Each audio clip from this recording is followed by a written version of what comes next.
Fair Margaret. Henry Rider Haggard. Chapter 1. How Peter Met the Spaniard. It was a spring afternoon in the 6th year of the reign of King Henry VII. Of England. There had been a great show in London, for that day His Grace opened the newly convened Parliament, and announced to his faithful people who received the news with much cheering, since war is ever popular at first, his intention of invading France, and of leading the English armies in person. In Parliament itself, it is true, the general enthusiasm was somewhat dashed when allusion was made to the finding of the needful funds, but the crowds without, formed for the most part of persons who would not be called upon to pay the money, did not suffer that side of the question to trouble them. So when their gracious liege appeared, surrounded by his glittering escort of nobles and men-at-arms, they threw their caps into the air, and shouted themselves hoarse. The king himself, although he was still young in years, already a weary-looking man with a fine, pinched face, smiled a little sarcastically at their clamor, but, remembering how glad he should be to hear it who still sat upon a somewhat doubtful throne, said a few soft words, and sending for 2 or 3 of the leaders of the people, gave them his royal hand, and suffered certain children to touch his robe that they might be cured of the evil. Then, having paused a while to receive petitions from poor folk, which he handed to one of his officers to be read, amidst renewed shouting he passed on to the great feast that was made ready in his palace of Westminster.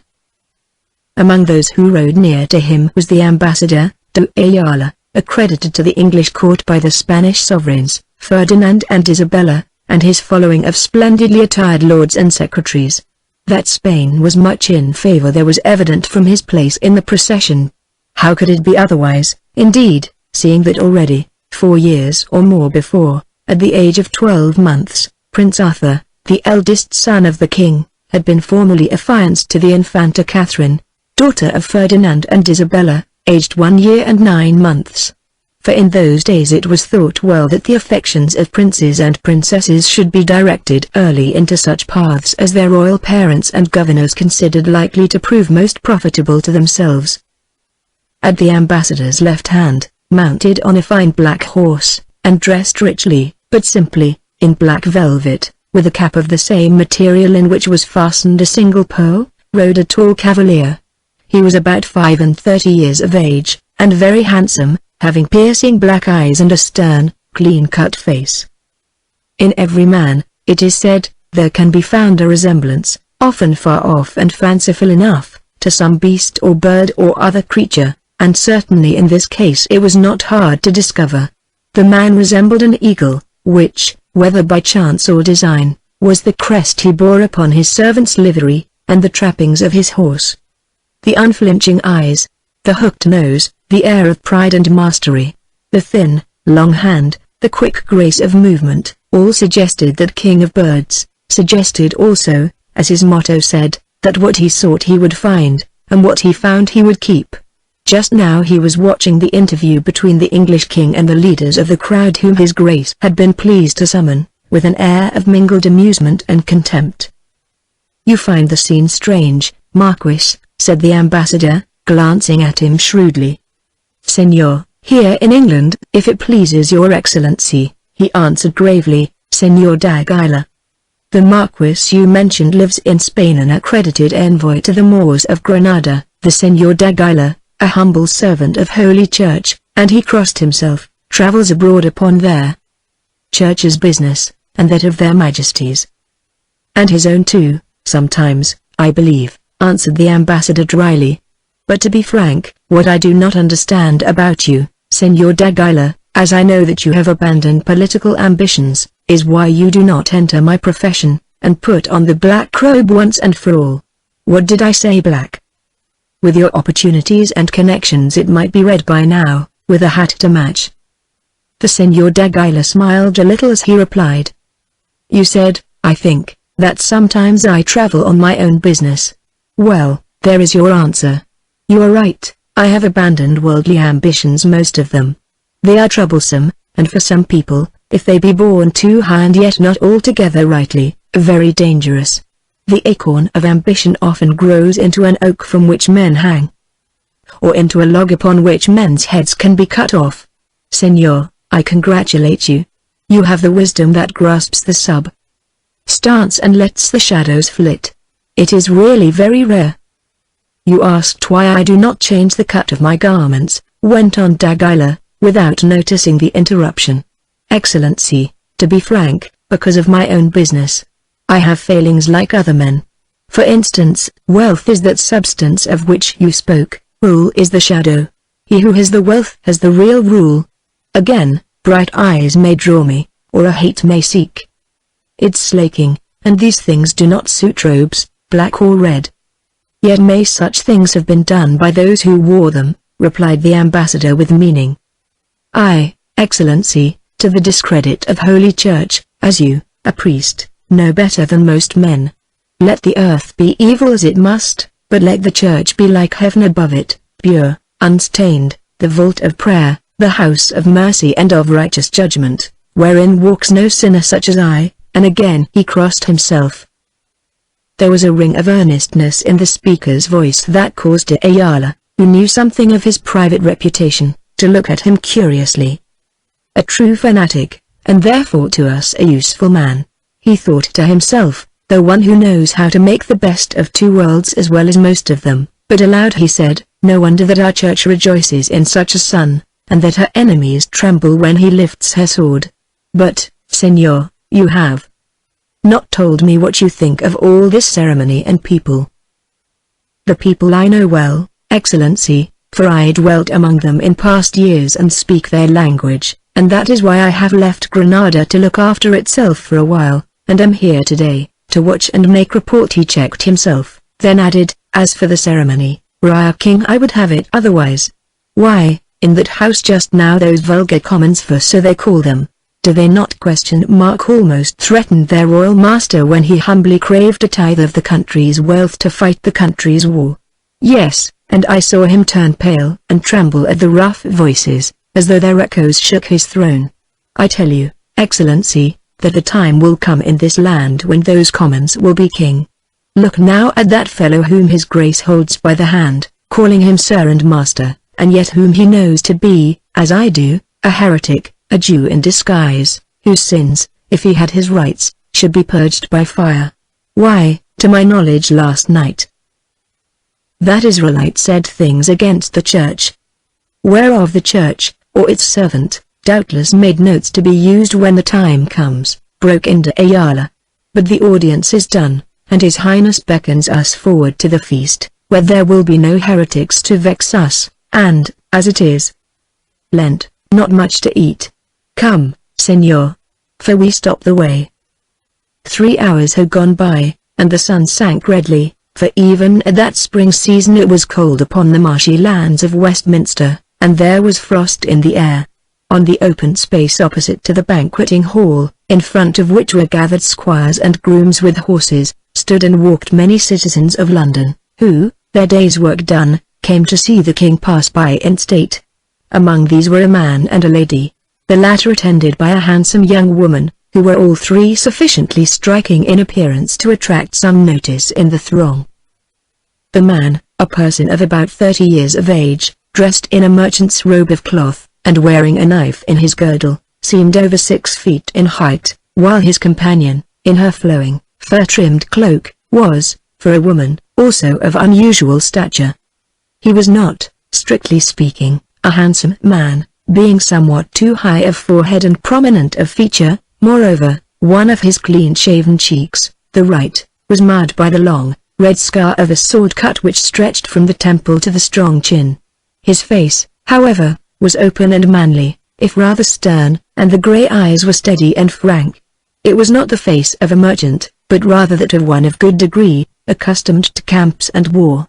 For the rest, his figure was well built and active, and his voice when he spoke, which was seldom, clear and distinct to loudness, but cultivated and pleasant again, not the voice of a merchant. Of the lady's figure little could be seen because of the long cloak that hid it, but the face, which appeared within its hood when she turned and the dying sunlight filled her eyes, was lovely indeed, for from her birth to her death day Margaret Castle, fair Margaret, as she was called, had this gift to a degree that is rarely granted to woman. Rounded and flower-like was that face, most delicately tinted also, with rich and curving lips and a broad, snow-white brow. But the wonder of it, what distinguished her above everything else from other beautiful women of her time, was to be found in her eyes, for these were not blue or grey, as might have been expected from her general colouring, but large, black, and lustrous, soft, too, as the eyes of a deer, and overhung by curling lashes of an ebon black. The effect of these eyes of hers shining above those tinted cheeks and beneath the brow of ivory whiteness was so strange as to be almost startling. They caught the beholder and held him, as might the sudden sight of a rose in snow, or the morning star hanging luminous among the mists of dawn. Also, although they were so gentle and modest, if that beholder chanced to be a man on the good side of 50, it was often long before he could forget them, especially if he were privileged to see how well they matched the hair of chestnut, shading into black, that waved above them and fell, dress upon the shapely shoulders and down to the slender waist. Peter Brome, for he was so named, looked a little anxiously about him at the crowd, then, turning, addressed Margaret in his strong, clear voice. "There are rough folk around," he said. "Do you think you should stop here? Your father might be angered, cousin." Here it may be explained that in reality their kinship was of the slightest, a mere dash of blood that came to her through her mother. Still they called each other thus, since it is a convenient title that may mean much or nothing. "Oh, why not?" she answered in the rich, slow tones, that had in them some foreign quality, something soft and sweet as the caress of a southern wind at night. "With you, cousin," and she glanced approvingly at his stalwart, soldier-like form, "I have nothing to fear from men, however rough, and I do greatly want to see the king close by, and so does Betty. Don't you, Betty?" And she turned to her companion. Betty Dean, whom she addressed, was also a cousin of Margaret, though only a distant connection of Peter Brome. She was of very good blood, but her father, a wild and dissolute man, had broken her mother's heart, and, like that mother, died early, leaving Betty dependent upon Margaret's mother, in whose house she had been brought up. This Betty was in her way remarkable, both in body and mind. Fair, splendidly formed, strong, with wide, bold, blue eyes and ripe red lips, such was the fashion of her. In speech she was careless and vigorous, fond of the society of men, and fonder still of their admiration, for she was romantic and vain. Betty at the age of 25 was yet an honest girl, and well able to take care of herself, as more than one of her admirers had discovered. Although her position was humble, at heart she was very proud of her lineage, ambitious also, her great desire being to raise herself by marriage back to the station from which her father's folly had cast her down. No easy business for one who passed as a waiting woman and was without fortune. For the rest, she loved and admired her cousin Margaret more than anyone on earth, while Peter she liked and respected, none the less perhaps because, try as she would and, being nettled, she did try hard enough, her beauty and other charms left him quite unmoved. In answer to Margaret's question she laughed and answered, "Of course. We are all too busy up in Holborn to get the chance of so many shows that I should wish to miss one. Still, Master Peter is very wise, and I am always counselled to obey him. Also, it will soon be dark." "Well, well," said Margaret with a sigh and a little shrug of her shoulders, "as you are both against me, perhaps we had best be going. Next time I come out walking, Cousin Peter, it shall be with someone who is more kind." Then she turned and began to make her way as quickly as she could through the thickening crowd. Finding this difficult, before Peter could stop her, for she was very swift in her movements, Margaret bore to the right, entering the space immediately in front of the banqueting hall where the grooms with horses and soldiers were assembled awaiting their lords, for here there was more room to walk. For a few moments Peter and Betty were unable to escape from the mob which closed in behind her, and thus it came about that Margaret found herself alone among these people, in the midst, indeed, of the guard of the Spanish ambassador de Ayala, men who were notorious for their lawlessness, for they reckoned upon their master's privilege to protect them. Also, for the most part, they were just then more or less in liquor. One of these fellows, a great, red-haired Scotchman, whom the priest diplomatist had brought with him from that country, where he had also been ambassador, suddenly perceiving before him a woman who appeared to be young and pretty, determined to examine her more closely, and to this end made use of a rude stratagem. Pretending to stumble, he grasped at Margaret's cloak as though to save himself, and with a wrench tore it open, revealing her beautiful face and graceful figure. "A dove, comrades!" A dove! He shouted in a voice thick with drink, "who has flown here to give me a kiss?" And, casting his long arms about her, he strove to draw her to him. "Peter! Help me, Peter!" cried Margaret as she struggled fiercely in his grip. "No, no, if you want a saint, my bonny lass," said the drunken Scotchman, "Andrew is as good as Peter," at which witticism those of the others who understood him laughed, for the man's name was Andrew. Next instant they laughed again, and to the ruffian Andrew it seemed as though suddenly he had fallen into the power of a whirlwind.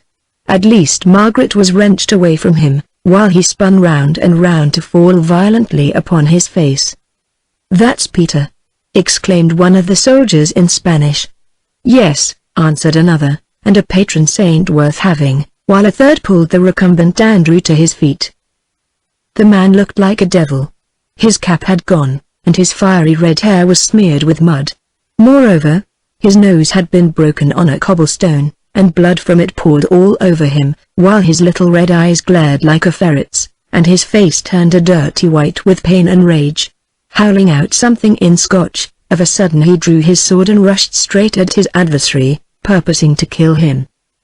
Now, Peter had no sword, but only his short knife, which he found no time to draw. In his hand, however, he carried a stout holly staff shod with iron, and, while Margaret clasped her hands and Betty screamed, on this he caught the descending blow, and, furious as it was, parried and turned it. Then, before the man could strike again, that staff was up, and Peter had leapt upon him. It fell with fearful force, breaking their Scotchman's shoulder and sending him reeling back.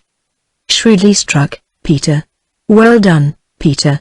shouted the spectators. But Peter neither saw nor heard them, for he was mad with rage at the insult that had been offered to Margaret. Up flew the iron-tipped staff again, and down it came, this time full on Andrew's head, which it shattered like an eggshell, so that the brute fell backwards, dead. For a moment there was silence, for the joke had taken a tragic turn. Then one of the Spaniards said, glancing at the prostrate form, "Name of God! Our mate is done for. That merchant hits hard." Instantly there arose a murmur among the dead man's comrades, and one of them cried, "Cut him down." Understanding that he was to be set on, Peter sprang forward and snatched the Scotchman's sword from the ground where it had fallen, at the same time dropping his staff and drawing his dagger with the left hand. Now he was well armed, and looked so fierce and soldier-like as he faced his foes, that, although 4 or 5 blades were out, they held back. Then Peter spoke for the first time, for he knew that against so many he had no chance. "Englishman," he cried in ringing tones, but without shifting his head or glance, "will you see me murdered by these Spanish dogs?" There was a moment's pause, then a voice behind cried, "By God! Not I," and a brawny Kentish man-at-arms ranged up beside him, his cloak thrown over his left arm, and his sword in his right hand. "Nor I," said another. "Peter Brome and I have fought together before." "Nor I," shouted a third, "for we were born in the same Essex hundred." And so it went on, until there were as many stout Englishmen at his side as there were Spaniards and Scotchmen before him. "That will do," said Peter, "we want no more than man to man. Look to the women, comrades behind there. Now, you murderers, if you would see English sword play, come on, or, if you are afraid, let us go in peace." "Yes, come on, you foreign cowards," shouted the mob, who did not love these turbulent and privileged guards. By now the Spanish blood was up, and the old race hatred awake. In broken English the sergeant of the guard shouted out some filthy insult about Margaret, and called upon his followers to cut the throats of the London swine. Swords shone red in the red sunset light, men shifted their feet and bent forward, and in another instant a great and bloody fray would have begun.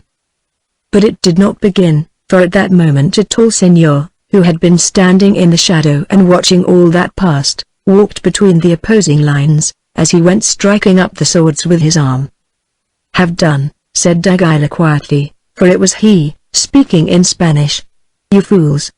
Do you want to see every Spaniard in London torn to pieces? As for that drunken brute," and he touched the corpse of Andrew with his foot, "he brought his death upon himself.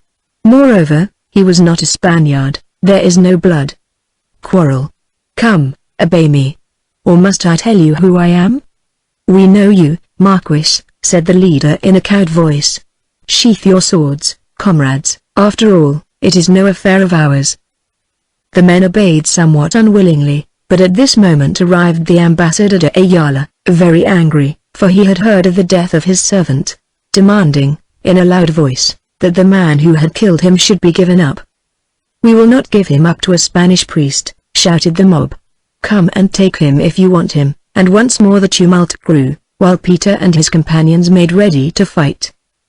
Fighting there would have been also, notwithstanding all that d'Aguilar could do to prevent it, but of a sudden the noise began to die away, and a hush fell upon the place. Then between the uplifted weapons walked a short, richly clad man, who turned suddenly and faced the mob. It was King Henry himself. "Who dare to draw swords in my streets, before my very palace doors?" he asked in a cold voice. A dozen hands pointed at Peter. "Speak," said the king to him. "Margaret, come here," cried Peter, and the girl was thrust forward to him.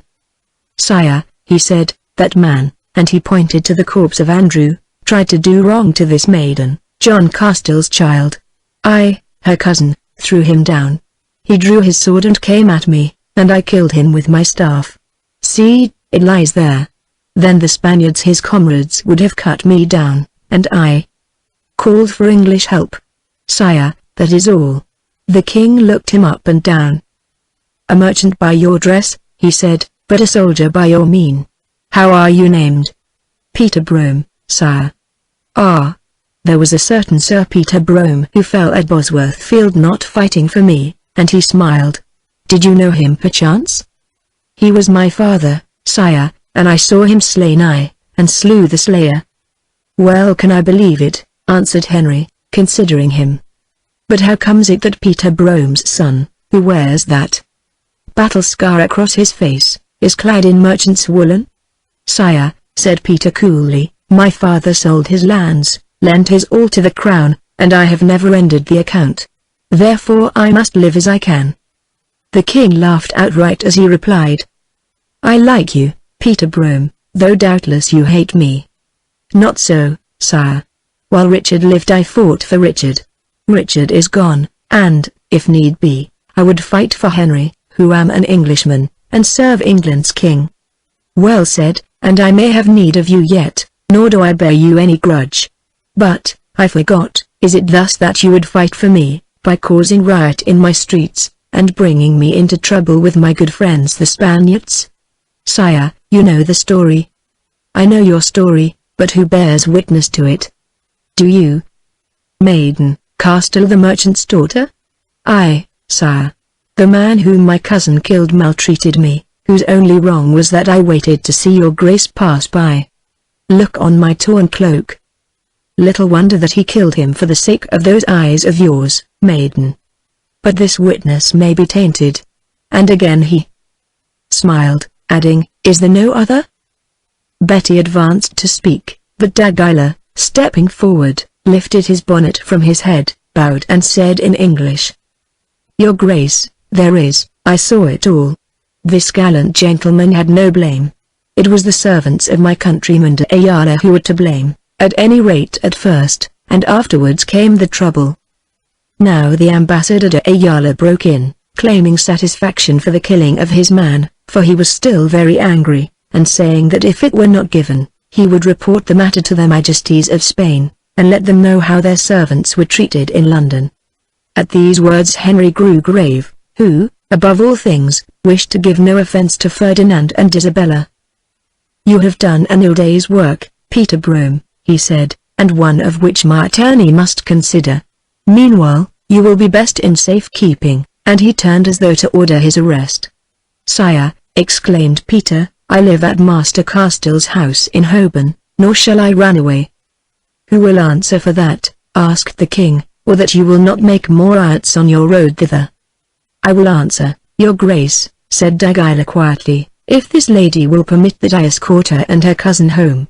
Also," he added in a low voice, "it seems to me that to hail him to a prison would be more like to breed a riot than to let him go."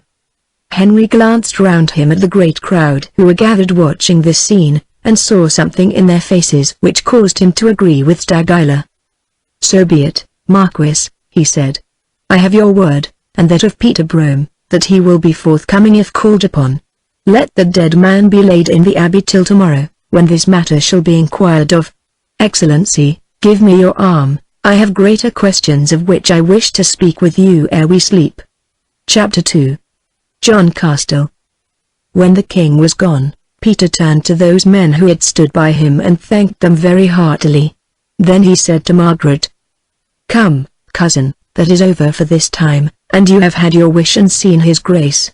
Now, the sooner you are safe at home, the better I shall be pleased." "Certainly," she replied. "I have seen more than I desire to see again. But before we go let us thank this Spanish señor," and she paused. "Dagila, lady, or at least that name will serve," said the Spaniard in his cultured voice, bowing low before her, his eyes fixed all the while upon her beautiful face. "Señor Dagila, I thank you, and so does my cousin, Peter Brome, whose life perhaps you saved, didn't you, Peter? Oh, and so will my father." "Yes," answered Peter somewhat sulkily, "I thank him very much, though as for my life, I trusted to my own arm and to those of my friends there. Good night, sir." "I fear, señor," answered Dagila with a smile, "that we cannot part just yet. You forget, I have become bond for you, and must therefore accompany you to where you live, that I may certify the place. Also, perhaps, it is safest, for these countrymen of mine are revengeful, and, were I not with you, might waylay you." Now, seeing from his face that Peter was still bent upon declining this escort, Margaret interposed quickly. "Yes, that is wisest, also my father would wish it. Señor, I will show you the way," and, accompanied by Dagila, who gallantly offered her his arm, she stepped forward briskly, leaving Peter to follow with her cousin Betty. Thus they walked in the twilight across the fields and through the narrow streets beyond that lay between Westminster and Holborn.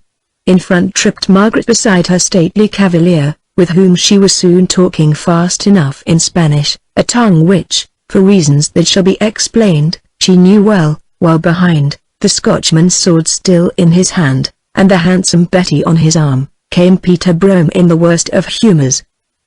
John Castell lived in a large, rambling, many-gabled house, just off the main thoroughfare of Holborn, that had at the back of it a garden surrounded by a high wall.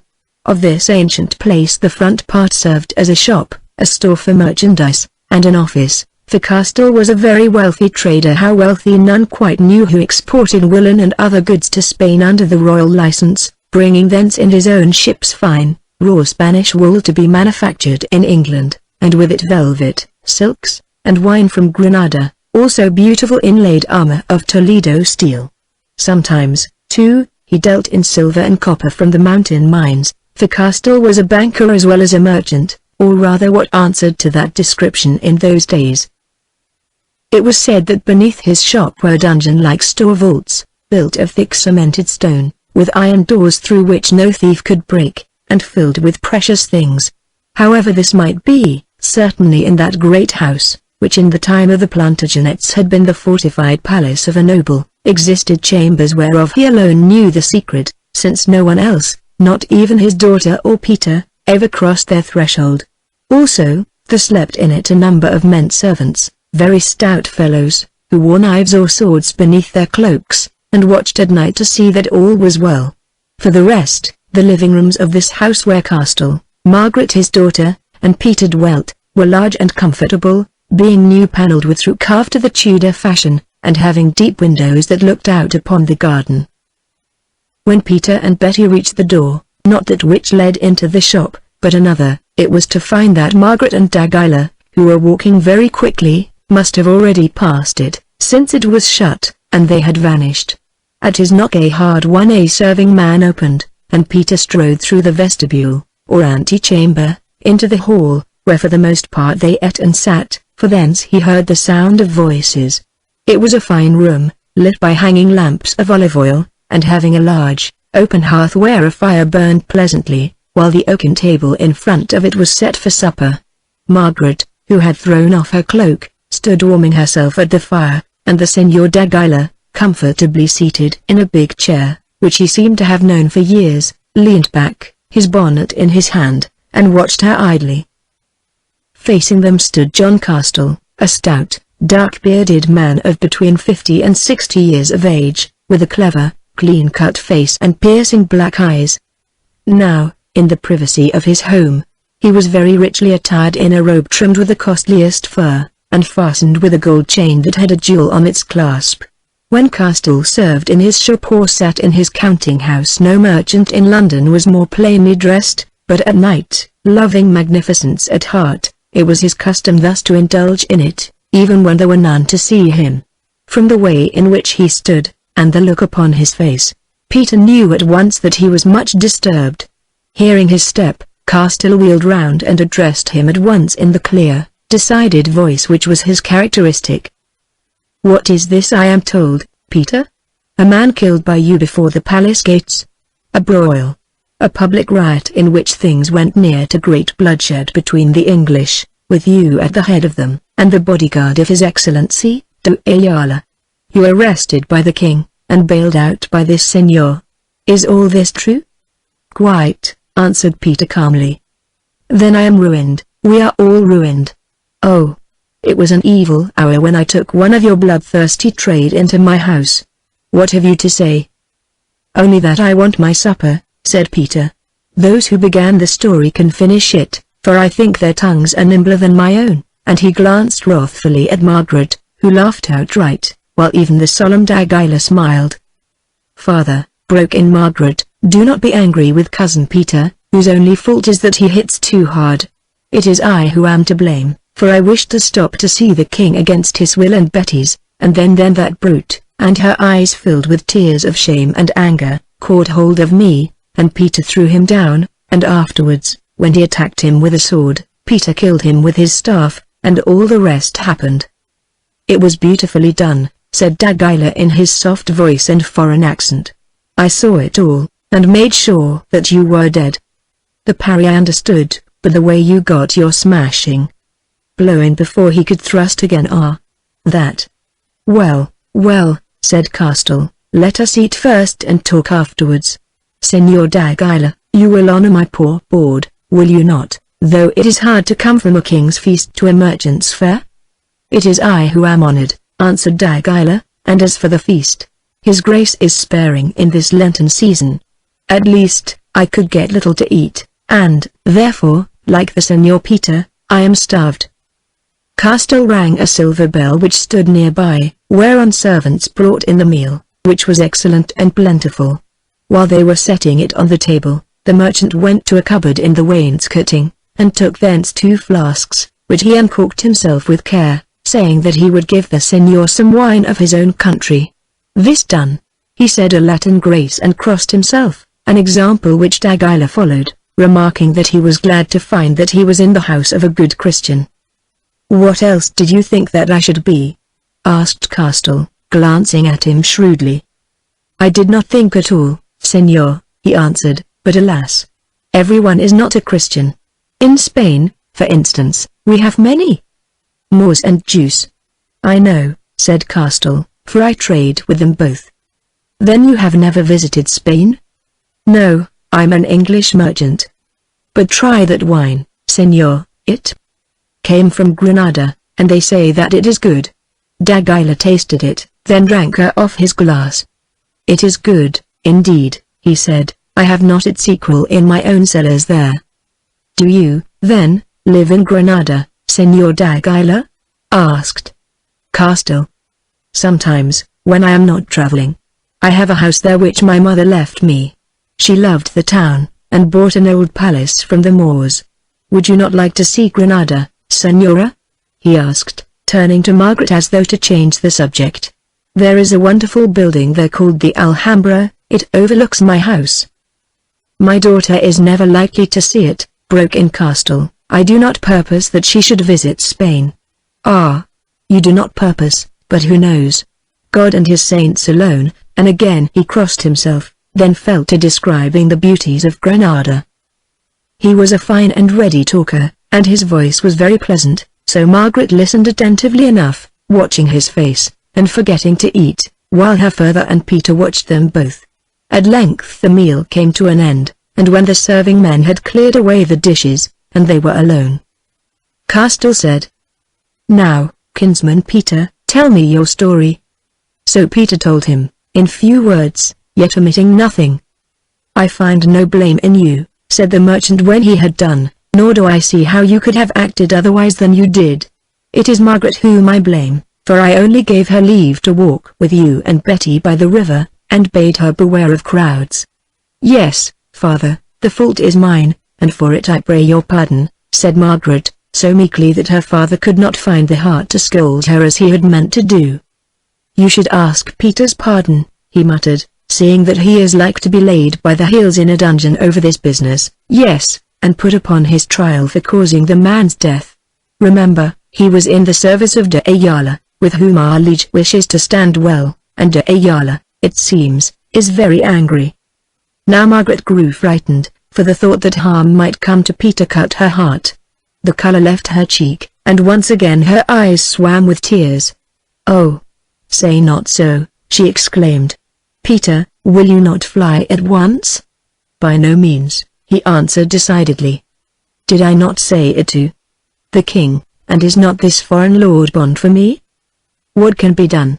She went on, then, as a thought struck her, turned to Dagila, and, clasping her slender hands, looked pleadingly into his face and asked, "Senor, you who are so powerful, and the friend of great people, will you not help us?" "Am I not here to do so, Senora? Although I think that a man who can call half London to his back, as I saw your cousin do, needs little help from me. But listen, my country has 2 ambassadors at this court de Ayala, whom he has offended, and Dr. de Puebla, the friend of the king, and, strangely enough, de Puebla does not love de Ayala. Yet he does love money, which perhaps will be forthcoming. Now, if a charge is to be laid over this brawl, it will probably be done, not by the churchman, de Ayala, but through de Puebla, who knows your laws and court, and do you understand me, Senor Castle?" "Yes," answered the merchant, "but how am I to get at de Puebla? If I were to offer him money, he would only ask more." "I see that you know his excellency," remarked Dagila dryly. "You are right, no money should be offered, a present must be made after the pardon is delivered, not before. Oh, de Puebla knows that John Castle's word is as good in London as it is among the Jews and infidels of Granada and the merchants of Seville, at both of which places I have heard it spoken." At this speech Castle's eyes flickered, but he only answered, "May be, but how shall I approach him, Senor? If you will permit me, that is my task. Now, to what amount will you go to save our friend here from inconvenience? 50 gold angels?" "It is too much," said Castle, "a knave like that is not worth 10. Indeed, he was the assailant, and nothing should be paid at all." "Ah, Senor, the merchant is coming out in you, also the dangerous man who thinks that right should rule the world, not kings, I mean might. The knave is worth nothing, but de Puebla's word in Henry's ear is worth much." 50 angels be it then," said Castle, "and I thank you, Senor, for your good offices. Will you take the money now?" "By no means, not till I bring the debt discharged. Senor, I will come again and let you know how matters stand. Farewell, fair maiden, may the saints intercede for that dead rogue who brought me into your company, and that of your father and your cousin of the quick eye and the stalwart arm. Till we meet again," and, still murmuring compliments, he bowed himself out of the room in charge of a manservant. "Thomas," said Castle to this servant when he returned, "you are a discreet fellow, put on your cap and cloak, follow that Spaniard, see where he lodges, and find out all you can about him. Go now, swiftly." The man bowed and went, and presently Castle, listening, heard a side door shut behind him. Then he turned and said to the other two, "I do not like this business. I smell trouble in it, and I do not like the Spaniard either." "He seems a very gallant gentleman, and high-born," said Margaret. "Aye, very gallant too gallant, and high-born too high-born, unless I am mistaken. So gallant and so high-born." And he checked himself, then added, "Daughter, in your willfulness you have stirred a great rock. Go to your bed and pray God that it may not fall upon your house and crush it and us." So Margaret crept away frightened, a little indignant also, for after all, what wrong had she done? And why should her father mistrust this splendid-looking Spanish cavalier? When she was gone, Peter, who all this while had said little, looked up and asked straight out, "What are you afraid of, sir?" "Many things, Peter. First, that use will be made of this matter to extort much money from me, who am known to be rich, which is a sin best absolved by angels. Secondly, that if I make trouble about paying, other questions will be set afoot." "What questions?" "Have you ever heard of the new Christians, Peter, whom the Spaniards call Morenos?" He nodded. "Then you knows that a Moreno is a converted Jew. Now, as it chances I tell you who do not break secrets, my father was a Moreno. His name does not matter, it is best forgotten, but he fled from Spain to England for reasons of his own, and took that of the country whence he came, Castile, or Castile. Also, as it is not lawful for Jews to live in England, he became converted to the Christian faith. Seek not to know his motives, they are buried with him. Moreover, he converted me, his only child, who was but 10 years old, and cared little whether I swore by Father Abraham or by the Blessed Mary. The paper of my baptism lies in my strong box still. Well, he was clever, and built up this business, and died unharmed 25 years ago, leaving me already rich. That same year one married an English woman, your mother's second cousin, and loved her and lived happily with her, and gave her all her heart could wish. But after Margaret's birth, 23 years gone by, she never had her health, and 8 years ago she died. You remember her, since she brought you here when you were a stout lad, and made me promise afterwards that I would always be your friend, for except your father, Sir Peter, none other of your well-born and ancient family were left. So when Sir Peter, against my counsel, staking his all upon that usurping rogue Richard, who had promised to advance him, and meanwhile took his money, was killed at Bosworth, leaving you landless, penniless, and out of favor, I offered you a home, and you, being a wise man, put off your mail and put on woolen and became a merchant's partner, though your share of profit was but small. Now, again you have changed staff for steel," and he glanced at the Scotchman's sword that still lay upon a side table, "and Margaret has loosed that rock of which I spoke to her." "What is the rock, sir?" "That Spaniard whom she brought home and found so fine." "What of the Spaniard?" "Wait a while and I will tell you." And, taking a lamp, he left the room, returning presently with a letter which was written in cipher, and translated upon another sheet in John Castle's own hand. "This," he said, "is from my partner and connection, Juan Bernaldes, a Moreno, who lives at Seville, where Ferdinand and Isabella have their court. Among other matters he writes this: I warn all brethren in England to be careful. I have it that a certain one whose name I will not mention even in cipher, a very powerful and high-born man, and, although he appears to be a pleasure-seeker only, and is certainly of a dissolute life, among the greatest bigots in all Spain, has been sent, or is shortly to be spent, from Granada, where he is stationed to watch the Moors, as an envoy to the court of England to conclude a secret treaty with its king. Under this treaty the names of rich Morenos that are already well known here are to be recorded, so that when the time comes, and the active persecution of Jews and Morenos begins, they may be given up and brought to Spain for trial before the Inquisition. Also he is to arrange that no Jew or Moreno may be allowed to take refuge in England. This is for your information, that you may warn any whom it concerns." "You think that d'Aguilar is this man?" asked Peter, while Castile folded up the letter and hid it in the pocket of his robe. "I do. Indeed I have heard already that a fox was on the prowl, and that men should look to their hen houses. Moreover, did you note how he crossed himself like a priest, and what he said about being among good Christians. Also, it is Lent and a fast day, and by ill fortune, although none of us ate of it, there was meat upon the table, for as you know, he added hurriedly, I am not strict in such matters, who give little weight to forms and ceremonies. Well, he observed it, and touched fish only, although he drank enough of the sweet wine. Doubtless a report of that meat will go to Spain by the next courier. And if it does, what matter? We are in England, and Englishmen will not suffer their Spanish laws and ways. Perhaps the Señor d'Aguilar learned as much as that tonight outside the banqueting hall. There is something to be feared from this brawl at home, but while we are safe in London, no more from Spain. I am no coward, but I think there is much more to be feared, Peter. The arm of the Pope is long, and the arm of the crafty Ferdinand is longer, and both of them grope for the throats and moneybags of heretics. Well, sir, we are not heretics. No, perhaps not heretics, but we are rich, and the father of one of us was a Jew, and there is something else in this house which even a true son of Holy Church might desire, and he looked at the door through which Margaret had passed to her chamber. Peter understood, for his long arms moved uneasily, and his grey eyes flashed. I will go to bed, he said, I wish to think. Nay, lad, answered Castell, fill your glass and stay a while. I have words to say to you, and there is no time like their present. Who knows what may happen tomorrow? Chapter 3. Peter gathers violets.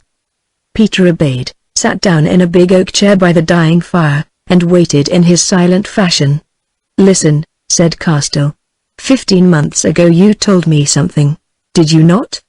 Peter nodded. What was it, then? That I loved my cousin Margaret, and asked your leave to tell her so. And what did I answer? That you forbade me because you had not proved me enough, and she had not proved herself enough, because, moreover, she would be very wealthy, and with her beauty might look high in marriage, although but a merchant's daughter. Well, and then? And then nothing, and Peter sipped his wine deliberately and put it down upon the table. You are a very silent man, even where your courting is concerned, said Castell, searching him with his sharp eyes. I am silent because there is no more to say. You bade me be silent, and I have remained so. What? Even when you saw those gay lords making their addresses to Margaret, and when she grew angry because you gave no sign, and was minded to yield to one or the other of them. Yes, even then it was hard, but even then. Do I not eat your bread? And shall I take advantage of you when you have forbid me? Castell looked at him again, and this time there were respect and affection in his glance. Silent and stern, but honest, he said as though to himself, then added, a hard trial, but I saw it, and helped you in the best way by sending those suitors who were worthless fellows about their business. Now, say, are you still of the same mind towards Margaret? I seldom change my mind, sir, and on such a business, never. Good. Then I give you my leave to find out what her mind may be. In the joy which he could not control, Peter's face flushed. Then, as though he were ashamed of showing emotion, even at such a moment, he took up his glass and drank a little of the wine before he answered. I thank you, it is more than I dared to hope. But it is right that I should say, sir, that I am no match for my cousin Margaret. The lands which should have been mine are gone, and I have nothing save what you pay me for my poor help in this trade, whereas she has, or will have, much. Castell's eyes twinkled, the answer amused him. At least you have an upright heart, he said, for what other man in such a case would argue against himself? Also, you are of good blood, and not ill to look on, or so some maids might think, whilst as for wealth, what said the wise king of my people ? That oft-times riches make themselves wings and fly away. Moreover, man, I have learned to love and honor you, and sooner would I leave my only child in your hands than in those of any lord in England. I know not what to say, broke in Peter. Then say nothing. It is your custom, and a good one, only listen. Just now you spoke of your Essex lands in the fair vale of Didymus gone. Well, they have come back. The last month I bought them all, and more, at a price larger than I wished to give because others sought them, and but this day I have paid in gold and taken delivery of the title. It is made out in your name, Peter Bromo, and whether you marry my daughter, or whether you marry her not, yours they shall be when I am gone, since I promised my dead wife to befriend you, and as a child she lived there in your hall." Now moved out of his calm, the young man sprang from his seat, and, after the pious fashion of the time, addressed his patron saint, on whose feast day he was born. "Saint Peter, I thank thee." "I asked you to be silent," interrupted Castell, breaking him short. "Moreover, after God, it is one John who should be thanked, not Saint Peter, who has no more to do with these lands than Father Abraham or the patient Job. Well, thanks or no thanks, those estates are yours, though I had not meant to tell you of them yet. But now I have something to propose to you. Say, first, does Margaret think aught of that wooden face and those shut lips of yours?" "How can I know? I have never asked her, you forbade me." "Sure? Living in one house as you do, at your age I would have known all there was to know on such a matter, and yet kept my word. But there, the blood is different, and you are somewhat over-honest for a lover. Was she frightened for you?" "Now, when that knave made at you with the sword?" Peter considered the question, then answered, "I know not. I did not look to see, I looked at the Scotchman with his sword, for if I had not, I should have been dead, not he. But she was certainly frightened when the fellow caught hold of her, for then she called for me loud enough." "And what is that? What woman in London would not call for such a one as Peter Brome in her trouble?" "Well, you must ask her, and that soon, if you can find the words.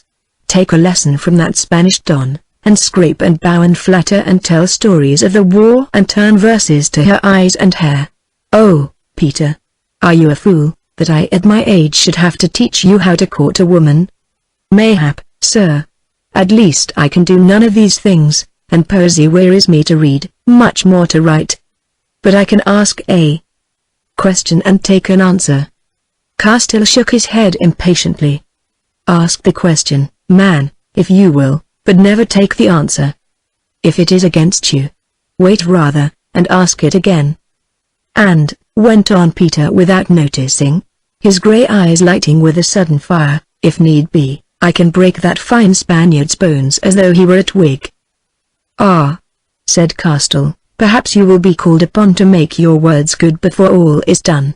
For my part, I think his bones will take some breaking. Well, ask in your own way, only ask and let me hear the answer before tomorrow night. Now it grows late, and I have still something to say. I am in danger here.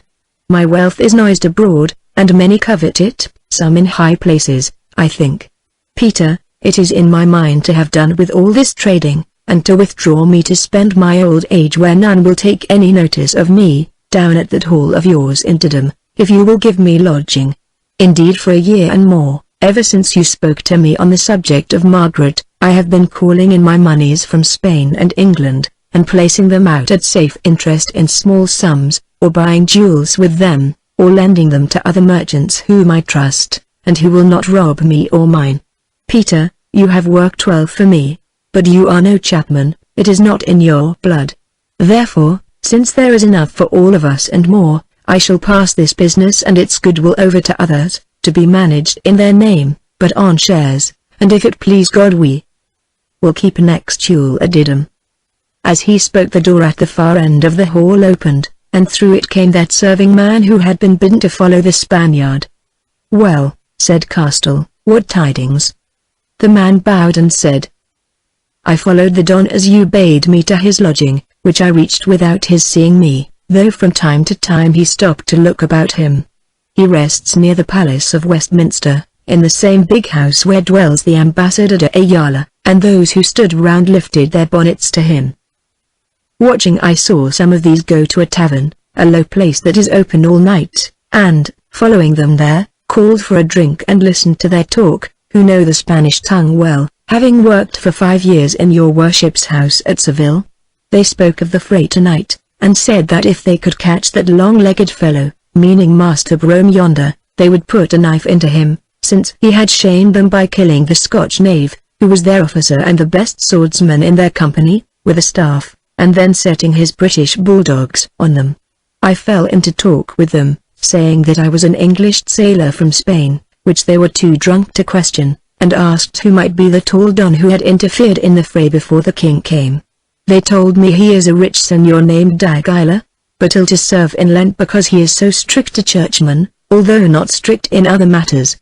I answered that to me he looked like a great noble, whereon one of them said that I was right, that there was no blood in Spain higher than his, but unfortunately, there was a bend in its stream, also an inkpot had been upset into it.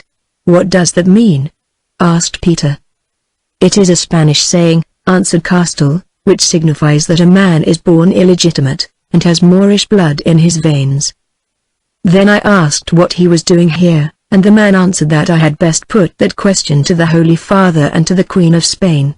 Lastly, after I had given the soldier another cup, I asked where the Don lived, and whether he had any other name. He replied that he lived at Granada for the most part, and that if I called on him there I should see some pretty ladies and other nice things. As for his name, it was the Marquis of Nichel. I said that meant Marquis of Nothing, whereon the soldier answered that I seemed very curious, and that it was just what he meant to tell me nothing. Also he called to his comrades that he believed I was a spy, so I thought it time to be going, as they were drunk enough to do me a mischief. Good, said Castell. You are watchman tonight, Thomas, are you not? See that all doors are barred so that we may sleep without fear of Spanish thieves. Rest you well, Peter. Nay, I do not come yet, I have letters to send to Spain by the ship which sails tomorrow night. When Peter had gone, John Castell extinguished all the lamps save one. This he took in his hand and passed from the hall into an apartment that in old days, when this was a noble's house, had been the private chapel. There was an altar in it, and over the altar a crucifix. For a few moments Castell knelt before the altar, for even now, at dead of night, how knew he what eyes might watch him? Then he rose and, lamp in hand, glided behind it, lifted some tapestry, and pressed a spring in the paneling beneath. It opened, revealing a small secret chamber built in the thickness of the wall and without windows, a mere cupboard that once perhaps had been a place where a priest might robe or keep the sacred vessels. In this chamber was a plain oak table on which stood candles and an ark of wood, also some rolls of parchment. Before this table he knelt down, and put up earnest prayers to the God of Abraham, for, although his father had caused him to be baptized into the Christian church as a child, John Castell remained a Jew. For this good reason, then, he was so much afraid, knowing that, although his daughter and Peter knew nothing of his secret, there were others who did, and that were it revealed ruin and perhaps death would be his portion and that of his house, since in those days there was no greater crime than to adore God otherwise than Holy Church allowed. Yet for many years he had taken the risk, and worshipped on as his fathers did before him. His prayer finished, he left the place, closing the spring door behind him, and passed to his office, where he sat till the morning light, first writing a letter to his correspondent at Seville, and then painfully translating it into cipher by aid of a secret key. His task done, and the cipher letter sealed and directed, he burned the draft, extinguished his lamp, and, going to the window, watched the rising of the sun. In the garden beneath blackbirds sang, and the pale primroses were abloom. I wonder, he said aloud, whether when those flowers come again I shall live to see them. Almost I feel as through the rope were tightening about my throat at last, it came upon me while that accursed Spaniard crossed himself at my table. Well, so be it, I will hide the truth while I can, but if they catch me I'll not deny it. The money is safe, most of it, my wealth they shall never get, and now I will make my daughter safe also, as with Peter she must be. I would I had not put it off so long, but I hankered after a great marriage for her, which, being a Christian, she well might make. I'll mend that fault, before tomorrow's morn she shall be plighted to him, and before May Day his wife. God of my fathers, give us 1 month more of peace and safety, and then, because I have denied thee openly, take my life in payment if thou wilt. Before John Castell went to bed Peter was already awake indeed. He had slept but little that night. How could he sleep whose fortunes had changed thus wondrously between sunset and rise? Yesterday he was but a merchant's assistant, a poor trade for one who had been trained to arms, and borne them bravely. Today he was a gentleman again, owner of the broad lands where he was bred, and that had been his forefathers for many a generation. Yesterday he was a lover without hope, for in himself he had never believed that the rich John Castell would suffer him, a landless man, to pay court to his daughter, one of the loveliest and wealthiest maids in London. He had asked his leave in past days, and been refused, as he had expected that he would be refused, and thenceforward, being on his honour as it were, he had said no tender word to Margaret, nor pressed her hand, nor even looked into her eyes and sighed. Yet at times it had seemed to him that she would not have been ill-pleased if he had done one of these things, or all, that she wondered, indeed, that he did not, and thought none the better of him for his abstinence. Moreover, now he learned that her further wondered also, and this was a strange reward of virtue. For Peter loved Margaret with heart and soul and body. Since he, a lad, had played with her, a child, he loved her, and no other woman. She was his thought by day and his dream by night, his hope, his eternal star. Heaven he pictured as a place where forever he would be with Margaret, earth without her could be nothing but a hell. That was why he had stayed on in Castell's shop, bending his proud neck to this tradesman's yoke, doing the bidding and taking the rough words of chapmen and of lordly customers, filling in bills of exchange, and cheapening bargains, all without a sign or murmur, though oftentimes he felt as though his gorge would burst with loathing of the life. Indeed, that was why he had come there at all, who otherwise would have been far away, hewing a road to fame and fortune, or digging out a grave with his broadsword. For here at least he could be near to Margaret, could touch her hand at morn and evening, could watch the light shine in her beauteous eyes, and sometimes, as she bent over him, feel her breath upon his hair. And now his purgatory was at an end, and of a sudden the gates of joy were open. But what if Margaret should prove the angel with the flaming sword who forbade him entrance to his paradise? He trembled at the thought. Well, if so, so it must be. He was not the man to force her fancy, or call her father to his aid. He would do his best to win her, and if he failed, why then he would bless her, and let her go. Peter could lie abed no longer, but rose and dressed himself, although the dawn was not fully come. By his open window he said his prayers, thanking God for mercies past, and praying that he would bless him in his great emprise. Presently the sun rose, and there came a great longing on him to be alone in the countryside, he who was country-born and hated towns, with only the sky and the birds and the trees for company.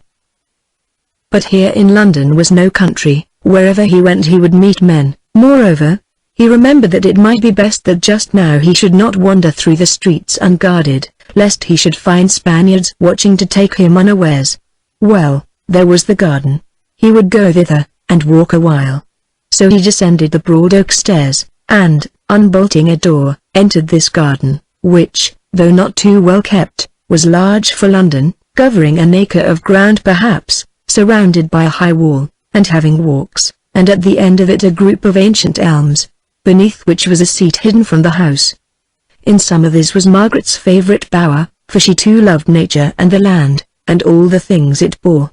Indeed, this garden was her joy, and the flowers that grew there were for the most part of her own planting, primroses, snowdrops, violets, and, in the shadow of the trees, long hart's-tongue ferns.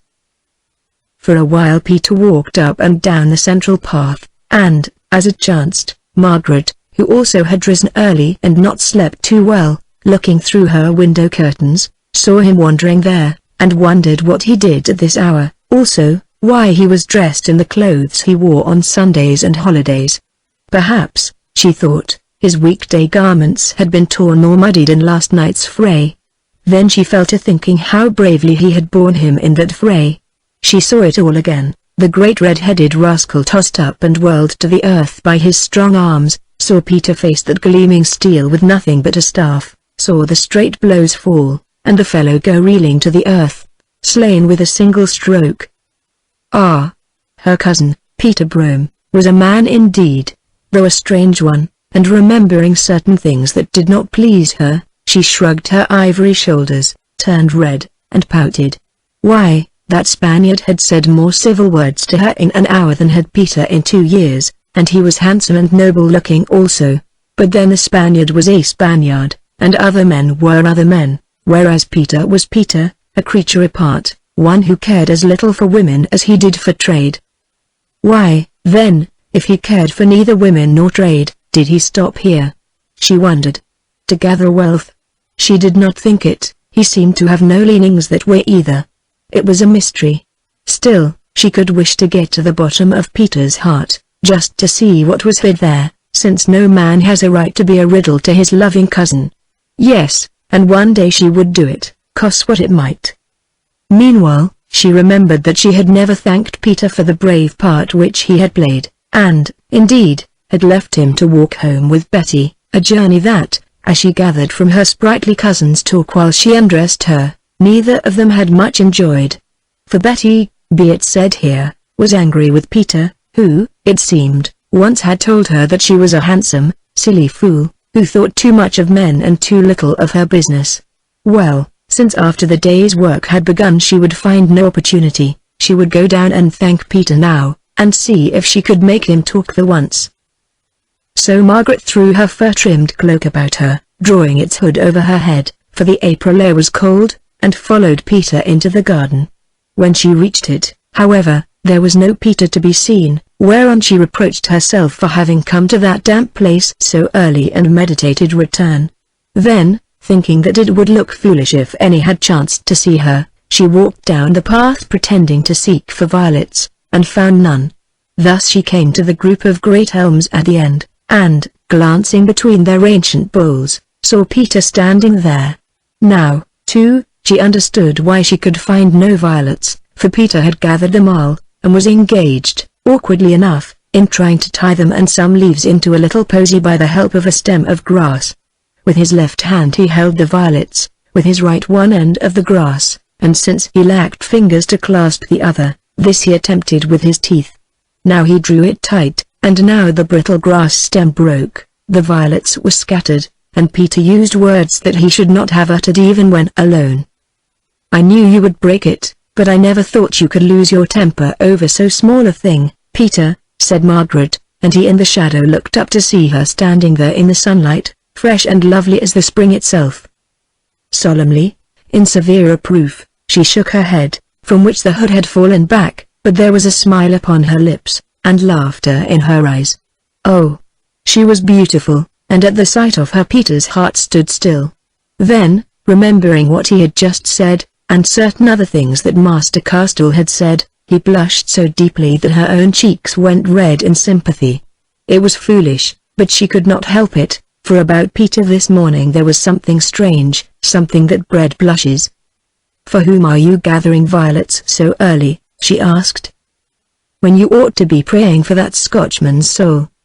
"I care nothing for his soul," answered Peter testily. "If the brute had won, he can look after it himself, and I was gathering the violets for you." She stared. Peter was not in the habit of making her presents of flowers. No wonder he had looked strange.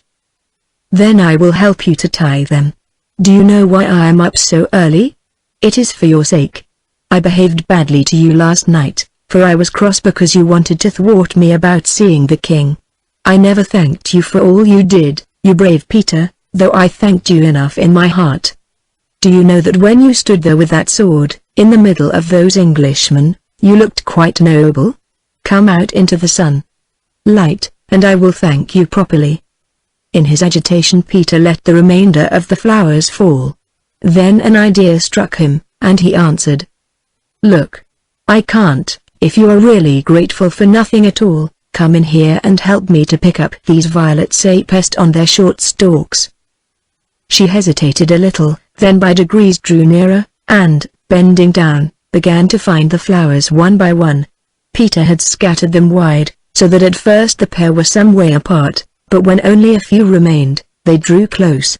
Now there was but one violet left, and, both stretching for it, their hands met. Margaret held the violet, and Peter held Margaret's fingers. Thus linked they straightened themselves, and as they rose their faces were very near together, and oh! most sweet were Margaret's wonderful eyes, while in the eyes of Peter there shone a flame. For a second they looked at each other, and then of a sudden he kissed her on the lips. Chapter 4. Lovers dear. Peter. Gasped Margaret. Peter. But Peter made no answer, only he who had been red of face went white, so that the mark of the sword cut across his cheek showed like a scarlet line upon a cloth. Peter. Repeated Margaret, pulling at her hand which he still held. Do you know what you have done? It seems that you do, so what need is there for me to tell you? He muttered. Then it was not an accident, you really meant it, and you are not ashamed. If it was, I hope that I may meet with more such accidents. Peter, leave go of me. I am going to tell my father, at once. His face brightened. Tell him by all means, he said, he won't mind. He told me. Peter, how dare you add falsehood to you know what? Do you mean to say that my father told you to kiss me, and at 6 o'clock in the morning, too? He said nothing about kissing, but I suppose he meant it. He said that I might ask you to marry me. That, replied Margaret, is a very different thing. If you had asked me to marry you, and, after thinking it over for a long while, I had answered yes, which of course I should not have done, then, perhaps, before we were married you might have. Well, Peter, you have begun at the wrong end, which is very shameless and wicked of you, and I shall never speak to you again. I dare say, said Peter resignedly, all the more reason why I should speak to you while I have the chance. No, you shan't go till you have heard me. Listen. I have been in love with you since you were 12 years old. That must be another falsehood, Peter, or you have gone mad. If you had been in love with me for 11 years, you would have said so. I wanted to, always, but your father refused me leave. I asked him 15 months ago, but he put me on my word to say nothing. To say nothing, yes, but he could not make you promise to show nothing. I thought that the one thing meant the other. I see now that I have been a fool, and, I suppose, have overstayed my market, and he looked so depressed that Margaret relented a little.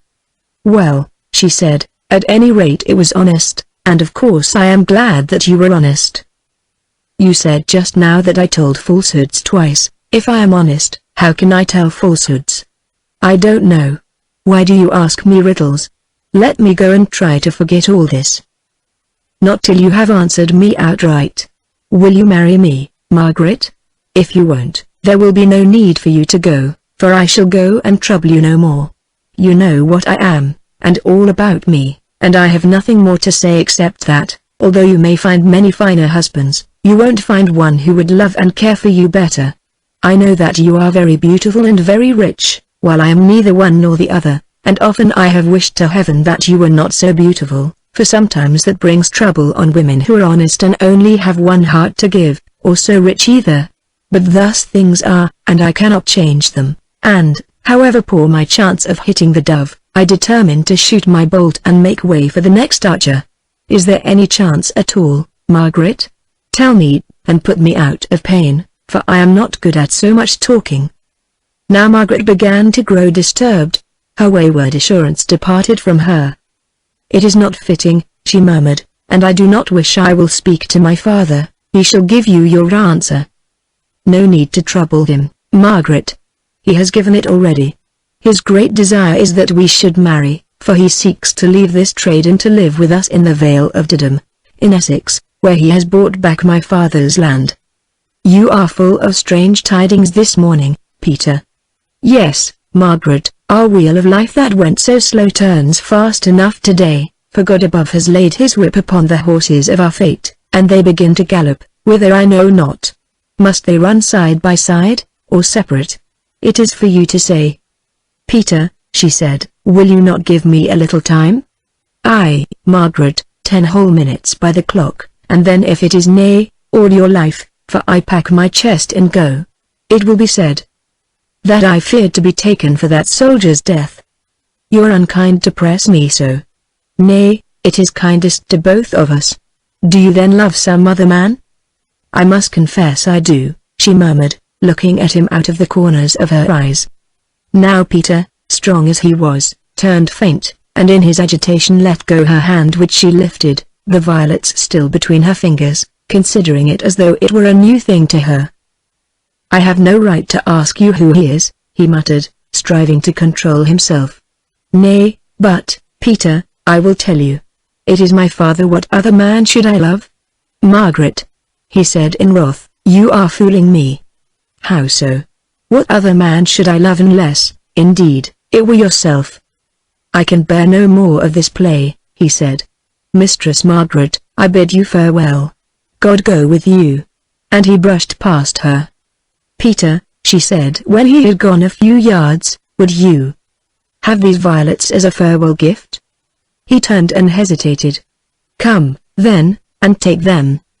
So back he came, and with little trembling fingers she began to fasten the flowers to his doublet, bending ever nearer as she fastened, until her breath played upon his face, and her hair brushed his bonnet. Then, it matters not how, once more the violets fell to earth, and she sighed, and her hands fell also, and he put his strong arms round her and drew her to him and kissed her again and yet again on the hair and eyes and lips, nor did Margaret forbid him. At length she thrust him from her and, taking him by the hand, led him to the seat beneath the elms, and bade him sit at one end of it, while she sat at the other. "Peter," she whispered, "I wish to speak with you when I can get my breath. Peter, you think poorly of me, do you not? No, be silent, it is my turn to talk. You think that I am heartless, and have been playing with you. Well, I only did it to make sure that you really do love me, since, after that accident of a while ago, when we were picking up the violets, I mean, you would have been in honor bound to say it, would you not? Well, now I am quite sure, so I will tell you something. I love you many times as well as you love me, and have done so for quite as long. Otherwise, should I not have married some other suitor, of whom there have been plenty? And I will tell you this to my sin and shame, that once I grew so angry with you because you would not speak or give some little sign, that I went near to it. But at the last I could not, and sent him about his business also. Peter, when I saw you last night facing that swordsman with but a staff, and thought that you must die, oh! Then I knew all the truth, and my heart was nigh to bursting, as, had you died, it would have burst. But now it is all done with, and we know each other's secret, and nothing shall ever part us more till death comes to one or both." Thus Margaret spoke, while he drank in her words as desert sands, parched by years of drought, drink in the rain, and watched her face, out of which all mischief and mockery had departed, leaving it that of a most beauteous and most earnest woman, to whom a sense of the weight of life, with its mingled joys and sorrows, had come home suddenly. When she had finished, this silent man, to whom even his great happiness brought few words, said only, "God has been very good to us. Let us thank God." So they did, then, even there, seated side by side upon the bench, because the grass was too wet for them to kneel on, praying in their simple, childlike faith that the power which had brought them together, and taught them to love each other, would bless them in that love and protect them from all harms, enemies, and evils through many a long year of life. Their prayer finished, they sat together on the seat, now talking, and now silent in their joy, while all too fast the time wore on.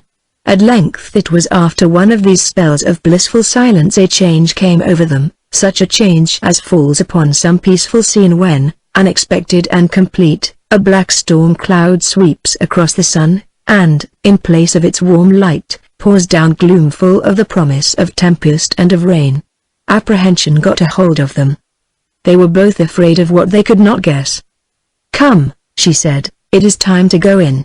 My father will miss us." So without more words or endearments they rose and walked side by side out of the shelter of the elms into the open garden.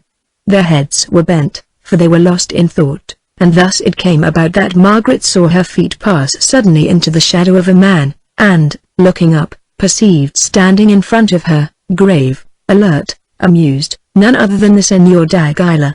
She uttered a little stifled scream, while Peter, with the impulse that causes a brave and startled hound to rush at that which frightens it, gave a leap forward towards their Spaniard. "Mother of God! Do you take me for a thief?" he asked in a laughing voice, as he stepped to one side to avoid him. "Your pardon," said Peter, shaking himself together, "but you surprised us appearing so suddenly where we never thought to see you. Any more than I thought to see you here, for this seems a strange place to linger on so cold a morning," and he looked at them again with his curious, mocking eyes that appeared to read the secret of their souls, while they grew red as roses beneath his scrutiny. "Permit me to explain," he went on. "I came here thus early on your service, to warn you, Master Peter, not to go abroad today, since a writ is out for your arrest, and as yet I have had no time to quash it by friendly settlement. Well, as it chanced, I met that handsome lady who was with you yesterday, returning from her marketing a friendly soul. She says she is your cousin. She brought me to the house, and having learned that your father, whom I wished to see, was at his prayers, good man, in the old chapel, led me to its door and left me to seek him. I entered, but could not find him, so, having waited a while, strayed into this garden through the open door, purposing to walk here till someone should appear, and, you see, I have been fortunate beyond my expectations or deserts." "So," said Peter shortly, for the man's manner and elaborated explanations filled him with disgust. "Let us seek Master Castile that he may hear the story." "And we thank you much for coming to warn us," murmured Margaret. "I will go find my father," and she slipped past him towards the door. Dagila watched her enter it, then turned to Peter and said, "You English are a hardy folk who take the spring air so early. Well, in such company I do the same. Truly she is a beauteous maiden. I have some experience of the sex, but never do I remember one so fair." "My cousin is well enough," answered Peter coldly, for this Spaniard's very evident admiration of Margaret did not please him. "Yes," answered Dagila, taking no notice of his tone, "she is well enough to fill the place, not of a merchant's daughter, but of a great lady, a countess reigning over towns and lands, or a queen even. The royal robes and ornaments would become that carriage and that brow."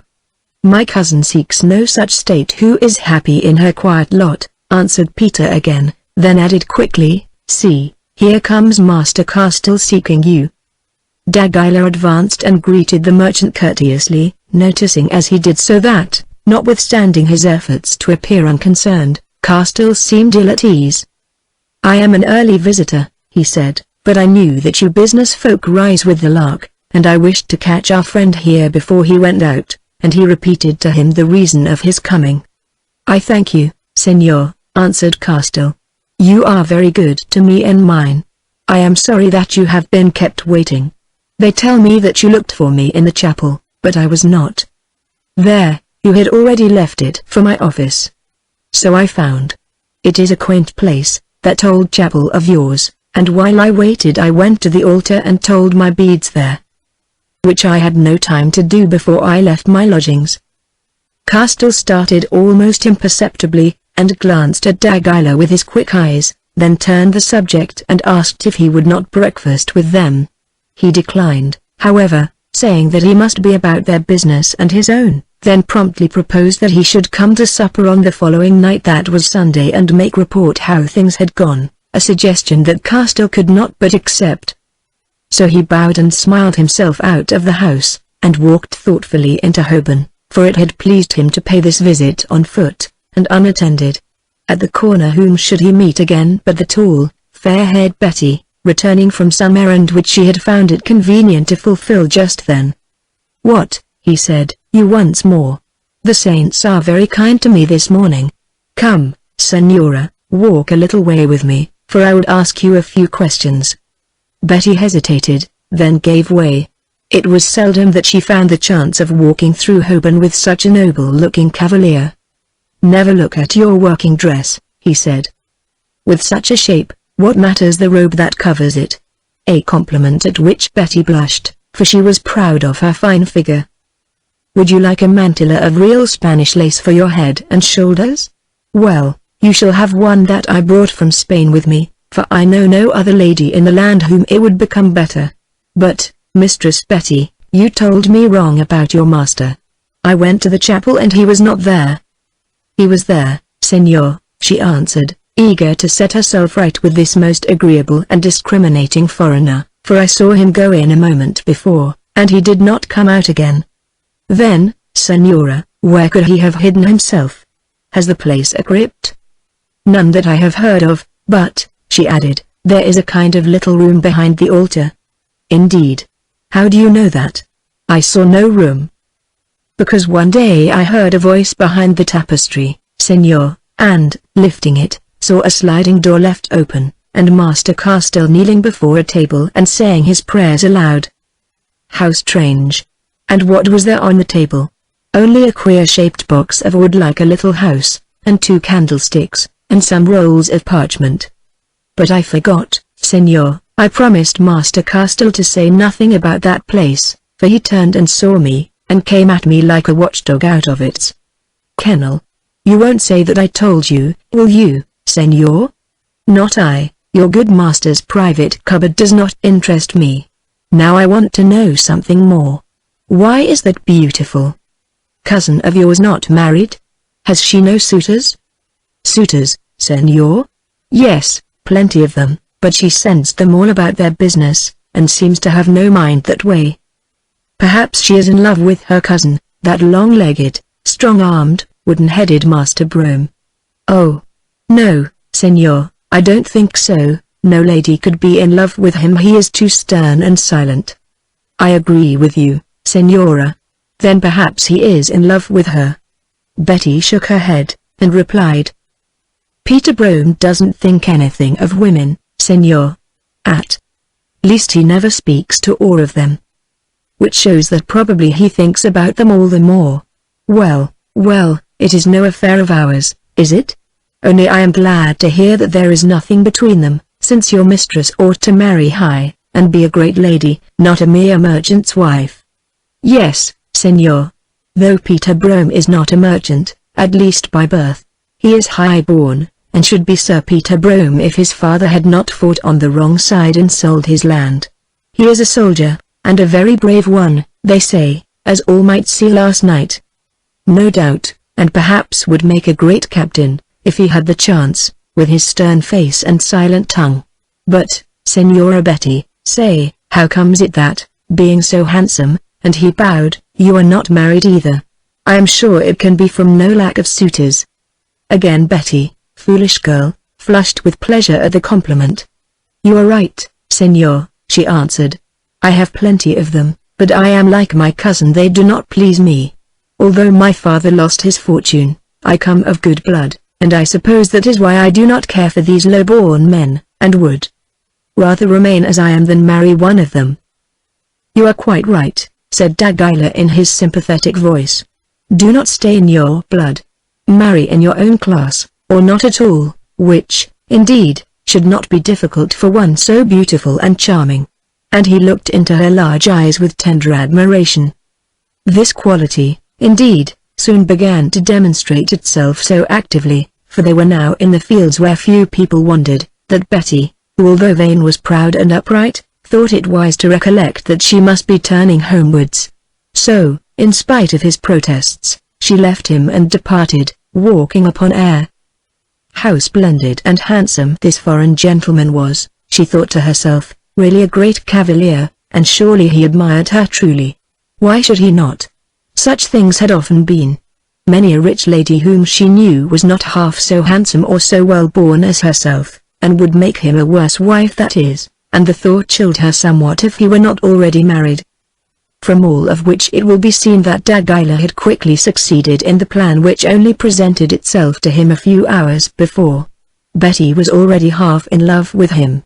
Not that he had any desire to possess this beautiful but foolish woman's heart, who saw in her only a useful tool, a stepping stone by means of which he might draw near to Margaret.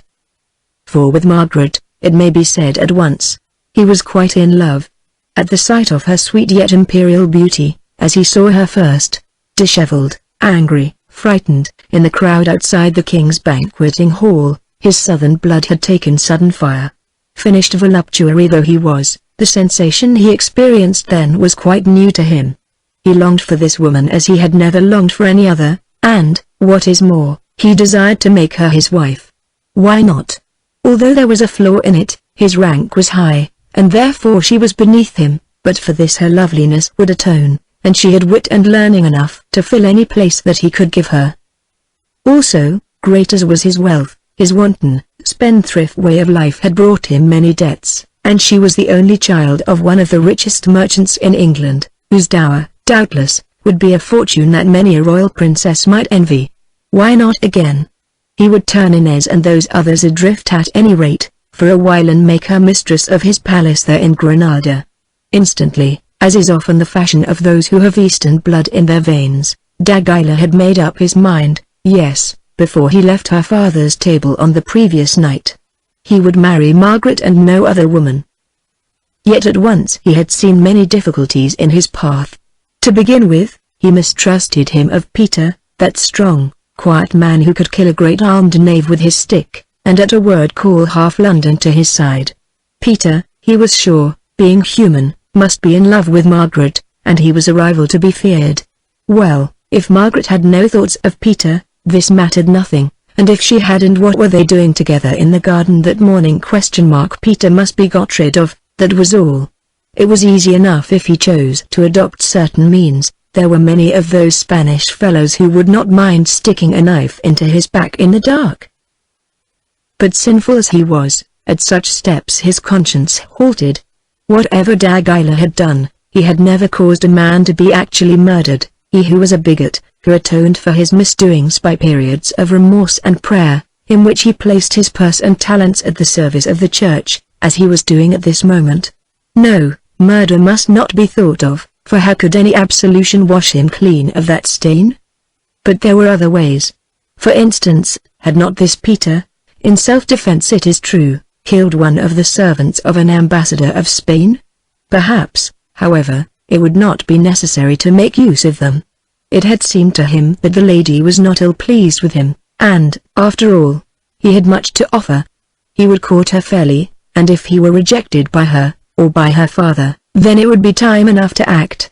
Meanwhile, he would keep the sword hanging over the head of Peter, pretending that it was he alone who had prevented it from falling, and learn all that he could as to Castile and his history. Here, indeed, fortune, in the shape of the foolish Betty, had favored him. Without a doubt, as he had heard in Spain, and been sure from the moment that he first saw him, Castile was still secretly a Jew. Mistress Betty's story of the room behind the altar, with the ark and the candles and the rolls of the law, proved as much. At least here was evidence enough to send him to the fires of the Inquisition in Spain, and, perhaps, to drive him out of England.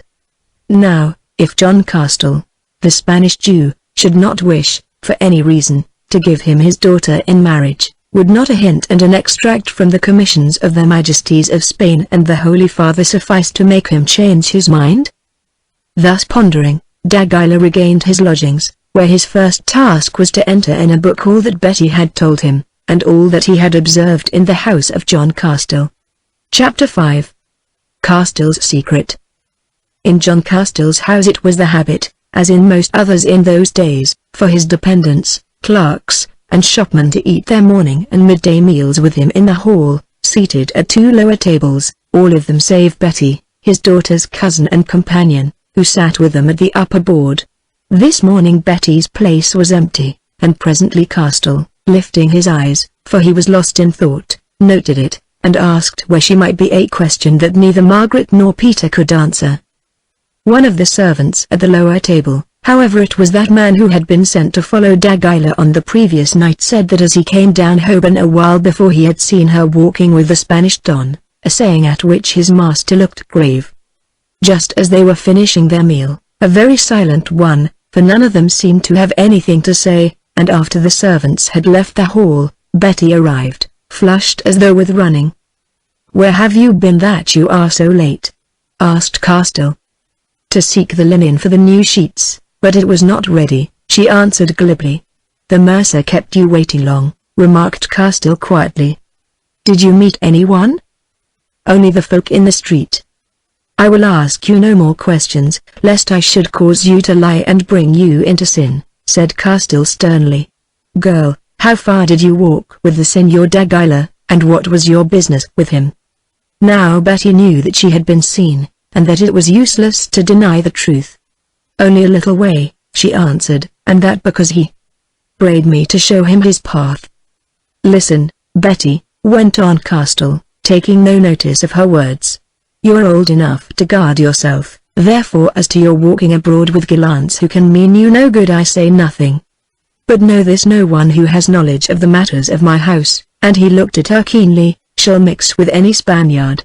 If you are found alone with this señor any more, that hour I have done with you, and you never pass my door again. Nay, no words. Take your food and eat it elsewhere." So she departed half weeping, but very angry, for Betty was strong and obstinate by nature. When she had gone, Margaret, who was fond of her cousin, tried to say some words on her behalf, but her father stopped her. "Sure," he said, "I know the girl, she is vain as a peacock, and, remembering her gentle birth and good looks, seeks to marry above her station, while for some purpose of his own an ill one, I'll warrant that Spaniard plays upon her weakness, which, if it be not curbed, may bring trouble on us all. Now, enough of Betty Dean, I must to my work." "Sir," said Peter, speaking for the first time, "we would have a private word with you." "A private word," he said, looking up anxiously. "Well, speak on." "No, this place is not private, I think its walls have ears. Follow me," and he led the way into the old chapel, whereof, when they had all passed it, he bolted the door. "Now," he said. "What is it?" "Sir," answered Peter, standing before him, "having your leave at last, I asked your daughter in marriage this morning." "At least you lose no time, friend Peter, unless you had called her from her bed and made your offer through the door you could not have done it quicker. Well, well, you ever were a man of deeds, not words, and what says my Margaret?" "An hour ago she said she was content," answered Peter. "A cautious man also," went on Castle with a twinkle in his eye, "who remembers that women have been known to change their minds within an hour. After such long thought, what say you now, Margaret?"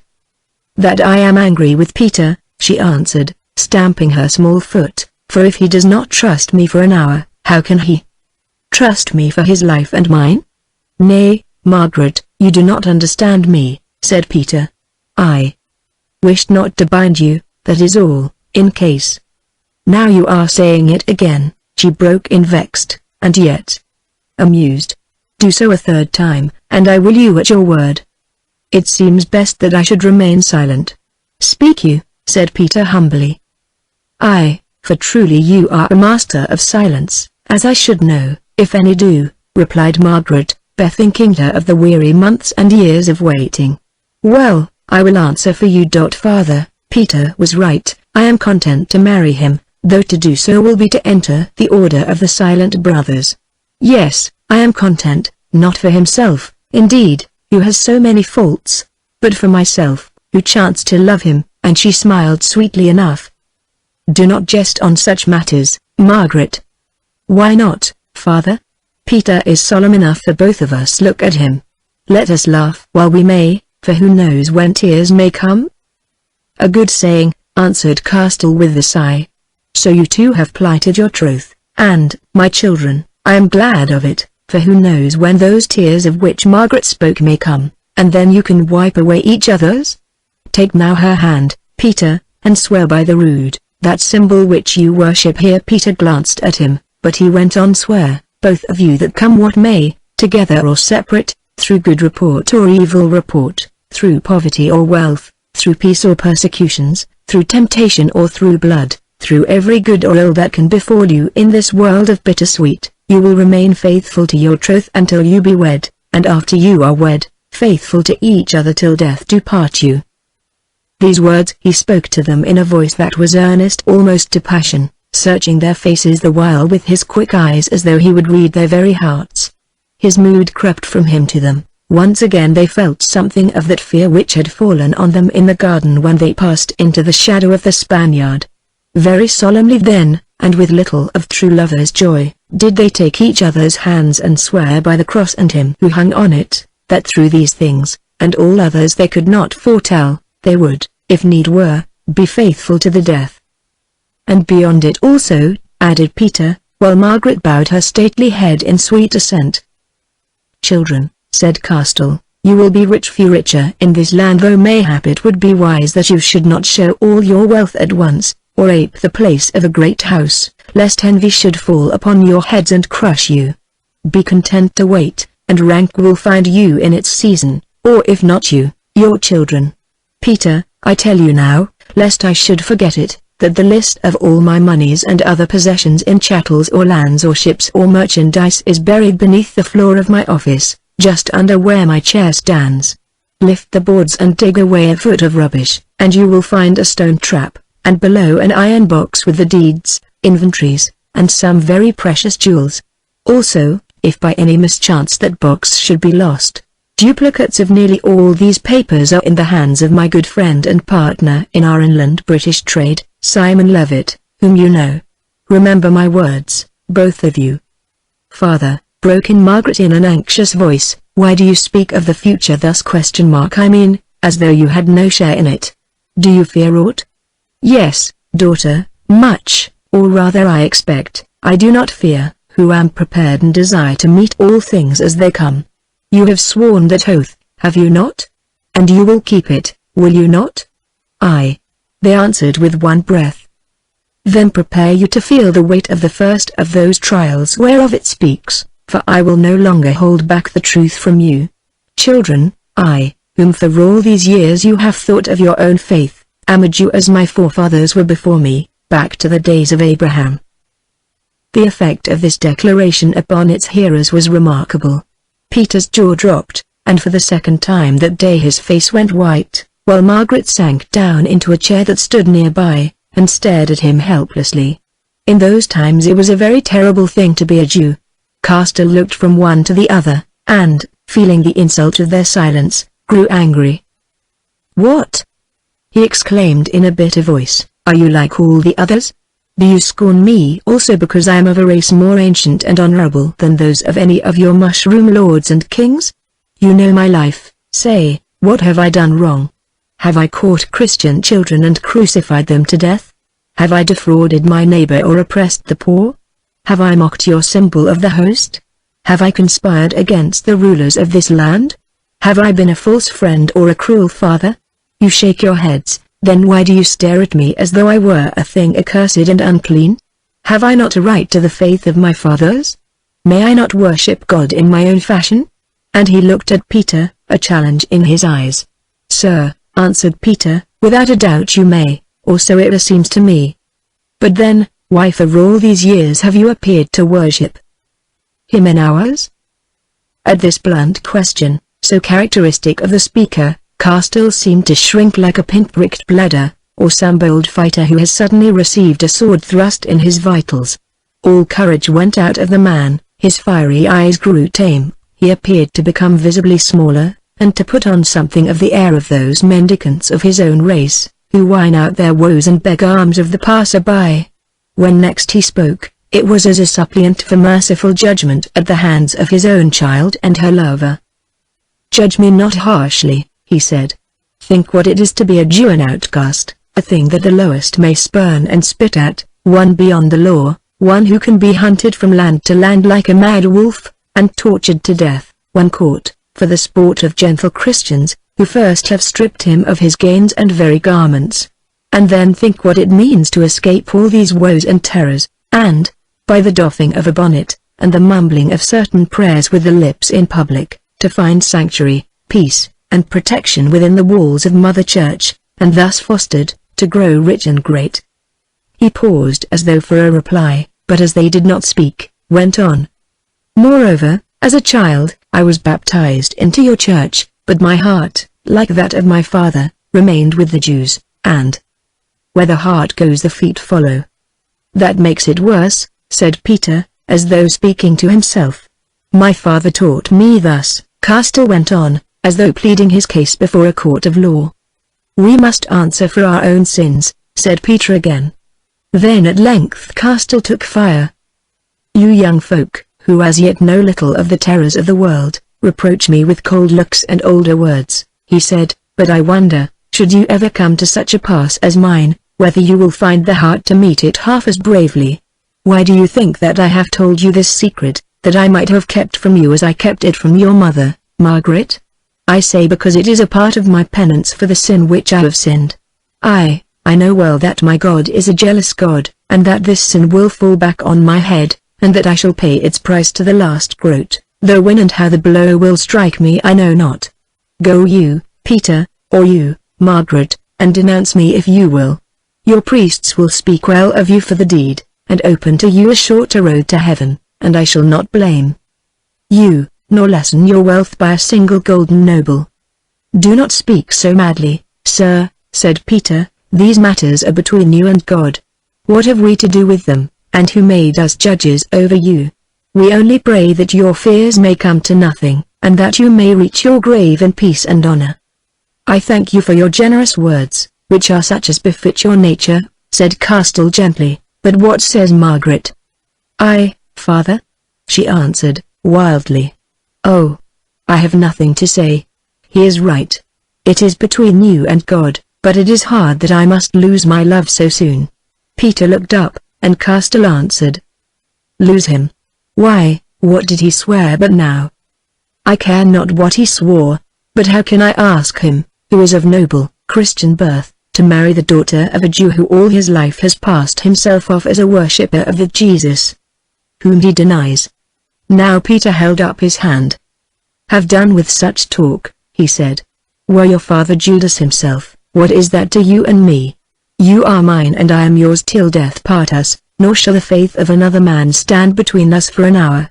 Sir, we thank you for your confidence, and of this be sure, that although it makes us sorrowful, we do not love or honor you the less because now we know the truth.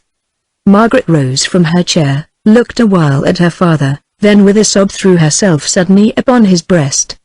Forgive me if I spoke bitterly, she said, who, not knowing that I was half a Jewess, have been taught to hate their race. What is it to me of what faith you are, who think of you only as my dearest father? Why weep then? Asked Castle, stroking her hair tenderly. Because you are in danger, or so you say, and if anything happened to you, oh, what shall I do then?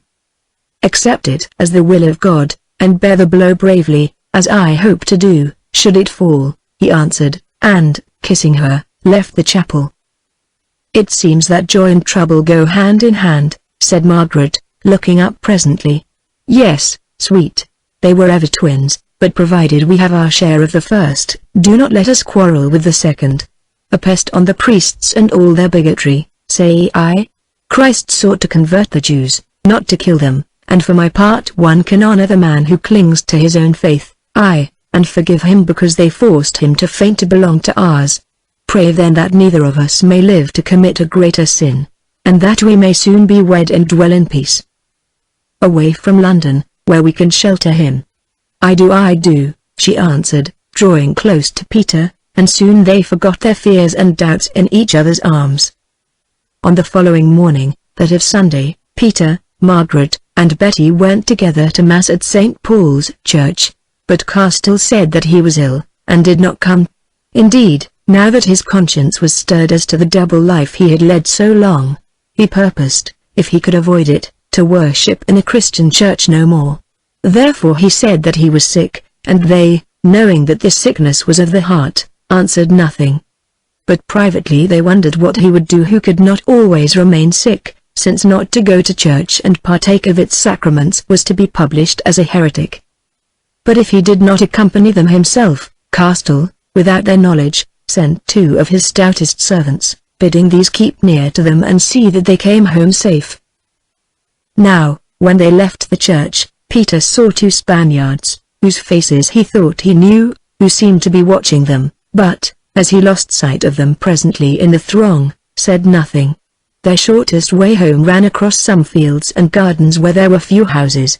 This lane, then, they followed, talking earnestly to each other, and noting nothing till Betty behind called out to them to beware. Then Peter looked up and saw the 2 Spaniards scrambling through a gap in the fence not 6 paces ahead of them, saw also that they laid their hands upon their sword hilts.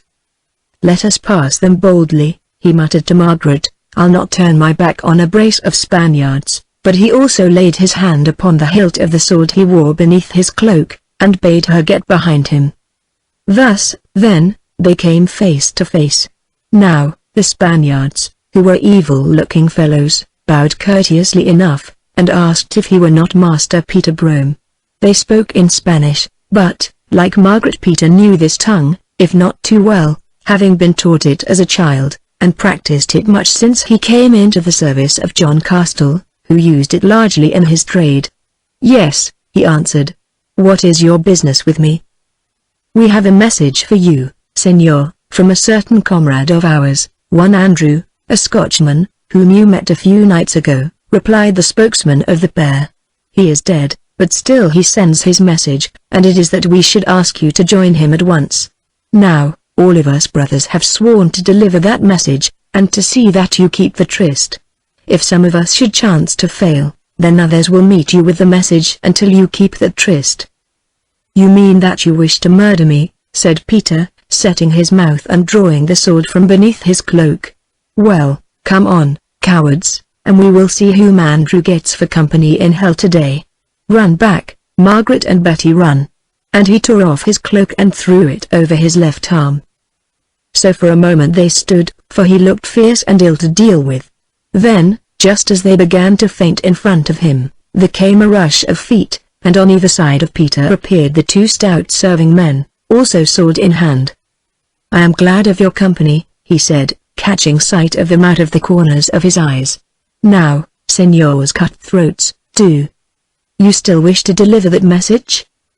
The answer of the Spaniards, who saw themselves thus unexpectedly outmatched, was to turn and run, whereon one of the serving men, picking up a big stone that lay in the path, hurled it after them with all his force. It struck the hindmost Spaniard full in the back, and so heavy was the blow that he fell onto his face in the mud, whence he rose and limped away, cursing them with strange, Spanish oaths, and vowing vengeance. "Now," said Peter, "I think that we may go home in safety, for no more messengers will come from Andrew today." "No," gasped Margaret, "not today, but tomorrow or the next day they will come, and oh, how will it end?" "That God knows alone," answered Peter gravely as he sheathed his sword.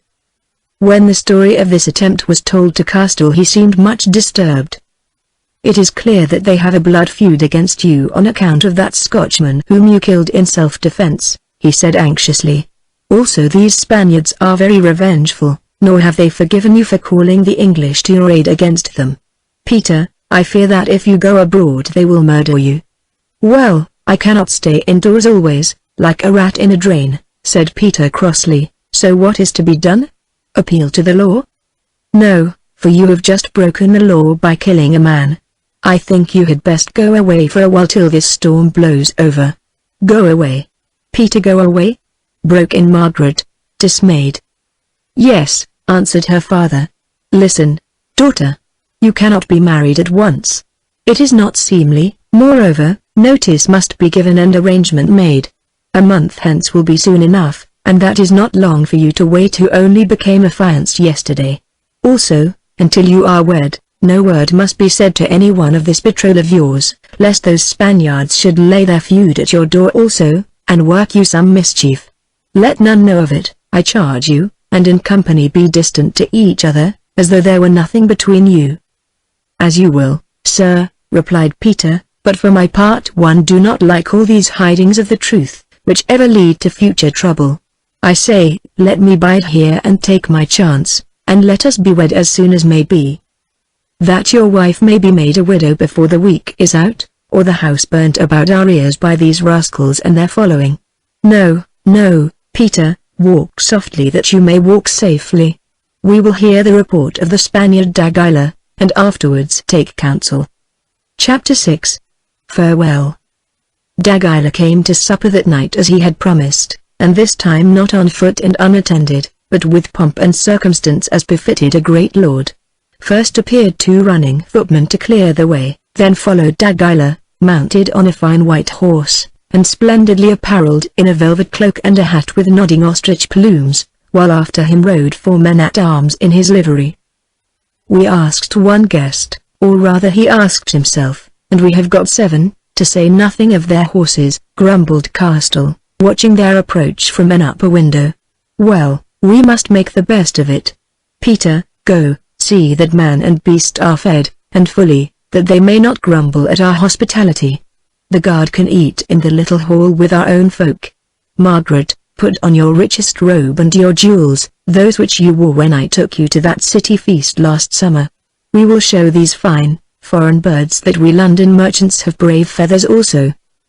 Peter hesitated, misdoubting him of the wisdom of this display, who, if he could have his will, would have sent the Spaniards following to the tavern, and received him in sober garments to a simple meal. But Castell, who seemed somewhat disturbed that night, who loved, moreover, to show his wealth at times after the fashion of a Jew, began to fume and ask if he must go himself. So the end of it was that Peter went, shaking his head, while, urged to it by her father, Margaret departed also to array herself. A few minutes later Castell, in his costliest feast-day robe, greeted d'Aguilar in the ante-hall, and, the two of them being alone, asked him how matters went as regarded d'Ayala and the man who had been killed. "Well and ill," answered d'Aguilar. "Dr. de Puebla, with whom I hoped to deal, has left London in a huff, for he says that there is not room for 2 Spanish ambassadors at court, so I had to fall back upon d'Ayala after all. Indeed, twice have I seen that exalted priest upon the subject of the well-deserved death of his villainous servant, and, after much difficulty, for having lost several men in such brawls, he thought his honor touched, he took the 50 gold angels to be transmitted to the fellow's family, of course, or so he said, and gave a receipt. Here it is," and he handed a paper to Castell, who read it carefully. It was to the effect that Peter Brome, having paid a sum of 50 angels to the relatives of Andrew Fasson, a servant of the Spanish ambassador, which Andrew the said Peter had killed in a brawl, the said ambassador undertook not to prosecute or otherwise molest the said Peter on account of the manslaughter which he had committed. "But no money has been paid," said Castell. "Indeed yes, I paid it. D'Ayala gives no receipts against promises. I thank you for your courtesy, Señor. You shall have the gold before you leave this house. Few would have trusted a stranger thus far." D'Aguilar waved his hand. "Make no mention of such a trifle. I would ask you to accept it as a token of my regard for your family, only that would be to affront so wealthy a man. But listen, I have more to say. You are, or rather your kinsman Peter, is still in the wood. D'Ayala has pardoned him, but there remains the King of England, whose law he has broken. Well, this day I have seen the king, who, by the way, talked of you as a worthy man, saying that he had always thought only a Jew could be so wealthy, and that he knew you were not, since you had been reported to him as a good son of the church," and he paused, looking at Castell. "I fear his grace magnifies my wealth, which is but small," answered Castell coolly, leaving the rest of his speech unnoticed. "But what said his grace?" "I showed him d'Ayala's receipt, and he answered that if his excellency was satisfied, he was satisfied, and for his part would not order any process to issue, but he bade me tell you and Peter Brome that if he caused more tumult in his streets, whatever the provocation, and especially if that tumult were between English and Spaniards, he would hang him at once with trial or without it. All of which he said very angrily, for the last thing which his highness desires just now is any noise between Spain and England."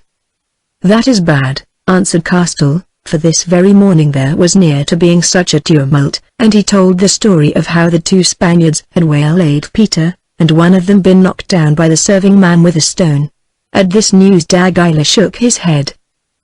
"Then that is just where the trouble lies," he exclaimed. "I know it from my people, who keep me well informed, that all those servants of d'Ayala, and there are more than 20 of them, have sworn an oath by the Virgin of Seville that before they leave this land they will have your kinsman's blood in payment for that of Andrew Fasson, who, although a Scotchman, was their officer, and a brave man whom they loved much. Now, if they attack him, as they will, there must be a brawl, for Peter fights well, and if there is a brawl, though Peter and the English get the best of it, as very likely they may, Peter will certainly be hanged, for so the king has promised." "Before they leave the land? When do they leave it?" "D'Ayala sails within a month, and his folk with him, for his co-ambassador, the Dr. de Puebla, will bear with him no more, and has written from the country house where he is sulking that one of them must go." "Then I think it is best, Señor, that Peter should travel for a month. Friend Castle, you are wise, I think so too, and, I counsel you, arrange it at once. Hush. Here comes the lady, your daughter. As he spoke, Margaret appeared descending the broad oak stairs which led into the anteroom. Holding a lamp in her hand, she was in full light, whereas the two men stood in the shadow. She wore a low-cut dress of crimson velvet, embroidered about the bodice with dead gold, which enhanced the dazzling whiteness of her shapely neck and bosom. Round her throat hung a string of great pearls, and on her head was a net of gold, studded with smaller pearls, from beneath which her glorious, chestnut black hair flowed down in rippling waves almost to her knees.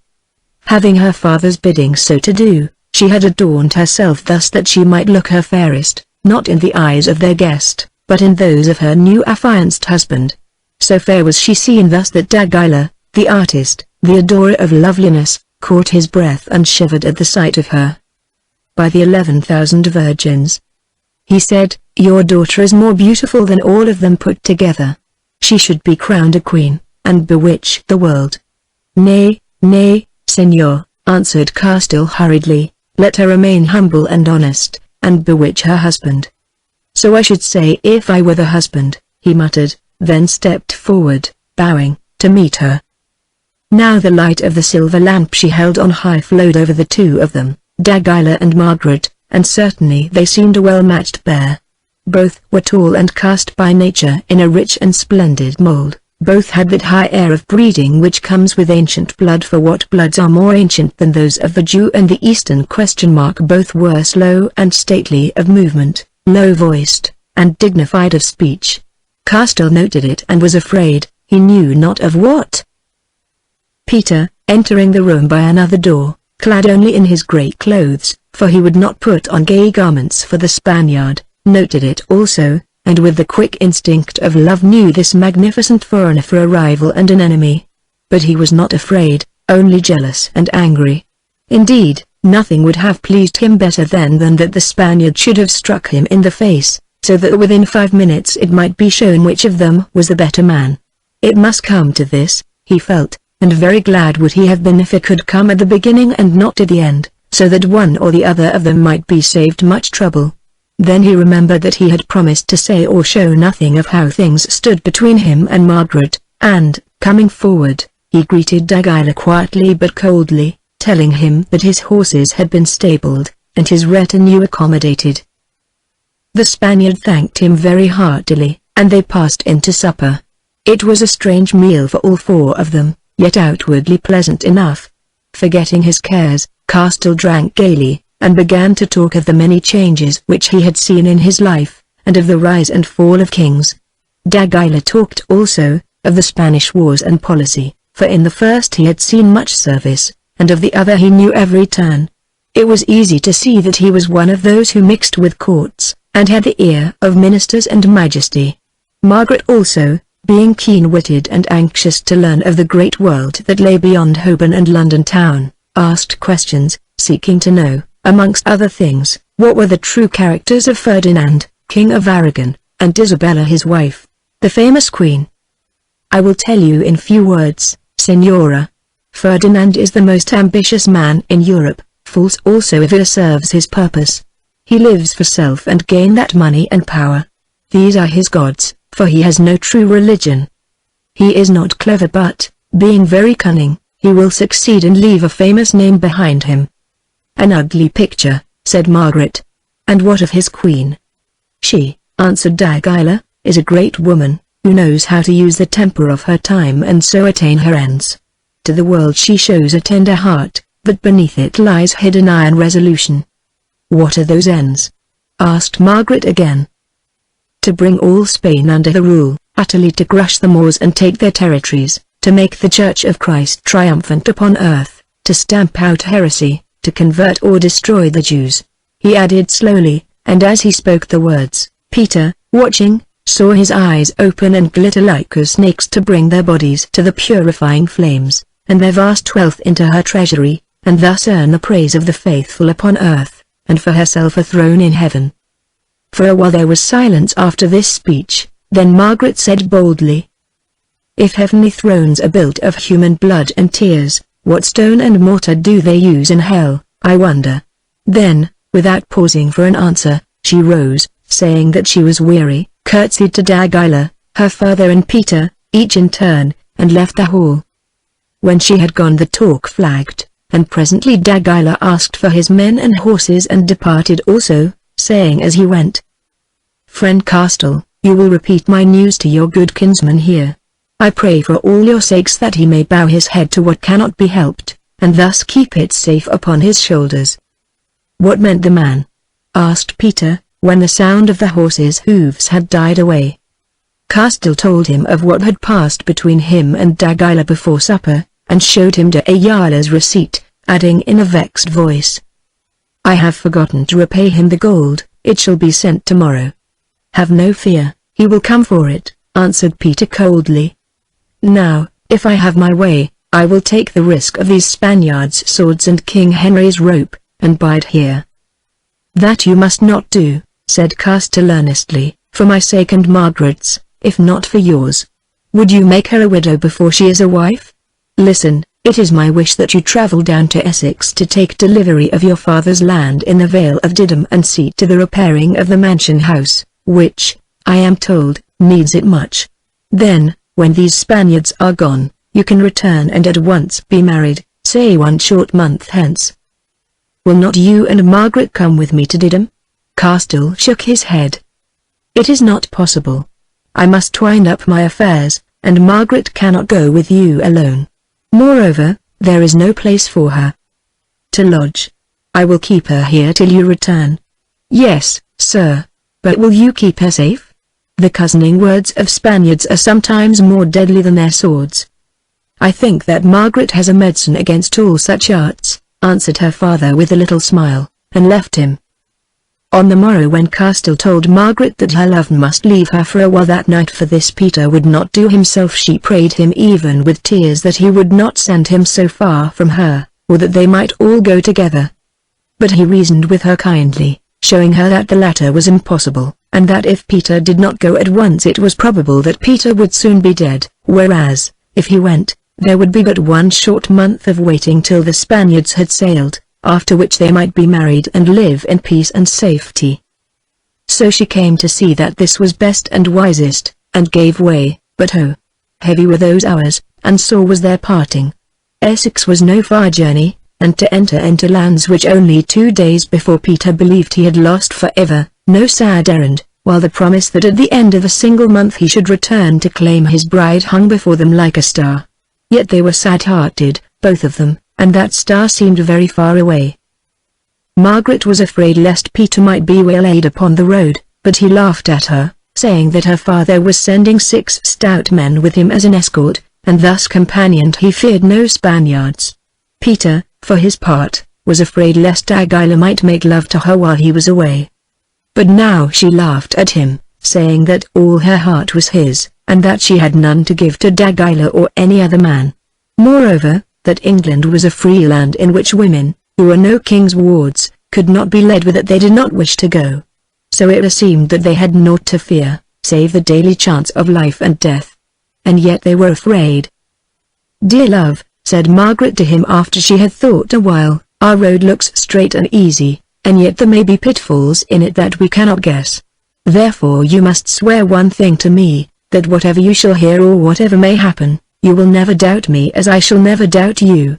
If, for instance, you should be told that I have discarded you, and given myself to some other husband, if even you should believe that you see it signed by my hand, or if you think that you hear it told to you by my voice still, I say, believe it not." "How could such a thing be?" asked Peter anxiously. "I do not suppose that it could be, I only paint the worst that might happen as a lesson for us both. Heretofore my life has been calm as a summer's day, but who knows when winter storms may rise, and often I have thought that I was born to know wind and rain and lightning as well as peace and sunshine. Remember that my father is a Jew, and that to the Jews and their children terrible things chance at times. Why, all this wealth might vanish in an hour, and you might find me in a prison, or clad in rags begging my bread. Now do you swear?" And she held towards him the gold crucifix that hung upon her bosom. "Aye," he said, I swear it by this holy token and by your lips," and he kissed first the cross and then her mouth, adding, "Shall I ask the same oath of you?" She laughed. "If you will, but it is not needful. Peter, I think that I know you too well. I think that your heart will never stir even if I be dead and you married to another. And yet men are men, and women have wiles, so I will swear this, that should you slip, perchance, and I live to learn it, I will try not to judge you harshly." And again she laughed, she who was so certain of her empire over this man's heart and body. "Thank you," said Peter, "but for my part one will try to stand straight upon my feet, so should any tales be brought to you of me, sift them well, I pray you." Then, forgetting their doubts and dreads, they talked of their marriage, which they fixed for that day month, and of how they would dwell happily in Didham Vale. Also Margaret, who well knew the house, named the old hall, where they should live, for she had stayed there as a child, gave him many commands as to the new arrangement of its chambers and its furnishing, which, as there was money and to spare, could be as costly as they willed, saying that she would send him down all things by wain so soon as he was ready for them. Thus, then, the hours wore away, until at length night came and they took their last meal together, the three of them, for it was arranged that Peter should start at moonrise, when none were about to see him go. It was not a very happy meal, and, though they made a brave show of eating, but little food passed their lips.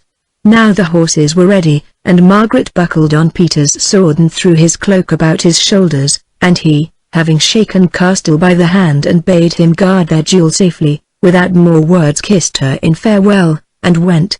Taking the silver lamp in her hand, she followed him to the anteroom. At the door he turned and saw her standing there gazing after him with wide eyes and a strained, white face. At the sight of her silent pain almost his heart failed him, almost he refused to go. Then he remembered, and went. For a while Margaret still stood thus, until the sound of the horses' hoofs had died away indeed.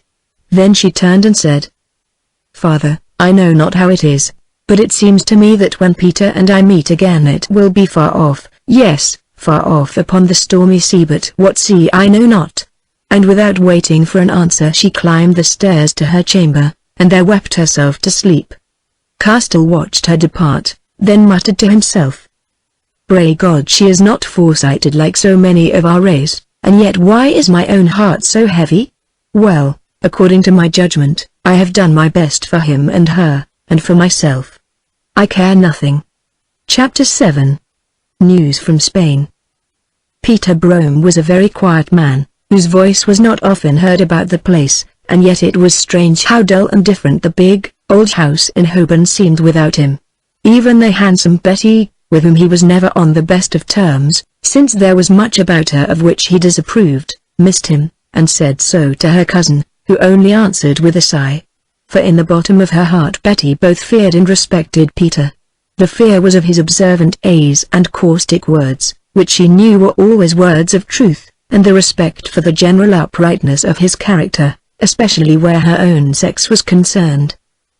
In fact, as has been hinted, some little time before, when Peter had first come to live with the Castiles, Betty, thinking him a proper man of gentle birth, such a one indeed as she would wish to marry, had made advances to him, which, as he did not seem to notice them, became by degrees more and more marked.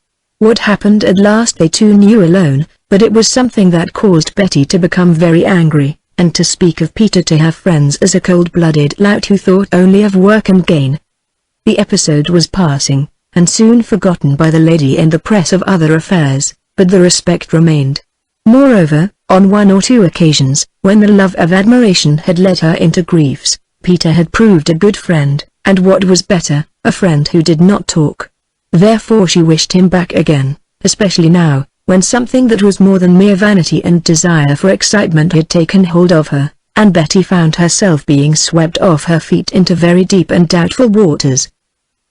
The shopmen and the servants missed him also, for to him all disputes were brought for settlement, nor, provided it had not come about through lack of honesty, were any pains too great for him to take to help them in a trouble.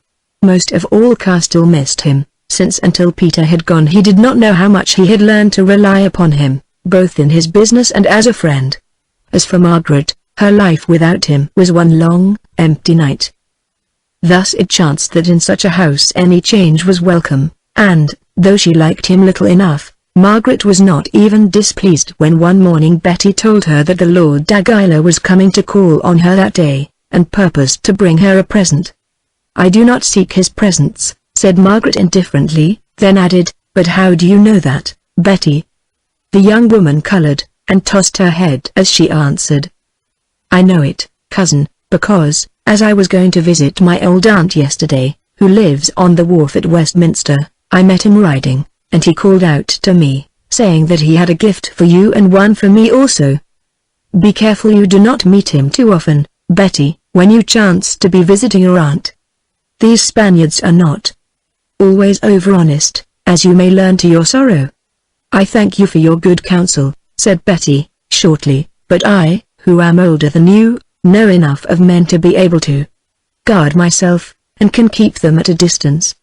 "I am glad of it, Betty, only sometimes I have thought that the distance was scarcely wide enough," answered Margaret, and left the subject, for she was thinking of other things. That afternoon, when Margaret was walking in the garden, Betty, whose face seemed somewhat flushed, ran up to her and said that the Lord Daguilar was waiting in the hall. "Very good," answered Margaret, "I will come. Go, tell my father, that he may join us. But why are you so disturbed and hurried?" she added wonderingly. "Oh," answered Betty, "he has brought me a present, so fine a present, a mantle of the most wonderful lace that ever I saw, and a comb of mottled shell mounted in gold to keep it off the hair. He made me wait while he showed me how to put it on, and that was why I ran." Margaret did not quite see the connection, but she answered slowly, "Perhaps it would have been wiser if you had run first. I do not understand why this fine lord brings you presents. But he has brought one for you also, cousin, although he would not say what it was." "That I understand still less. Go, tell my father that the Señor Daguilar awaits him." Then she went into the hall, and found Daguilar looking at an illuminated book of hours in which she had been reading, that was written in Spanish in one column and in Latin in that opposite. He greeted her in his usual graceful way, that, where Margaret was concerned, was easy and well-bred without being bold, and said at once, "So you read Spanish, Señora?" "A little. Not very well, I fear." "And Latin also?" "A little again. I have been taught that tongue. By studying them thus I try to improve myself in both." "I perceive that you are learned as you are beautiful," and he bowed courteously. "I thank you, Señor, but I lay claim to neither grace." "What need is there to claim that which is evident?" replied Daguilar, then added, "But I forgot, I have brought you a present, if you will be pleased to accept it. Or, rather, I bring you what is your own, or at the least your father's. I bargained with His Excellency Don de Ayala, pointing out that 50 gold angels were too much to pay for that dead rogue of his, but he would give me nothing back in money, since with gold he never parts. Yet I won some change from him, and it stands without your door. It is a Spanish janet of the true Moorish blood, which, hundreds of years ago, that people brought with them from the East. He needs it no longer, as he returns to Spain, and it is trained to bear a lady." Margaret did not know what to answer, but, fortunately, at that moment her father appeared, and to him Daguilar repeated his tale, adding that he had heard his daughter say that the horse she rode had fallen with her, so that she could use it no more. Now, Castell did not wish to accept this gift, for such he felt it to be, but Daguilar assured him that if he did not he must sell it and return him the price in money, as it did not belong to him. So, there being no help for it, he thanked him in his daughter's name and his own, and they went into the stableyard, whither it had been taken, to look at this horse. The moment that Castell saw it he knew that it was a creature of great value, pure white in color, with a long, low body, small head, gentle eyes, round hoofs, and flowing mane and tail, such a horse, indeed, as a queen might have ridden. Now again he was confused, being sure that this beast had never been given back as a luck penny, since it would have fetched more than the 50 angels on the market. Moreover, it was harnessed with a woman's saddle and bridle of the most beautifully worked red cord of a leather, to which were attached a silver bit and stirrup. But Daguilar smiled, and vowed that things were as he had told them, so there was nothing more to be said. Margaret, too, was so pleased with the mare, which she longed to ride, that she forgot her scruples, and tried to believe that this was so. Noting her delight, which she could not conceal as she patted the beautiful beast, Dagila said, "Now I will ask one thing in return for the bargain that I have made, that I may see you mount this horse for the first time.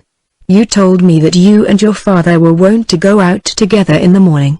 Have I your leave, sir," and he turned to Castle, "to ride with you before breakfast, say, at 7 of the clock, for I will show the lady, your daughter, how she should manage a horse of this blood, which is something of a trick."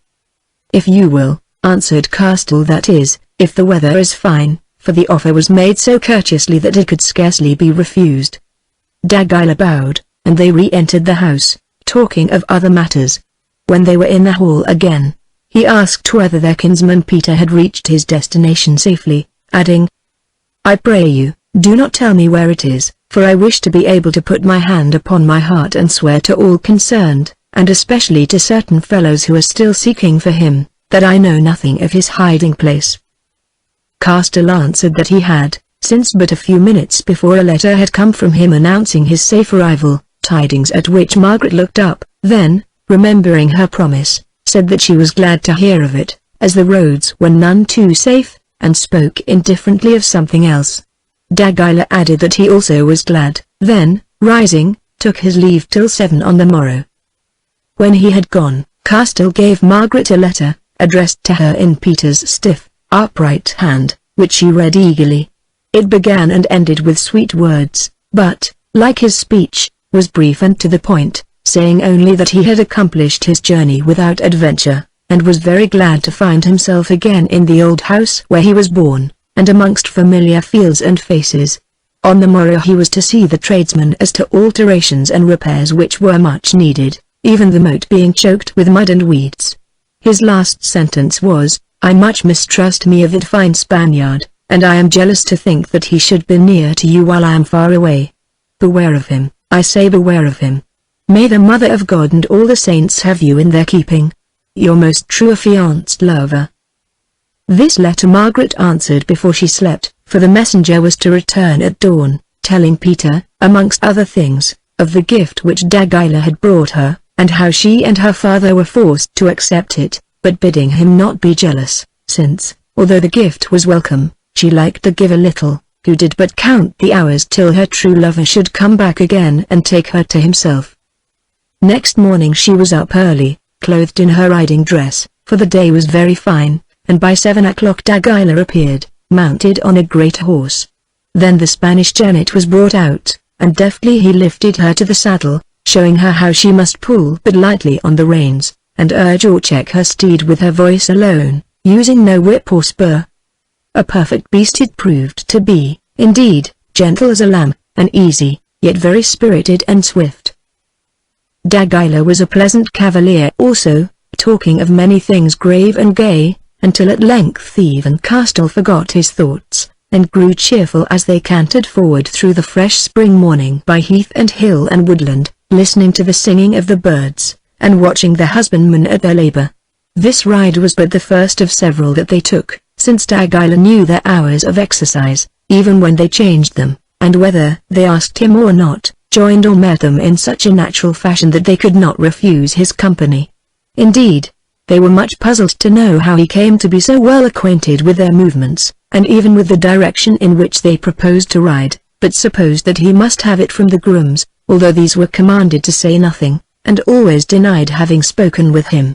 That Betty should speak of such matters, or even find opportunity of doing so, never chanced to cross their minds, who did not guess that if they rode with Dagila in the morning, Betty often walked with him in the evening when she was supposed to be at church, or sewing, or visiting her aunt upon the wharf at Westminster. But of these walks the foolish girl said nothing, for her own reasons. Now, as they rode together, although he remained very courteous and respectful, the manner of Dagila towards Margaret grew ever more close and intimate. Thus he began to tell her stories, true or false, of his past life, which seemed to have been strange and eventful enough, to hint, too, of a certain hidden greatness that pertained to him which he did not dare to show, and of high ambitions which he had. He spoke also of his loneliness, and his desire to lose it in the companionship of a kindred heart, if he could find one to share his wealth, his station, and his hopes, while all the time his dark eyes, fixed on Margaret, seemed to say, "The heart I seek is such a one as yours."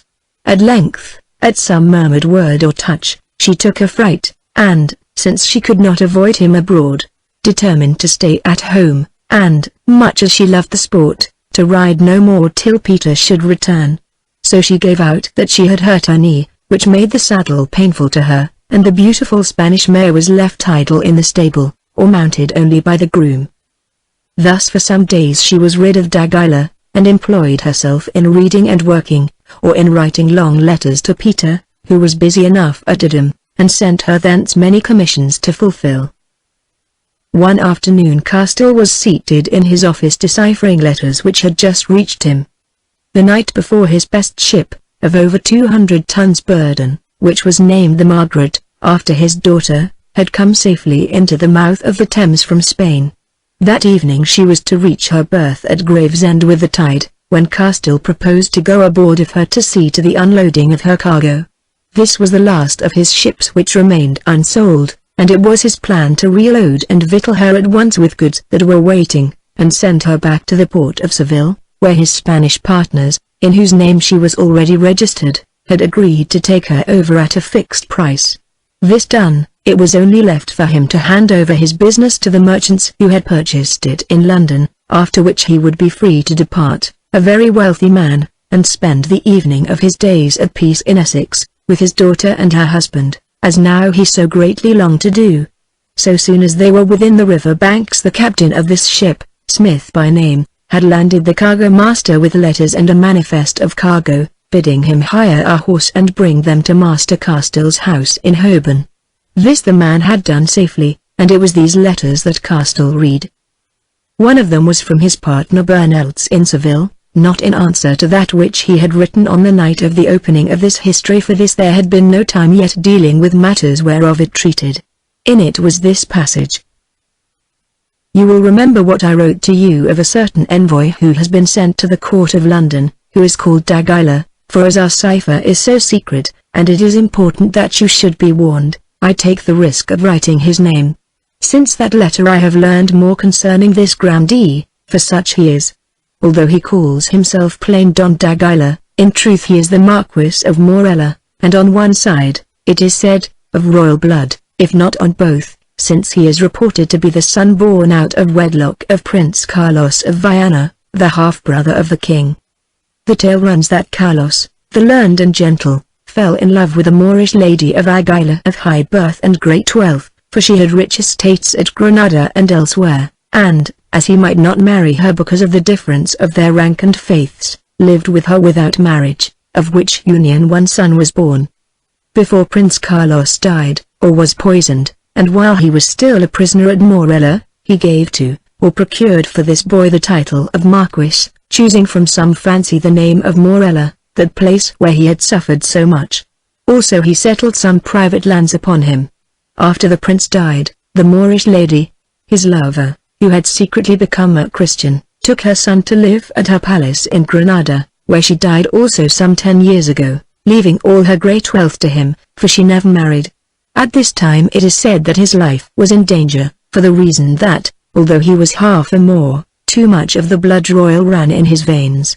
But the Marquis was clever, and persuaded the king and queen that he had no ambition beyond his pleasures. Also the church interceded for him, since to it he proved himself a faithful son, persecuting all heretics, especially the Jews, and even Moors, although they are of his own blood. So in the end he was confirmed in his possessions and left alone, although he refused to become a priest. Since then he has been made an agent of the crown at Granada, and employed upon various embassies to London, Rome, and elsewhere, on matters connected with the faith and the establishment of the Holy Inquisition. That is why he is again in England at this moment, being charged to obtain the names and particulars concerning all Morinos settled there, especially if they trade with Spain. I have seen the names of those of whom he must inquire most closely, and that is why I write to you so fully, since yours is first upon the list. I think, therefore, that you do wisely to wind up your business with this country, and especially to sell your ships to us outright and quickly, since otherwise they might be seized like yourself, if you came here. My counsel to you is hide your wealth, which will be great when we have paid you all we owe, and go to some place where you will be forgotten for a while, since that bloodhound Dagila, for so he calls himself, after his mother's birthplace, has not tracked you to London for nothing. As yet, thanks be to God, no suspicion has fallen on any of us, perhaps because we have many in our pay." When Castell had finished transcribing all this passage he read it through carefully. Then he went into the hall, where a fire burned, for the day was cold, and threw the translation onto it, watching until it was consumed, after which he returned to his office, and hid away the letter in a secret cupboard behind the paneling of the wall.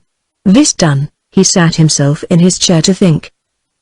"My good friend Juan Bernardes is right," he said to himself. "Dagila, or the Marquis Morella, does not nose me and the others out for nothing. Well, I shall not trust myself in Spain, and the money, most of it, except what is still to come from Spain, is put out where it will never be found by him, at good interest too. All seems safe enough, and yet I would to God that Peter and Margaret were fast married, and that we three sat together, out of sight and mind, in the old hall at Dedham. I have carried on this game too long. I should have closed my books a year ago, but the trade was so good that I could not. I was wise also, who in this one lucky year have nearly doubled my fortune. And yet it would have been safer, before they guessed that I was so rich. Greed, mere greed, for I do not need this money which may destroy us all. Greed. The ancient pitfall of my race."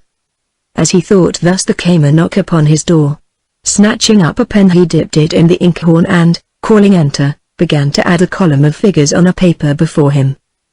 The door opened, but he seemed to take no heed, so diligently did he count his figures.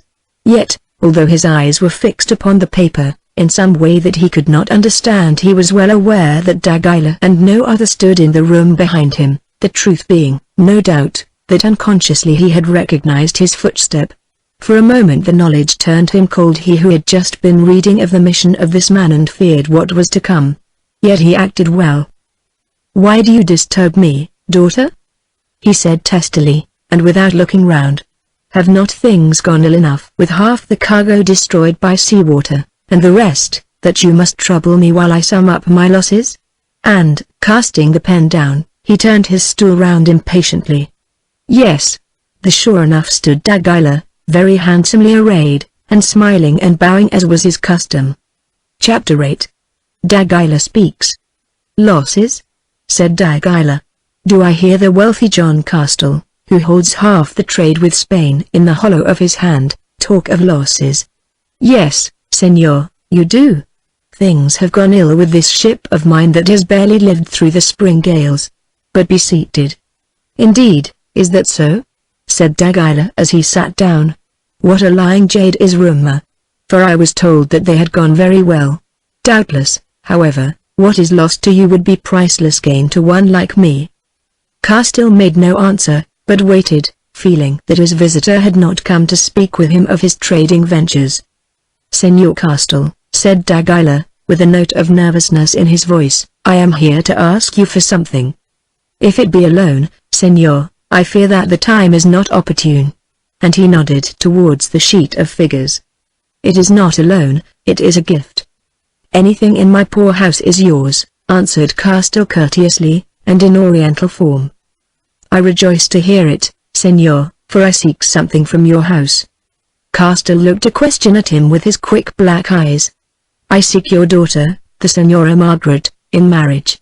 Castell stared at him, then a single word broke from his lips. "Impossible." "Why impossible?" asked Dagila slowly, yet as one who expected some such answer. "In age we are not unsuited, nor perhaps in fortune, while of rank I have enough, more than you guessed perhaps. I vaunt not myself, yet women have thought me not uncomely. I should be a good friend to the house whence I took a wife, where perchance a day may come when friends will be needed, and lastly, I desire her not for what she may bring with her, though wealth is always welcome, but I pray you to believe it because I love her. I have heard that the Senor Dagila loves many women, yonder in Granada. As I have heard that the Margaret had a prosperous voyage, Senor Castell. Rumor, as I said but now, is a lying jade. Yet I will not copy her. I have been no saint.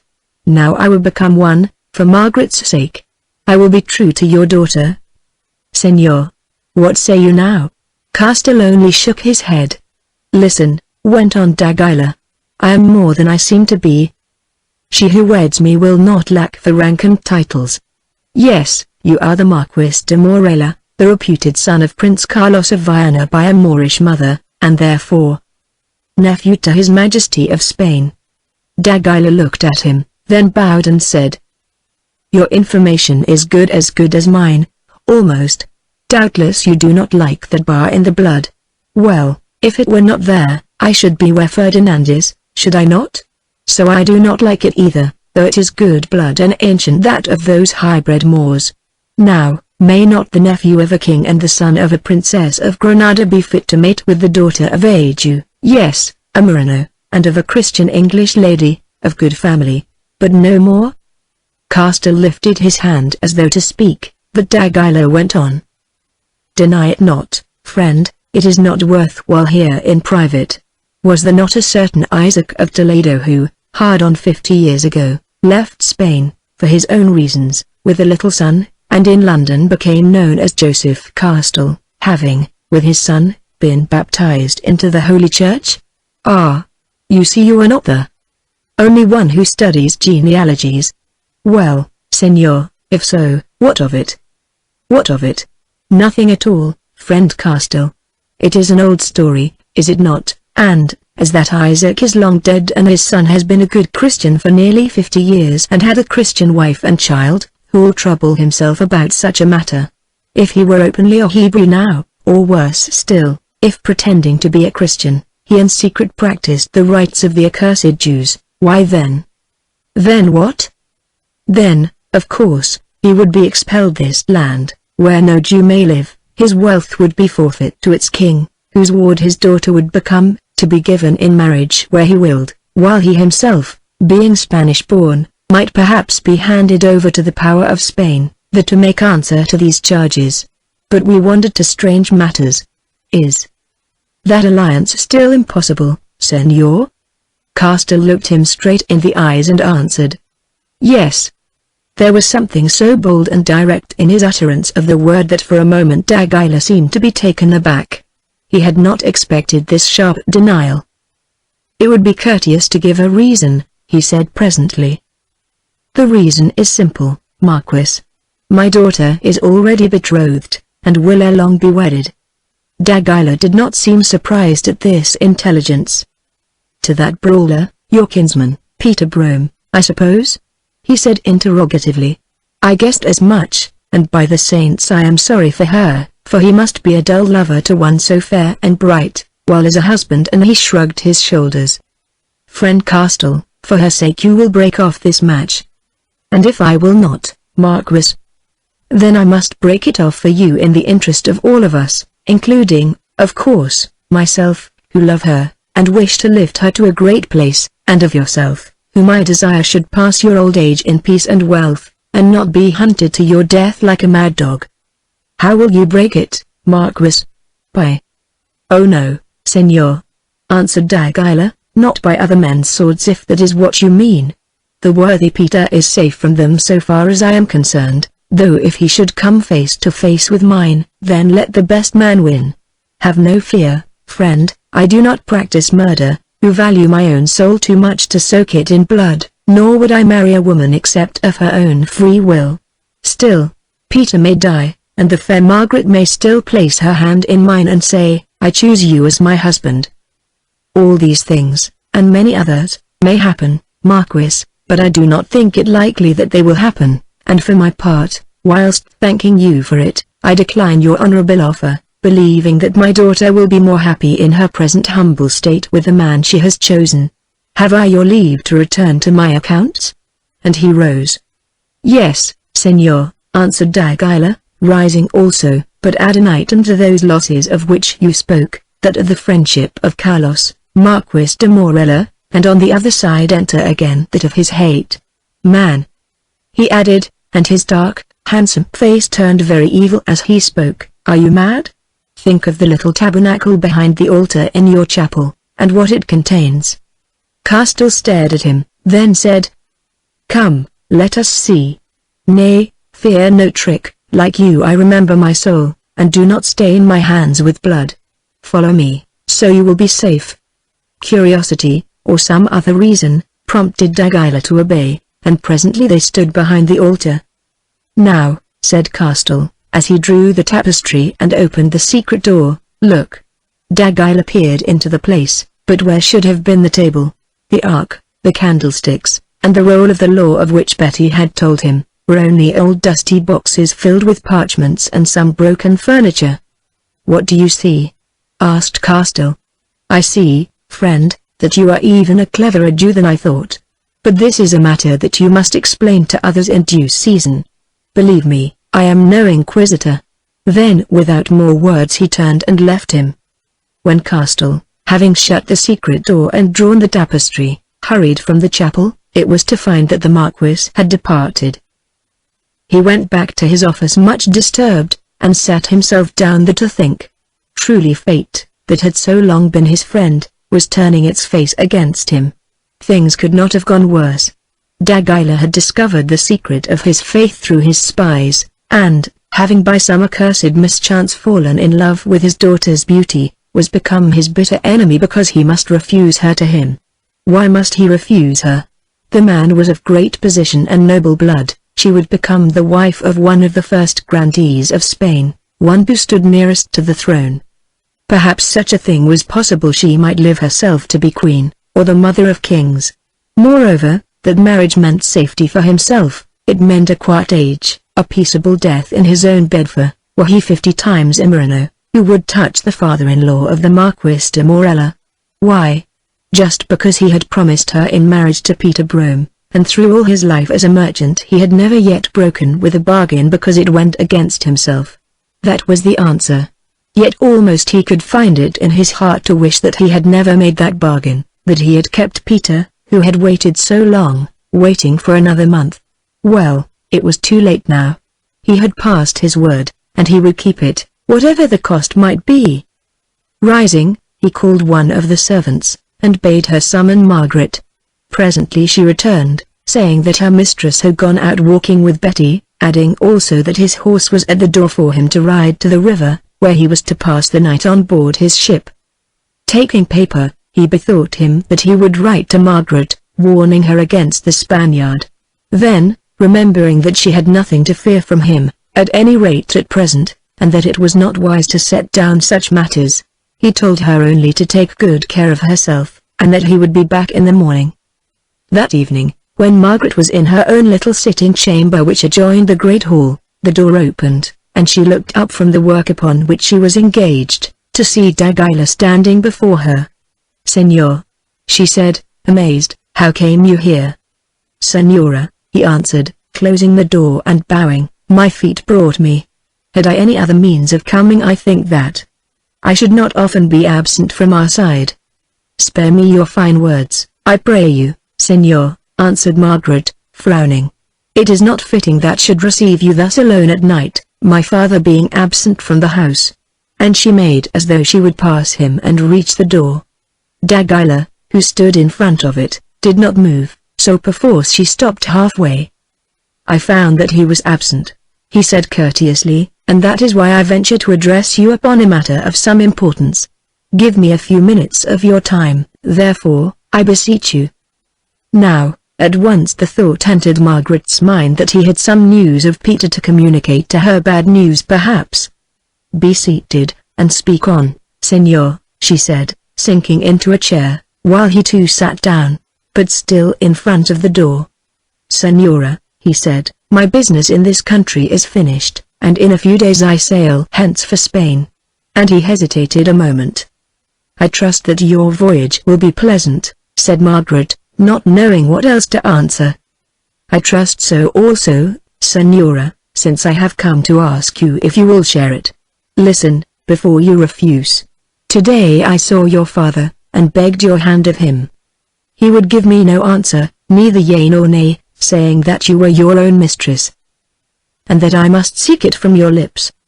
"My father said that?"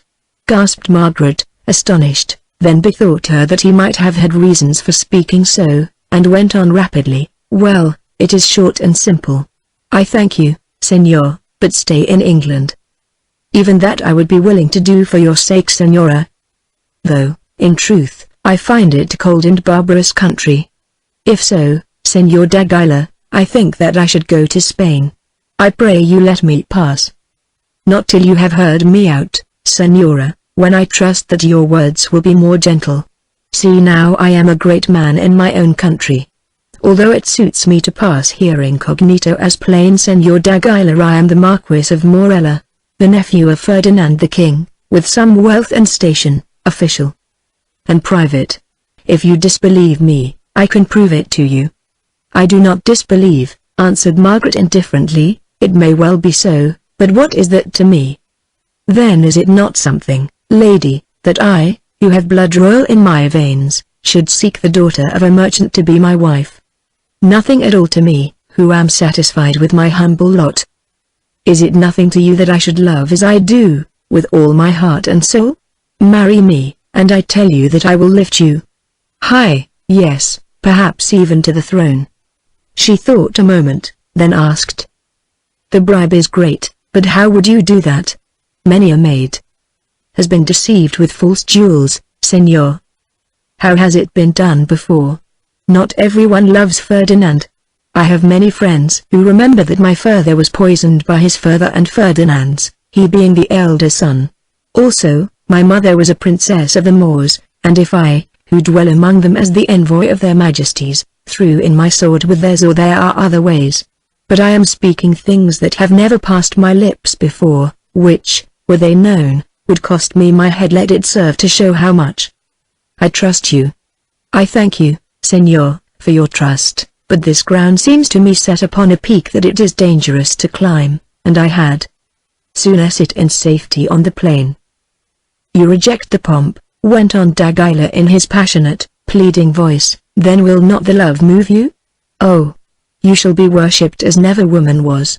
I swear to you that in your eyes there is a light which has set my heart on fire, so that it burns night and day, and will not be quenched. Your voice is my sweetest music, your hair is a cord that binds me to you faster than the prisoner's chain, and, when you pass, for me Venus walks the earth. More, your mind is pure and noble as your beauty, and by the aid of it I shall be lifted up through the high places of the earth to some white throne in heaven. I love you, my lady, my fair Margaret. Because of you, all other women are become coarse and hateful in my sight. See how much I love you, that I, one of the first grandees of Spain, do this for your sweet sake." And suddenly he cast himself upon his knees before her, and lifting the hem of her dress pressed it to his lips. Margaret looked down at him, and the anger that was rising in her breast melted, while with it went her fear. This man was much in earnest, she could not doubt it. The hand that held her robe trembled like shaken water, his face was ashen, and in his dark eyes swam tears. What cause had she to be afraid of one who was so much her slave? "Senor," she said very gently, "rise, I pray you. Do not waste all this love upon one who chances to have caught your fancy, but who is quite unworthy of it, and far beneath you, one, moreover, by whom it may not be returned. Senor, I am already affianced. Therefore, put me out of your mind and find some other love." He rose and stood in front of her. "Affianced," he said, "I knew it. Nay, I will say no ill of the man, to revile one more fortunate is poor argument. But what is it to me if you are affianced? What to me if you are wed? I should seek you all the same, who have no choice. Beneath me? You are as far above me as a star, and it would seem as hard to reach. Seek some other love? I tell you, lady, that I have sought many, for not all are so hard to win, and I hate them every one. You I desire alone, and shall desire till I be dead. And you I will win or die. No, I will not die till you are my own. Have no fear, I will not kill your lover, save perhaps in fair fight. I will not force you to give yourself to me, should I find the chance, but with your own lips I will yet listen to you asking me to be your husband. I swear it by him who died for us.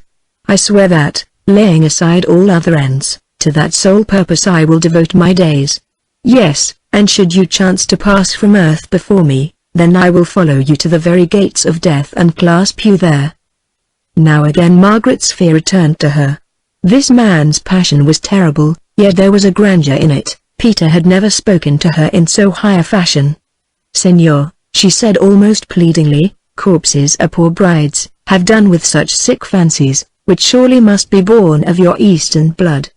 It is your blood also, who are half as you, and, therefore, at least you should understand them."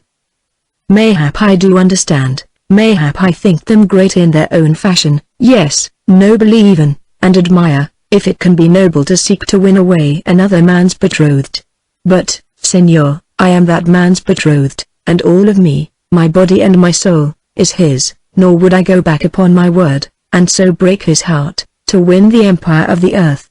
Senor, once more I implore you to leave this poor maid to the humble life that she has chosen, and to forget her."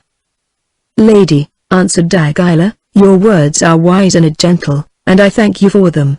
But I cannot forget you, and that oath I swore just now I swear again, thus."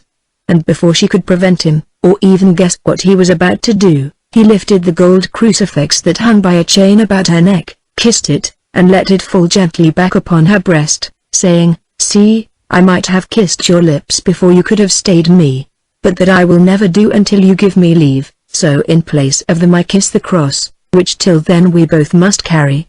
Lady, my Lady Margaret, within a day or two I sail for Spain, but your image shall sail with me, and I believe that ere long our paths must cross again. How can it be otherwise since the threads of your life and mine were intertwined on that night outside the Palace of Westminster, intertwined never to be separated till one of us has ceased to be, and then only for a little while. Lady, for the present, farewell." Then swiftly and silently as he had come, Dagila went. It was Betty who let him out at the side door, as she had let him in. More, glancing round to see that she was not observed, for it chanced now that Peter was away with some of the best men, and the master was out with others. No one was on watch this night. Leaving the door ajar that she might re-enter, she followed him a little way, till they came to an old arch, which in some bygone time had led to a house now pulled down. Into this dark place Betty slipped, touching Dagila on the arm as she did so. For a moment he hesitated, then, muttering some Spanish oath between his teeth, followed her.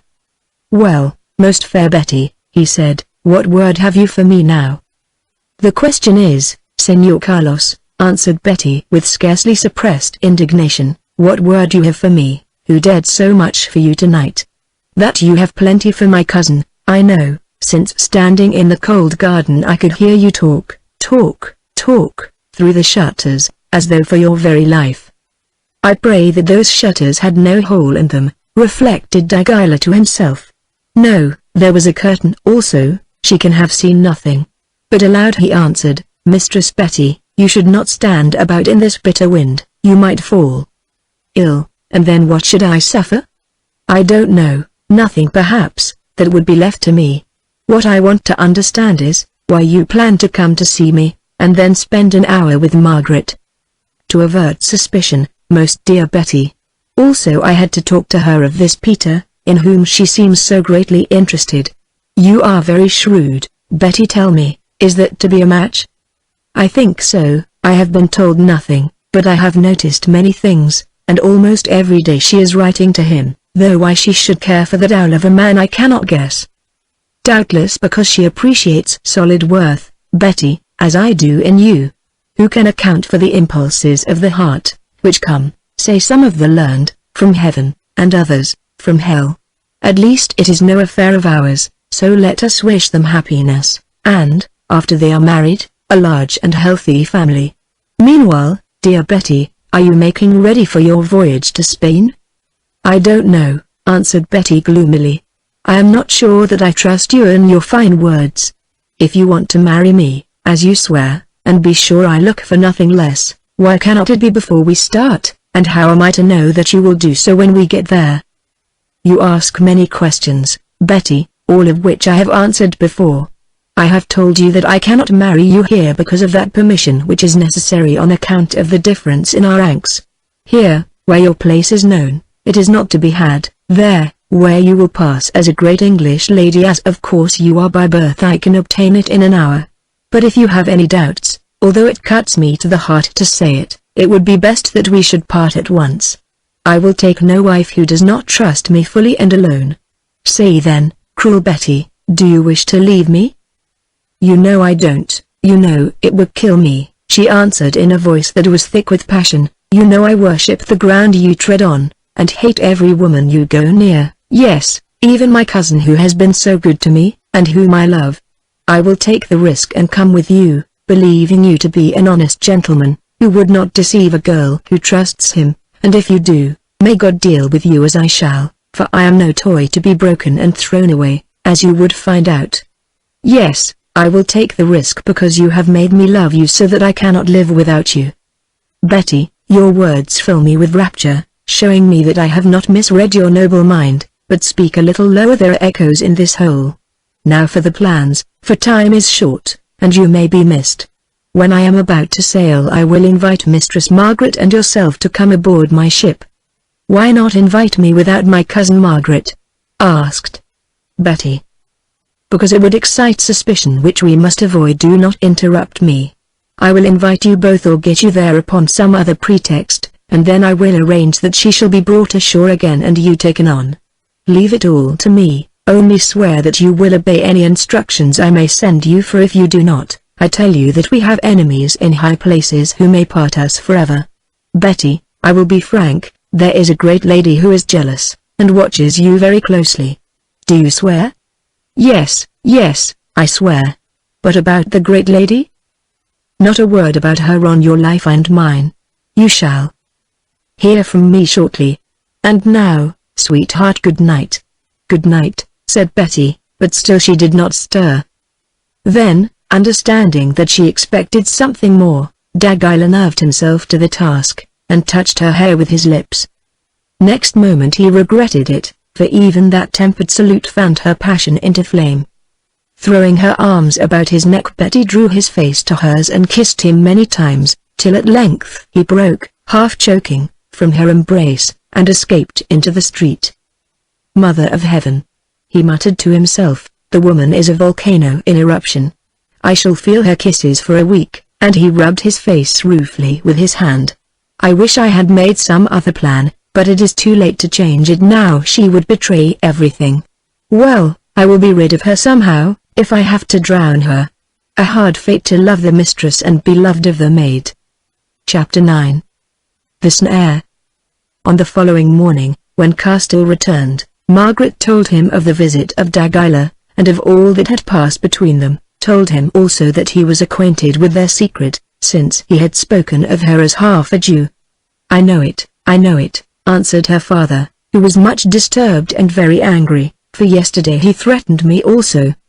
But let that go, I can take my chance. Now I will learn who brought this man into my house when I was absent, and without my leave. I fear that it was Betty, said Margaret, who swears that she thought she did no wrong. Send for her, said Castile. Presently Betty came, and, being questioned, told a long story.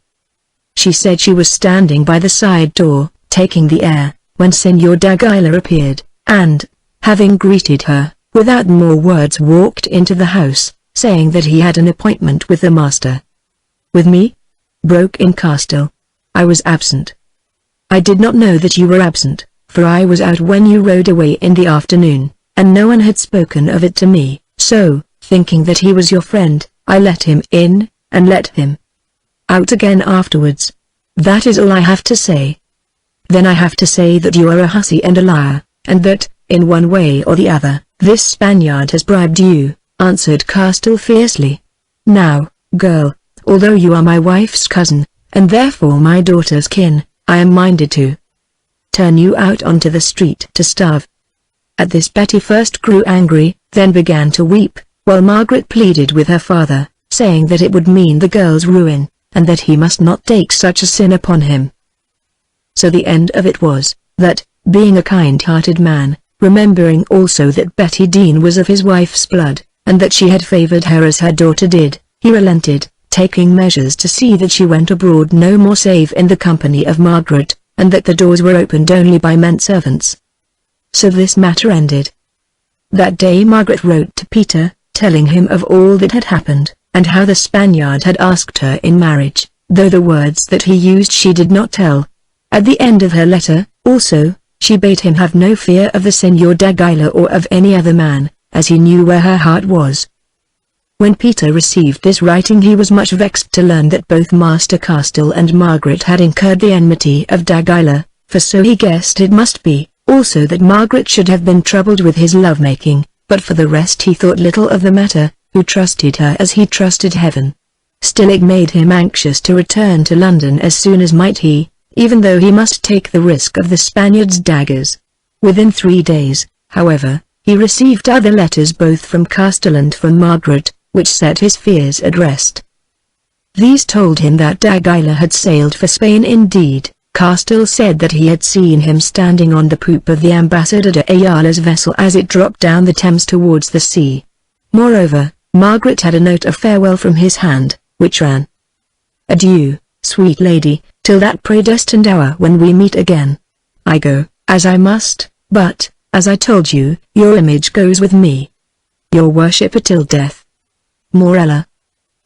He may take her image so long as I keep herself, and if he comes back with his worship, I promise him that death and he shall not be far apart, was Peter's grim comment as he laid the paper down. Then he went on with his letters, which told that now, when the Spaniards had gone, and there was nothing more to fear, he was awaited in London.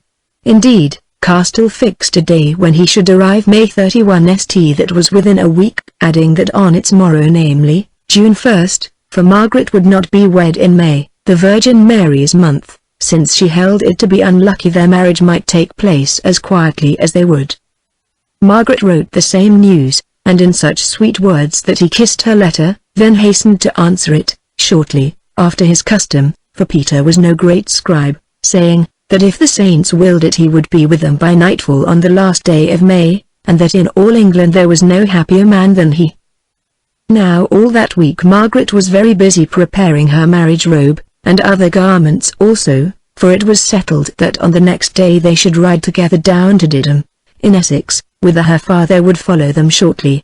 The old hall was not ready, indeed, nor would it be for some time, but Peter had furnished certain rooms in it which might serve them for the summer season, and by winter time the house would be finished and open.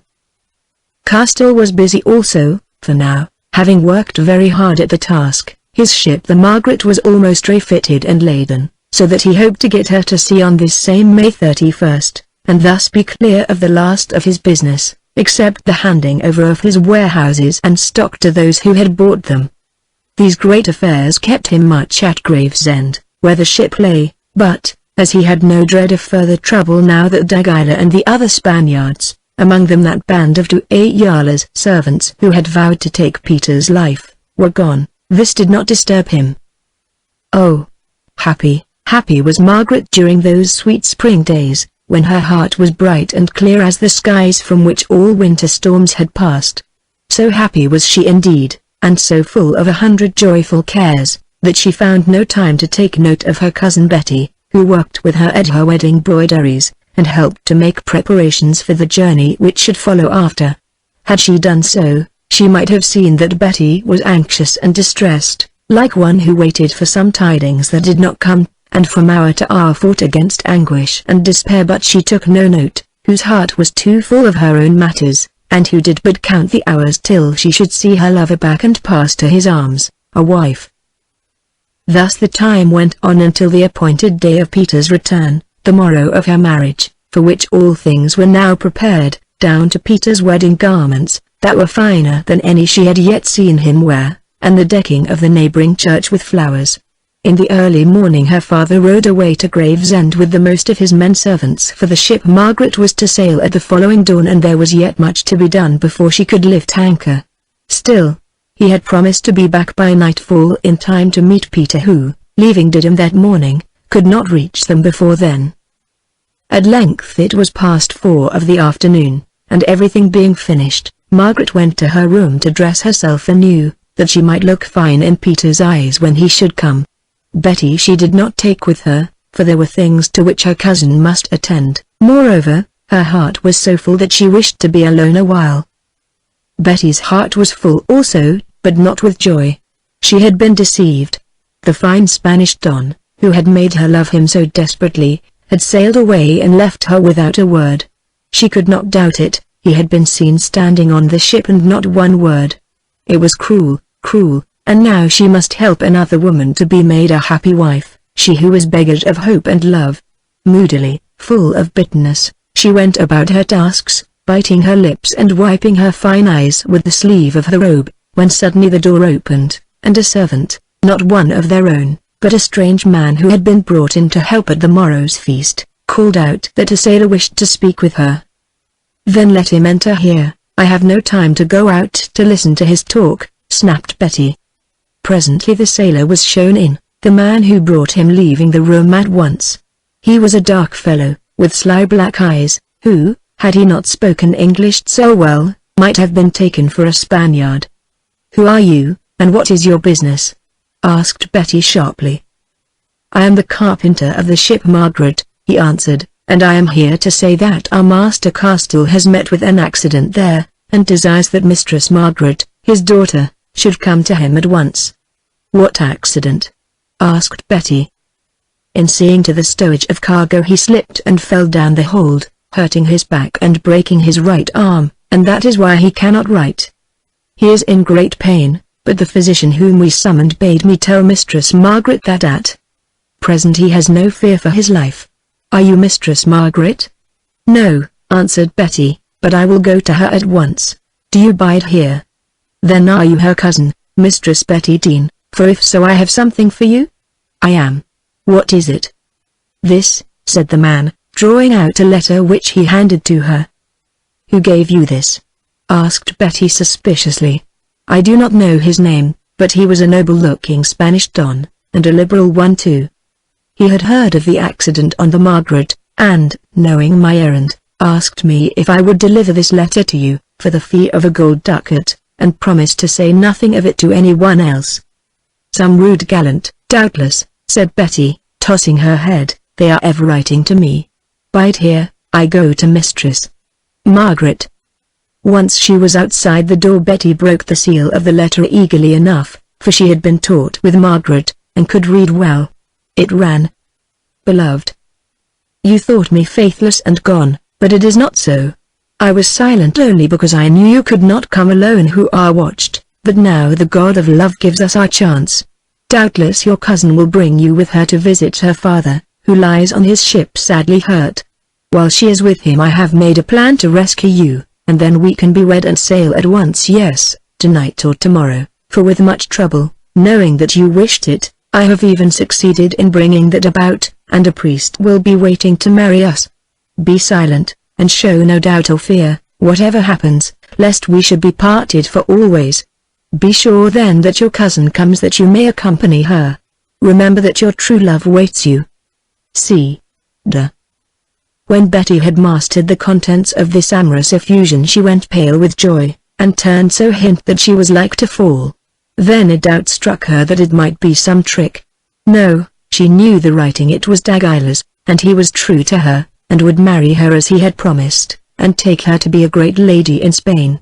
If she hesitated how she might lose him forever, him whom she would follow to the end of the world. In an instant her mind was made up, for Betty had plenty of courage. She would go, even though she must desert the cousin whom she loved. Thrusting the letter into her bosom she ran to Margaret's room, and, bursting into it, told her of the man and his sad message. But of that letter she said nothing. Margaret turned white at the news, then, recovering herself, said, "I will come and speak with him at once." And together they went down the stairs. To Margaret the sailor repeated his story, nor could all her questions shake it. He told her how the mischance had happened, for he had seen it, so he said, and where her father's hurts were, adding, that although the physician held that as yet he was in no danger of his life, Master Castile thought otherwise, and did nothing but cry that his daughter should be brought to him at once. Still Margaret doubted and hesitated, for she feared she knew not what. "Peter should be here within 2 hours at most," she said to Betty. Would it not be best to wait for him? Oh, Margaret, and what if your father should die in the meanwhile? Perhaps he knows better low deep his hurts than does this leech. If so, you would have a sore heart for all your life. Sure you had better go, or at the least I will. Still Margaret wavered, till the sailor said, Lady, if it is your will to come, I can guide you to where a boat waits to take you across the river. If not, I must be gone, for the ship sails with the moonrise, and they only wait your coming to carry the master, your father, to the warehouse on shore, thinking it best that you should be present. If you do not come, this will be done as gently as possible, and there you must seek him tomorrow, alive or dead. And the man took up his cap as though to leave. I will come with you, said Margaret.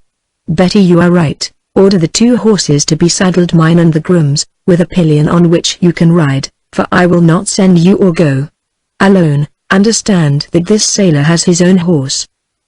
The man nodded, and accompanied Betty to the stable. Then Margaret took pen and wrote hastily to Peter, telling him of their evil chance, and bidding him follow her at once to the ship, or, if it had sailed, to the warehouse. I am loath to go, she added, alone with a girl and a strange man, yet I must, since my heart is torn with fear for my beloved father. Sweetheart, follow me quickly. This done, she gave the letter to that servant who had shown in the sailor, bidding him hand it, without fail, to Master Peter Brome when he came, which the man promised to do. Then she fetched plain dark cloaks for herself and Betty, with hoods to them, that their faces might not be seen, and presently they were mounted. Stay, said Margaret to the sailor as they were about to start. How comes it that my father did not send one of his own men instead of you, and why did none write to me? The man looked surprised. He was a very good actor. His people were tending him, he said, and he bade me to go because I knew the way, and had a good, hired horse ashore which I have used when riding with messages to London about new timbers and other matters. As for writing, the physician began a letter, but he was so slow and long that Master Castle ordered me to be off without it. It seems, the man added, addressing Betty with some irritation, that Mistress Margaret misdoubts me. If so, let her find some other guide, or bide at home. It is naught to me, who have only done as I was bidden. Thus did this cunning fellow persuade Margaret that her fears were nothing, though, remembering the letter from Dagila, Betty was somewhat troubled.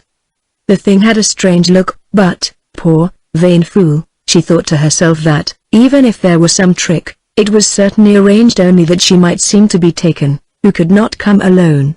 In truth she was blind and mad, and cared not what she did, though, let this be said for her, she never dreamed that any harm was meant towards her cousin Margaret, or that a lie had been told as to Master Castle and his hurts.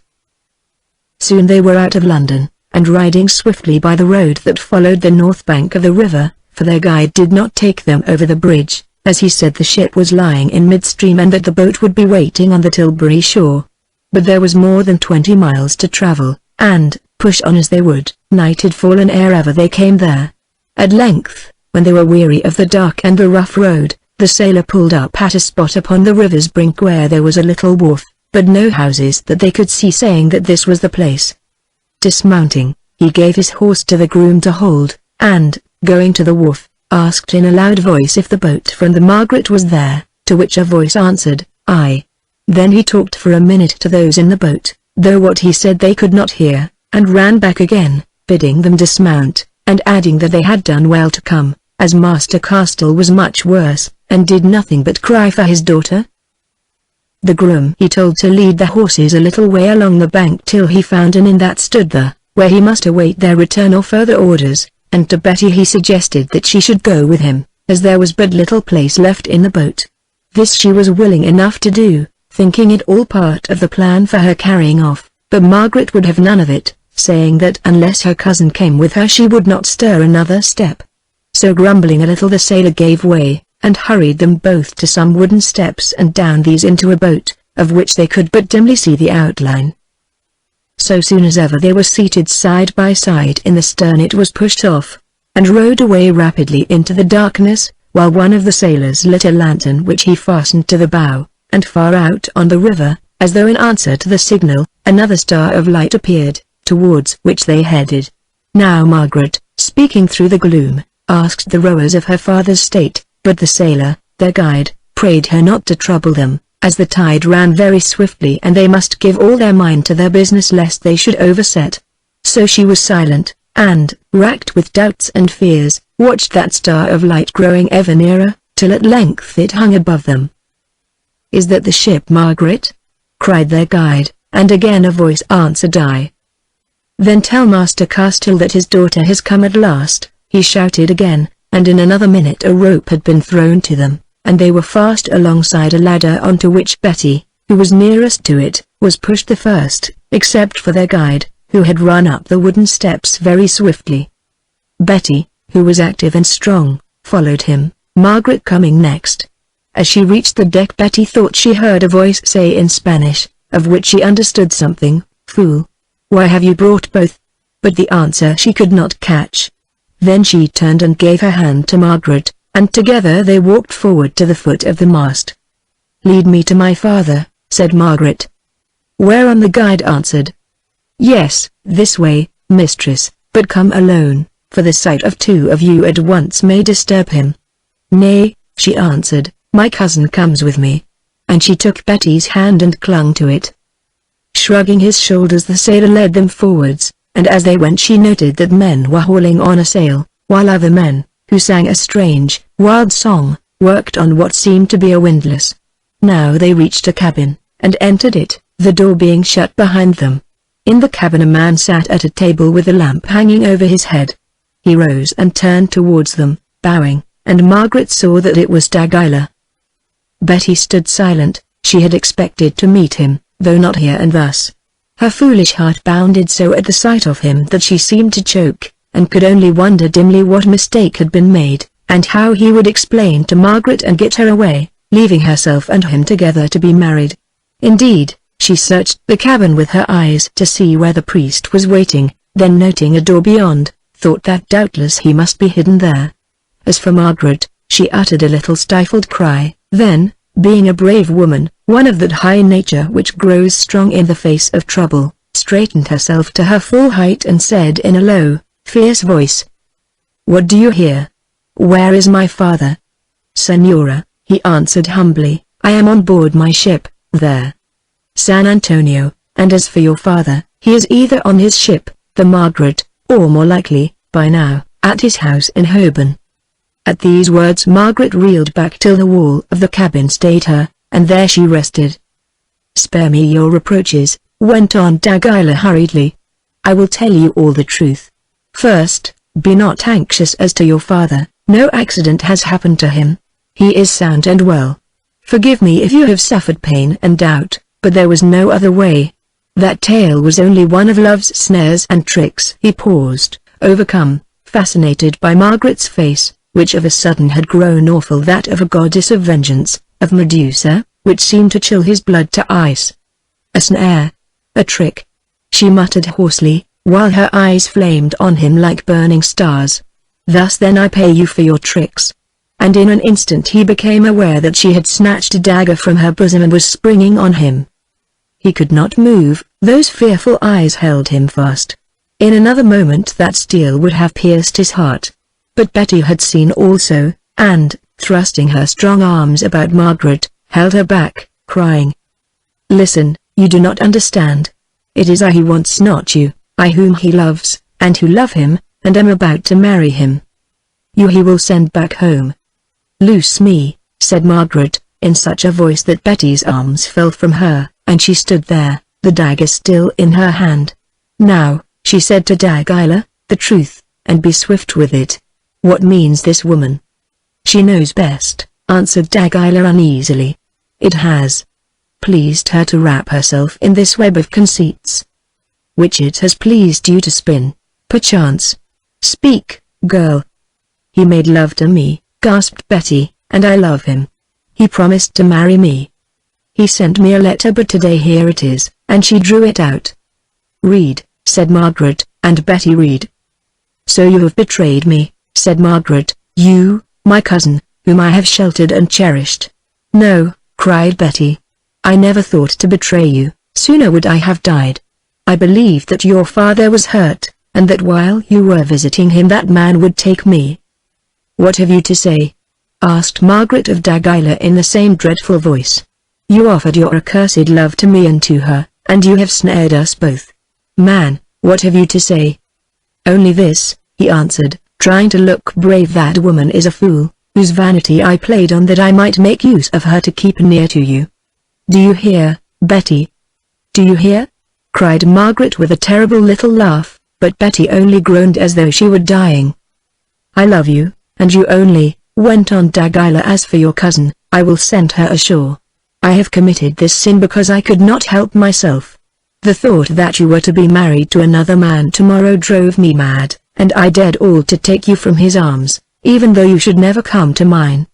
Did I not swear to you, he said with an attempt at his old gallantry, that your image should accompany me to Spain, whither we are sailing now? And as he spoke the words the ship lurched a little in the wind.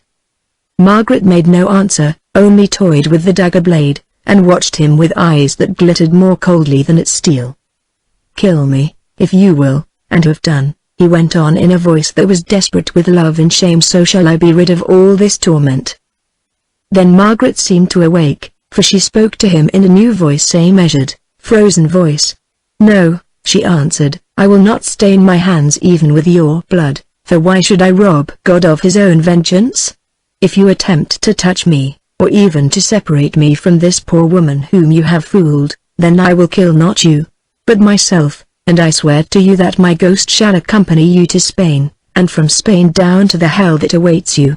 Listen, Carlos Dagila, Marquis of Morella, this I know about you, that you believe in God and hear his anger. Well, I call down upon you the vengeance of Almighty God.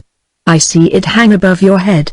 I say that it shall fall upon you, waking and sleeping, loving and hating, in life and in death to all eternity. Do your worst, for you shall do it all in vain. Whether I die or whether I live, every pang that you cause me to suffer, every misery that you have brought, or shall bring, upon the head of my betrothed, my father, and this woman, shall be repaid to you a millionfold in this world and the next. Now do you still wish that I should accompany you to Spain, or will you let me go? I cannot, he answered hoarsely, it is too late. So be it, I will accompany you to Spain, I and Betty Dean, and the vengeance of Almighty God that hovers over you. Of this at least be sure, I hate you, I despise you, but I fear you not at all. Go. Then Dagila stumbled from that cabin, and the two women heard the door bolted behind him. Chapter 10. The Chase. About the time that Margaret and Betty were being rowed aboard the San Antonio, Peter Brome and his servants, who had been delayed an hour or more by the muddy state of the roads, pulled rein at the door of the house in Holborn. For over a month he had been dreaming of this moment of return, as a man does who expects such a welcome as he knew awaited him, and who on the morrow was to be wed to a lovely and beloved bride. He had thought how Margaret would be watching at the window, how, spying him advancing down the street, she would speed to the door, how he would leap from his horse and take her to his arms in front of everyone if need be, for why should they be ashamed who were to be wed upon the morrow?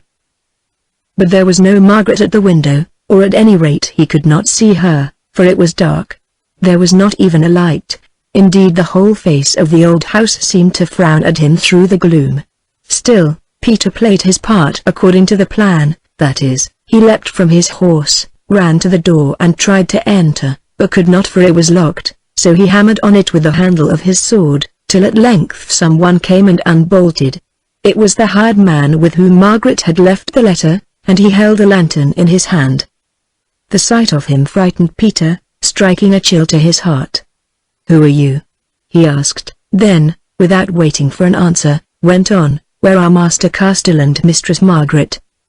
The man answered that the master was not yet back from his ship, and that the Lady Margaret had gone out nearly 3 hours before with her cousin Betty and a sailor, all of them on horseback. "She must have ridden to meet me, and missed us in the dark," said Peter aloud, whereon the man asked whether he spoke to Master Brome, since, if so, he had a letter for him. "Yes," answered Peter, and snatched it from his hand, bidding him close the door and hold up the lantern while he read, for he could see that the writing was that of Margaret. "A strange story," he muttered, as he finished it. Well, I must away, and he turned to the door again. As he stretched out his hand to the key, it opened, and through it came Castle, as sound as ever he had been. "Welcome, Peter," he cried in a jolly voice. "I knew you were here, for I saw the horses. But why are you not with Margaret?" "Because Margaret has gone to be with you, who should be hurt almost to death, or so says this letter." "To be with me hurt to the death. Give it me, nay, read it, I cannot see." "So Peter read." "I sent a plot," said Castle in a strained voice as he finished, "and I think that hound of a Spaniard is at the bottom of it, or Betty, or both. Here, you fellow, tell us what you know, and be swift if you would keep a sound skin." "That would I, why not?" answered the man, and told all the tale of the coming of the sailor. "Go, bid the men bring back the horses, all of them," said Castle almost before he had done, "and, Peter, look not so dazed, but come, drink a cup of wine. We shall need it, both of us, before this night is over. What? Is there never a fellow of all my servants in the house?" So he shouted till his folk, who had returned with him from the ship, came running from the kitchen. He bade them bring food and liquor, and while they gulped down the wine, for they could not eat, Castle told how their mistress Margaret had been tricked away, and must be followed. Then, hearing the horses being led back from the stables, they ran to the door and mounted, and, followed by their men, a dozen or more of them, in all, galloped off into the darkness, taking another road for Tilbury, that by which Margaret went, not because they were sure of this, but because it was the shortest. But the horses were tired, and the night was dark and rainy, so it came about that the clock of some church struck 3 of the morning before ever they drew near to Tilbury. Now they were passing the little quay where Margaret and Betty had entered the boat, Castle and Peter riding side by side ahead of the others in stern silence, for they had nothing to say, when a familiar voice hailed them, that of Thomas the groom. "I saw your horses' heads against the sky," he explained, "and knew them." "Where is your mistress?" they asked both in a breath. Gone with Betty Dean in a boat, from this quay, to be rowed to the Margaret, or so I thought. Having stabled the horses as I was bidden, I came back here to await them. But that was hours ago, and I have seen no soul, and heard nothing except the wind and the water, till I heard the galloping of your horses." "On to Tilbury, and get boats," said Castle. "We must catch the Margaret ere she sails at dawn. Perhaps the women are aboard of her. If so, I think Spaniards took them there, for I am sure they were not English in that craft," said Thomas, as he ran by the side of Castle's horse, holding to the stirrup lever. His master made no answer, only Peter groaned aloud, for he too was sure that they were Spaniards. An hour later, just as the dawn broke, they with their men climbed to the deck of the Margaret while she was hauling up her anchor. A few words with her captain, Jacob Smith, told them the worst. No boat had left the ship, no Margaret had come aboard her. But some 6 hours before they had watched the Spanish vessel, San Antonio, that had been berthed above them, pass down the river. Moreover, 2 watermen in a skiff, who brought them fresh meat, had told them that while they were delivering 3 sheep and some fowls to the San Antonio, just before she sailed, they had seen 2 tall women helped up her ladder, and heard one of them say in English, "Lead me to my father." Now they knew all the awful truth, and stared at each other like dumb men. It was Peter who found his tongue the first, and said slowly, "I must away to Spain to find my bride, if she still lives, and to kill that fox." "Get you home, Master Castle." "My home is where my daughter is," answered Castle fiercely. "I go a-sailing also. There is danger for you in that land of Spaniards, if ever we get yonder," said Peter meaningly. "If it were the mouth of hell, still I would go," replied Castle. "Why should I not who seek a devil?" "That we do both," said Peter, and stretching out his hand he took that of Castle. It was the pledge of the father and the lover to follow her who was all to them, till death stayed their quest. Castle thought a little while, then gave orders that all the crew should be called together on deck in the waist of the ship, which was a carrack of about 200 tons burden, round-fashioned, and sitting deep in the water, but very strongly built of oak, and a swift sailer. When they were gathered, and with them the officers and their own servants. Accompanied by Peter, he went and addressed them just as the sun was rising. In few and earnest words he told them of the great outrage that had been done, and how it was his purpose and that of Peter Brome, who had been wickedly robbed of the maid who this day should have become his wife, to follow the thieves across the sea to Spain, in the hope that by the help of God, they might rescue Margaret and Betty. He added that he knew well this was a service of danger, since it might chance that there would be fighting, and he was loath to ask any man to risk life or limb against his will, especially as they came out to trade and not to fight. Still, to those who chose to accompany them, should they win through safely, he promised double wage, and a present charged upon his estate, and would give them writings to that effect. As for those who did not, they could leave the ship now before she sailed.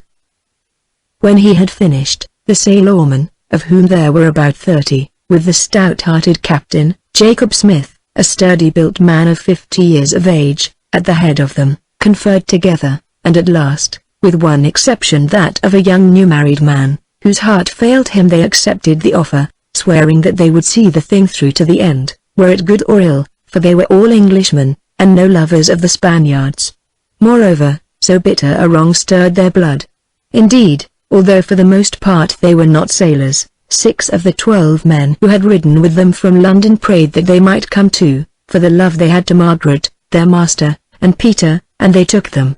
The other 6 they sent ashore again, bearing letters to Castell's friends, agents, and reeves, as to the transfer of his business and the care of his lands, houses, and other properties during his absence. Also, they took a short will duly signed by Castell and witnessed, wherein he left all his goods of whatever sort that remained unsettled or undevised, to Margaret and Peter, or the survivor of them, or their heirs, or failing these, for the purpose of founding a hospital for the poor. Then these men bade them farewell and departed, very heavy at heart, just as the anchor was hauled home, and the sails began to draw in the stiff morning breeze.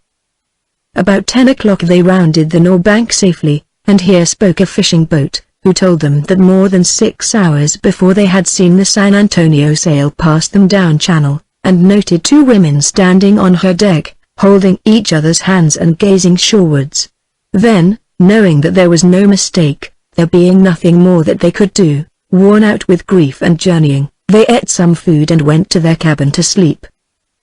As he laid him down, Peter remembered that at this very hour he should have been in church taking Margaret as his bride, Margaret, who was now in the power of the Spaniard, and swore a great and bitter oath that d'Aguilar should pay him back for all this shame and agony.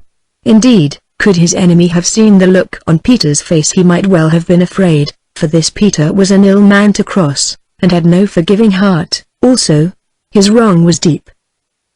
For 4 days the wind held, and they ran down channel before it, hoping to catch sight of the Spaniard, but the San Antonio was a swift caravel of 250 tons with much canvas, for she carried 4 masts, and although the Margaret was also a good sailor, she had but 2 masts, and could not come up with her. Or, for anything they knew, they might have missed her on the seas. On the afternoon of the 4th day, when they were off the Lizard, and creeping along very slowly under a light breeze, the lookout man reported a ship lying becalmed ahead.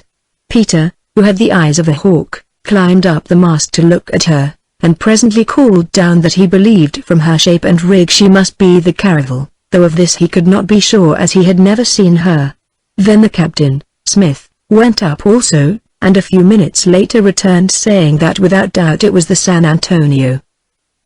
Now there was a great and joyful stir on board the Margaret, every man seeing to his sword and their long or cross bows, of which there were plenty, although they had no bombards or cannon, that as yet were rare on merchant ships. Their plan was to run alongside the San Antonio and board her, for thus they hoped to recover Margaret. As for the anger of the king, which might well fall on them for this deed, since he would think little of the stealing of a pair of English women, of that they must take their chance. Within half an hour everything was ready, and Peter, pacing to and fro, looked happier than he had done since he rode away to Didim. The light breeze still held, although, if it reached the San Antonio, it did not seem to move her, and, with the help of it, by degrees they came to within half a mile of the caravel. Then the wind dropped altogether, and there the 2 ships lay. Still the set of the tide, or some current, seemed to be drawing them towards each other, so that when the night closed in they were not more than 400 paces apart, and the Englishmen had great hopes that before morning they would close, and be able to board by the light of the moon. But this was not to be, since about 9 o'clock thick clouds rose up which covered the heavens, while with the clouds came strong winds blowing off the land, and, when at length the dawn broke, all they could see of the San Antonio was her topmasts as she rose upon the seas, flying southwards swiftly. This, indeed, was the last sight they had of her for 2 long weeks. From Ushant all across the bay the airs were very light and variable, but when at length they came off Finisterre a gale sprang up from the northeast which drove them forward very fast. It was on the second night of this gale, as the sun set, that, running out of some mist and rain, suddenly they saw the San Antonio not a mile away, and rejoiced, for now they knew that she had not made for any port in the north of Spain, as, although she was bound for Cadiz, they feared she might have done to trick them. Then the rain came on again, and they saw her no more. All down the coast of Portugal the weather grew more heavy day by day, and when they reached St. Vincent's Cape and bore round for Cadiz, it blew a great gale. Now it was that for the third time they viewed the San Antonio laboring ahead of them, nor, except at night, did they lose sight of her any more until the end of that voyage. Indeed, on the next day they nearly came up with her, for she tried to beat into Cadiz, but, losing one of her masts in a fierce squall, and seeing that the Margaret, which sailed better in this tempest, would soon be aboard of her, abandoned her plan, and ran for the Straits of Gibraltar. Past Tarifa Point they went, having the coast of Africa on their right, past the Bay of Algeciras, where the San Antonio did not try to harbour, past Gibraltar's grey old rock, where the signal fires were burning, and so at nightfall, with not a mile between them, out into the Mediterranean Sea. Here the gale was furious, so that they could scarcely carry a rag of canvas, and before morning lost one of their topmasts. It was an anxious night, for they knew not if they would live through it. Moreover, the hearts of Castell and of Peter were torn with fear lest the Spaniards should founder and take Margaret with her to the bottom of the sea. When at length the wild, stormy dawn broke, however, they saw her, apparently in an evil case, labouring away upon their starboard bow, and by noon came to within a furlong of her, so that they could see the sailors crawling about on her high poop and stern.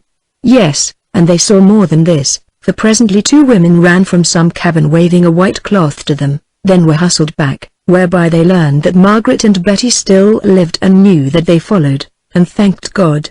Presently, also, there was a flash, and, before ever they heard the report, a great iron bullet fell upon their decks and, rebounding, struck a sailor, who stood by Peter, on the breast, and dashed him away into the sea. The San Antonio had fired the bombard which she carried, but as no more shots came they judged that the cannon had broke its lashings or burst. A while after the San Antonio, 2 of whose masts were gone, tried to put about and run for Malaga, which they could see far away beneath the snow-capped mountains of the Sierra. But this the Spaniards could not do, for while she hung in the wind the Margaret came right atop of her, and as her men laboured at the sails, every one of the Englishmen who could be spared, under the command of Peter, let loose on them with their long shafts and crossbows, and, though the heaving deck of the Margaret was no good platform, and the wind bent the arrows from their line, they killed and wounded 8 or 10 of them, causing them to loose the ropes so that the San Antonio swung round into the gale again. On the high tower of the caravel, his arm round the sternmost mast, stood d'Aguilar, shouting commands to his crew. Peter fitted an arrow to his string and, waiting until the Margaret was poised for a moment on the crest of a great sea, aimed and loosed, making allowance for the wind.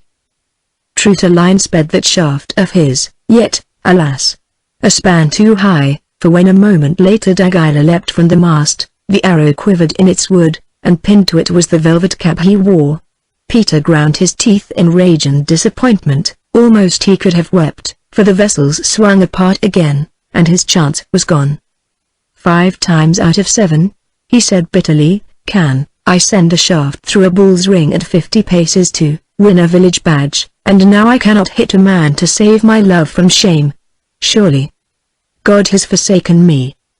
Through all that afternoon they held on, shooting with their bows whenever a Spaniard showed himself, and being shot at in return, though little damage was done to either side. But this they noted that the San Antonio had sprung a leak in the gale, for she was sinking deeper in the water. The Spaniards knew it also, and, being aware that they must either run ashore or founder, for the second time put about, and, under the rain of English arrows, came right across the bows of the Margaret, heading for the little bay of Calahonda, that is the port of Montreal, for here the shore was not much more than a league away. "Now," said Jacob Smith, the captain of the Margaret, who stood under the shelter of the bulwarks with Castell and Peter, "up that bay lies a Spanish town. I know it, for I have anchored there, and if once the San Antonio reaches it, goodbye to Our Lady, for they will take her to Granada, not 30 miles away across the mountains, where this Marquis of Morella is a mighty man, for there is his palace. Say then, master, what shall we do? In 5 more minutes the Spaniard will be across our bows again. Shall we run her down, which will be easy, and take our chance of picking up the women, or shall we let them be taken captive to Granada and give up the chase?" "Never," said Peter. "There is another thing that we can. To follow them into the bay, and attack them there on shore. To find ourselves among hundreds of the Spaniards, and have our throats cut," answered Smith, the captain, coolly. "If we ran them down," asked Castell, who had been thinking deeply all this while, "should we not sink also?" "It might be so," answered Smith, "but we are built of English oak, and very stout forward, and I think not. But she would sink at once, being near to it already, and the odds are that the women outlocked in the cabin or between decks out of reach of the arrows, and must go with her." "There is another plan," said Peter sternly, "and that is to grapple with her and board her, and this I will do." The captain, a stout man with a flat face that never changed, lifted his eyebrows, which was his only way of showing surprise. "What?" he said. "In this sea? I have fought in some wars, but never have I known such a thing." "Then, friend, you shall know it now, if I can but find a dozen men to follow me," answered Peter with a savage laugh. "What? Shall I see my mistress carried off before my eyes and strike no blow to save her? Rather will I trust in God and do it, and if I die, then die I must, as a man should. There is no other way." Then he turned and called in a loud voice to those who stood around or loosed arrows at the Spaniard. "Who will come with me aboard yonder ship? Those who live shall spend their days in ease thereafter, that I promise, and those who fall will win great fame and heaven's glory." The crew looked at the waves running hill high, and the waterlogged Spaniard laboring in the trough of them as she came round slowly in a wide circle, very doubtfully, as well they might, and made no answer. Then Peter spoke again. "There is no choice," he said. "If we give that ship our stem we can sink her, but then how will the women be saved? If we leave her alone, mayhap she will founder, and then how will the women be saved? Or she may win ashore, and they will be carried away to Granada, and how can we snatch them out of the hand of the Moors or of the power of Spain? But if we can take the ship, we may rescue them before they go down or reach land. Will none back me at this inch?" "Aye, son," said old Castell, "I will." Peter stared at him in surprise. "You at your years?" he said. "Yes, at my years. Why not? I have the fewer to risk." Then, as though he were ashamed of his doubts, one brawny sailorman stepped forward and said that he was ready for a cut at the Spanish thieves in foul weather as in fair. Next all Castell's household servants came out in a body for love of him and Peter and their lady, and after them more sailors, till nearly half of those aboard, something over 20 in all, declared that they were ready for the venture, wherein Peter cried, "Enough." Smith would have come also, but Castell said no, he must stop with the ship. Then, while the carrack's head was laid so as to cut the path of the San Antonio circling round them slowly like a wounded swan, and the boarders made ready their swords and knives, for here archery would not avail them, Castell gave some orders to the captain. He bade him, if they were cut down or taken, to put about and run for Seville, and there deliver over the ship and her cargo to his partners and correspondents, praying them in his name to do their best by means of gold, for which the sale value of the vessel and her goods should be chargeable, or otherwise, to procure the release of Margaret and Betty, if they still lived, and to bring D'Aguilar, the Marquis of Morella, to account for his crime. This done, he called to one of his servants to buckle on him a light steel breastplate from the ship's stores. But Peter would wear no iron because it was too heavy, only an archer's jerkin of bull hide, stout enough to turn a sword cut, such as the other boarders put on, also with steel caps, of both of which they had a plenty in the cabin. Now the San Antonio, having come round, was steering for the mouth of the bay in such fashion that she would pass them within 50 yards. Hoisting a small sail to give his ship way, the captain, Smith, took the helm of the Margaret and steered straight at her so as to cut her path, while the boarders, headed by Peter and Castell, gathered near the bowsprit, lay down there under shelter of the bulwarks, and waited. Chapter 11. The Meeting on the Sea. For another minute or more the San Antonio held on until she divined the desperate purpose of her foe. Then, seeing that soon the crack's prow must crash into her frail side, she shifted her helm and came round several points, so that in the end the Margaret ran, not into her, but alongside of her, grinding against her planking, and shearing away a great length of her bulwark. For a few seconds they hung together thus, and, before the seas bore them apart, grapnels were thrown from the Margaret whereof one forward got hold and brought them bow to bow. Thus the end of the bowsprit of the Margaret projected over the high deck of the San Antonio. "Now for it," said Peter. "Follow me, all." And springing up, he ran to the bowsprit and began to swarm along it. It was a fearful task. One moment the great seas lifted him high into the air, and the next down he came again till the massive spar crashed onto the deck of the San Antonio with such a shock that he nearly flew from it like a stone from a sling. Yet he hung on, and, biding his chance, seized a broken stay rope that dangled from the end of the bowsprit like a lash from a whip, and began to slide down it. The gale caught him and blew him to and fro. The vessel, pitching wildly, jerked him into the air. The deck of the San Antonio rose up and receded like a thing alive. It was near not a dozen feet beneath him, and loosing his hold he fell upon the forward tower without being hurt. Then, gaining his feet, ran to the broken mast and flinging his left arm about it, with the other drew his sword. Next instant how, he never knew, Castell was at his side, and after him came two more men, but one of these rolled from the deck into the sea and was lost. As he vanished, the chain of the grappling iron parted, and the Margaret swung away from them, leaving those three alone in the power of their foes, nor, do what she would, could she make fast again. As yet, however, there were no Spaniards to be seen, for the reason that none had dared to stand upon this high tower whereof the bulwarks were all gone, while the bowsprit of the Margaret crashed down upon it like a giant's club, and, as she rolled, swept it with its point.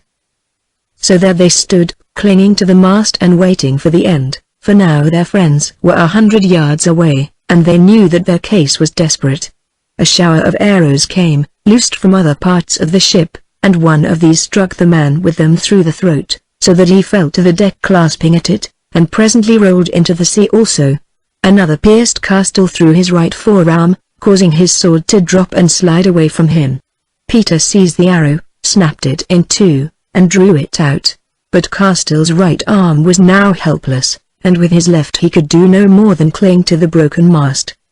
"We have done our best, son," he said, "and failed. Margaret will learn that we would have saved her if we could, but we shall not meet her here."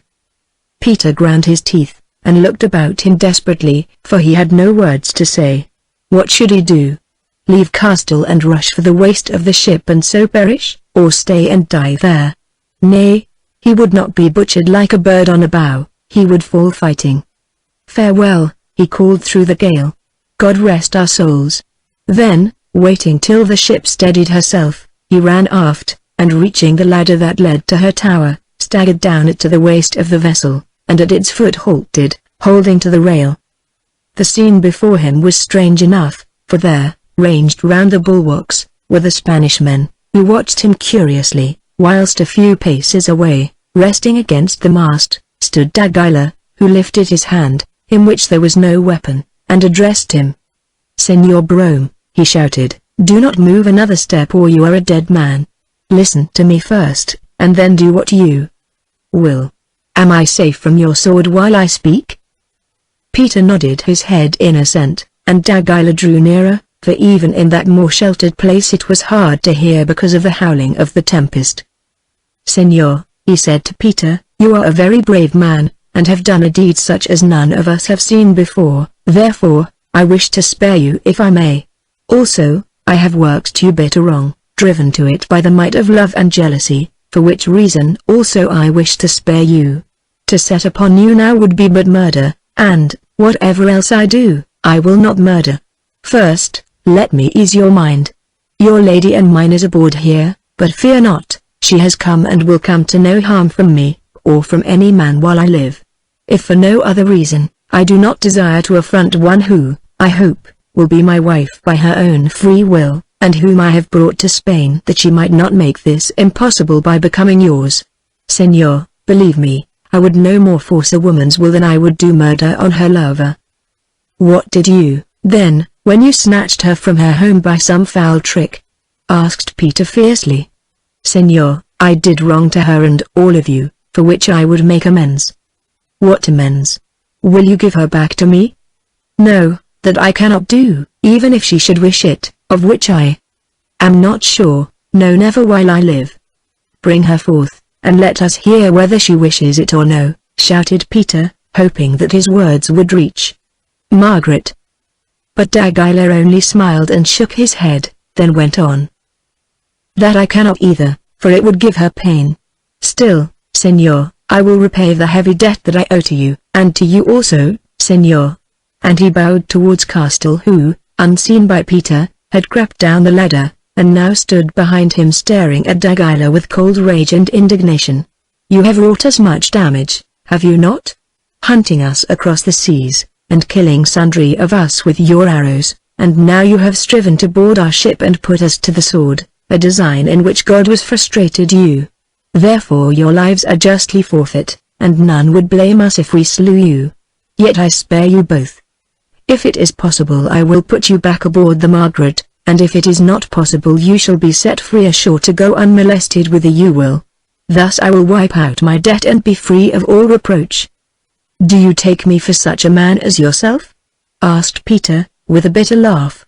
"I do not leave this ship alive unless my affianced wife, Mistress Margaret, goes with me." "Then, Senor Brome, I fear that you will leave it dead, as indeed we may all of us, unless we make land soon, for the vessel is filling fast with water. Still, knowing your mettle, I looked for some such words from you, and am prepared with another offer which I am sure you will not refuse. Senor, our swords are much of the same length, shall we measure them against each other? I am a grandee of Spain, the Marquis of Morella, and it will, therefore, be no dishonor for you to fight with me." "I am not so sure," said Peter, "for I am more than that an honest man of England, who never practiced woman stealing. Still, I will fight you gladly, at sea or on shore, wherever and whenever we meet, till one or both are dead. But what is the stake, and how do I know that some of these," and he pointed to the crew, who were listening intently, "will not stab me from behind?" "Senor, I have told you that I do not murder, and that would be the foulest murder. As for the stake, it is Margaret to the victor. If you kill me, on behalf of all my company, I swear by our Saviour's blood that you shall depart with her and her father unharmed, and if I kill you, then you both shall swear that she shall be left with me, and no suit or question raised but to her woman I give liberty, who have seen more than enough of her." "Nay," broke in Castell, "speaking for the first time I demand the right to fight with you also when my arm is healed." "I refuse it," answered Dagila haughtily.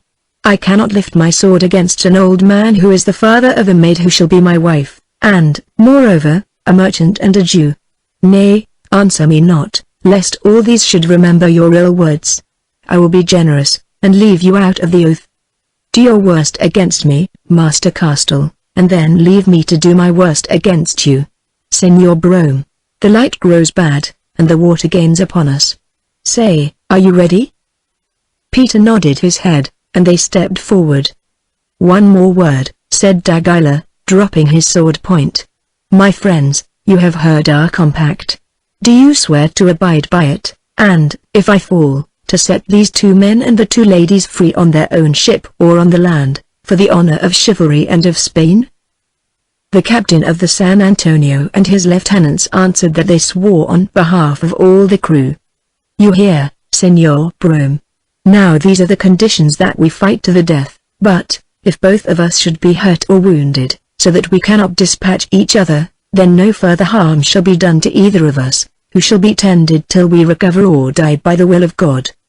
"You mean that we must die on each other's swords or not at all, and if any foul chance should overtake either, other than by his adversary's hand, that adversary shall not dispatch him?" "Yes, Senor, for in our case such things may happen," and he pointed to the huge seas that towered over them, threatening to engulf the waterlogged caravel. "We will take no advantage of each other, who wish to fight this quarrel out with our own right arms." "So be it," said Peter, "and Master Castile here is the witness to our bargain." D'Aguilar nodded, kissed the cross hilt of his sword in confirmation of the pact, bowed courteously, and put himself on his defense. For a moment they stood facing each other, a well-matched pair. Peter, lean, fierce-faced, long-armed, a terrible man to see in the fiery light that broke upon him from beneath the edge of a black cloud, the Spaniard tall also, and agile, but to all appearance as unconcerned as though this were but a pleasure bout, and not a duel to the death with a woman's fate hanging on the hazard. D'Aguilar wore a breastplate of gold inlaid black steel and a helmet, while Peter had but his tunic of bull's hide and iron-lined cap, though his straight-cut and thrust sword was heavier and mayhap half an inch longer than that of his foe.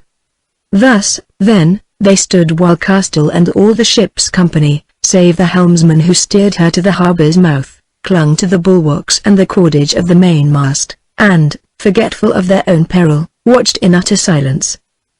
It was Peter who thrust the first, straight at the throat, but D'Aguilar parried deftly, so that the sword point went past his neck, and before it could be drawn back again, struck at Peter.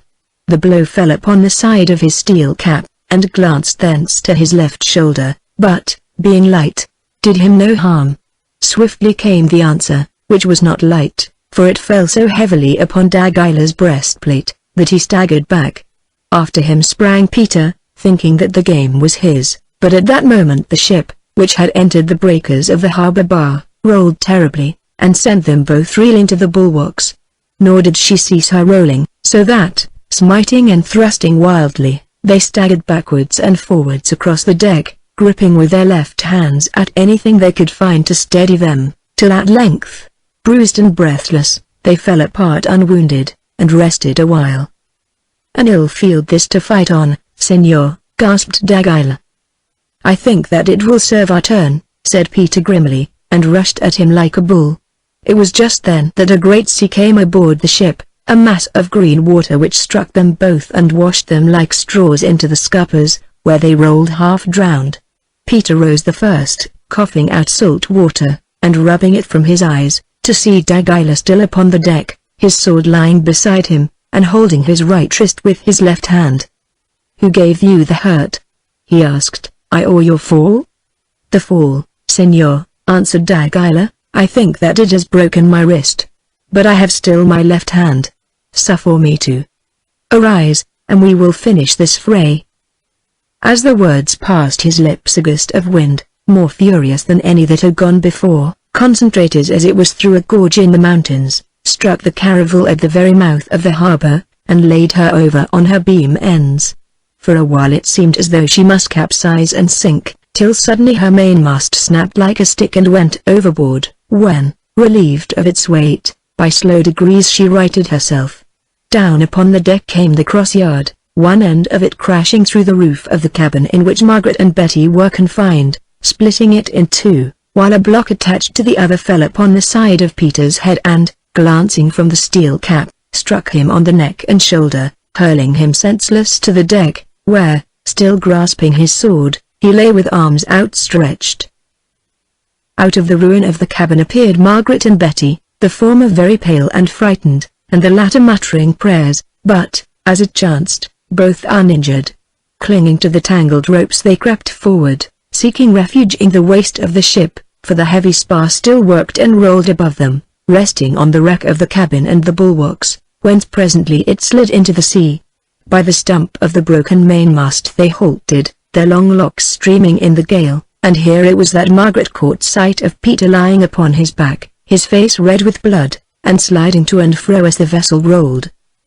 She could not speak, but in mute appeal pointed first to him and then to Dagila, who stood near, remembering as she did so her vision in the house at Holborn, which was thus terribly fulfilled. Holding to a rope, Dagila drew near to her and spoke into her ear. "Lady," he said, "this is no deed of mine. We were fighting a fair fight, for he had boarded the ship when the mast fell and killed him. Blame me not for his death, but seek comfort from God." She heard, and, looking round her wildly, perceived her father struggling towards her, then, with a bitter cry, fell senseless on his breast. Chapter 12. Chapter 12. Father Enrique's. The night came down swiftly, for a great storm cloud, in which jagged lightning played, blotted out the last rays of the sunk sun. Then, with rolling thunder and torrents of rain, the tempest burst over the sinking ship. The mariners could no longer see to steer, they knew not whither they were going, only the lessened seas told them that they had entered the harbour mouth. Presently the San Antonio struck upon a rock, and the shock of it threw Castell, who was bending over the senseless shape of Margaret, against the bulwarks and dazed him. There arose a great cry of the vessel founders, and water seemed to be pouring on the deck, though whether this were from the sea or from the deluge of the falling rain he did not know. Then came another cry of "Get out the boat, or we perish," and a sound of men working in the darkness. The ship swung round and settled down. There was a flash of lightning, and by it Castell saw Betty holding the unconscious Margaret in her strong arms. She saw him also, and screamed to him to come to the boat. He started to obey, then remembered Peter.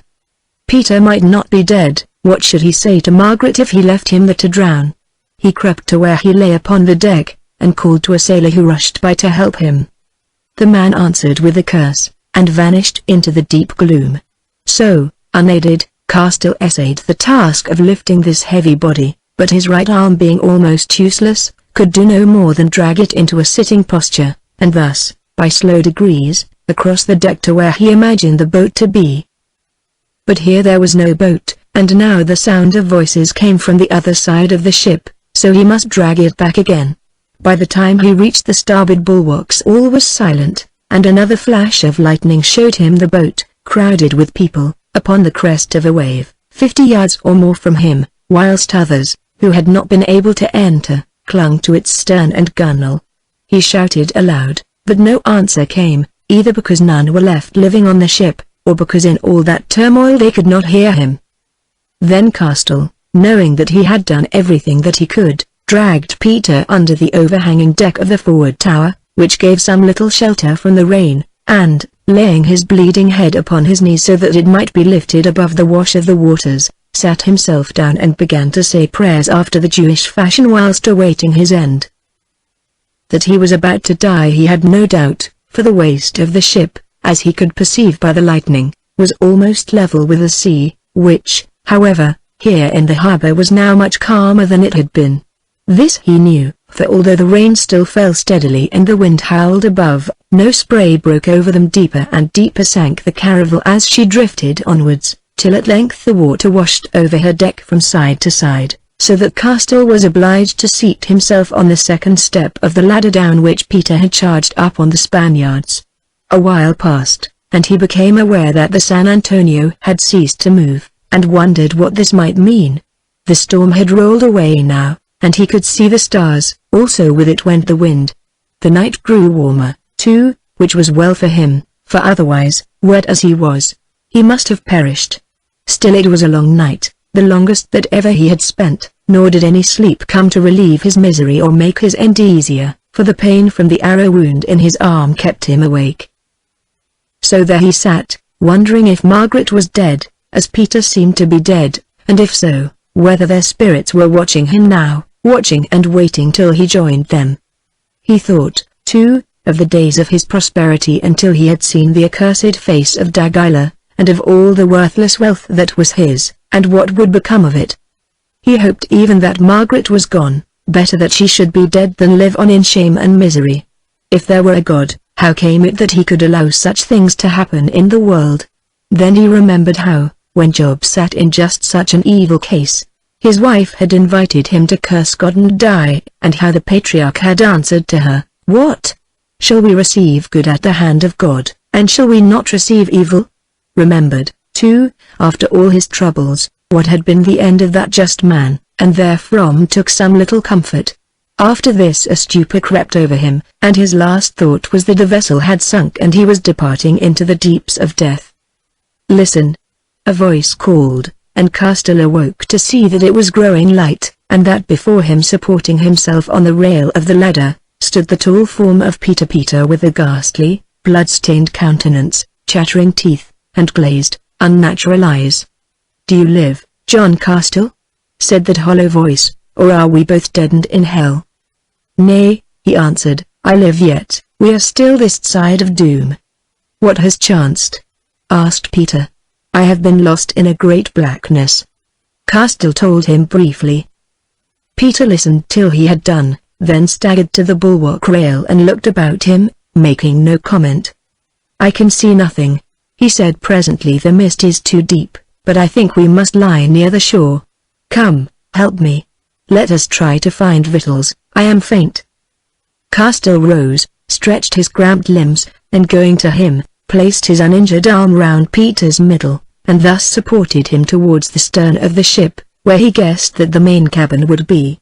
They found and entered it, a small place, but richly furnished, with a carved crucifix screwed to its sternmost wall. A piece of pickled meat and some of the hard-wheaten cakes such as sailors use, lay upon the floor where they had been cast from the table, while in a swinging rack above stood flagons of wine and of water. Castell found a horn mug, and filling it with wine gave it to Peter, who drank greedily, then handed it back to him, who also drank. Afterwards they cut off portions of the meat with their knives, and swallowed them, though Peter did this with great difficulty because of the hurt to his head and neck. Then they drank more wine, and, somewhat refreshed, left the place. The mist was still so thick that they could see nothing, and therefore they went into the wreck of that cabin which had been occupied by Margaret and Betty, sat themselves down upon the bed wherein they had slept, and waited. Resting thus, Peter noted that this cabin had been fitted sumptuously as though for the occupation of a great lady, for even the vessels were of silver, and in a wardrobe, whereof the doors were open, hung beautiful gowns. Also, there were a few written books, on the outer leaves of one of which Margaret had set down some notes and a prayer of her own making, petitioning that heaven would protect her, that Peter and her father might be living and learn the truth of what had befallen, and that it would please the saints to deliver her, and to bring them together again. This book Peter thrust away within his jerkin to study at his leisure. Now the sun rose suddenly above the eastern range of the mountains wherewith they were surrounded. Leaving the cabin, they climbed to the forecastle tower and gazed about them, to find that they were in a landlocked harbour, and stranded not more than 100 yards from the shore. By tying a piece of iron to a rope and letting it down into the sea, they discovered that they lay upon a ridge, and that there were but 4 feet of water beneath their bow, and, having learned this, determined to wade to the beach. First, however, they went back to the cabin and filled a leather bag they found with food and wine. Then, by an afterthought, they searched for the place where Dagila slept, and discovered it between decks, also a strong box which they made shift to break open with an iron bar. In it was a great store of gold, placed there, no doubt, for the payment of the crew, and with it some jewels. The jewels they left, but the money they divided and stowed it about them to serve their needs should they come safe ashore. Then they washed each other's wounds and bound them up, and descending the ladder which had been thrown over the ship's side when the Spaniards escaped in the boat, let themselves down into the sea and bade farewell to the San Antonio. By now the wind had fallen and the sun shone brightly, warming their chilled blood. Also the water, which was quite calm, did not rise much above their middles, so that they were able, the bottom being smooth and sandy, to wade without trouble to the shore. As they drew near to it they saw people gathering there, and guessed that they came from the little town of Montreal, which lay up the river that here ran into the bay. Also they saw other things, namely, the boat of the San Antonio upon the shore, and rejoiced to know that it had come safe to land, for it rested upon its keel with but little water in its bottom. Lying here and there also were the corpses of drowned men, 5 or 6 of them, no doubt those sailors who had swum after the boat or clung to its gunwale, but among these bodies none were those of women. When at length they reached the shore, very few people were left there, for of the rest some had begun to wade out towards the ship to plunder her, whilst others had gone to fetch boats for the same purpose. Therefore, the company who awaited them consisted only of women, children, 3 old men, and a priest. The last, a hungry-eyed, smooth-faced, sly-looking man, advanced to greet them courteously, bidding them thank God for their escape. "That we do indeed," said Castell, "but tell us, Father, where are our companions?" "There are some of them," answered the priest, pointing to the dead bodies. "The rest, with the 2 senoras, started 2 hours ago for Granada. The Marquis of Morella, from whom I hold this cure, told us that his ship had sunk, and that no one else was left alive, and, as the mist hid everything, we believed him. That is why we were not here before, for," he added significantly, "we are poor folk, to whom the saints send few wrecks." "How did they go to Granada, Father?" asked Castell. "On foot?" "Nay, Senor, they took all the horses and mules in the village by force, though the Marquis promised that he would return them and pay for their hire later, and we trusted him because we must. The ladies wept much, and prayed us to take them in and keep them, but this the Marquis would not allow, although they seemed so sad and weary. God send that we see our good beasts back again," he added piously. "Have you any left for us? We have a little money, and can pay for them if they be not too dear." "Not one, Senor, not one. The place has been cleared even down to the mares in foal.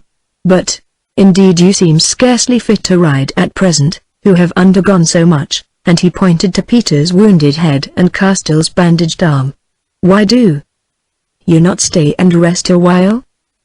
"Because I am the father of one of the senoras, and doubtless she thinks me drowned, and this senor is her affianced husband," answered Castell briefly. "Ah," said the priest, looking at them with interest, "then what relation to her is the Marquis?"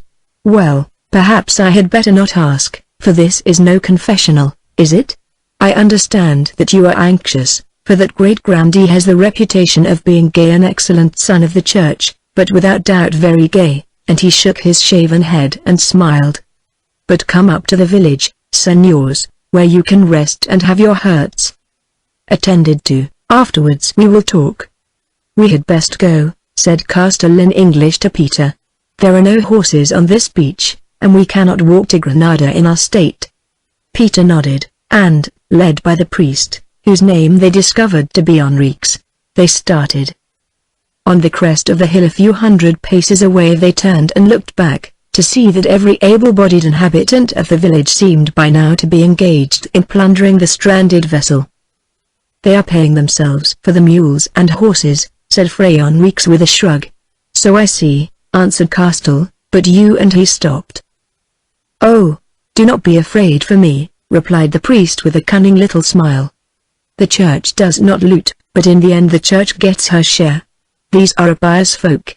Only when he learns that the caravel did not sink after all, I fear the Marquis will demand an account of us." Then they limped on over the hill, and presently saw the white-walled and red-roofed village beneath them on the banks of the river. 5 minutes later their guide stopped at a door in a roughly paved street, which he opened with a key. "My humble dwelling, when I am in residence here, and not at Granada," he said, "in which I shall be honored to receive you. Look, nearby is the church." Then they entered a patio, or courtyard, where some orange trees grew round a fountain of water, and a life-size crucifix stood against the wall. As he passed this sacred emblem Peter bowed and crossed himself, an example that Castell did not follow. The priest looked at him sharply. "Surely, Senor," he said, "you should do reverence to the symbol of our Saviour, who, by his mercy, have just been saved from the death which the Marquis told me had overtaken both of you." "My right arm is hurt," answered Castell readily, "so I must do that reverence in my heart."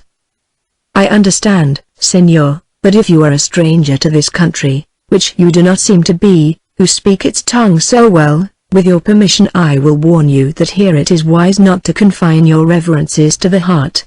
Of late the directors of the Inquisition have become somewhat strict, and expect that the outward forms should be observed as well. Indeed, when I was a familiar of the Holy Office at Seville, I have seen men burn for the neglect of them. You have 2 arms and a head. Senor, also any that can be bent. Pardon me, answered Castell to this lecture.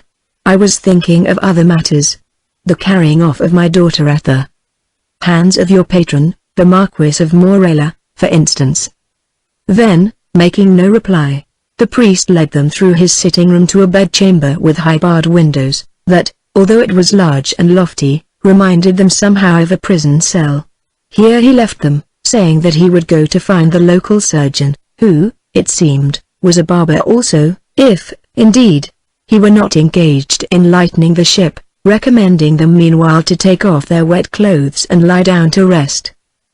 A woman having brought hot water and some loose garments in which to wrap themselves while their own were drying, they undressed and washed, and afterwards, utterly worn out, threw themselves down and fell asleep upon the beds, having first hidden away their gold in the food bag, which Peter placed beneath his pillow.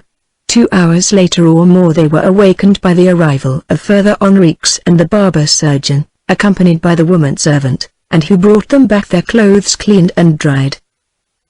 When the surgeon saw Peter's hurt to the left side of his neck and shoulder, which now were black, swollen, and very stiff, he shook his head, and said that time and rest alone could cure it, and that he must have been born under a fortunate star to have escaped with his life, which, save for his steel cap and leather jerkin, he would never have done.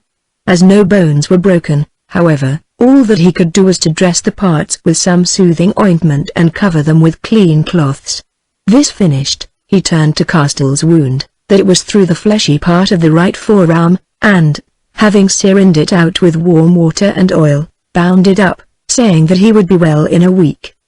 He added dryly that the gale must have been fiercer even than he thought, since it could blow an arrow through a man's arm, a saying at which the priest pricked up his ears. To this Castell made no answer, but producing a piece of Morella's gold, offered it to him for his services, asking him at the same time to procure mules or horses, if he could. The barber promised to try to do so, and being well pleased with his fee, which was a great one for Motril, said that he would see them again in the evening, and if he could hear of any beasts would tell them of it then. Also he promised to bring them some clothes and cloaks of Spanish make, since those they had were not fit to travel in through that country, being soiled and blood-stained. After he had gone, and the priest with him, who was busy seeing to the division of the spoils from the ship and making sure of his own share, the servant, a good soul, brought them soup, which they drank. Then they lay down again upon the beds and talked together as to what they should do. Castell was downhearted, pointing out that they were still as far from Margaret as ever, who was now once more lost to them, and in the hand of Morella, whence they could scarcely hope to snatch her. It would seem also that she was being taken to the Moorish city of Granada, if she were not already there, where Christian law and justice had no power. When he had heard him out, Peter, whose heart was always stout, answered, "God has as much power in Granada as in London, or on the seas whence he has saved us. I think, sir, that we have great reason to be thankful to God, seeing that we are both alive today, who might so well have been dead, and that Margaret is alive also, and, as we believe, unharmed. Further, this Spanish thief of women is, it would seem, a strange man, that is, if there be any truth in his words, for although he could steal her, it appears that he cannot find it in his heart to do her violence, but is determined to win her only with her own consent, which I think will not be had readily. Also, he shrinks from murder, who, when he could have butchered us, did not do so. I have known such men before, said Castell, who hold some sins venial, but others deadly to their souls. It is a fruit of superstition. Then, sir, let us pray that Morella's superstitions may remain strong, and get us to Granada as quickly as we can, for there, remember, you have friends, both among the Jews and Moors, who have traded with the place for many years, and these may give us shelter. Therefore, though things are bad, still they might be worse." "That is so," answered Castell more cheerfully, If, indeed, she has been taken to Granada, and as to this, we will try to learn something from the barber or the Father Enriques. I put no faith in that priest, a sly fellow who is in the pay of Morella, answered Peter. Then they were silent, being still very weary, and having nothing more to say, but much to think about. About sundown the doctor came back and dressed their wounds. He brought with him a stock of clothes of Spanish make, hats and 2 heavy cloaks fit to travel in, which they bought from him at a good price. Also, he said that he had 2 fine mules in the courtyard, and Castell went out to look at them. They were sorry beasts enough, being poor and wayworn, but as no others were to be had they returned to the room to talk as to the price of them and their saddles. The chaffering was long, for he asked twice their value, which Castell said poor shipwrecked men could not pay, but in the end they struck a bargain, under which the barber was to keep and feed the mules for the night, and bring them round next morning with a guide who would show them the road to Granada. Meanwhile, they paid him for the clothes, but not for the beasts. Also they tried to learn something from him about the Marquis of Morella, but, like the Fray Enriques, the man was cunning, and kept his mouth shut, saying that it was ill for poor men like himself to chatter of the great, and that at Granada they could hear everything. So he went away, leaving some medicine for them to drink, and shortly afterwards the priest appeared. He was in high good humor, having secured those jewels which they had left behind in the iron coffer as his share of the spoil of the ship. Taking note of him as he showed and fondled them, Castell added up the man, and concluded that he was very avaricious, one who hated the poverty in which he had been reared, and would do much for money. Indeed, when he spoke bitterly of the thieves who had been at the ship's strongbox and taken nearly all the gold, Castell determined that he must never know who those thieves were, lest they should meet with some accident on their journey. At length the trinkets were put away, and the priest said that they must sup with him, but lamented that he had no wine to give them, who was forced to drink water, whereon Castell prayed him to procure a few flasks of the best at their charges, which, nothing loath, he sent his servant out to do. So, dressed in their new Spanish clothes, and having all the gold hidden about them in 2 money belts that they had bought from the barber at the same time, they went in to supper, which consisted of a Spanish dish called olla por dried, a kind of rich stew, bread, cheese, and fruit. Also the wine that they had bought was there, very good and strong, and, whilst taking but little of it themselves for fear they should fever their wounds, they persuaded Father Enriques to drink heartily, so that in the end he forgot his cunning, and spoke with freedom. Then, seeing that he was in a ripe humor, Castell asked him about the Marquis of Morella, and how it happened that he had a house in the Moorish capital of Granada. Because he is half a Moor, answered the priest. His father, it is said, was the Prince of Viana, and his mother a lady of royal Moorish blood, from whom he inherited great wealth, and his lands and palace in Granada. There, too, he loves to dwell, who, although he is so good a Christian by faith, has many heathen tastes, and, like the Moors, surrounds himself with a seraglio of beautiful women, as I know, for often I act as his chaplain, as in Granada there are no priests. Moreover, there is a purpose in all this, for, being partly of their blood, he is accredited to the court of their Sultan, Boabdil, by Ferdinand and Isabella, in whose interests he works in secret. For, strangers, you should know, if you do not know it already, that their majesties have for long been at war against the Moor, and purpose to take what remains of his kingdom from him, and make it Christian, as they have already taken Malaga, and purified it by blood and fire from the accursed stain of infidelity. Yes, said Castell, we heard that in England, for I am a merchant who have dealings with Granada, whither I am going on my affairs. On what affairs then goes the Senora, who you say is your daughter, and what is that story that the sailors told of, about a fight between the San Antonio and an English ship, which indeed we saw in the offing yesterday? And why did the wind blow an arrow through your arm, friend merchant? And how came it that you two were left aboard the caravel when their Marquis and his people escaped? You ask many questions, Holy Father. Peter, fill the glass of his reverence, he drinks nothing who thinks that it is always Lent. Your health, Father. Ah, well emptied.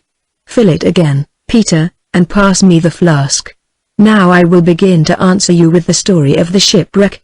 And he commenced an endless tale of the winds and sails and rocks and masts carried away, and of the English ship that tried to help the Spanish ship, and so forth, till at length the priest, whose glass Peter filled whenever his head was turned, fell back in his chair asleep. "Now," whispered Peter in English across the table to Castile, "now I think that we had best go to bed, for we have learned much from this holy spy, as I take him to be, and told little." So they crept away quietly to their chamber, and, having swallowed the draught that the doctor had given them, said their prayers each in his own fashion, locked the door, and lay down to rest as well as their wounds and sore anxieties would allow them. Chapter 13. The Adventure of the INN.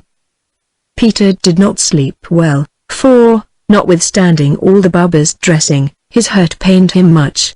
Moreover, he was troubled by the thought that Margaret must be sure that both he and her father were dead, and of the sufferings of her sore heart. Whenever he dozed off he seemed to see her awake and weeping, yes, and to hear her sobs and murmurings of his name. When the first light of dawn crept through the high-barred windows, he arose and called Castile, for they could not dress without each other's help. Then they waited until they heard the sound of men talking and of beasts stamping in the courtyard without. Guessing that this was the barber with the mules, they unlocked their door and, finding the servant yawning in the passage, persuaded her to let them out of the house. The barber it was, sure enough, and with him a one-eyed youth mounted on a pony, who, he said, would guide them to Granada. So they returned with him into the house, where he looked at their wounds, shaking his head over that of Peter, who, he said, ought not to travel so soon. After this came more haggling as to the price of the mules, saddlery, saddle-bags in which they packed their few spare clothes, hire of the guide and his horse, and so forth, since, anxious as they were to get away, they did not dare to seem to have money to spare. At length everything was settled, and as their host, Father Enriques, had not yet appeared, they determined to depart without bidding him farewell, leaving some money in acknowledgment of his hospitality and as a gift to his church. Whilst they were handing it over to the servant, however, together with a fee for herself, the priest joined them, unshaven, and holding his hand to his tonsured head whilst he explained, what was not true, that he had been celebrating some early mass in the church, then asked whither they were going. They told him, and pressed their gift upon him, which he accepted, nothing loath, though its liberality seemed to make him more urgent to delay their departure. They were not fit to travel, the roads were most unsafe, they would be taken captive by the Moors, and thrown into a dungeon with the Christian prisoners, no one could enter Granada without a passport, he declared, and so forth, to all of which they answered that they must go. Now he appeared to be much disturbed, and said finally that they would bring him into trouble with the Marquis of Morella. How or why, he would not explain, though Peter guessed that it might be lest the Marquis should learn from them that this priest, his chaplain, had been plundering the ship which he thought sunk, and possessing himself of his jewels. At length, seeing that the man meant mischief and would stop them in some fashion if they delayed, they bade him farewell hastily, and, pushing past him, mounted the mules that stood outside and rode away with their guide. As they went they heard the priest, who now was in a rage, abusing the barber who had sold them the beasts, and caught the words spies, English senoras, and commands of the Marquis, so that they were glad when at length they found themselves outside the town, where as yet few were stirring, and riding unmolested on the road to Granada. This road proved to be no good one, and very hilly. Moreover, the mules were even worse than they had thought, that which Peter rode stumbling continually. Now they asked the youth, their guide, how long it would take them to reach Granada, but all he answered them was, "Quien sabe? Who knows? It depends upon the will of God." An hour later they asked him again, whereon he replied, "Perhaps tonight, perhaps tomorrow, perhaps never," as there were many thieves about, and if they escaped the thieves they would probably be captured by the Moors. "I think there is one thief very near to us," said Peter in English, looking at this ill-favored young man, then added in his broken Spanish, "Friend, if we fall in with robbers or Moors, the first one who dies will be yourself," and he tapped the hilt of his sword. The lad uttered a Spanish curse, and turned the head of his pony round as though he would ride back to Montreal, then changed his mind and pushed on a long way in front of them, nor could they come near him again for hours. So hard was the road and so feeble were the mules that, notwithstanding a midday halt to rest them, it was nightfall before they reached the top of the Sierra, and in the last sunset glow, separated from them by the rich Vega or plain, saw the minarets and palaces of Granada. Now they wished to push on, but their guide swore that it was impossible, as in the dark they would fall over precipices while descending to the plain. There was a venta or inn nearby, he said, where they could sleep, starting again at dawn. When Castell said that they did not wish to go to an inn, he answered that they must, since they had eaten what food they had, and here on the road there was no fodder for the beasts. So, reluctantly enough, they consented, knowing that unless they were fed the mules would never carry them to Granada, whereon the guide, pointing out the house to them, a lonely place in a valley about 100 yards from the road, said that he would go on to make arrangements, and galloped off. As they approached this hostelry, which was surrounded by a rough wall for purposes of defense, they saw the one-eyed youth engaged in earnest conversation with a fat, ill-favored man who had a great knife stuck in his girdle. Advancing to them, bowing, this man said that he was the host, and, in reply to their request for food and a room, told them that they could have both. They rode into the courtyard, whereon the innkeeper locked the door in the wall behind them, explaining that it was to keep out robbers, and adding that they were fortunate to be where they could sleep quite safely. Then a Moor came and led away their mule to the stable, and they accompanied the landlord into the sitting room, a long, low apartment furnished with tables and benches, on which sat several rough-looking fellows, drinking wine. Here the host suddenly demanded payment in advance, saying that he did not trust strangers. Peter would have argued with him, but Castell, thinking it best to comply, unbuttoned his garments to get at his money, for he had no loose coin in his pocket, having paid away the last at Montreal. His right hand being still helpless, this he did with his left, and so awkwardly that the small doubloon he took hold of slipped from his fingers and fell onto the floor. Forgetting that he had not refastened the belt, he bent down to pick it up, whereon a number of gold pieces of various sorts, perhaps 20 of them, fell out and rolled hither and thither on the ground. Peter, watching, saw the landlord and the other men in the room exchange a quick and significant glance. They rose, however, and assisted to find the money, which the host returned to Castell, remarking with an unpleasant smile, that if he had known that his guests were so rich he would have charged them more for their accommodation. "Of your good heart I pray you not," answered Castell, "for that is all our worldly goods," and even as he spoke another gold piece, this time a large doubloon, which had remained in his clothing, slipped to the floor. "Of course, Senor," the host replied as he picked this up also and handed it back politely, "but shake yourself, there may still be a coin or two in your doublet." Castell did so, whereon the gold in his belt, loosened by what had fallen out, rattled audibly, and the audience smiled again, while the host congratulated him on the fact that he was in an honest house, and not wandering on the mountains, which were the home of so many bad men. Having pocketed his money with the best grace he could, and buckled his belt beneath his robe, Castell and Peter sat down at a table a little apart, and asked if they could have some supper. The host assented, and called to the Moorish servant to bring food, then sat down also, and began to put questions to them, of a sort which showed that their guide had already told all their story. "How did you learn of our shipwreck?" asked Castell by way of answer. "How? Why, from the people of the Marquis, who stopped here to drink a cup of wine when he passed to Granada yesterday with his company and 2 senoras. He said that the San Antonio had sunk, but told us nothing of your being left aboard of her. Then forgive us, friend, if we, whose business is of no interest to you, copy his discretion, as we are weary and would rest." "Certainly, senors, certainly," replied the man. "I go to hasten your supper, and to fetch you a flask of the wine of Granada worthy of your degree," and he left them.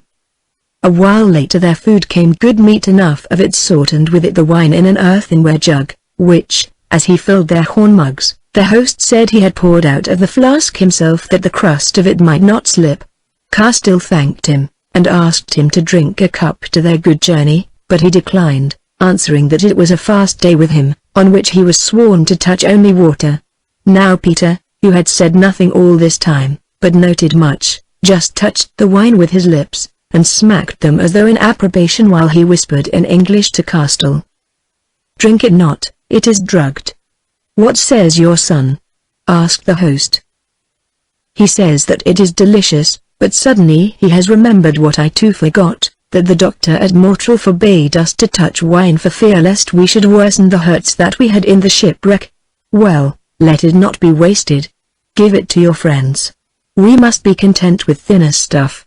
And taking up a jug of water that stood upon the table, he filled an empty cup with it and drank, then passed it to Peter, while the host looked at them sourly. Then, as though by an afterthought, Castell rose and politely presented the jug of wine and the 2 filled mugs to the men who were sitting at a table close by, saying that it was a pity that they should not have the benefit of such fine liquor. One of these fellows, as it chanced, was their own guide, who had come in from tending the mules. They took the mugs readily enough, and 2 of them tossed off their contents, whereon, with a smothered oath, the landlord snatched away the jug and vanished with it. Castell and Peter went on with their meal, for they saw their neighbors eating of the same dish, as did the landlord also, who had returned, and, it seemed to Peter, was watching the 2 men who had drunk the wine with an anxious eye.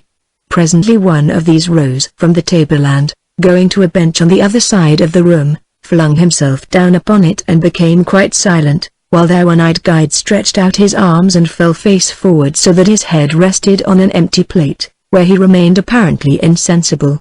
The host sprang up and stood irresolute, and Castell, rising, said that evidently the poor lad was sleepy after his long ride, and as they were the same, would he be so courteous as to show them to their room? He assented readily. Indeed it was clear that he wished to be rid of them, for the other men were staring at the guide and their companion, and muttering amongst themselves.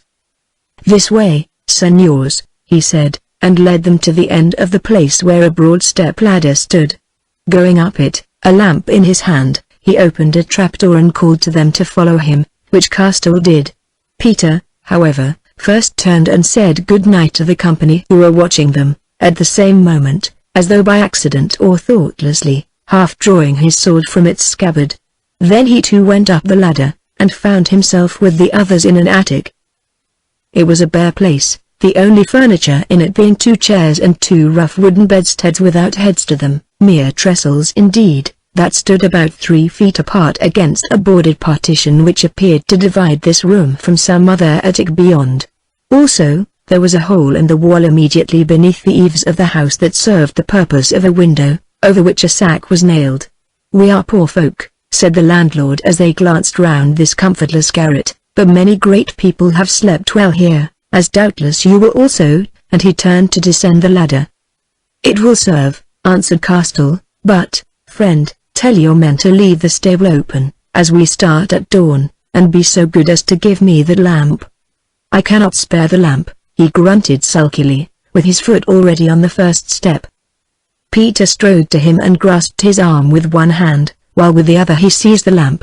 The man cursed, and began to fumble at his belt, as though for a knife, whereon Peter, putting out his strength, twisted his arm so fiercely that in his pain he loosed the lamp, which remained in Peter's hand. The innkeeper made a grab at it, missed his footing and rolled down the ladder, falling heavily on the floor below. Watching from above, to their relief they saw him pick himself up, and heard him begin to revile them, shaking his fist and vowing vengeance. Then Peter shut down the trapdoor. It was ill-fitted, so that the edge of it stood up above the flooring, also the bolt that fastened it had been removed, although the staples in which it used to work remained. Peter looked round for some stick or piece of wood to pass through these staples, but could find nothing. Then he bethought him of a short length of cord that he had in his pocket, which served to tie one of the saddle bags in its place on his mule. This he fastened from one staple to the other, so that the trapdoor could not be lifted more than an inch or 2. Reflecting that this might be done, and the cord cut with a knife passed through the opening, he took one of the chairs and stood it so that 2 of its legs rested on the edge of the trapdoor and the other 2 upon the boarding of the floor. Then he said to Castell, We are snared birds, but they must get into the cage before they wring our necks. That wine was poisoned, and, if they can, they will murder us for our money or because they have been told to do so by the guide. We had best keep awake tonight." "I think so," answered Castle anxiously. "Listen, they are talking down below." Talking they were, as though they debated something, but after a while the sound of voices died away. When all was silent they hunted round the attic, but could find nothing that was unusual to such places. Peter looked at the window hole, and, as it was large enough for a man to pass through, tried to drag one of the beds beneath it, thinking that if any such attempt were made, he who lay thereon would have the thief at his mercy, only to find, however, that these were screwed to the floor and immovable. As there was nothing more that they could do, they went and sat upon these beds, their bare swords in their hands, and waited a long while, but nothing happened. At length the lamp, which had been flickering feebly for some time, went out, lacking oil, and except for the light which crept through the window place, for now they had torn away the sacking that hung over it, they were in darkness. A little while later they heard the sound of a horse's hooves, and the door of the house open and shut, after which there was more talking below, and mingling with it a new voice which Peter seemed to remember. "I have it," he whispered to Castle. "Here is our late host, Father Enriques, come to see how his guests are faring." Another half hour and the waning moon rose, throwing a beam of light into their chamber. Also they heard horses' hooves again. Going to the window, Peter looked out of it and saw the horse, a fine beast, being held by the landlord. Then a man came and mounted it and, at some remark of his, turned his face upwards towards their window. It was that of Father Enriques. The two whispered together for a while till the priest blessed the landlord in Latin words and rode away, and again they heard the door of the house close. "He is off to Granada, to warn Morella his master of our coming," said Castle, as they reseated themselves upon the beds. "To warn Morella that we shall never come, perhaps, but we will beat him yet," replied Peter. The night wore on, and Castle, who was very weary, sank back upon the bolster and began to doze, when suddenly the chair that was set upon the trapdoor fell over with a great clatter, and he sprang up, asking what that noise might be. "Only a rat," answered Peter, who saw no good in telling him the truth, namely, that thieves or murderers had tried to open the trapdoor. Then he crept down the room, felt the cord, to find that it was still uncut, and replaced the chair where it had been. This done, Peter came back to the bed and threw himself down upon it as though he would slumber, though never was he more wide awake. The weariness of Castle had overcome him again, however, for he snored at his side. For a long while nothing further happened, although once the ray of moonlight was cut off, and for an instant Peter thought that he saw a face at the window. If so, it vanished and returned no more. Now from behind their heads came faint sounds, like those of stifled breathing, like those of naked feet, then a slight creaking and scratching in the wall. A mouse's tooth might have caused it, and suddenly, right in that ray of moonlight, a cruel-looking knife and a naked arm projected through the paneling. The knife flickered for a second over the breast of the sleeping Castle as though it were a living thing that chose the spot where it would strike. 1 second only, one, for the next Peter had drawn himself up, and with a sweep of the sword which lay unscabbarded at his side, had shorn that arm off above the elbow, just where it projected from the paneling. "What was that?" asked Castle again, as something fell upon him. "A snake," answered Peter, "a poisonous snake. Wake up now, and look." Castle obeyed, staring in silence at the horrible arm which still clasped the great knife, while from beyond the paneling there came a stifled groan, then a sound as of a heavy body stumbling away. "Come," said Peter, "let us be going, unless we would stop here forever. That fellow will soon be back to seek his arm." "Going? How?" asked Castle. "There seems to be but one road, and that a rough one, through the window and over the wall," answered Peter. "Ah! There they come, I thought so." And as he spoke they heard the sound of men scrambling up the ladder. They ran to the window place and looked out, but there seemed to be no one below, and it was not more than 12 feet from the ground. Peter helped Castle through it, then, holding his sound arm with both his own, lowered him as far as he could, and let go. He dropped onto his feet, fell to the ground, then rose again, unhurt.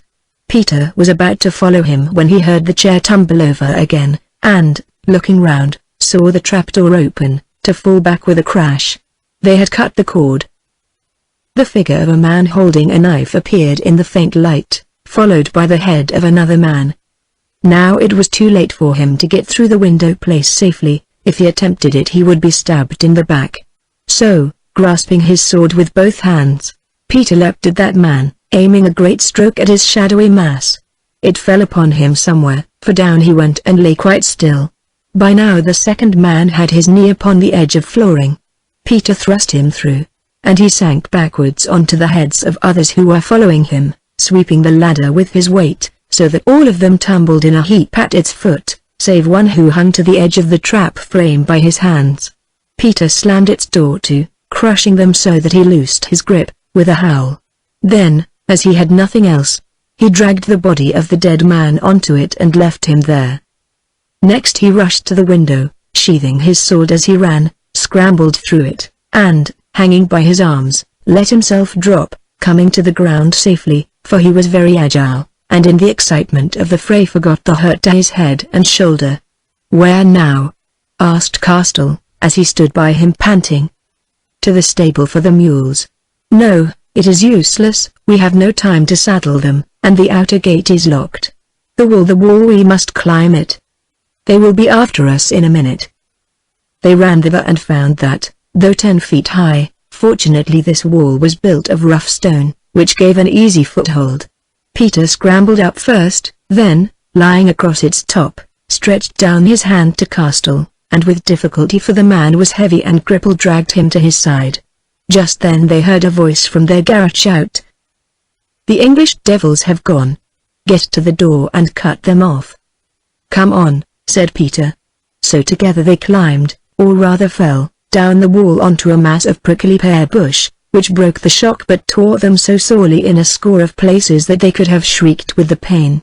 Somehow they freed themselves, and, bleeding all over, broke from that accursed bush, struggling up the bank of the ditch in which it grew, ran for the road, and along it towards Granada. Before they had gone 100 yards they heard shoutings, and guessed that they were being followed. Just here the road crossed a ravine full of boulders and rough scrubby growth, whereas beyond it was bare and open. Peter seized Castell and dragged him up this ravine till they came to a place where, behind a great stone, there was a kind of hole, filled with bushes and tall, dead grass, into which they plunged and hid themselves. "Draw your sword," he said to Castell. "If they find us, we will die as well as we can." He obeyed, holding it in his left hand. They heard the robbers run along the road, then, seeing that they had missed their victims, these returned again, 5 or 6 of them, and fell to searching the ravine. But the light was very bad, for here the rays of the moon did not penetrate, and they could find nothing. Presently 2 of them halted within 5 paces of them and began to talk, saying that the swine must still be hidden in the yard, or perhaps had doubled back for Mortal. "I don't know where they are hidden," answered the other man, "but this is a poor business. Fat Pedro's arm is cut clean off, and I expect he will bleed to death, while 2 of the other fellows are dead or dying, for that long-legged Englishman hits hard, to say nothing of those who drank the drugged wine, and look as though they would never wake. Yes, a poor business to get a few doubloons and please a priest, but oh, if I had the hogs here!" and he hissed out a horrible threat. "Meanwhile we had best lie up at the mouth of this place in case they should still be hidden here." Peter heard him and listened. All the other men had gone, running back along the road. His blood was up, and the thorn pricks stung him sorely. Saying no word, out of his lair he came with that terrible sword of his aloft. The men caught sight of him, and gave a gasp of fear. It was the last sound that one of them ever made. Then the other turned and ran like a hare. This was he who had uttered the threat. "Stop," whispered Peter, as he overtook him. "Stop, and do what you promised." The brute turned, and asked for mercy, but got none. "It was needful," said Peter to Castell presently. "You heard they were going to wait for us." "I do not think that they will try to murder any more Englishmen at that inn," panted Castell, as he ran along beside him. Chapter 14. Inez and her garden.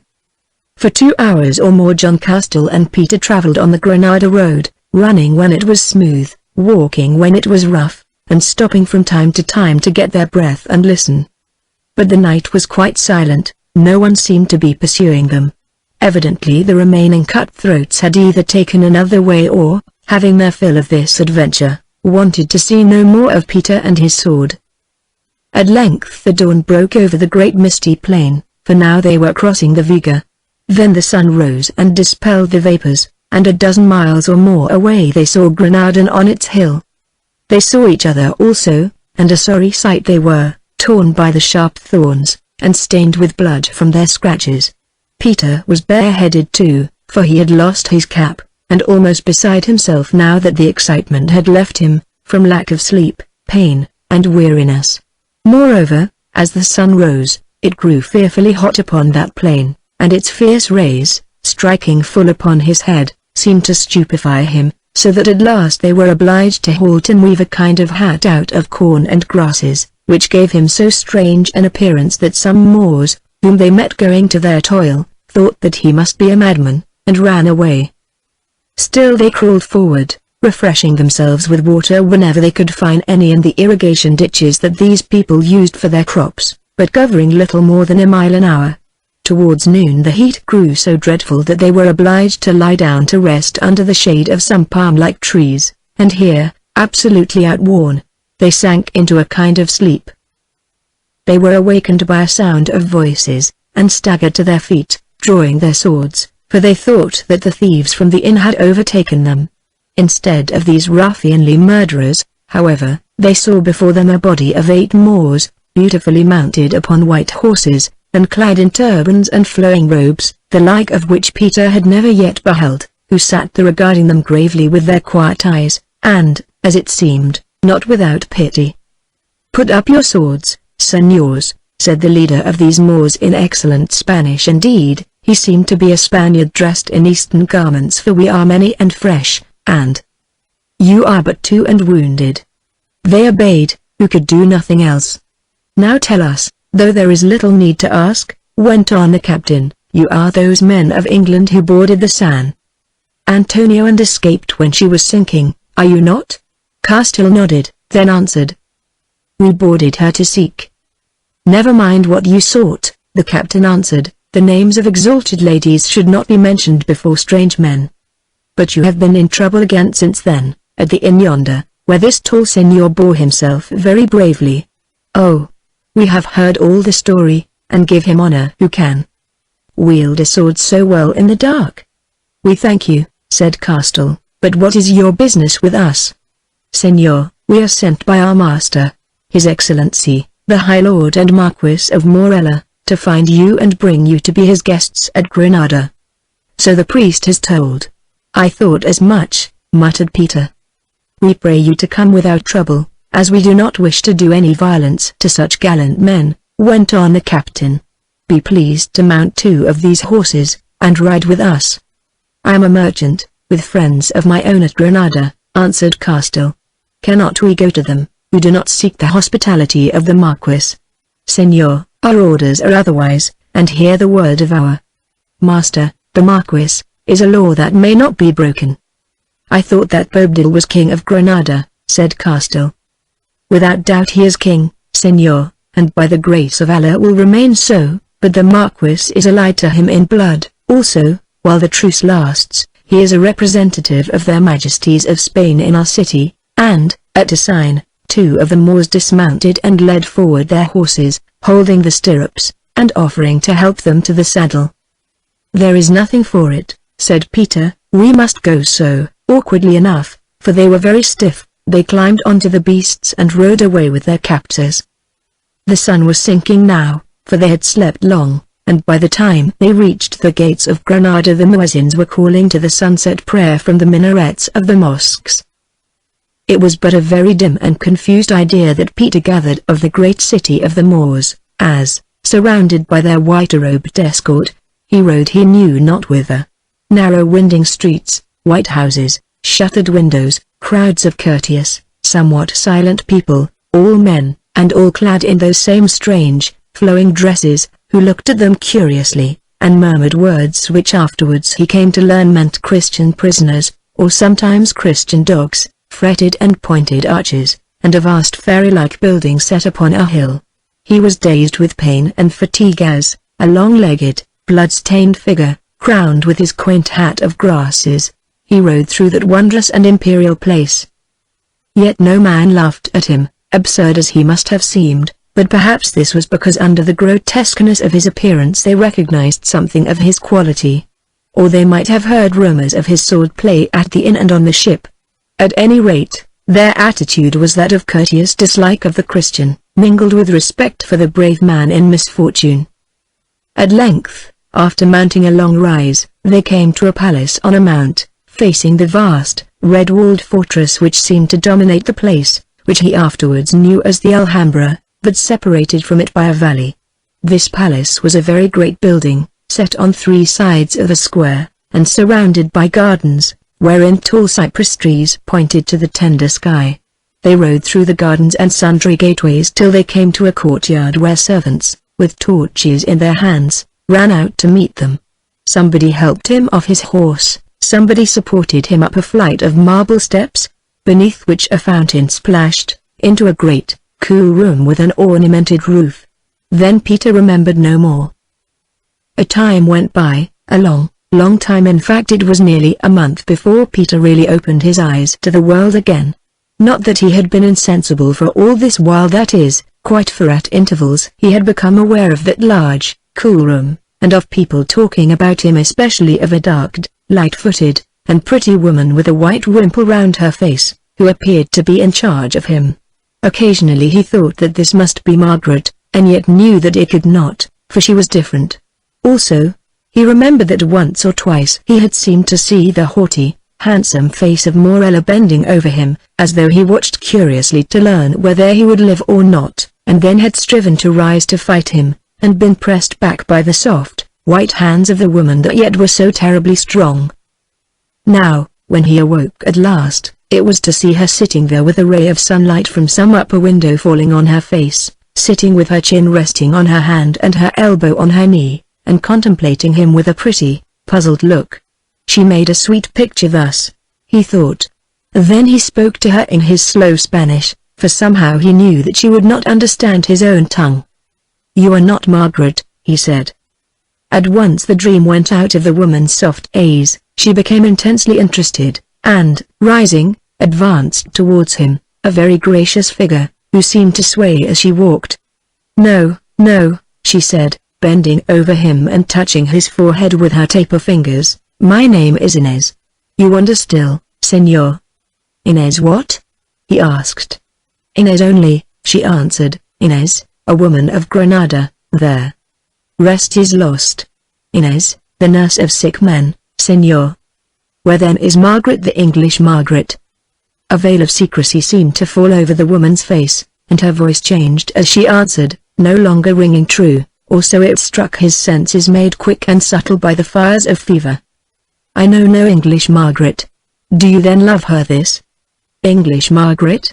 "Aye," he answered, "she was stolen from me. I have followed her from far, and suffered much."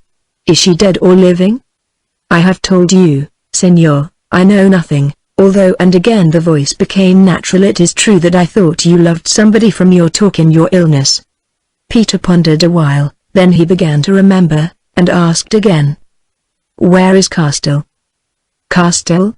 Was he your companion? The man with a hurt arm who looked like a Jew?" "I do not know where he is. In another part of the city, perhaps. I think that he was sent to his friends. Question me not of such matters, who am but your sick nurse. You have been very ill, Señor. Look."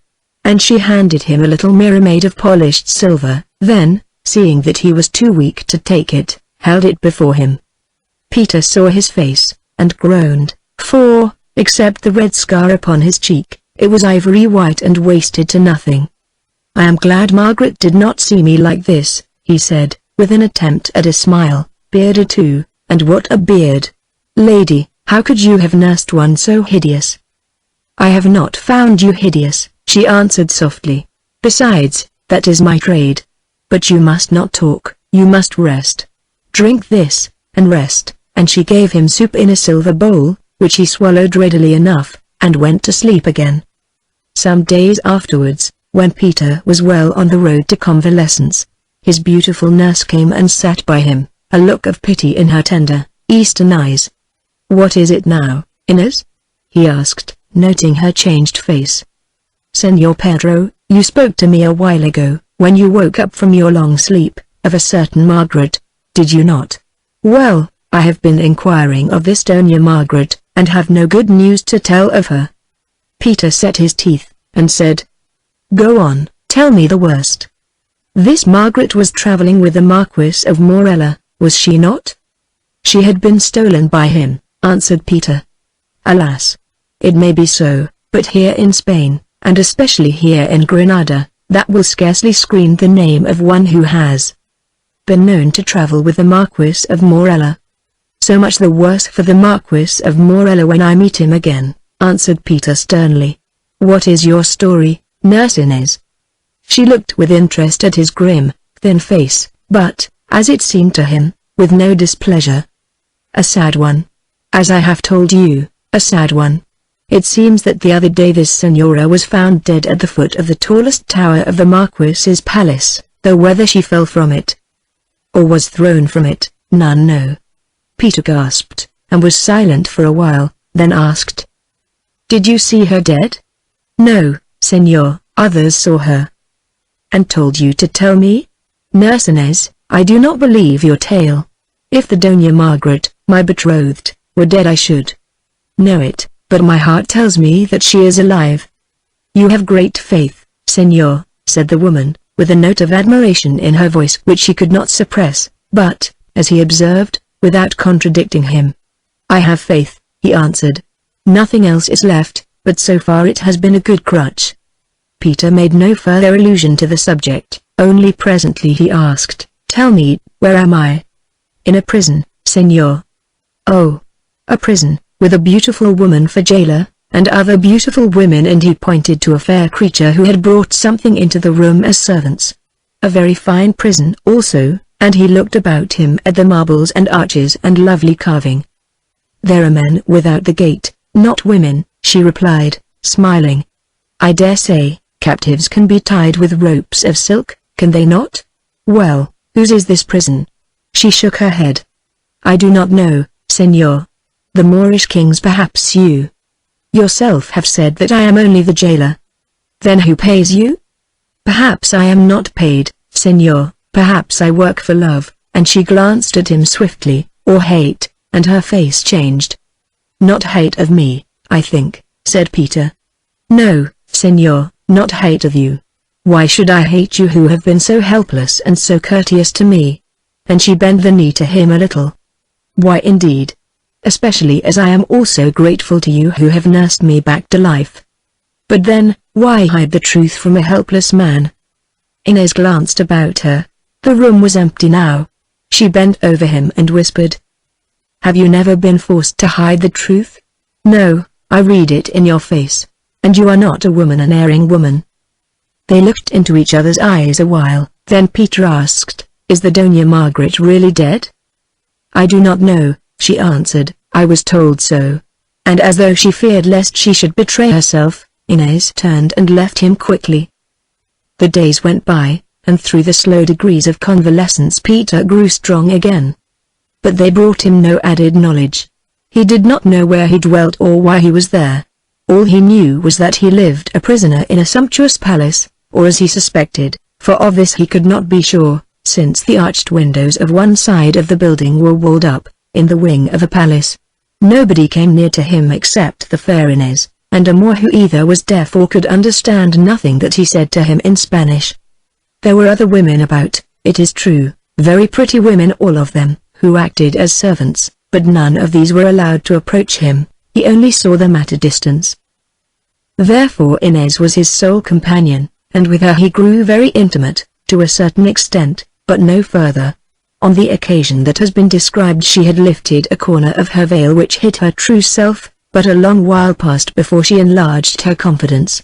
The veil was kept down very close indeed.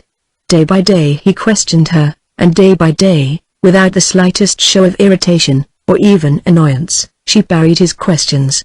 They knew perfectly well that they were matching their wits against each other, but as yet Inez had the best of the game, which, indeed, she seemed to enjoy. He would talk to her also of all sorts of things: the state of Spain, the Moorish court, the danger that threatened Granada, whereof the great siege now drew near, and so forth, and of these matters she would discourse most intelligently, with the result that he learned much of the state of politics in Castile and Granada, and greatly improved his knowledge of the Spanish tongue. But when of a sudden, as he did again and again, he sprang some question on her about Morella, or Margaret, or John Castile, that same subtle change would come over her face, and the same silence would seal her lips. "Senor," she said to him one day with a laugh, "you ask me of secrets which I might reveal to you perhaps if you were my husband or my love, but which you cannot expect a nurse, whose life hangs on it, to answer. Not that I wish you to become my husband or my lover," she added, with a little nervous laugh. Peter looked at her with his grave eyes. "I know that you do not wish that," he said, "for how could I attract one so gay and beautiful as you are?" "You seem to attract the English Margaret," she replied quickly in a nettled voice. "To have attracted, you mean, as you tell me that she is dead," he answered, and, seeing her mistake, Inez bit her lip. "But," he went on, "I was going to add, though it may have no value for you, that you have attracted me as your true friend." "Friend?" she said, opening her large eyes. "What talk is this? Can the woman Inez find a friend in a man who is under 60? "It would appear so," he answered. And again with that graceful little curtsy of hers she went away, leaving him very puzzled. 2 days later she appeared in his room, evidently much disturbed. "I thought that you had left me altogether, and I am glad to see you, for I tire of that deaf moor and of this fine room. I want fresh air." "I know it," she answered, "so I have come to take you to walk in a garden." He leapt for joy at her words, and snatching at his sword, which had been left to him, buckled it on. "You will not need that," she said. "I thought that I should not need it in yonder inn, but I did," he answered. Whereat she laughed, then turned, put her hand upon his shoulder and spoke to him earnestly. "See, friend," she whispered, "you want to walk in the fresh air, do you not? And to learn certain things, and I wish to tell you them. But I dare not do it here, where we may at any moment be surrounded by spies, for these walls have ears indeed. Well, when we walk in that garden, would it be too great a penance for you to put your arm about my waist, you who still need support?" "No penance at all, I assure you," answered Peter with something like a smile. For after all he was a man, and young, while the waist of Inez was as pretty as all the rest of her. "But," he added, "it might be misunderstood." "Quite so, I wish it to be misunderstood, not by me, who know that you care nothing for me and would as soon place your arm round that marble column." Peter opened his lips to speak, but she stopped him at once. "Oh, do not waste falsehoods on me, in which of a truth you have no art," she said with evident irritation. "Why, if you had the money, you would offer to pay me for my nursing, and who knows, I might take it. Understand, you must either do this, seeming to play the lover to me, or we cannot walk together in that garden." Peter hesitated a little, guessing a plot, while she bent forward till her lips almost touched his ear and said in a still lower voice, "And I cannot tell you how. Perhaps perhaps you may come to see the remains of the Doña Margaret, and certain other matters. Ah," she added after a pause, with a little bitter laugh, "now you will kiss me from one end of the garden to the other, will you not? Foolish man. Doubt no more, take your chance, it may be the last." "Of what? Kissing you? Or the other things?" "That you will find out," she said, with a shrug of her shoulders. "Come." Then, while he followed dubiously, she led him down the length of the great room to a door with a spy-hole in the top of it, that was set in a Moorish archway at the corner. This door she opened, and beyond it, a drawn scimitar in his hand, stood a tall Moor on guard. Inez spoke a word to him, whereon he saluted with his scimitar and let them pass across the landing to a turret stair that lay beyond, which they descended. At its foot was another door, whereon she knocked 4 times. Bolts shot back, keys turned, and it was opened by a black porter, beyond whom stood a second more, also with drawn sword. They passed him as they had passed the first, turned down a little passage to the right, ending in some steps, and came to a third door, in front of which she halted. "Now," she said, "nerve yourself for the trial." "What trial?" he asked, supporting himself against the wall, for he found his legs still weak. "This," she answered, pointing to her waist, "and these," and she touched her rich, red lips with her taper finger points. "Would you like to practice a little, my innocent English knight, before we go out? You look as though you might seem awkward and unconvincing." "I think," answered Peter dryly, for the humor of the situation moved him, "that such practice is somewhat dangerous for me. It might annoy you before I had done. I will postpone my happiness until we are in the garden." "I thought so," she answered, "but look now, you must play the part, or I shall suffer, who am bearing much for you." "I think that I may suffer also," he murmured, but not so low that she did not catch his words. "No, friend Pedro," she said, turning on him, "it is the woman who suffers in this kind of farce. She pays, the man rides away to play another," and without more ado she opened the door, which proved to be unlocked and unguarded.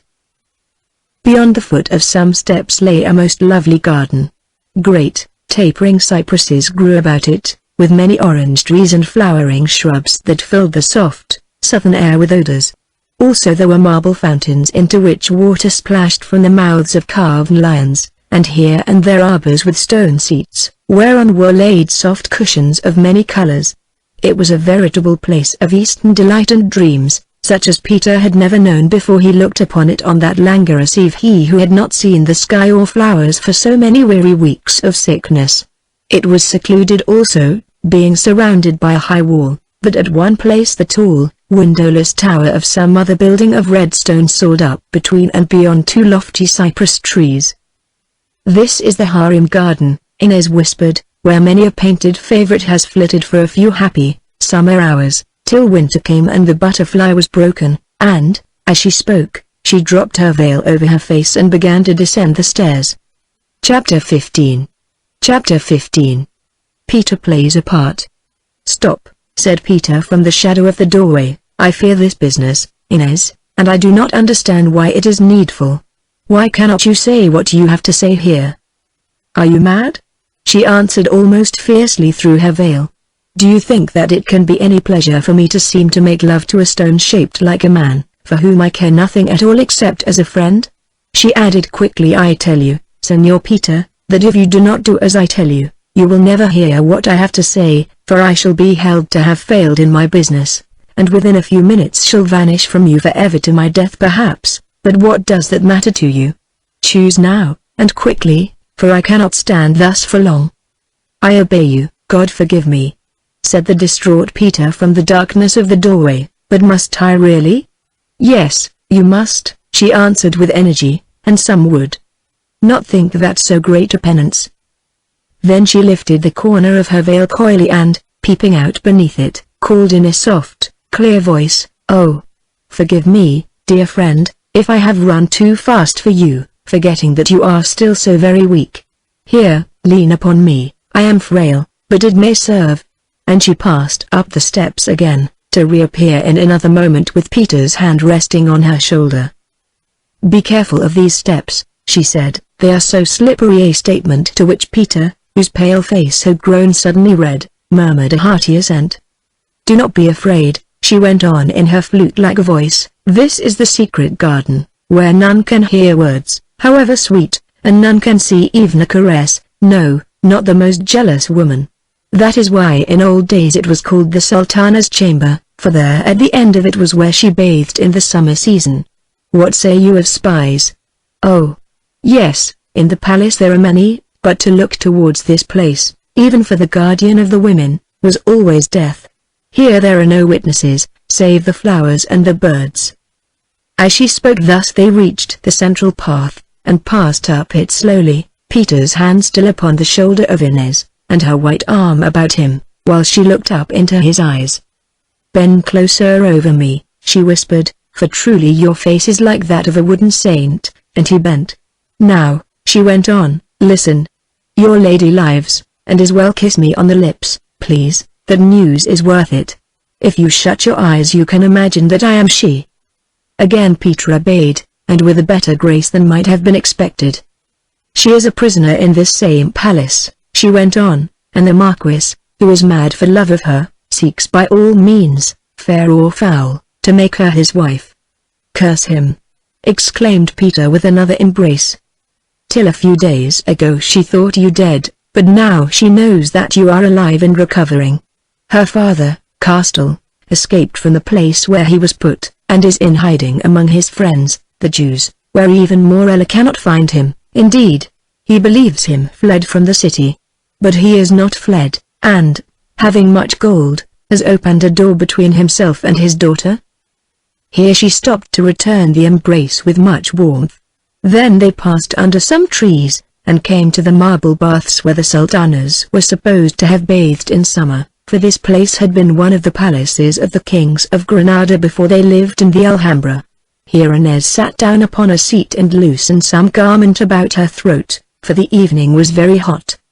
"What are you doing?" Peter asked doubtfully, for he was filled with many fears. "Cooling myself," she answered. "Your arm was warm, and we may sit here for a few minutes." "Well, go on with your tale," he said. "I have little more to say, friend, except that if you wish to send any message, I might perhaps be able to take it." "You are an angel," he exclaimed. "That is another word for messenger, is it not? Continue. Tell her that if she hears anything of all this business, it isn't true." "On that point she may form her own opinion," replied Inez demurely. "If I were in her place I know what mine would be. Don't waste time, we must soon begin to walk again." Peter stared at her, for he could understand nothing of all this play. Apparently she read his look, for she answered it in a quiet, serious voice. "You are wondering what everything means, and why I am doing what I do. I will tell you, Senor, and you can believe me or not as you like. Perhaps you think that I am in love with you. It would not be wonderful, would it? Besides, in the old tales, that always happens the lady who nurses the Christian knight and worships him and so forth. I don't think anything of the sort, I am not so vain. I know it, Senor, you are too good a man to be vain. Well, I do all these things, not for love of you, or anyone, but for hate. Yes, for hate of Morella," and she clenched her little hand, hissing the words out between her teeth. "I understand the feeling," said Peter. But what has he done to you?" "Do not ask me, Senor. Enough that once I loved him, that accursed priest Enriquez sold me into his power a long while ago, and he ruined me, making me what I am, and I bore his child, and it is dead. Oh, Mother of God, my boy is dead, and since then I have been an outcast and his slave. They have slaves here in Granada, Senor, dependent on him for my bread, forced to do his bidding, forced to wait upon his other loves, I, who once was the Sultana, I, of whom he has wearied. Only today. But why should I tell you of it? Well, he has driven me even to this, that I must kiss an unwilling stranger in a garden," and she sobbed aloud. "Poor girl!" "Poor girl," said Peter, patting her hand kindly with his thin fingers. "Henceforth I have another score against Morella, and I will pay it too." "Will you?" she asked quickly. "Ah, if so, I would die for you, who now live only to be revenged upon him. And it shall be my first vengeance to rob him of that noble-looking mistress of yours, whom he has stolen away and has set his heart upon wholly, because she is the first woman who ever resisted him, who thinks that he is invincible. Have you any plan?" asked Peter. "As yet, none. The thing is very difficult. I go in danger of my life, for if he thought that I betrayed him he would kill me like a rat, and think no harm of it. Such things can be done in Granada without sin, Senor, and no questions asked, at least if the victim be a woman of the murderer's household. I have told you already that if I had refused to do what I have done this evening I should certainly have been got rid of in this way or that, and another set on at the work. No, I have no plan yet, only it is I through whom the Senor Castle communicates with his daughter, and I will see him again, and see her, and we will make some plan. No, do not thank me. He pays me for my services, and I am glad to take his money, who hope to escape from this hell and live on it elsewhere. Yet, not for all the money in the world would I risk what I am risking, though in truth it matters not to me whether I live or die. Senor, I will not disguise it from you, all this scene will come to the Doña Margaret's ears, but I will explain it to her. I pray you, do, said Peter earnestly, explain it fully. I will. I will work for you and her father, and if I cease to work, know that I am dead or in a dungeon, and fend for yourselves as best you may. One thing I can tell you for your comfort: no harm has been done to this lady of yours. Morella loves her too well for that. He wishes to make her his wife. Or perhaps he has sworn some oath, as I know that he has sworn that he will not murder you, which he might have done a score of times while you have lain a prisoner in his power. Why, once when you were senseless he came and stood over you, a dagger in his hand, and reasoned out the case with me. I said, why do you not kill him? Knowing that thus I could best help to save your life. He answered, because I will not take my wife with her lover's blood upon my hands, unless I slay him in fair fight. I swore it yonder in London. It was the offering which I made to God and to my patron saint, that so I might win her fairly, and if I break that oath, God will be avenged upon me here and hereafter. Do my bidding, Inez. Nurse him well, so that if he dies without sin of mine. No, he will not murder you or harm her. Friend Pedro, he dare not. Can you think of nothing? Asked Peter. Nothing as yet, nothing. These walls are high, guards watch them day and night, and outside is the great city of Granada, where Morella has much power, and whence no Christian may escape. But he would marry her. And there is that handsome fool woman, her servant, who is in love with him. Oh, she told me all about it in the worst Spanish I ever heard, but the story is too long to repeat, and the priest, Father Enrique's, he who wished that you might be killed at the inn, and who loves money so much. Ah, now I think I see some light. But we have no more time to talk, and I must have time to think. Friend Pedro, make ready your kisses, we must go on with our game, and, in truth, you play but badly. Come now, your arm. There is a seat prepared for us yonder. Smile and look loving. I have not heart enough for both. Come! Come. And together they walked out of the dense shadow of the trees and past the marble bath of the sultanas to a certain seat beneath a bower on which were cushions, and lying among them a lute.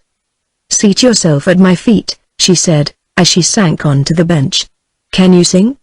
No more than a crow, he answered. Then I must sing to you. Well, it will be better than the love-making. Then in a very sweet voice she began to warble amorous Moorish ditties that she accompanied upon the lute, whilst Peter, who was weary in body and disturbed in mind, played a lover's part to the best of his ability, and by degrees the darkness gathered. At length, when they could no longer see across the garden, Inez ceased singing and rose with a sigh. The play is finished and the curtain down, she said. Also it is time that you went and out of this damp. Senor Pedro, you are a very bad actor, but let us pray that the audience was compos sonnet, and took the will for the deed. I did not see any audience, answered Peter. But it saw you, as I dare say you will find out by and by. Follow me now back to your room, for I must be going about your business and my own.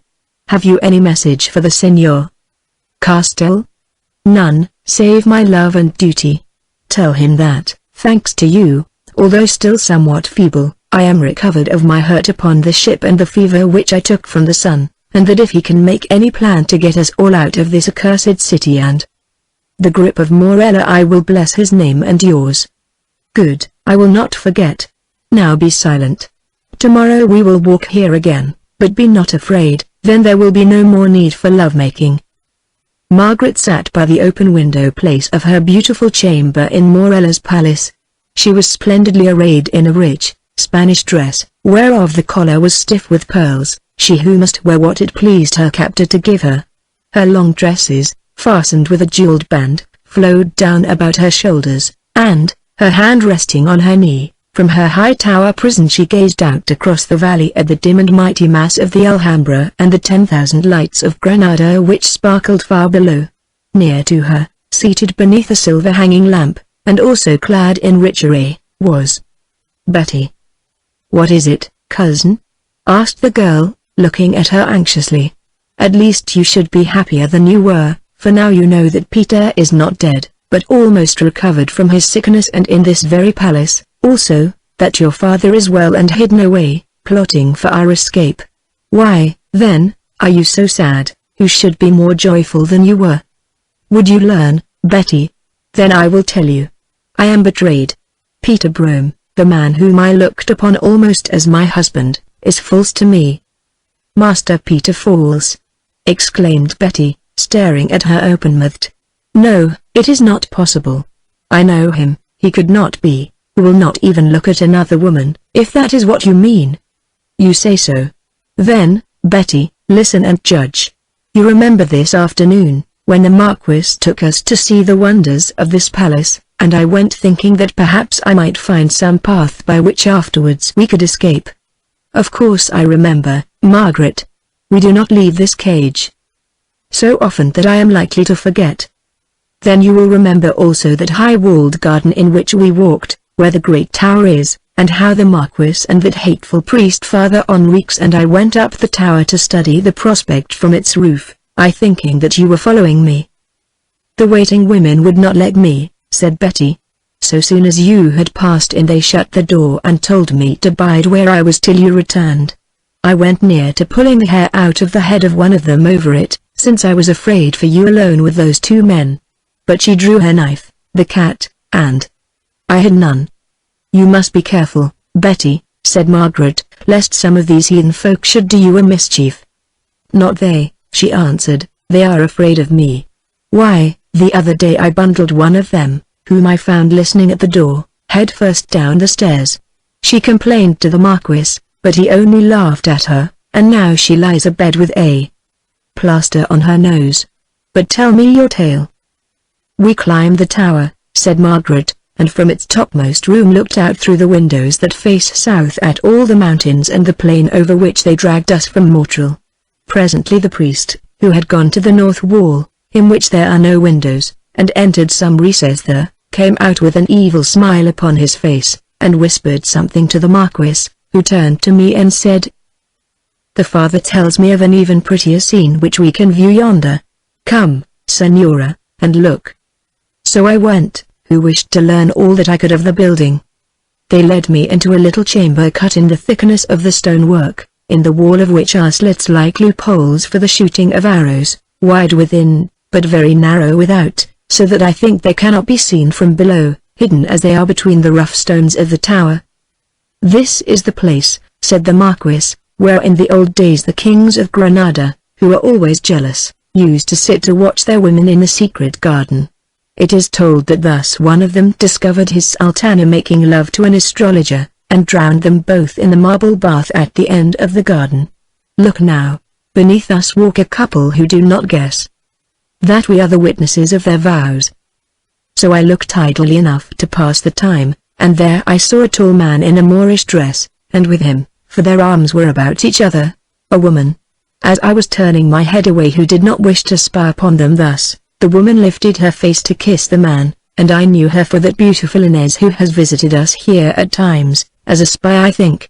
Presently, too, the man, after paying her back her embrace, glanced about him guiltily, and I saw his face also, and knew it." "Who was it?" asked Betty, for this gossip of lovers interested her. "Peter Brome, no other," Margaret answered calmly, but with a note of despair in her voice. "Peter Brome, pale with recent sickness, but no other man. The saints save us. I did not think he had it in him," gasped Betty with astonishment. "They would not let me go," went on Margaret, "they forced me to see it all." The pair tarried for a while beneath some trees by the bath and were hidden there. Then they came out again and sat them down upon a marble seat, while the woman sang songs and the man leaned against her lovingly. So it went on until the darkness fell, and we went, leaving them there. "Now," she added, with a little sob, "what say you?" "I say," answered Betty, "that it was not Master Peter, who has no liking for strange ladies and secret gardens. It was he, and no other man, Betty." "Then, cousin, he was drugged or drunk or bewitched, not the Peter whom we know." "Bewitched, perchance, by that bad woman, which is no excuse for him." Betty thought a while. She could not doubt the evidence, but from her face it was clear that she took no severe view of the offense. "Well, at the worst," she said, "men, as I have known them, are men. He has been shut up for a long while with that minx, who is very fair and witching, and it was scarcely right to watch him through a slit in a tower. If he were my lover, I should say nothing about it." "I will say nothing to him about that or any other matter," replied Margaret sternly. "I have done with Peter Brome." Again Betty thought, and spoke. "I seem to see a trick. Cousin Margaret, they told you he was dead, did they not? And then that news came to us that he was not dead, only sick, and here. So the lie failed. Now they tell you, and seem to show you, that he is faithless. May not all this have been some part played for a purpose by the woman? It takes two to play such parts, Betty. If you had seen." "If I had seen, I should have known whether it was but a part or love made in good earnest, but you are too innocent to judge." "What said the Marquis all this while, and the priest?" "Little or nothing, only smiled at each other, and at length, when it grew dark and we could see no more, asked me if I did not think that it was time to go me, whom they had kept there. All that while to be the witness of my own shame." "Yes, they kept you there, did they not? And brought you there just at the right time, did they not? And shut me out of the tower so that I might not be with you, oh, and all the rest. Now, if you have any justice in you, cousin, you will hear Peter's side of this story before you judge him." "I have judged him," answered Margaret coldly, "and, oh, I wish that I were dead." Margaret rose from her seat and, stepping to the window place in the tower which was built upon the edge of a hill, searched the giddy depth beneath with her eyes, where, 200 feet below, the white line of a roadway showed faintly in the moonlight. "It would be easy, would it not," she said, with a strained laugh, "just to lean out a little too far upon this stone, and then one swift rush and darkness or light forever, which, I wonder?" "Light, I think," said Betty, jerking her back from the window. "The light of hellfire, and plenty of it, for that would be self-murder, nothing else, and besides, what would one look like on that road? Cousin, don't be a fool. If you are right, it isn't you who ought to go out of that window, and if you are wrong, then you would only make a bad business worse. Time enough to die when one must, say I, which, perhaps, will be soon enough. Meanwhile, if I were you, I would try to speak to Master Peter first, if only to let him know what I thought of him." "Mayhap," answered Margaret, sinking back into a chair, "but I suffer." "How can you know what I suffer?" "Why should I not know?" asked Betty. "Are you the only woman in the world who has been fool enough to fall in love? Can I not be as much in love as you are? You smile, and think to yourself that the poor relation, Betty, cannot feel like her rich cousin. But I do. I know that he is a villain, but I love this Marquis as much as you hate him, or as much as you love Peter, because I can't help myself. It is my luck, that's all. But I am not going to throw myself out of a window. I would rather throw him out and square our reckoning, and that I swear I'll do, in this way or the other, even if it should cost me what I don't want to lose my life." And Betty drew herself up beneath the silver lamp with a look upon her handsome, determined face, which was so like Margaret's and yet so different, that, could he have seen it, might well have made Morella regret that he had chosen this woman for a tool.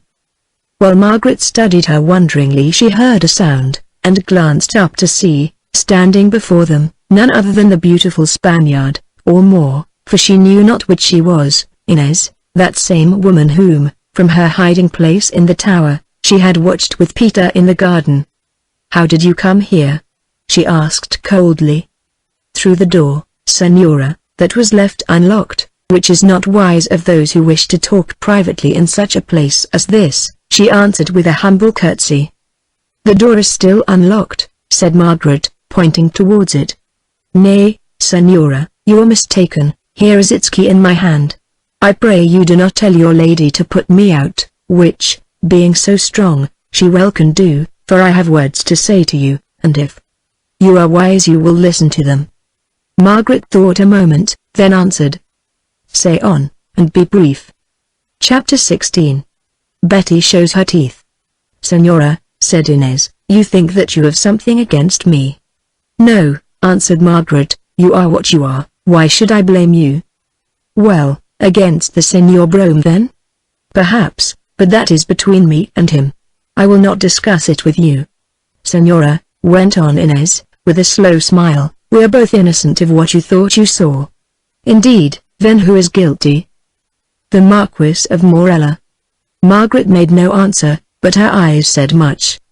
"Senora, you do not believe me, nor is it wonderful. Yet I speak the truth. What you saw from the tower was a play in which the Senor Brome took his part badly enough, as you may have noticed, because I told him that my life hung on it. I have nursed him through a sore sickness, Senora, and he is not ungrateful. So I judged, but I do not understand you. Senora, I am a slave in this house, a discarded slave. Perhaps you can guess the rest. It is a common story here. I was offered my freedom at a price, that I should weave myself into this man's heart, I who am held fair, and make him my lover. If I failed, then perhaps I should be sold as a slave, perhaps worse. I accepted. Why should I not? It was a small thing to me. On the one hand, life, freedom, and wealth, and a hidalgo of good blood and a gallant friend for a little while, and, on the other, the last shame or blackness which doubtless await me now if I am found out. Senora, I failed, who in truth did not try hard to succeed. The man looked on me as his nurse, no more, and to me he was one very sick, no more. Also, we grew to be true friends, and in this way or in that I learned all his story, learned also why the trap was baited thus that you might be deceived and fall into a deeper trap. Senora, I could not explain it all to him. Indeed, in that chamber where we were spied on, I had but little chance. Still, it was necessary that he should seem to be what he is not, so I took him into the garden and, knowing well who watched us, made him act his part, well enough to deceive you it would seem. Still I do not understand, said Margaret more softly. You say that your life or welfare hung on this shameful business. Then why do you reveal it to me now? To save you from yourself, Senora, to save my friend there, Senor Brome, and to pay back Morella in his own coin. How will you do these things? The first two are done, I think, but the third is difficult. It is of that I come to speak with you, at great risk. Indeed, had not my master been summoned to the court of the Moorish king I could not have come, and he may return at any time. Have you some plan? Asked Margaret, leaning towards her eagerly. No plan as yet, only an idea. She turned and looked at Betty, adding, This lady is your cousin, is she not, though of a different station, and somewhat far away? Margaret nodded. You are not unlike, went on Inez, of much the same height and shape, although the Senora Betty is stronger built, and her eyes are blue and her hair golden, whereas your eyes are black and your hair chestnut. Beneath a veil, or at night, it would not be easy to tell you apart if your hands were gloved and neither of you spoke above a whisper. Yes, said Margaret, what then? Now the Senora Betty comes into the play, replied Inez. Senora Betty, have you understood our talk? Something, not quite all, answered Betty. Then what you do not understand your lady must interpret, and be not angry with me, I pray you, if I seem to know more of you and your affairs than you have ever told me. Render my words now, Doña Margaret. Then, after this was done, and she had thought a while, Inez continued slowly, Margaret translating from Spanish into English whenever Betty could not understand. Morella made love to you in England, Senora Betty, did he not and won your heart as he has won that of many another woman, so that you came to believe that he was carrying you off to marry you, and not your cousin? What affair is that of yours, woman? Asked Betty, flushing angrily. None at all, save that I could tell much such another story, if you cared to listen.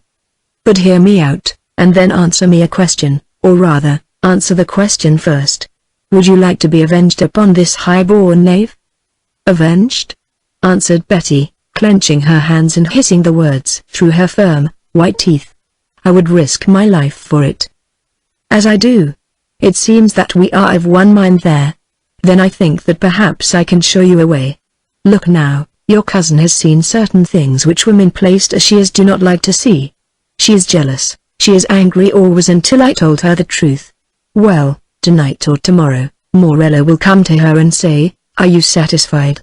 Do you still refuse me in favor of a man who yields his heart to the first light of love who tempts him? Will you not be my wife? What if she answer, yes, I will, nay, be silent both of you, and hear me out. What if then there should be a secret marriage, and the Senora Betty should chance to wear the bride's veil, while the Doña Margaret, in the robe of Betty, was let go with the Senor Brome and her father? Inez paused, watching them both, and playing with the fan she held, while, the rendering of her words finished, Margaret and Betty stared at her and at each other, for the audacity and tearfulness of this plot took their breath away. It was Margaret who spoke the first. You must not do it, Betty, she said. Why, when the man found you out, he would kill you. But Betty took no heed of her, and thought on. At length she looked up and answered. Cousin, it was my vain folly that brought you all into this trouble, therefore I owe something to you, do I not? I am not afraid of the man, he is afraid of me, and if it came to killing, why, let Inez lend me that knife of hers, and I think that perhaps I should give the first blow. And well, I think I love him, rascal though he is, and, afterwards, perhaps we might make it up, who can say ? While, if not, but tell me, you, Inez, should I be his legal wife according to the law of this land? Assuredly, answered Inez, if a priest married you and he placed the ring upon your hand and named you wife. Then, when once the words of blessing have been said, the Pope alone can loose that knot, which may be risked, for there would be much to explain, and is this a tale that Morella, a good servant of the Church, would care to take to Rome?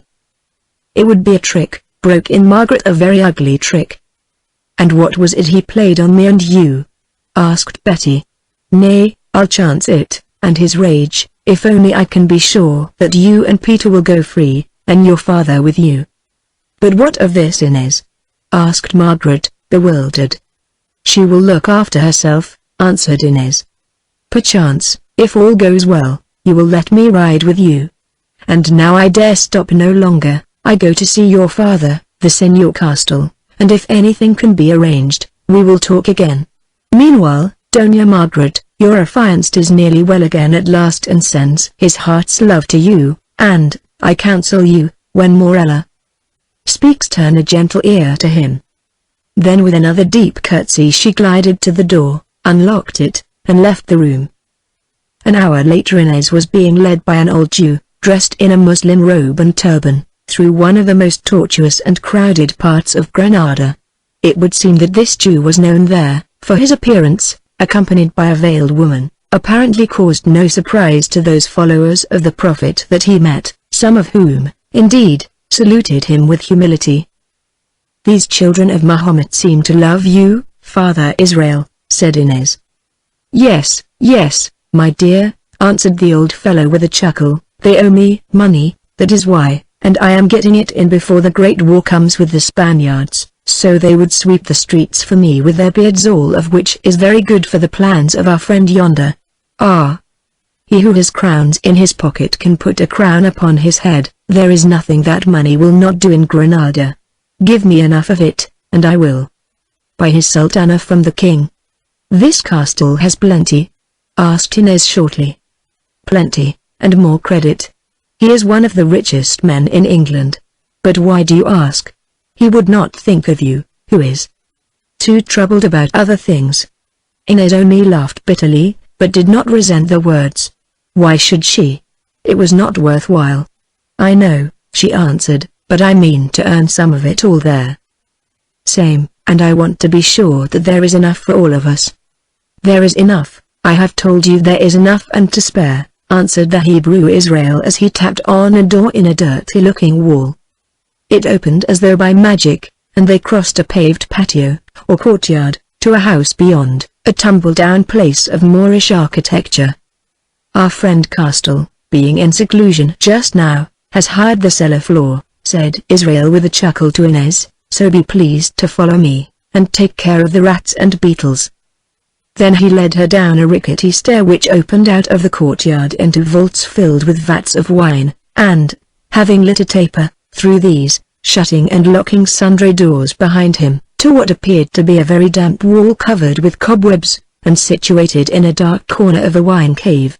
Here he stopped and tapped again in his peculiar fashion, whereon a portion of the wall turned outwards on a pivot, leaving an opening through which they could pass. "Well managed, isn't it?" chuckled Israel. "Who would think of looking for an entrance here, especially if he owed the old Jew money? Come in, my pretty, come in." Inez followed him into this darksome hole, and the wall closed behind them. Then, taking her by the arm, he turned first to the right, next to the left, opened a door with a key which he carried, and, behold, they stood in a beautifully furnished room well lighted with lamps, for it seemed to have no windows. "Wait here," he said to Inez, pointing to a couch on which she sat herself down, "while I fetch my lodger," and he vanished through some curtains at the end of the room. Presently these opened again, and Israel reappeared through them with Castile, dressed now in Moorish robes, and looking somewhat pale from his confinement underground, but otherwise well enough. Inez rose and stood before him, throwing back her veil that he might see her face. Castile searched her for a while with his keen eyes that noted everything, then said, "You are the lady with whom I have been in communication through our friend here, are you not? Prove it to me now by repeating my messages." Inez obeyed, telling him everything. "That is right," he said, "but how do I know that I can trust you? I understand you are, or have been, the lover of this man Morella, and such an one he might well employ as a spite to bring us all to ruin. Is it not too late to ask such questions, Senor? If I am not to be trusted, already you and your people are in the hollow of my hand." Not at all, my dear," said Israel. "If we see the slightest cause to doubt you, why, there are many great vats in this place, one of which, at a pinch, would serve you as a coffin, though it would be a pity to spoil the good wine." Inez laughed as she answered, "Save your wine, and your time too. Morella has cast me off, and I hate him, and wish to escape from him and rob him of his prize. Also, I desire money to live on afterwards, and this you must give to me or I do not stir, or rather the promise of it, for you Jews keep your word, and I do not ask a maravedi from you until I have played my part." "And then how many maravedis do you ask, young woman?" Inez named a sum, at the mention of which both of them opened their eyes, and old Israel exclaimed dryly, Surely you must be one of us." "No," she answered, "but I try to follow your example, and, if I am to live at all, it shall be in comfort." "Quite so," said Castile, "we understand.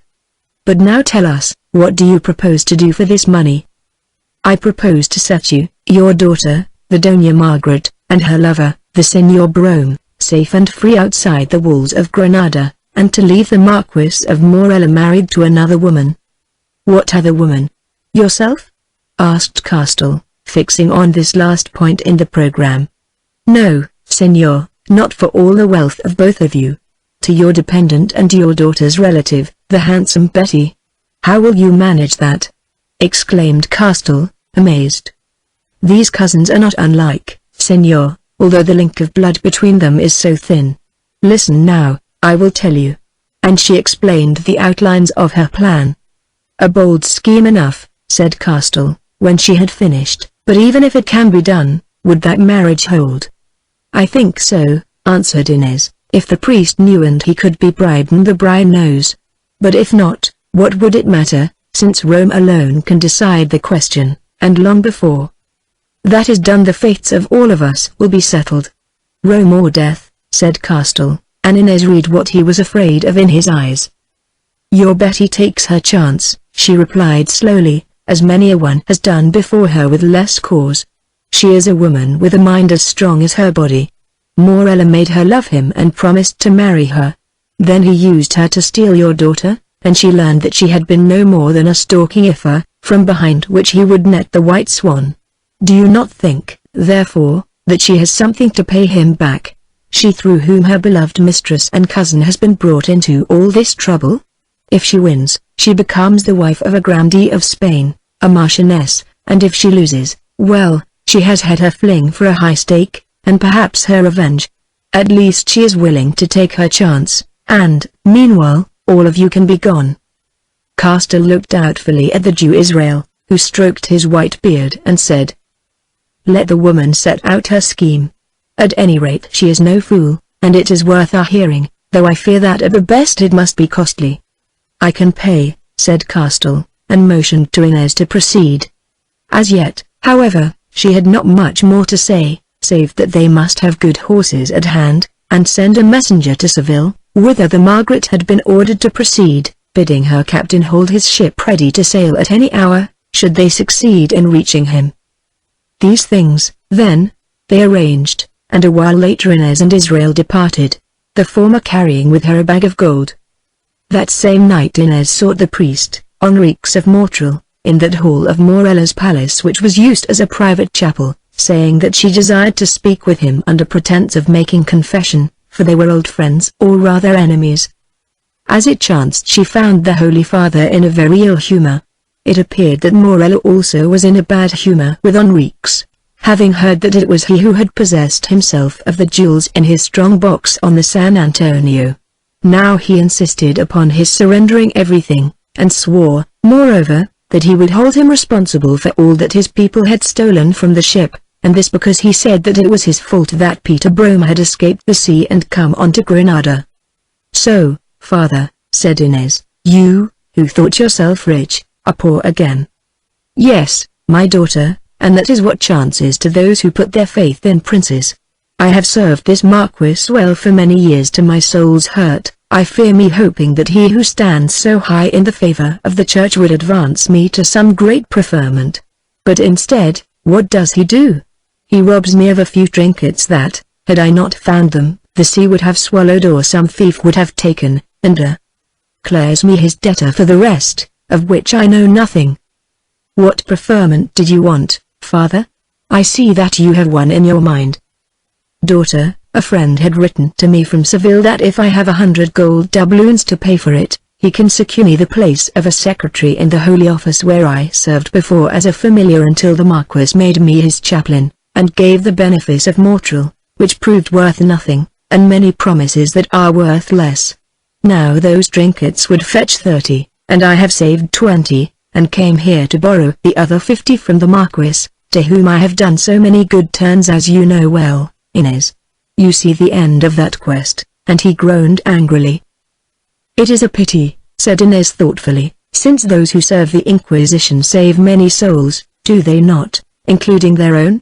For instance," she added, and the priest winced at the words, "I remember that they saved the soul of my own sister and would have saved mine, had I been what shall I say more prejudiced. Also, they get a percentage of the goods of wicked heretics, and so become rich and able to advance themselves." "That is so, Inez. It was the chance of a lifetime, especially to one who, like myself, hates heretics. But why speak of it now when that cursed, dissolute Marquis—" and he checked himself. Inez looked at him. "Father," she asked, "if I happen to be able to find you those 100 gold doubloons, would you do something for me?" The priest's foxy face lit up. "I wonder what there is that I could not do, my daughter? Even if it brought you into a quarrel with the Marquis. Once I was a secretary to the Inquisition of Seville, he would have more reason to fear me than I him." "Aye, and fear me he should, who bear him no love," answered the priest with a snarl. "Then listen, father. I have not made my confession yet. I have not told you, for instance, that I also hate this Marquis, and with good cause, though perhaps you knows that already. But remember that if you betray me, you will never see those 100 gold doubloons, and some other holy priest will be appointed secretary at Seville. Also worse things may happen to you." "Proceed, my daughter," he said unctuously, "are we not in the confessional or near it?" So she told him all the plot, trusting to the man's avarice and other matters to protect her, for Inez hated Fray Enriques bitterly, and knew him from the crown of his shaven head to the soles of his erring feet, as she had good cause to do. Only she did not tell him whence the money was to come. That does not seem a very difficult matter, he said, when she had finished. If a man and a woman, unwed and outside the prohibited degrees, appear before me to be married, I marry them, and once the ring has passed and the office is said, married they are till death or the Pope part them. And suppose that the man thinks he is marrying another woman, father? The priest shrugged his shoulders. He should know whom he is marrying, that is his affair, not the church's or mine. The names need not be spoken too loudly, my daughter. But you would give me a writing of the marriage with them set out plain? Certainly. To you or to anybody else, why should I? Not ? That is, if I were sure of this wedding fee. Inez lifted her hand, and showed beneath it a little pile of 10 doubloons. Take them, father, she said. They will not be counted in the contract. There are others where they came from, whereof 20 will be paid before the marriage, and 80 when I have that writing at Seville. He swept up the coins and pocketed them, saying, I will trust you, Inez. Yes, she answered as she left him, we must trust each other now, must we not ? Seeing that you have the money, and both our necks are in the same noose. Be here, father, tomorrow at the same time, in case I have more confessions to make. For, alas, this is a sinful world, as you should know very well. Chapter 17. On the morning following these conversations, just after Margaret and Betty had breakfasted, Inez appeared, and, as before, locked the door behind her. Signoras, she said calmly, I have arranged that little business of which I spoke to you yesterday, or at least the first act of the play, since it remains for you to write the rest. Now I am sent to say that the noble Marquis of Morella craves leave to see you, Doña Margaret, and within an hour. So there is no time to lose. Tell us what you have done, Inez, said Margaret. I have seen your worshipful father, Doña Margaret, here is the token of it, which you will do well to destroy when you have read. And she handed her a slip of paper, whereon was written in her father's writing, and in English. Beloved daughter. This messenger, who I think may be trusted by you, has made arrangements with me which she will explain. I approve, though the risk is great. Your cousin is a brave girl, but, understand, I do not force her to this dangerous enterprise. She must choose her own road, only I promise that if she escapes and we live I will not forget her deed. The messenger will bring me your answer. God be with us all, and farewell. J.C. Margaret read this letter first to herself and then aloud to Betty, and, having read, tore it into tiny fragments and threw them from the turret window. Speak now, she said, and Inez told her everything. Can you trust the priest? Asked Margaret, when she had finished. He is a great villain, as I have reason to know, still, I think I can, she answered, while the cabbage is in front of the donkey's nose, I mean until he has got all the money. Also, he has committed himself by taking some on account. But before we go further, the question is, does this lady play? And she pointed to Betty. Yes, I play, said Betty, when she understood everything. I won't go back upon my word. There is too much at stake. It is an ugly business for me, I know well enough, but, she added slowly, setting her firm mouth, I have debts to pay all round, and I am no Spanish putty to be squeezed flat like some people, and she glanced at the humble-looking Inez. So, be. For all is done, it may be uglier for him. When she had mastered the meaning of this speech, the soft-voiced Inez lifted her gentle eyes in admiration, and murmured a Spanish proverb as to what is supposed to occur when Satan encounters Beelzebub in a high-walled lane. Then, being a lady of resource and experience, the plot having been finally decided upon, not altogether with Margaret's approval, who feared for Betty's fate when it should be discovered, Inez began to instruct them both in various practical expedients, by means of which the undoubted general resemblance of these cousins might be heightened and their differences toned down. To this end she promised to furnish them with certain hair washes, pigments, and articles of apparel. It is of small use, said Betty, glancing first at herself and then at the lovely Margaret, for even if they change skins, who can make the calf look like the fawn, though they chance to feed in the same meadow? Still, bring your stuffs and I will do my best, but I think that a thick veil and a shut mouth will help me more than any of them, also a long gown to hide my feet." "Surely they are charming feet," said Inez politely, adding to herself, "to carry you whither you wish to go." Then she turned to Margaret and reminded her that the Marquis desired to see her, and waited for her answer. "I will not meet him alone," said Margaret decidedly. "That is awkward," answered Inez, "as I think he has words to say to you which he does not wish others to hear, especially the Signora yonder," and she nodded towards Betty. "I will not meet him alone," repeated Margaret. "Yet, if things are to go forward as we have arranged, you must meet him, Doña Margaret, and give him that answer which he desires." "Well, I think it can be arranged. The court below is large. Now, while you and the Marquis talk at one end of it, the Senora Betty and I might walk out of earshot at the other. She needs more instruction in our Spanish tongue. It would be a good opportunity to begin our lessons." "But what am I to say to him?" asked Margaret nervously. "I think," answered Inez, "that you must copy the example of that wonderful actor, the Señor Peter, and play a part as well, as you saw him do, or even better, if possible." "It must be a very different part then," replied Margaret, stiffening visibly at certain recollections. The gentle Inez smiled as she said, "Yes, but surely you can seem jealous, for that is natural to us all, and you can yield by degrees, and you can make a bargain as the price of yourself in marriage. What exact bargain should I make?" "I think that you shall be securely wed by a priest of your own church, and that letters, signed by that priest and announcing the marriage, shall be delivered to the Archbishop of Seville, and to their Majesties King Ferdinand and Queen Isabella.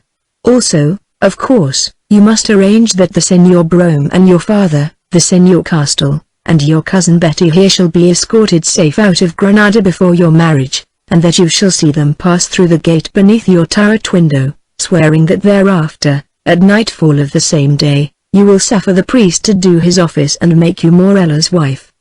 By that time they should be well upon their road, and, after the rite is celebrated, I will receive the signed papers from the priest and follow them, leaving the false bride to play her part as best she can." Again Margaret hesitated. The thing seemed too complicated and full of danger. But while she thought, a knock came on the door. "That is to tell me that Morella awaits your answer in the court," said Inez. "Now, which is it to be? Remember that there is no other chance of escape for you, or the others. From this guarded town at least I can see none." "I accept," said Margaret hurriedly, "and God help us all, for we shall need him." "And you, Senora Betty?" "Oh, I made up my mind long ago," answered Betty coolly. "We can only fail, when we shall be no worse off than before." "Good. Then play your parts well, both of you. After all, they should not be so difficult, for the priest is safe, and the Marquis will never scent such a trick as this. Fix the marriage for this day week, as I have much to think of, and make ready," and she went. Half an hour later Margaret sat under the cool arcade of the marble court, and with her, Morella, while upon the further side of its splashing fountain and out of earshot, Betty and Inez walked to and fro in the shadow. "You sent for me, Marquis," said Margaret presently, "and, being your prisoner, I have come because I must. What is your pleasure with me?" "Doña Margaret," he answered gravely, "can you not guess? Well, I will tell you, lest you should guess wrong. First, it is to ask your forgiveness as I have done before, for the many crimes to which my love, my true love, for you has driven me. This time yesterday I knew well that I could expect none. Today I dare to hope that it may be otherwise." "Why so, Marquis?" "Last evening you looked into a certain garden and saw two people walking. Yonder is one of them," and he nodded towards Inez. "Shall I go on?" "No," she answered in a low voice, and passing her hands before her face. "Only tell me who and what is that woman?" And in her turn she looked towards Inez. "Is it necessary?" he asked. "Well, if you wish to know, she is a Spaniard of good blood who with her sister was taken captive by the Moors. A certain priest, who took an interest in the sister, brought her to my notice and I bought her from them, so, as her parents were dead and she had nowhere else to go, she elected to stay in my house. You must not judge such things too harshly, they are common here. Also, she has been very useful to me, being clever, for through her I have intelligence of many things. Of late, however, she has grown tired of this life, and wishes to earn her freedom, which I have promised her in return for certain services, and to leave Granada. Was the nursing of my betrothed one of those services? Marquis. He shrugged his shoulders. As you will, Senora. Certainly I forgive her this indiscretion, if at last she has shown you the truth about that man for whose sake you have endured so much. Margaret, now that you know him for what he is, say, do you still cling to him? She rose and walked a few steps down the arcade, then came back and asked, are you any better than this fallen man? I think so, Margaret, for since I knew you I am a risen man. All my old self is left behind me. I am a new creature, and my sins have been for you, not against you. Hear me, I beseech you. I stole you away, it is true, but I have done you no harm, and will do you none. For your sake also I have spared your father when I had but to make a sign to remove him from my path. I suffered him to escape from the prison where he was confined, and I know the place where he thinks himself hidden today among the Jews of Granada. Also, I nursed Peter Brome back to life, when at any hour I could have let him die, lest afterwards I might have it on my conscience that, but for my love for you, he might perhaps still be living. Well, you have seen him as he is, and what say you now? Will you still reject me? Look on me, and he drew up his tall and stately shape, and tell me, am I such a man as a woman should be ashamed to own as husband? Remember, too, that I have much to give you in this land of Spain, whereof you shall become one of the greatest ladies, or perhaps in the future. He added significantly, even more. War draws near, Margaret, this city and all its rich territories will fall into the hands of Spain, and afterwards I shall be their governor, almost their king. And if I refuse? Asked Margaret. Then, he answered sternly, you bide here, and that false lover of yours bides here, and your father bides here to take the chance of war as Christian captives with 1,000 others who languish in the dungeons of the Alhambra, while, my mission ended, I go hence to play my part in battle amongst my peers, as one of the first captains of their most Catholic Majesties. Yet it is not to your fears that I would appeal, but to your heart, for I seek your love and your dear companionship through life, and, if I can help it, desire to work you and yours no harm. You desire to work them no harm. Then, if I were to fall in with your humor, would you let them go in safety? I mean my father and the Senor Brome and my cousin Betty, whom, if you were as honest as you pretend to be, you should ask to bide with you as your wife, and not myself. The last I cannot do, he answered, flushing. God knows I meant her no hurt, and only used her to keep near to and win news of you, thinking her, to tell truth, somewhat other than she is. And no women honest here in Spain, then, my lord. Marquis. A few, a very few, Doña Margaret. But I heard about Betty, whom I took for a simple serving girl, and to whom, if need be, I am ready to make all amends. Except that which is due to a woman you have asked to be your wife, and who in our country could claim the fulfillment of your promise, or declare you shamed. But you have not answered. Would they go free?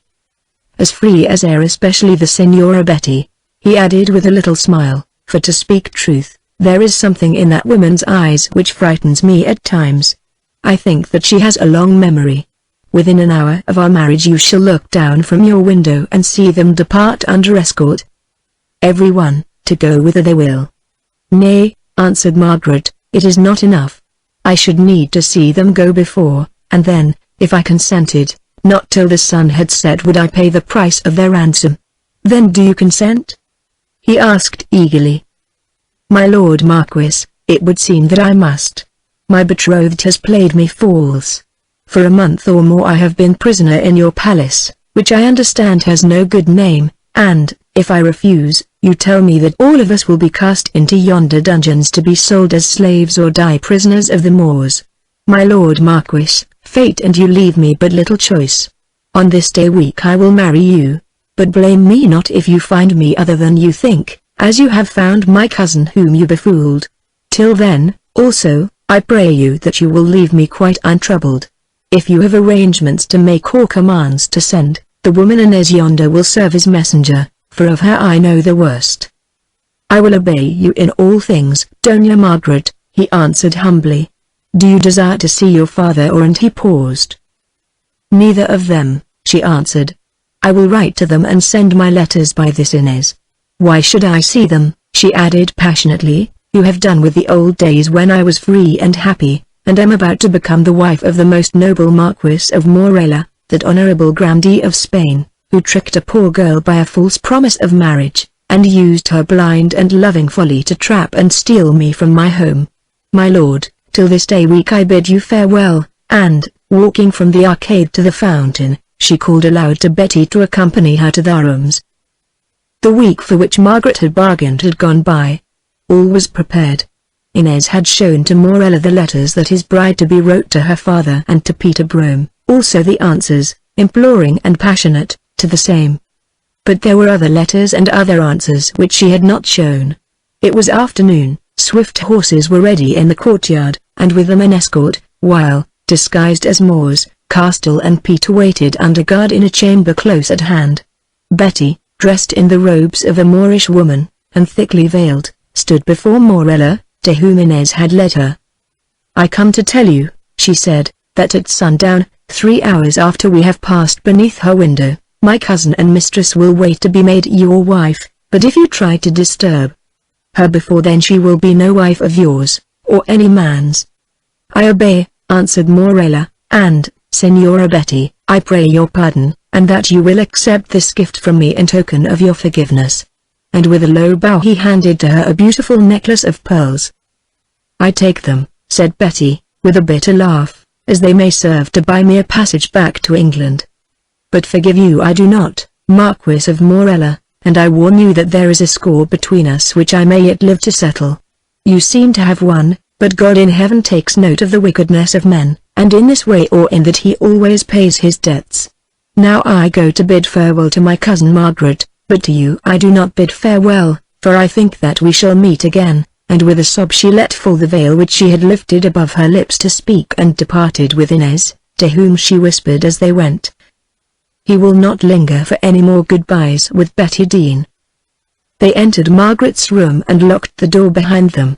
She was seated on a low divan wrapped in a loose robe, and by her side, glittering with silver and with gems, lay her bridal veil and garments. "Be swift," said Inez to Betty, who stripped off her Moorish dress and the long, flowing veil that was wrapped about her head, whereon it was seen that her hair had changed greatly in color, from yellow to dark chestnut indeed, while her eyes, ringed about with pigments, and made lustrous by drugs dropped into them, looked no longer blue, but black like Margaret's. Yes, and wonder of wonders, on the right side of the chin and on the back of the neck were moles, or spots, just such as Margaret had borne from her birth. In short, their stature being much the same, though Betty was more thickly built, except in the strongest light it would not have been easy to distinguish them apart, even unveiled. For at all such arts of the altering of the looks of women, Inez was an adept, and she had done her best. Now Margaret clothed herself in the white robes and the thick headdress that hid her face, all except a little crack left for the eyes to peep through, whilst Betty, with the help of Inez, arrayed herself in the wondrous wedding robe beset with jewels that was Morella's bridal gift, and hid her dyed tresses beneath the pearl-sewn veil. Within 10 minutes all was finished, even to the dagger that Betty had tied about her beneath her robe, and the two transformed women stood staring at each other. "It is time to go," said Inez. Then Margaret broke out. "I do not like this business, I never did. When he discovers all, that man's rage will be terrible, and he will kill her. I repent that I have consented to the plot." "It is too late to repent now, Señora," said Inez. "Cannot Betty be got away also?" asked Margaret desperately. "It is just possible," answered Inez. "Thus, before the marriage, according to the old custom here, I hand the cups of wine to the bridegroom and the bride. That for the Marquis will be drugged, since he must not see too clear tonight. Well, I might brew it stronger so that within half an hour he would not know whether he were married or single, and then, perhaps, she might escape with me and come to join you, but it is very risky, and, of course, if we were discovered the stitch would be out of the wineskin, and the cellar floor might be stained." Now Betty interrupted. "Keep your stitches whole, cousin. If any skins are to be pricked it can't be helped, and at least you won't have to wipe up the mess. I am not going to run away from the man, more likely he will run away from me. I look well in this fine dress of yours, and I mean to wear it out. Now begone, before some of them come to seek me. Don't you grieve for me. I'll lie in the bed that I have made, and if the worst comes to the worst, I have money in my pocket or its worth, and we will meet again in England. Come, give my love and duty to Master Peter and your father, and if I should see them no more, bid them think kindly of Betty Dean, who was such a plague to them." Then, taking Margaret in her strong arms, she kissed her again, and fairly thrust her from the room. But when they were gone, poor Betty sat down and cried a little, till she remembered that hot tears might melt the paint upon her face, and, drying them, went to the window and watched. A while later, from her lofty niche, she saw 6 Moorish horsemen riding along the white road to the embattled gate. After them came 2 men and a woman, all splendidly mounted, also dressed as Moors, and then 6 other horsemen. They passed the gate which was opened for them and began to mount the slope beyond. At the crest of it the woman halted and, turning, waved a handkerchief. Betty answered the signal, and in another minute they had vanished, and she was alone. Never did she spend a more weary afternoon.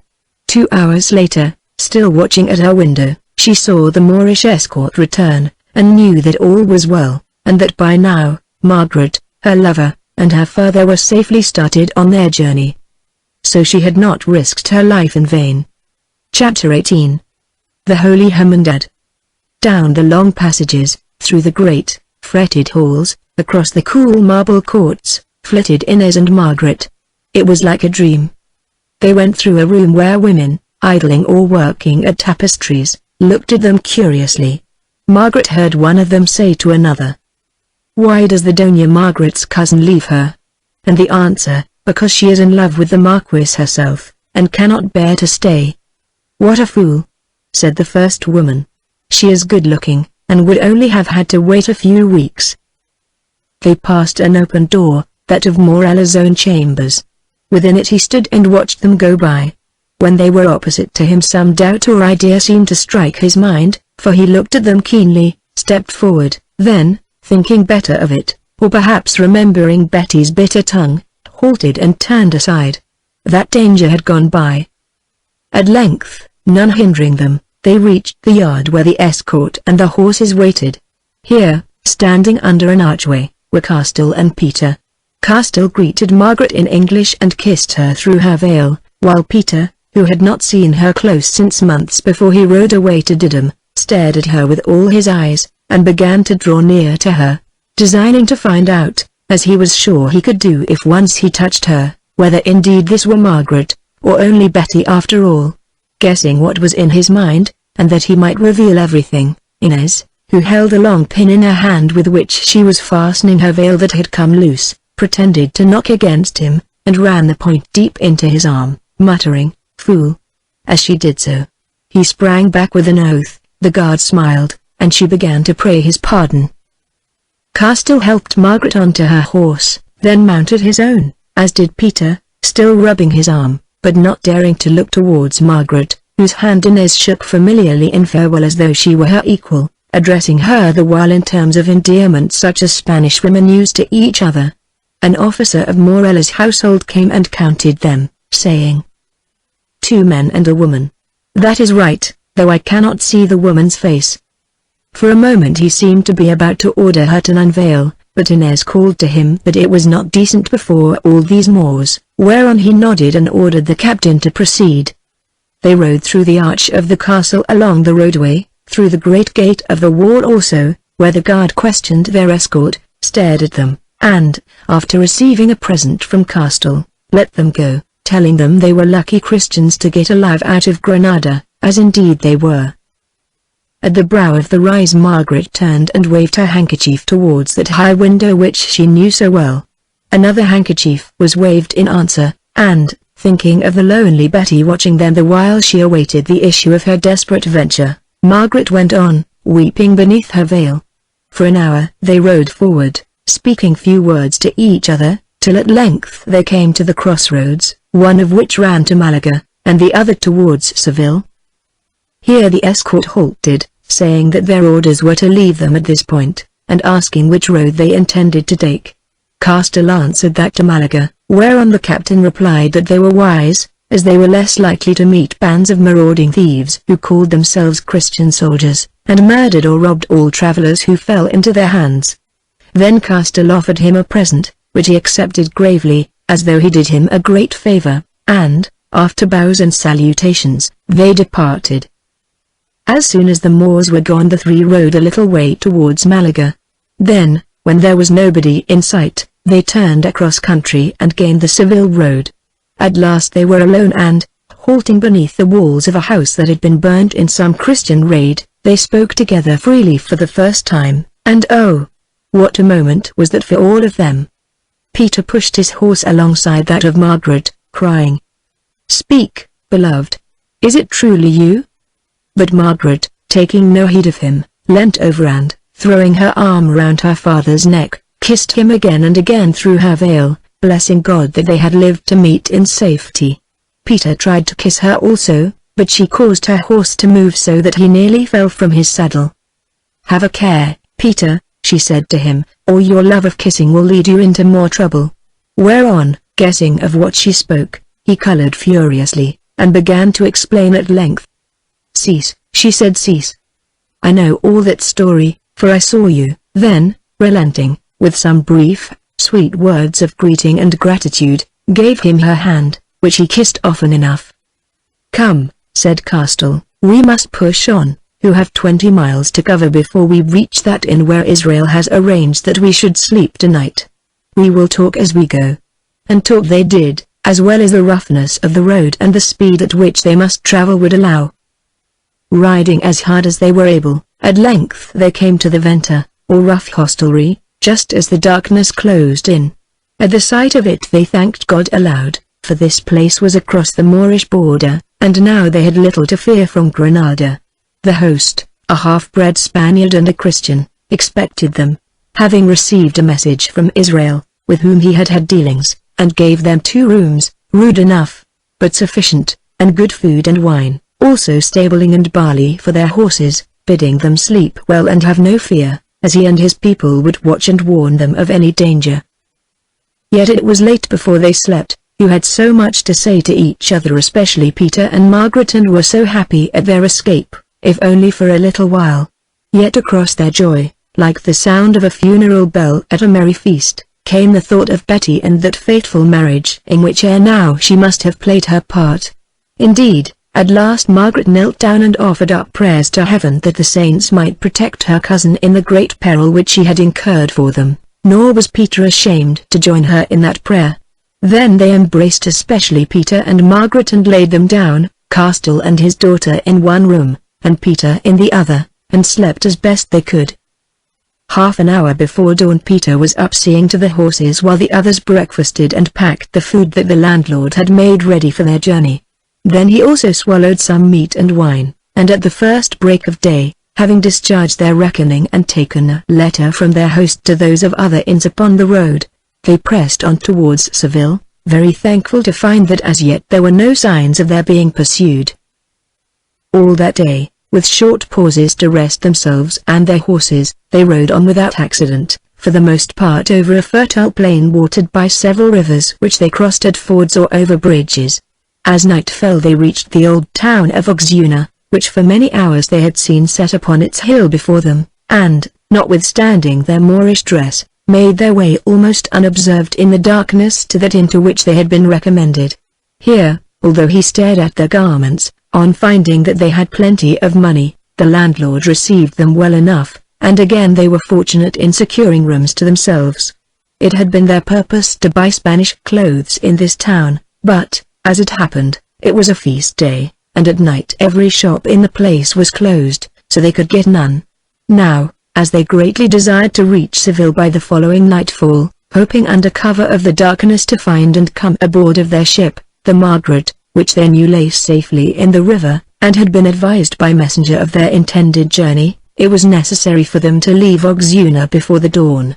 So, unfortunately enough as it proved, it was impossible for them to put off their Moorish robes and clothe themselves as Christians. They had hoped, too, that here at Oxuna Inez might overtake them, as she had promised to do if she could, and give them tidings of what had happened since they left Granada. But no Inez came. So, comforting themselves with the thought that however hard she rode it would be difficult for her to reach them, who had some hours' start, they left Oxuna in the darkness before anyone was astir. Having crossed some miles of plain, they passed up through olive groves into hills where cork trees grew, and here stopped to eat and let their horses feed. Just as they were starting on again, Peter, looking round, saw mounted men, a dozen or more of them of very wild aspect, cantering through the trees, evidently with the object of cutting them off. "Thieves," he said shortly. "Ride for it." So they began to gallop, and their horses, although somewhat jaded, being very swift, passed in front of these men before they could regain the road. The band shouted to them to surrender, and, as they did not stop, loosed a few arrows and pursued them, while they galloped down the hillside onto a plain which separated them from more hills also clothed with cork trees. This plain was about 3 miles wide and boggy in places. Still they kept well ahead of the brigands, as they took them to be, hoping that they would give up the pursuit or lose sight of them amongst the trees. As they entered these, however, to their dismay they saw, drawn up in front of them and right across the road, another band of rough-looking men, perhaps 12 in all. "Trap," said Peter. "We must ride through them, it is our only chance," at the same time spurring his horse to the front and drawing his sword. Choosing the spot where their line was weakest, he dashed through it easily enough, but next second heard a cry from Margaret, and pulled his horse round to see that her mare had fallen, and that she and Castile were in the hands of the thieves.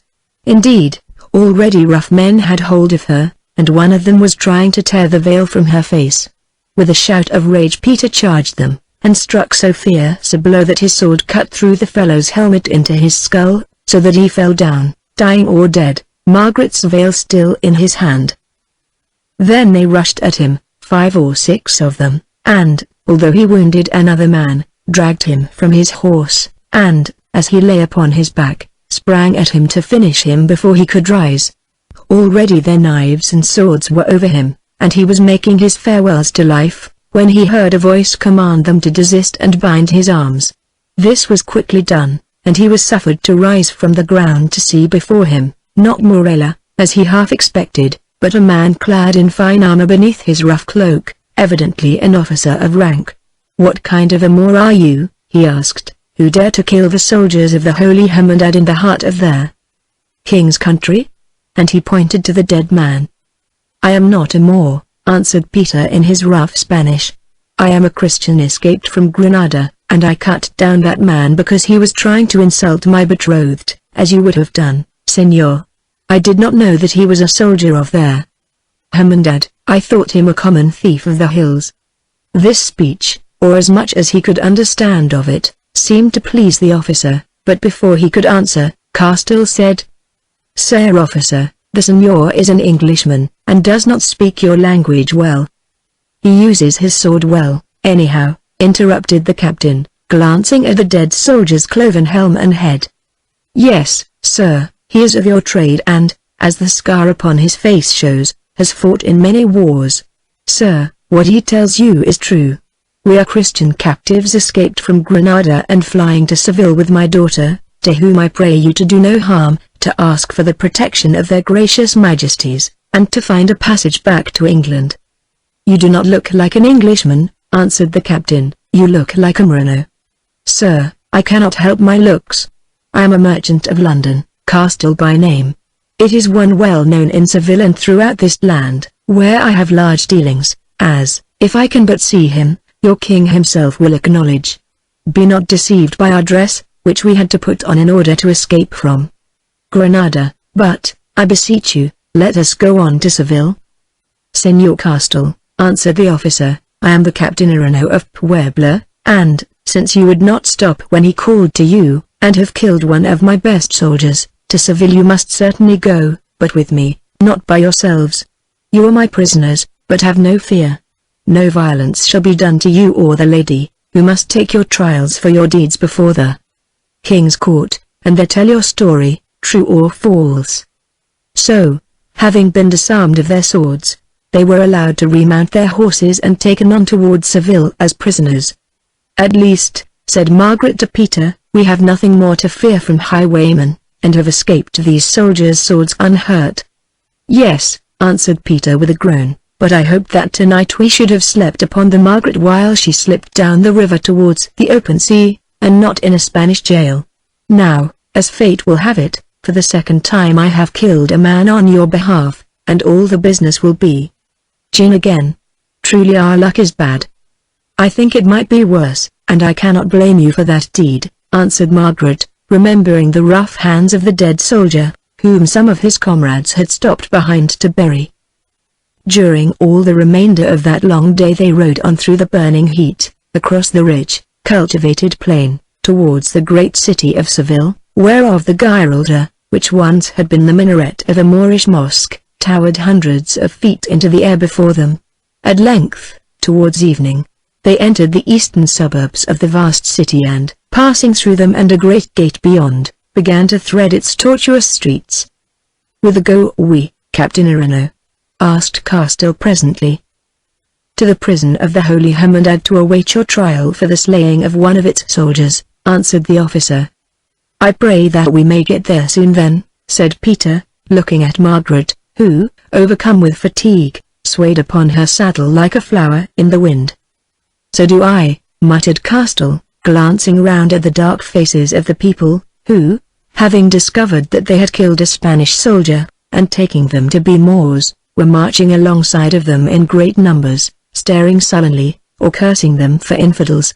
Indeed, once when they passed a square, a priest in the mob cried out, "Kill them!"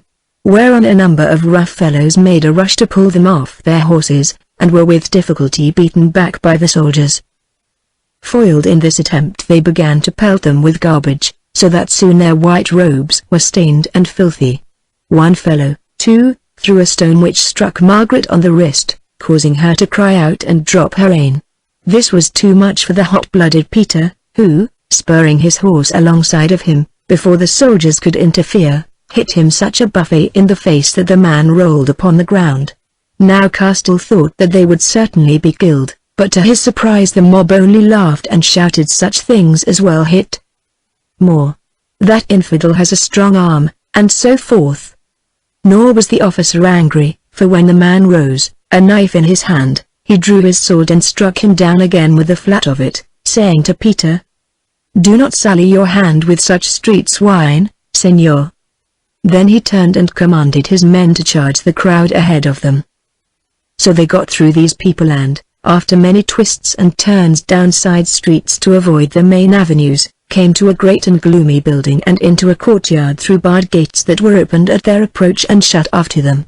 Here they were ordered to dismount and their horses led away, while the officer, Ireno, entered into conversation with the governor of the prison, a man with a stern but not unkindly face, who surveyed them with much curiosity. Presently he approached and asked them if they could pay for good rooms, as if not he must put them in the common cells. Castell answered, "Yes," and, by way of earnest of it, produced 5 pieces of gold, and giving them to the Captain Ireno, begged him to distribute them among his soldiers as a thank offering for their protection of them through the streets. Also, he said loudly enough for everyone to hear, that he would be willing to compensate the relatives of the man whom Peter had killed by accident, an announcement that evidently impressed his comrades very favorably. Indeed, one of them said he would bear the message to his widow, and, on behalf of the rest, thanked him for his gift. Then, having bade farewell to the officer, who told them that they would meet again before the judges, they were led through the various passages of the prison to 2 rooms, one small and one of a fair size with heavily barred windows, given water to wash in, and told that food would be brought to them. In due course it came, carried by jailers, meat, eggs, and wine, and glad enough were they to see it. While they ate, also the governor appeared with a notary, and, having waited till their meal was finished, began to question them. "Our story is long," said Castell, but with your leave I will tell it you, only, I pray you, suffer my daughter, the Doña Margaret, to go to rest, for she is quite outworn, and if you will you can question her tomorrow. The governor assenting, Margaret threw off her veil to embrace her father, thus showing her beauty for the first time, whereat the governor and the notary stared amazed. Then having given Peter her hand to kiss, and curtsied to the governor and the notary, she went to her bed in the next room, which opened out of that in which they were. When she had gone, Castell told his story of how his daughter had been kidnapped by the Marquis of Morella, a name that caused the governor to open his eyes very wide, and brought from London to Granada, whither they, her father and her betrothed, had followed her and escaped. But of Betty and all the business of the changed bride he said nothing. Also, knowing that these must come out in any case, he told them his name and business, and those of his partners and correspondents in Seville, the firm of Bernald's, which was one that the governor knew well enough, and prayed that the head of that firm, the Señor Juan Bernald's, might be communicated with and allowed to visit them on the next morning.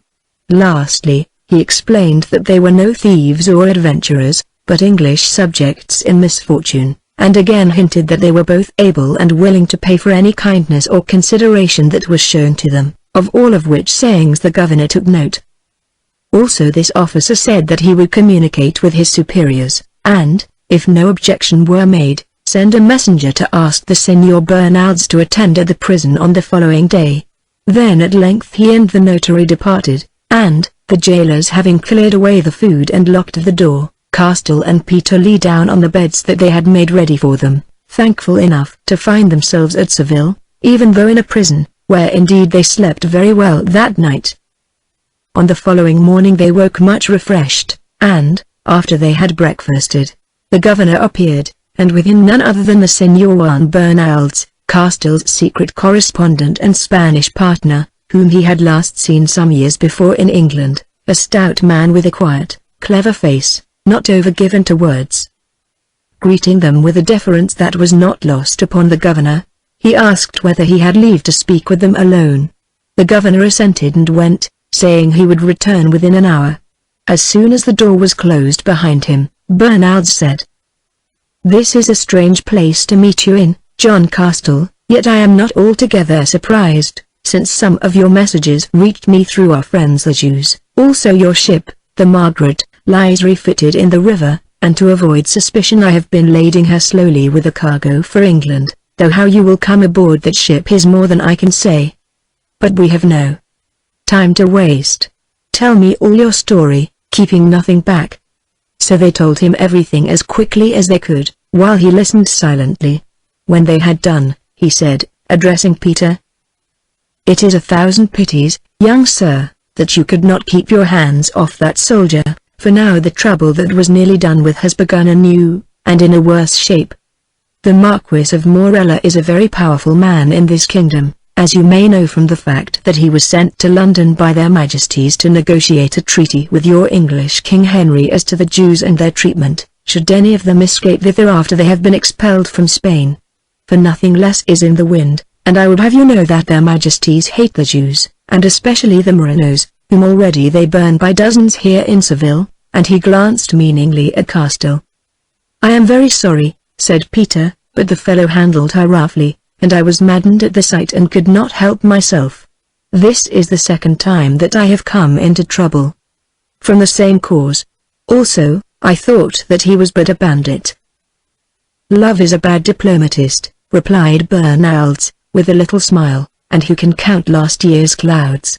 What is done, is done. Now I will try to arrange that the three of you shall be brought straight before their Majesties when they sit to hear cases on the day after tomorrow. With the Queen you will have a better chance than at the hands of any alcalde. She has a heart, if only one can get at it, that is, except where Jews and Morenos are concerned," and again he glanced at Castell. "Meanwhile, there is money in plenty, and in Spain we ride to heaven on gold angels," he added, alluding to that coin on the national corruption. Before they could say more the governor returned, saying that the Señor Bernald's time was up, and asking if they had finished their talk. "Not altogether," said Margaret. "Noble governor, Is it permitted that the Señor Bernardes should send me some Christian clothes to wear, for I would not appear before your judges in this soiled heathen garb, nor, I think, would my father or the Señor Brome?" The governor laughed, and said he thought that might be arranged, and even allowed them another 5 minutes, while they talked of what these clothes should be. Then he departed with Bernardes, leaving them alone. It was not until the latter had gone, however, that they remembered that they had forgotten to ask him whether he had heard anything of the woman Inez, who had been furnished with his address, but, as he had said nothing of her, they felt sure that she could not have arrived in Seville, and once more were much afraid as to what might have happened after they had left Granada. That night, to their grief and alarm, a new trouble fell on them. Just as they finished their supper, the governor appeared and said that, by order of the court before which they must be tried, the Señor Brome, who was accused of murder, must be separated from them. So, in spite of all they could say or do, Peter was led away to a separate cell, leaving Margaret weeping. Chapter 19. Betty pays her debts. Betty Dean was not a woman afflicted with fears or apprehensions. Born of good parents, but in poverty, for 26 years she had fought her own way in a rough world and made the best of circumstances. Healthy, full-blooded, tough, affectionate, romantic, but honest in her way, she was well fitted to meet the ups and downs of life, to keep her head above the waters of a turbulent age, and to pay back as much as she received from man or woman. Yet those long hours which she passed alone in the high turret chamber, waiting till they summoned her to play the part of a false bride, were the worst that she had ever spent. She knew that her position was, in a sense, shameful, and like to end in tragedy, and, now that she faced it in cold blood, began to wonder why she had chosen so to do.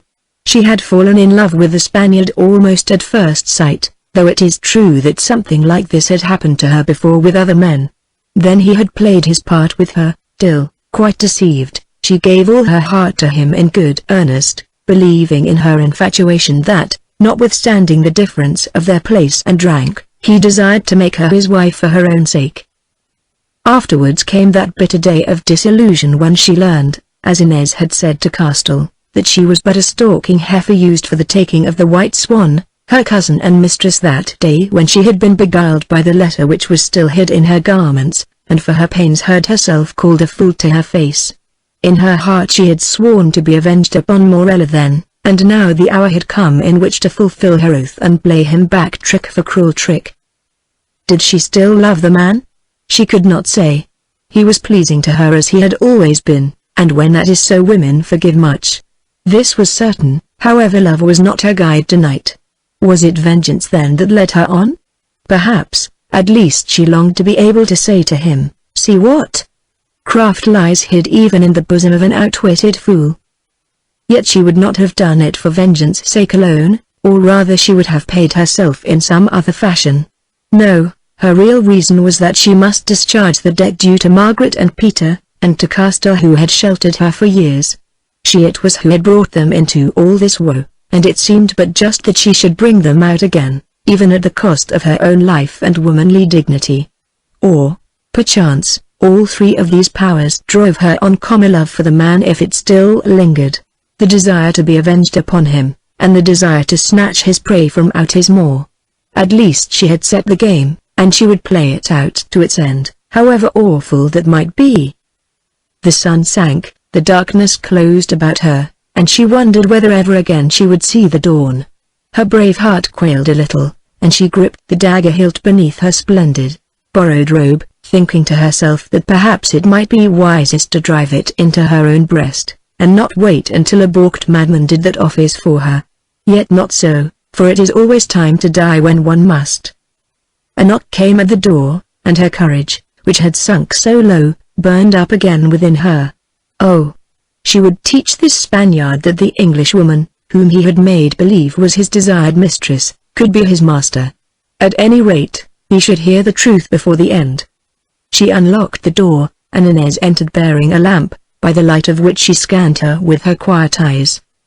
"The bridegroom is ready," she said slowly that Betty might understand, "and sends me to lead you to him. Are you afraid?" "Not I," answered Betty. "But tell me, how will the thing be done?" The Marquis meets us in the ante-room to that hall which is used as a chapel, and there on behalf of the household I, as the first of the women, give you both the cups of wine.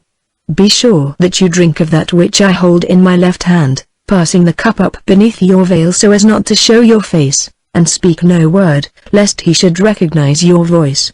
Then we shall go into the chapel, where the priest Enriquez waits, also all the household. But that hall is great, and the lamps are feeble, so none will know you there. By this time also the drugged wine will have begun to work upon Morella's brain, wherefore, provided that you use a low voice, you may safely say, I, Betty, wed thee, Carlos, not I, Margaret, wed thee. Then, when it is over, he will lead you away to the chambers prepared for you, where, if there is any virtue in my wine, he will sleep sound tonight, that is, as soon as the priest has given me the marriage lines, whereof I will hand you one copy and keep the others. Afterwards, and she shrugged her shoulders. What becomes of you? Asked Betty, when she had fully mastered these instructions. Oh, I and the priest start tonight for a ride together to Seville, where his money awaits him, ill company for a woman who means henceforth to be honest and rich, but better than none. Perhaps we shall meet again there, or perhaps we shall not, at least, you know where to seek me and the others, at the house of the Señor Bernaldez. Now it is time. Are you ready to be made a Marchioness of Spain? Of course, answered Betty coolly, and they started. Through the empty halls and corridors they went, and oh! Surely no Eastern plot that had been conceived in them was quite so bold and desperate as theirs.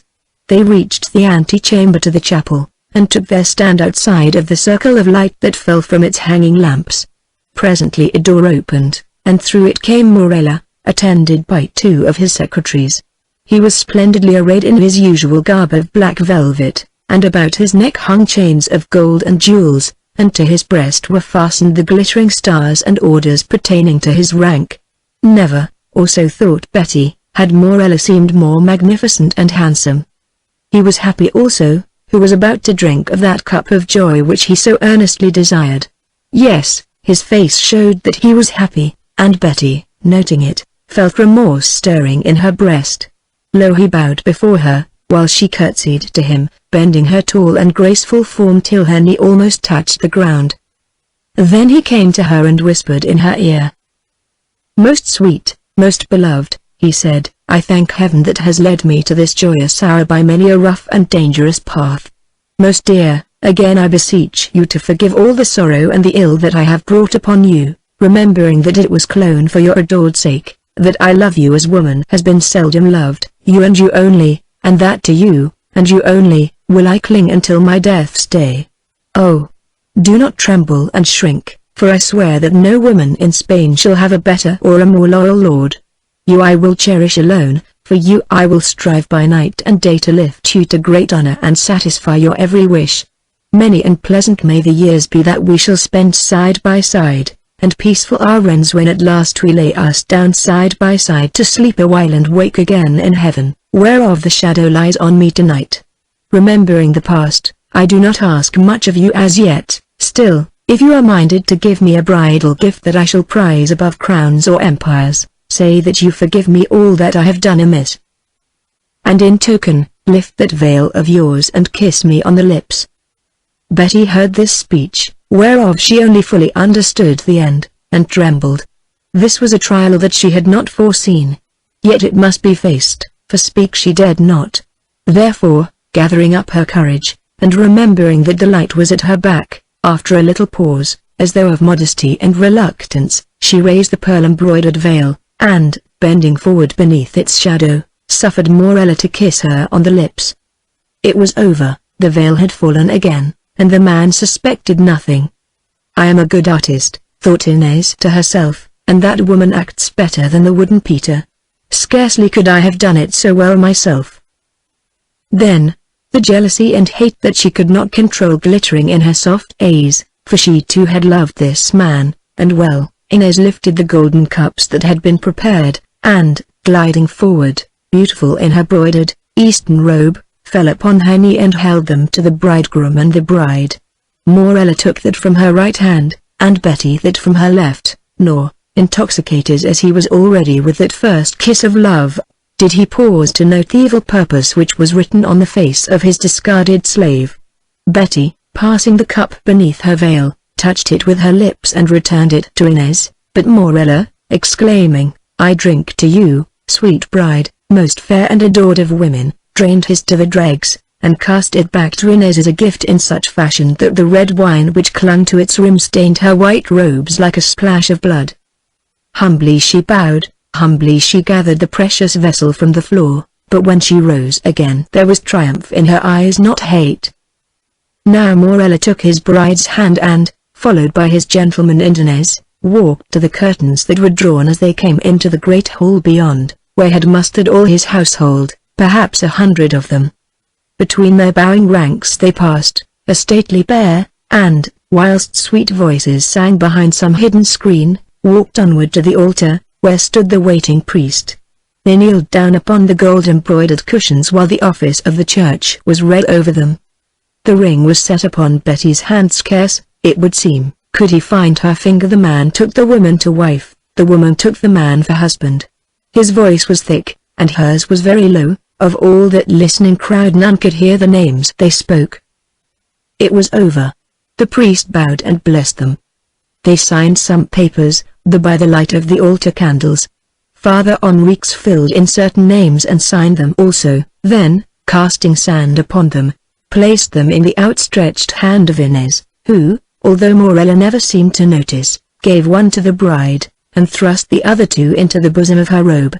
Then both she and the priest kissed the hands of the Marquis and his wife, and asked his leave to be gone. He bowed his head vaguely, and if any had been there to listen within 10 short minutes they might have heard 2 horses galloping hard towards the Seville gate.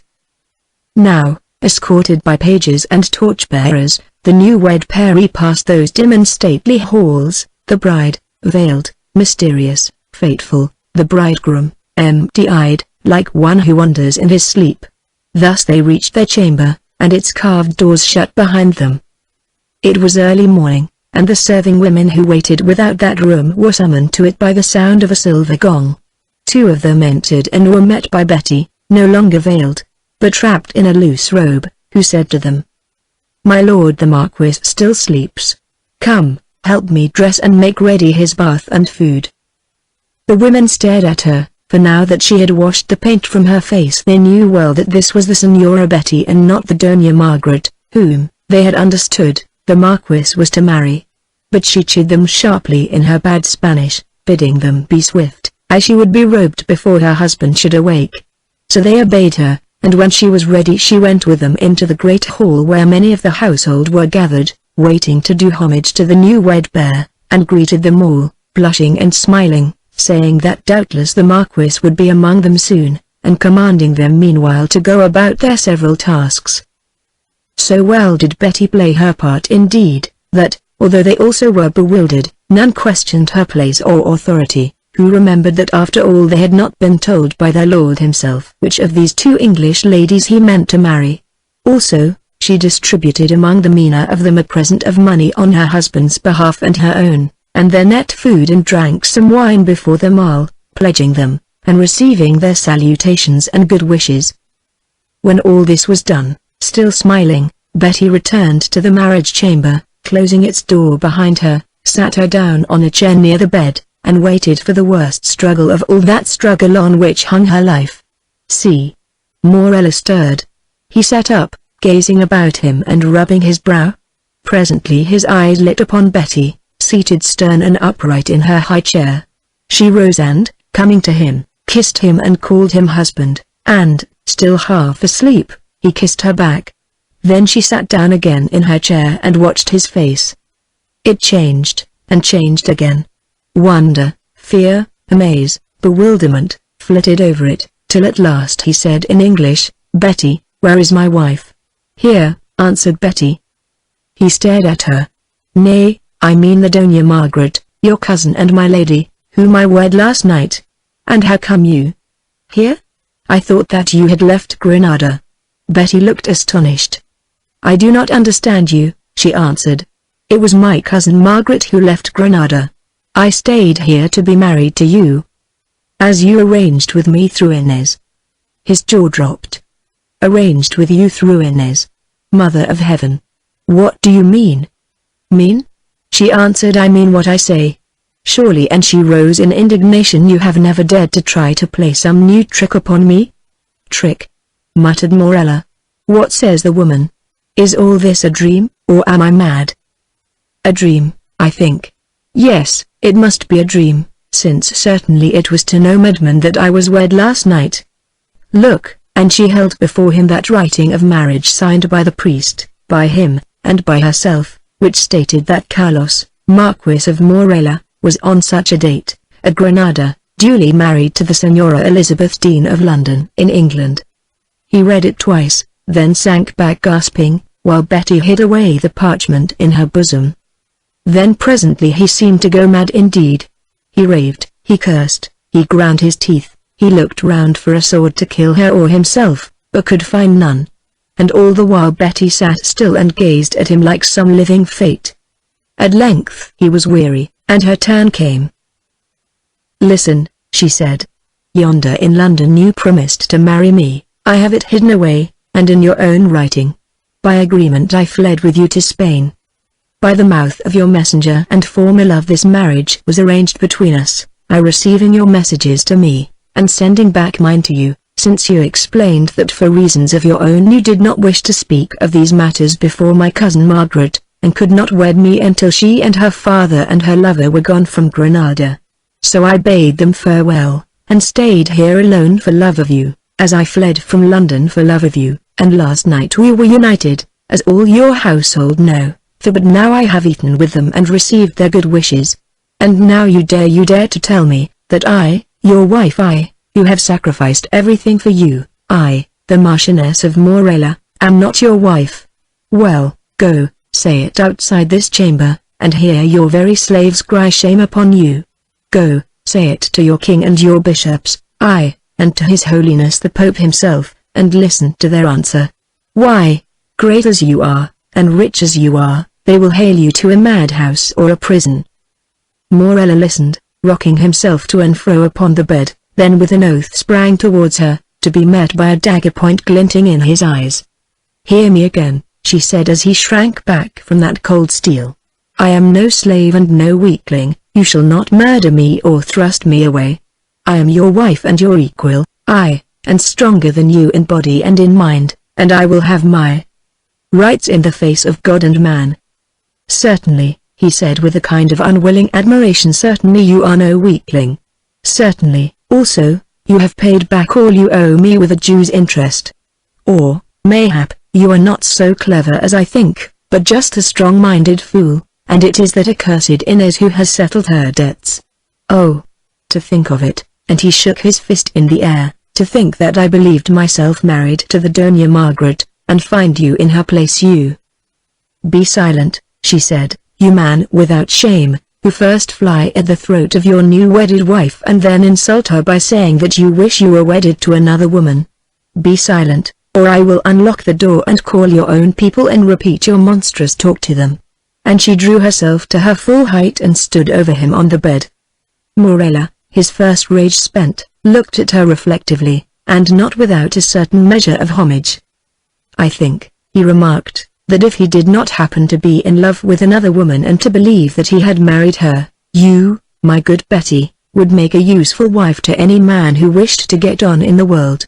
I understood you to say that the door is locked, and if I might hazard a guess, you have the key, as also you happen to have a dagger. Well, I find the air in this place close, and I want to go out. Where to? Asked Betty. Let us say, to join Inez. What, she asked, would you already be running after that woman again? Do you already forget that you are married? It seems that I am not to be allowed to forget it. Now, let us bargain. I wish to leave Granada for a while, and without scandal. What are your terms? Remember that there are two to which I will not consent. I will not stop here with you, and you shall not accompany me. Remember also, that, although you hold the dagger at present, it is not wise of you to try to push this jest too far. As you did when you decoyed me on board the San Antonio, said Betty. Well, our honeymoon has not begun too sweetly, and I do not mind if you go away for a while to look for Inez. Swear now that you mean me no harm, and that you will not plot my death or disgrace, or in any way interfere with my liberty or position here in Granada. Swear it on the rood." And she took down a silver crucifix that hung upon the wall over the bed and handed it to him. For she knew Morella's superstitions, and that if once he swore upon this symbol he dare not break his oath. "And if I will not swear?" he asked sullenly. "Then," she answered, "you stop here until you do, you who are anxious to be gone. I have eaten food this morning, you have not, I have a dagger, you have none, and, being as we are, I am sure that no one will venture to disturb us until Inez and your friend the priest have gone further than you can follow." "Very well, I will swear," he said, and he kissed the crucifix and threw it down. "You can stop here and rule my house in Granada, and I will do you no mischief, nor trouble you in any way. But if you come out of Granada, then we cross swords." "You mean that you intend to leave this city? Then, here is paper and ink. Be so good as to sign an order to the stewards of your estates, within the territories of the Moorish king, to pay all their revenue to me during your absence, and to your servants to obey me in everything." "It is easy to see that you were brought up in the house of a Jew merchant," said Morella, biting the pen and considering this woman who, whether she were hawk or pigeon, knew so well how to feather her nest.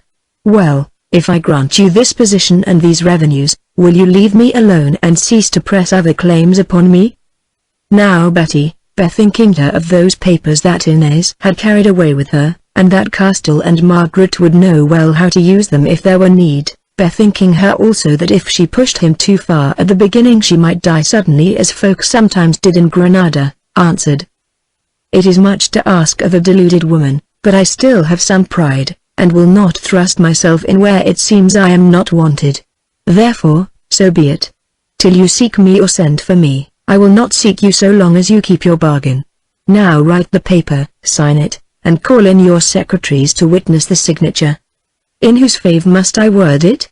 he asked. "In that of the Marquesa of Morella," she answered, and he, seeing a loophole in the words, obeyed her, since if she were not his wife this writing would have no value. Somehow he must be rid of this woman. Of course he might cause her to be killed, but even in Granada people could not kill one to whom they had seemed to be just married without questions being asked. Moreover, Betty had friends, and he had enemies who would certainly ask them if she vanished away. No, he would sign the paper and fight the case afterwards, for he had no time to lose. Margaret had slipped away from him, and if once she escaped from Spain he knew that he would never see her more. For aught he knew, she might already have escaped or be married to Peter Brome. The very thought of it filled him with madness. There had been a conspiracy against him, he was outwitted, robbed, befooled. Well, hope still remained and vengeance. He could still fight Peter, and perhaps kill him. He could hand over Castell, the Jew, to the Inquisition. He could find a way to deal with the priest Enriques and the woman Inez, and, perhaps, if fortune favored him he could get Margaret back into his power.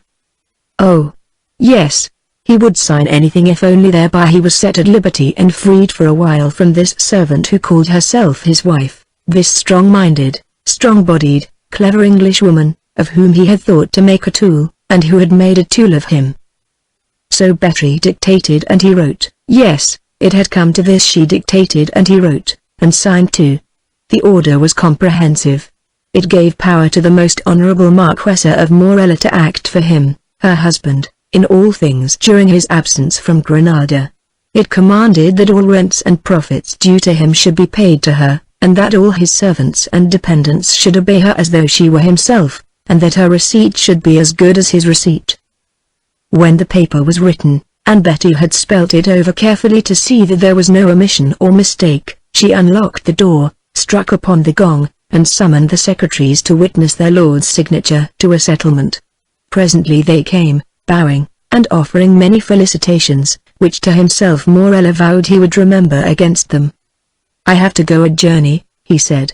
"Witness my signature to this document, which provides for the carrying on of my household and the disposal of my property during my absence."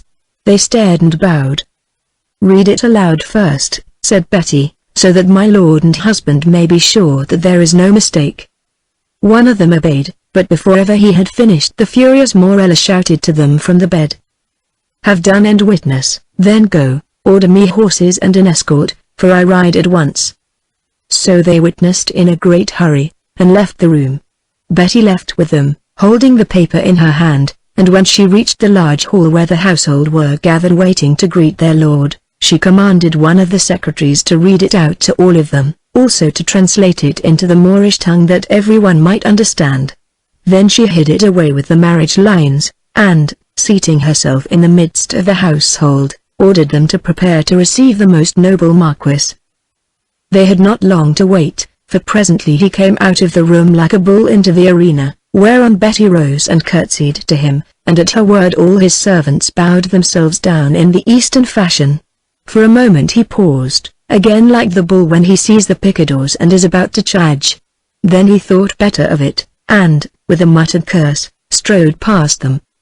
10 minutes later, for the third time within 24 hours, horses galloped from the palace and through the Seville gate.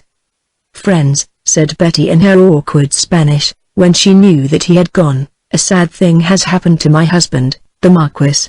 The woman Inez, whom it seems he trusted very much, has departed, stealing a treasure that he valued above everything on earth, and so I, his new-made wife, am left desolate while he tries to find her." Chapter 20. Chapter 20. Isabella of Spain. On the afternoon following his first visit, Castell's agent, Bernaldes, arrived again at the prison of the Hermandad at Seville accompanied by a tailor, a woman, and a chest full of clothes. The governor ordered these two persons to wait while the garments were searched under his own eye, but Bernaldes he permitted to be led at once to the prisoners. As soon as he was with them he said, "Your Marquis has been married fast enough." "How do you know that?" asked Castell. "From the woman Inez, who arrived with the priest last night, and gave me the certificates of his union with Betty Dean signed by himself. I have not brought them with me lest I should be searched, when they might have been taken away, but Inez has come disguised as a seamstress, so show no surprise when you see her, if she is admitted. Perhaps she will be able to tell the Doña Margaret something of what passed if she is allowed to fit her robes alone. After that she must lie hidden for fear of the vengeance of Morella, but I shall know where to put my hand upon her if she is wanted. You will all of you be brought before the Queen tomorrow, and then I, who shall be there, will produce the writings." Scarcely were the words out of his mouth when the governor appeared, and with him the tailor and Inez, who curtsied and glanced at Margaret out of the corners of her soft eyes, looking at them all as though with curiosity, like one who had never seen or heard of them before. When the dresses had been produced, Margaret asked whether she might be allowed to try them on with the woman in her own chamber, as she had not been measured for them. The governor answered that as both the seamstress and the robes had been searched, there was no objection, so the two of them retired. Inez, with her arms full of garments. "Tell me all about it," whispered Margaret as soon as their door was closed. "I die to hear your story."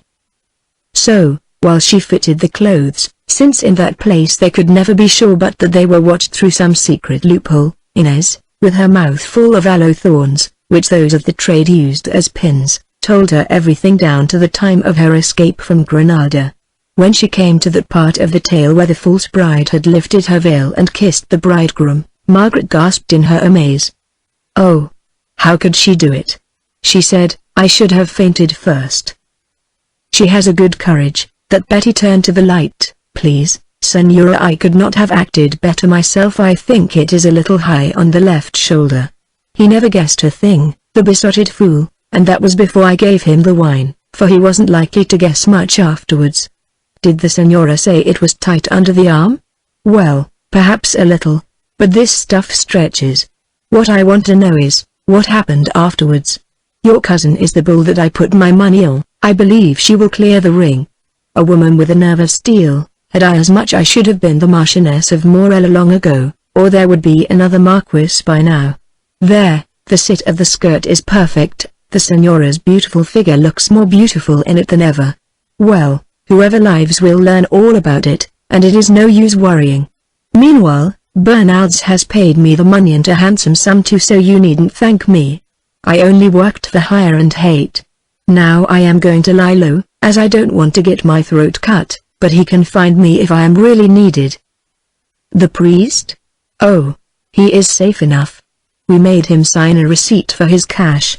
Also, I believe that he has got his post as a secretary to the Inquisition, and began his duties at once as they were short-handed, torturing Jews and heretics, you know, and stealing their goods, both of which occupations will exactly suit him. I rode with him all the way to Seville, and he tried to make love to me, the slimy knave, but I paid him out," and Inez smiled at some pleasant recollection. "Still, I did not quarrel with him outright, as he may come in useful. Who knows? There's the governor calling me. One moment, Excellency, only one moment." "Yes, Senora, with those few alterations the dress will be perfect. You shall have it back tonight without fail, and I can cut the others that you have been pleased to order from the same pattern." "Oh, I thank you, Senora, you are too good to a poor girl," and, in a whisper, "The Mother of God have you in her guard, and send that Peter has improved in his love-making." And, half hidden in garments, Inez bowed herself out of the room through the door which the governor had already opened. About 9 o'clock on the following morning one of the jailers came to summon Margaret and her father to be led before the court. Margaret asked anxiously if the Senor Brome was coming too, but the man replied that he knew nothing of the Senor Brome, as he was in one of the cells for dangerous criminals, which he did not serve.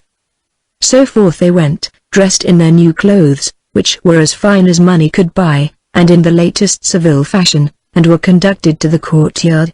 Here, to her joy, Margaret saw Peter waiting for them under guard, and dressed also in the Christian garments which they had begged might be supplied to him at their cost. She sprang to his side, none hindering her, and, forgetting her bashfulness, suffered him to embrace her before them all, asking him how he had fared since they were parted.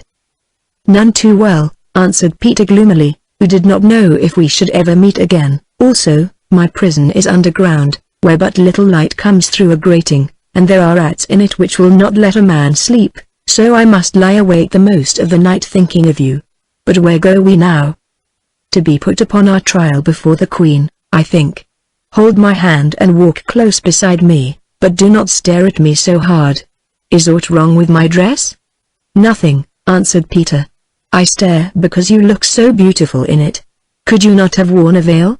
Doubtless there are more marquises about this court." "Only the Moors wear veils, Peter, and now we are Christians again. Listen, I think that none of them understand English. I have seen Inez, who asked after you very tenderly. Nay, do not blush, it is unseemly in a man. Have you seen her also?" "No, well, she escaped from Granada as she planned, and Betty is married to the Marquis." "It will never hold good," answered Peter shaking his head, "being but a trick, and I fear that she will pay for it, poor woman. Still, she gave us a start, though, so far as prisons go. I was better off in Granada than in that rat trap." "Yes," answered Margaret innocently, "you had a garden to walk in there, had you not?" "No, don't be angry with me. Do you know what Betty did?" And she told him of how she had lifted her veil and kissed Morella without being discovered. "That isn't so wonderful," said Peter, "since if they are painted up young women look very much alike in a half-lit room." "Or garden?" suggested Margaret. "What is wonderful," went on Peter, scorning to take note of this interruption, "is that she could consent to kiss the man at all. The double-dealing scoundrel. Has Inez told you how he treated her? The very thought of it makes me ill." "Well, Peter, he didn't ask you to kiss him, did he? And as for the wrongs of Inez, though doubtless you know more about them than I do, I think she has given him an orange for his pomegranate. But look, there is the Alcazar in front of us. Is it not a splendid castle? You know, it was built by the Moors." "I don't care who it was built by," said Peter, "and it looks to me like any other castle, only larger. All I know about it is that I am to be tried there for knocking that ruffian on the head, and that perhaps this is the last we shall see of each other, as probably they will send me to the galleys, if they don't do worse." "Oh, say no such thing. I never thought of it, it is not possible," answered Margaret, her dark eyes filling with tears. "Wait till your Marquis appears, pleading the case against us, and you will see what is or is not possible," replied Peter with conviction. "Still, we have come through some storms, so let us hope for the best." At that moment they reached the gate of the Alcazar, which they had approached from their prison through gardens of orange trees, and soldiers came up and separated them. Next they were led across a court, where many people hurried to and fro, into a great marble columned room glittering with gold, which was called the Hall of Justice. At the far end of this place, seated on a throne set upon a richly carpeted dais and surrounded by lords and councillors, sat a magnificently attired lady of middle age. She was blue-eyed and red-haired, with a fair-skinned, open countenance, but very reserved and quiet in her demeanor. "The Queen," muttered the guard, saluting, as did Castell and Peter, while Margaret curtsied. A case had just been tried, and the Queen Isabella, after consultation with her assessors, was delivering judgment in few words and a gentle voice. As she spoke, her mild blue eyes fell upon Margaret, and, held it would seem by her beauty, rested on her till they wandered off to the tall form of Peter and the dark, Jewish-looking Castell by him, at the sight of whom she frowned a little. That case was finished, and other suitors stood up in their turn, but the Queen, waving her hand and still looking at Margaret, bent down and asked a question of one of the officers of the court, then gave an order, whereon the officer rising, summoned John Castell, Margaret Castell, and Peter Brome, all of England, to appear at the bar and answer to the charge of murder of one Louis of Baza, a soldier of the Holy Hermandad. At once they were brought forward, and stood in a line in front of the dais, while the officer began to read the charge against them. "Stay, friend," interposed the Queen, "these accused are the subjects of our good brother, Henry of England, and may not understand our language, though one of them, I think," and she glanced at Castell, "was not born in England, or at any rate of English blood. Ask them if they need an interpreter." The question was put, and all of them answered that they could speak Spanish, though Peter added that he did so but indifferently. "You are the knight, I think, who is charged with the commission of this crime," said Isabella, looking at him. "Your Majesty, I'm not a knight, only a plain esquire, Peter Brome of Didham in England. My father was a knight, Sir Peter Brome, but he fell at my side, fighting for Richard, on Bosworth Field, where I had this wound," and he pointed to the scar upon his face, "but was not knighted for my pains." Isabella smiled a little, then asked, "And how came you to Spain, Senor Peter Brome?" "Your Majesty," answered Peter, Margaret helping from time to time when he did not know the Spanish words, "this lady at my side, the daughter of the merchant John Castell who stands by her, is my affianced." "Then you have won the love of a very beautiful maiden." "Senor," interrupted the Queen, "but proceed." "She and her cousin, the Senora Dean, were kidnapped in London by one who I understand is the nephew of the King Ferdinand, and an envoy to the English court, who passed there as the Senor d'Aguilar, but who in Spain is the Marquis of Morella." "Kidnapped? And by Morella?" exclaimed the Queen. "Yes, Your Majesty, cozened on board his ship and kidnapped. The Senor Castell and I followed them, and, boarding their vessel, tried to rescue them, but were shipwrecked at Montreal. The Marquis carried them away to Granada, whither we followed also, I being sorely hurt in the shipwreck. There, in the palace of the Marquis, we have lain prisoners many weeks, but at length escaped, purposing to come to Seville and seek the protection of your Majesties. On the road, while we were dressed as Moors, in which garb we compassed our escape, we were attacked by men that we thought were bandits, for we had been warned against such evil people. One of them rudely molested the Doña Margaret, and I cut him down, and by misfortune killed him, for which manslaughter I am here before you today. Your Majesty, I did not know that he was a soldier of the Holy Hermandad, and I pray you pardon my offense, which was done in ignorance, fear, and anger, for we are willing to pay compensation for this unhappy death." Now some in the court exclaimed, "Well spoken, Englishman." Then the Queen said, "If all this tale be true, I am not sure that we should blame you overmuch, Senor Brome, but how know we that it is true? For instance, you said that the noble Marquis stole 2 ladies, a deed of which I can scarcely think him capable. Where then is the other?" "I believe," answered Peter, "that she is now the wife of the Marquis of Morella." "The wife? Who bears witness that she is the wife?" "He has not advised us that he was about to marry, as is usual." Then Bernald stood forward, stating his name and occupation, and that he was a correspondent of the English merchant, John Castell, and producing the certificate of marriage signed by Morella, Betty, and the priest Enriques, handed it up to the Queen, saying that he had received them in duplicate by a messenger from Granada, and had delivered the other to the Archbishop of Seville. The Queen, having looked at the paper, passed it to her assessors, who examined it very carefully, one of them saying that the form was not usual, and that it might be forged. The Queen thought a little while, then said, "That is so, and in one way only can we know the truth. Let our warrant issue summoning before us our cousin, the noble Marquis of Morella, the Señora Dean, who is said to be his wife, and the priest Enriques of Montreal, who is said to have married them. When they have arrived, all of them, the king my husband and I will examine into the matter, and, until then, we will not suffer our minds to be prejudiced by hearing any more of this cause." Now the governor of the prison stood forward, and asked what was to be done with the captives until the witnesses could be brought from Granada. The Queen answered that they must remain in his charge, and be well treated, whereon Peter prayed that he might be given a better cell with fewer rats and more light. The Queen smiled, and said that it should be so, but added that it would be proper that he should still be kept apart from the lady to whom he was affianced, who could well with her father. Then, noting the sadness on their faces, she added, "Yet I think they may meet daily in the garden of the prison." Margaret curtsied and thanked her, whereon she said very graciously, "Come here, Señora, and sit by me a little," and she pointed to a footstool at her side. "When I have done this business I desire a few words with you." So Margaret was brought up upon the dais, and sat down at Her Majesty's left hand upon the broidered footstool, and very fair indeed she looked placed thus above the crowd, she whose beauty and whose bearing were so royal. But Castell and Peter were led away back to the prison, though, seeing so many gay lords about, the latter went unwillingly enough.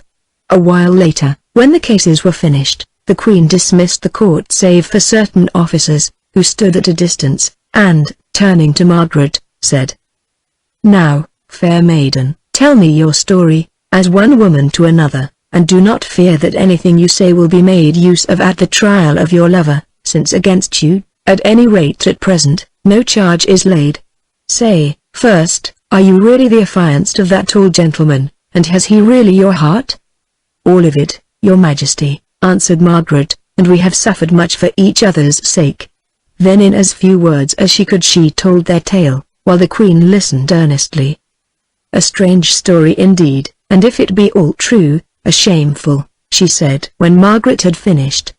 "But how comes it that if Morella desired to force you into marriage, he is now wed to your companion and cousin? What are you keeping back from me?" And she glanced at her shrewdly. "Your Majesty," answered Margaret, "I was ashamed to speak the rest, yet I will trust you and do so, praying your royal forgiveness if you hold that we, who are in desperate straits, have done what is wrong. My cousin, Betty Dean, has paid back Morella in his own false gold. He won her heart and promised to marry her, and at the risk of her own life she took my place at the altar, thereby securing our escape. A brave deed, if a doubtful," said the Queen, "though I question whether such a marriage will be upheld. But that is a matter for the Church to judge of, and I must speak of it no more.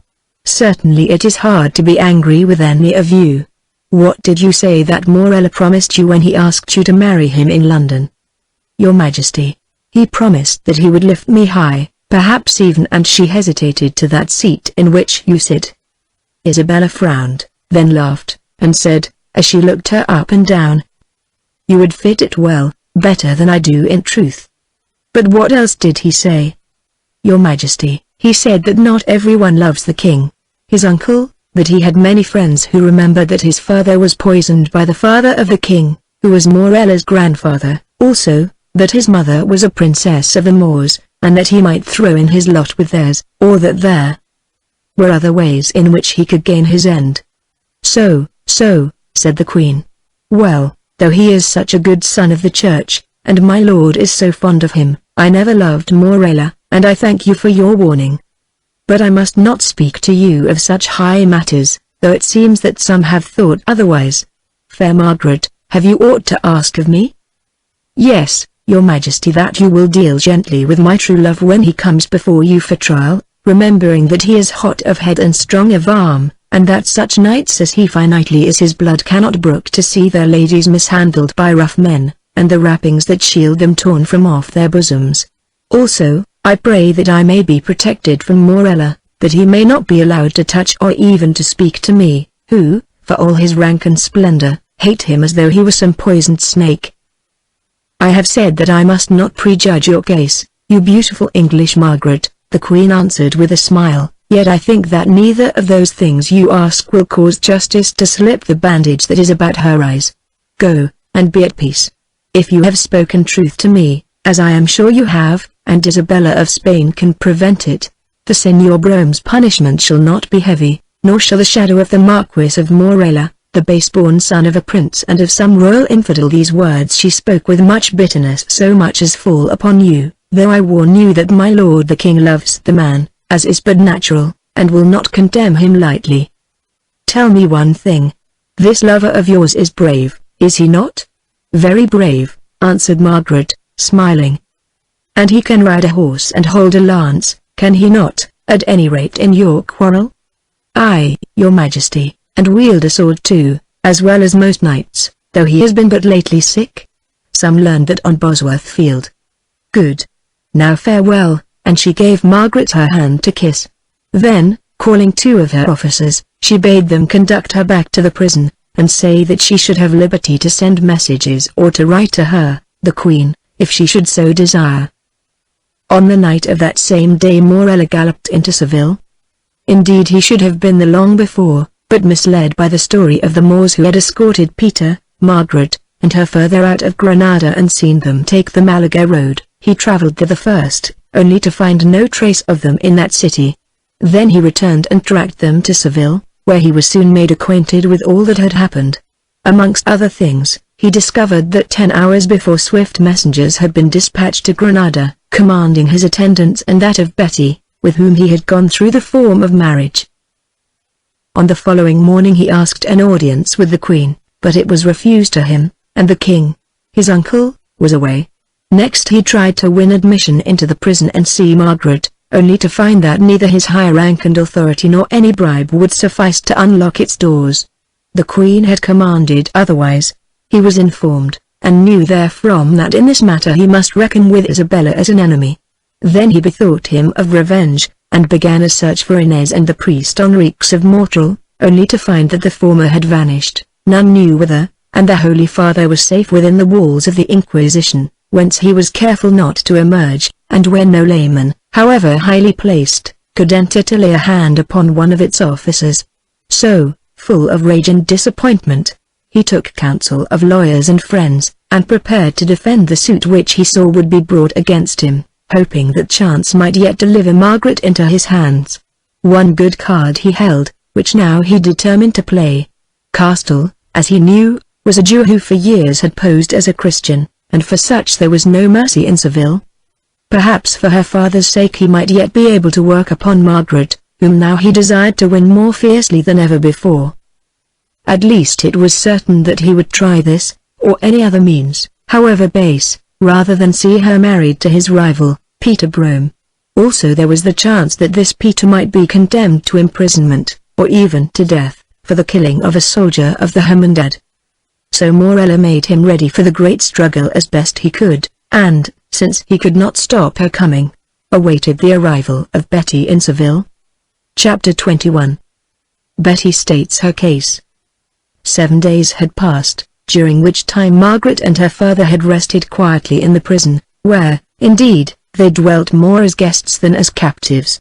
Thus they were allowed to receive what visitors they would, and among them Juan Bernaldes, Castell's connection and agent, who told them of all that passed without. Through him they sent messengers to meet Betty on her road and apprise her of how things stood, and of the trial in which her cause would be judged. Soon the messengers returned, stating that the Marchioness of Morella was traveling in state, accompanied by a great retinue, that she thanked them for their tidings, and hoped to be able to defend herself at all points. At this news Castell stared and Margaret laughed, for, although she did not know all the story, she was sure that in some way Betty had the mastery of Morella, and would not be easily defeated, though how she came to be traveling with a great retinue she could not imagine. Still, fearing lest she should be attacked or otherwise injured, she wrote a humble letter to the Queen, praying that her cousin might be defended from all danger at the hands of anyone whomsoever until she had an opportunity of giving evidence before their Majesties. Within an hour came the answer that the lady was under the royal protection, and that a guard had been sent to escort her and her party and to keep her safe from interference of any sort, also, that for her greater comfort, quarters had been prepared for her in a fortress outside of Seville, which would be watched night and day, and whence she would be brought to the court. Peter was still kept apart from them, but each day at noon they were allowed to meet him in the walled garden of the prison, where they talked together to their heart's content. Here, too, he exercised himself daily at all manly games, and especially at sword play with some of the other prisoners, using sticks for swords. Further, he was allowed the use of his horse that he had ridden from Granada, on which he jousted in the yard of the castle with the governor and certain other gentlemen, proving himself better at that play than any of them. These things he did vigorously and with ardor, for Margaret had told him of the hint which the Queen gave her, and he desired to get back his full strength, and to perfect himself in the handling of every arm which was used in Spain. So the time went by, until one afternoon the governor informed them that Peter's trial was fixed for the morrow, and that they must accompany him to the court to be examined also upon all these matters. A little later came Bernaldes, who said that the king had returned and would sit with the Queen, and that already this affair had made much stir in Seville, where there was much curiosity as to the story of Morella's marriage, of which many different tales were told. That Margaret and her father would be discharged he had little doubt, in which case their ship was ready for them. But of Peter's chances he could say nothing, for they depended upon what view the king took of his offence, and, though unacknowledged, Morella was the king's nephew and had his ear. Afterwards they went down into the garden, and there found Peter, who had just returned from his jousting, flushed with exercise, and looking very manly and handsome. Margaret took his hand and, walking aside, told him the news. "I am glad," he answered, "for the sooner this business is begun the sooner it will be done. But, sweet," and here his face grew very earnest, "Morella has much power in this land, and I have broken its law, so none know what the end will be. I may be condemned to death or imprisoned, or perhaps, if I am given the chance, with better luck I may fall fighting, in any of which cases we shall be separated for a while, or altogether. Should this be so, I pray that you will not stay here, either in the hope of rescuing me, or for other reasons, since, while you are in Spain, Morella will not cease from his attempts to get hold of you, whereas in England you will be safe from him." When Margaret heard these words she sobbed aloud, for the thought that harm might come to Peter seemed to choke her. "In all things I will do your bidding," she said, "yet how can I leave you, dear, while you are alive, and if, perchance, you should die, which may God prevent, how can I live on without you? Rather shall I seek to follow you very swiftly." "I do not desire that," said Peter. "I desire that you should endure your days till the end, and come to meet me where I am in due season, and not before. I will add this, that if in after years you should meet any worthy man, and have a mind to marry him, you should do so, for I know well that you will never forget me, your first love, and that beyond this world lie others where there are no marryings or giving in marriage. Let not my dead hand lie heavy upon you, Margaret." "Yet," she replied in gentle indignation, "heavy must it always lie, since it is about my heart. Be sure of this, Peter, that if such dreadful ill should fall upon us, as you left me so shall you find me, here or hereafter." "So be it," he said with a sigh of relief, for he could not bear to think of Margaret as the wife of some other man, even after he was gone, although his honest, simple nature, and fear lest her life might be made empty of all joy, caused him to say what he had said. Then behind the shelter of a flowering bush they embraced each other as do those who know not whether they will ever kiss again, and, the hour of sunset having come, parted as they must. On the following morning once more Castell and Margaret were led to the Hall of Justice in the Alcazar, but this time Peter did not go with them. The great court was already full of councillors, officers, gentlemen, and ladies who had come from curiosity, and other folk connected with or interested in the case. As yet, however, Margaret could not see Morella or Betty, nor had the king and queen taken their seats upon the throne. Peter was already there, standing before the bar with guards on either side of him, and greeted them with a smile and a nod as they were ushered to their chairs nearby. Just as they reached them also trumpets were blown, and from the back of the hall, walking hand in hand, appeared their Majesties of Spain, Ferdinand and Isabella, whereat all the audience rose and bowed, remaining standing till they were seated on the thrones. The king, whom they now saw for the first time, was a thick-set, active man with pleasant eyes, a fair skin, and a broad forehead, but, as Margaret thought, somewhat sly-faced, the face of a man who never forgot his own interests in those of another. Like the queen, he was magnificently attired in garments broidered with gold and the arms of Aragon, while in his hand he held a golden scepter surmounted by a jewel, and about his waist, to show that he was a warlike king, he wore his long, cross-handled sword. Smilingly he acknowledged the homage of his subjects by lifting his hand to his cap and bowing. Then his eye fell upon the beautiful Margaret, and, turning, he put a question to the queen in a light, sharp voice, asking if that were the lady whom Morella had married, and, if so, why in the name of heaven he wished to be rid of her. Isabella answered that she understood that this was the Senora whom he had desired to marry when he married someone else, as he alleged by mistake, but who was in fact affianced to the prisoner before them, a reply at which all who heard it laughed. At this moment the Marquis of Morella, accompanied by his gentlemen and some long-gowned lawyers, appeared walking up the court, dressed in the black velvet that he always wore, and glittering with orders. Upon his head was a cap, also of black velvet, from which hung a great pearl, and this cap he did not remove even when he bowed to the king and queen, for he was one of the few grandees of Spain who had the right to remain covered before their majesties. They acknowledged his salutation, Ferdinand with a friendly nod and Isabella with a cold bow, and he, too, took the seat that had been prepared for him. Just then there was a disturbance at the far end of the court, where one of its officers could be heard calling, "Way! Make way for the Marchioness of Morella."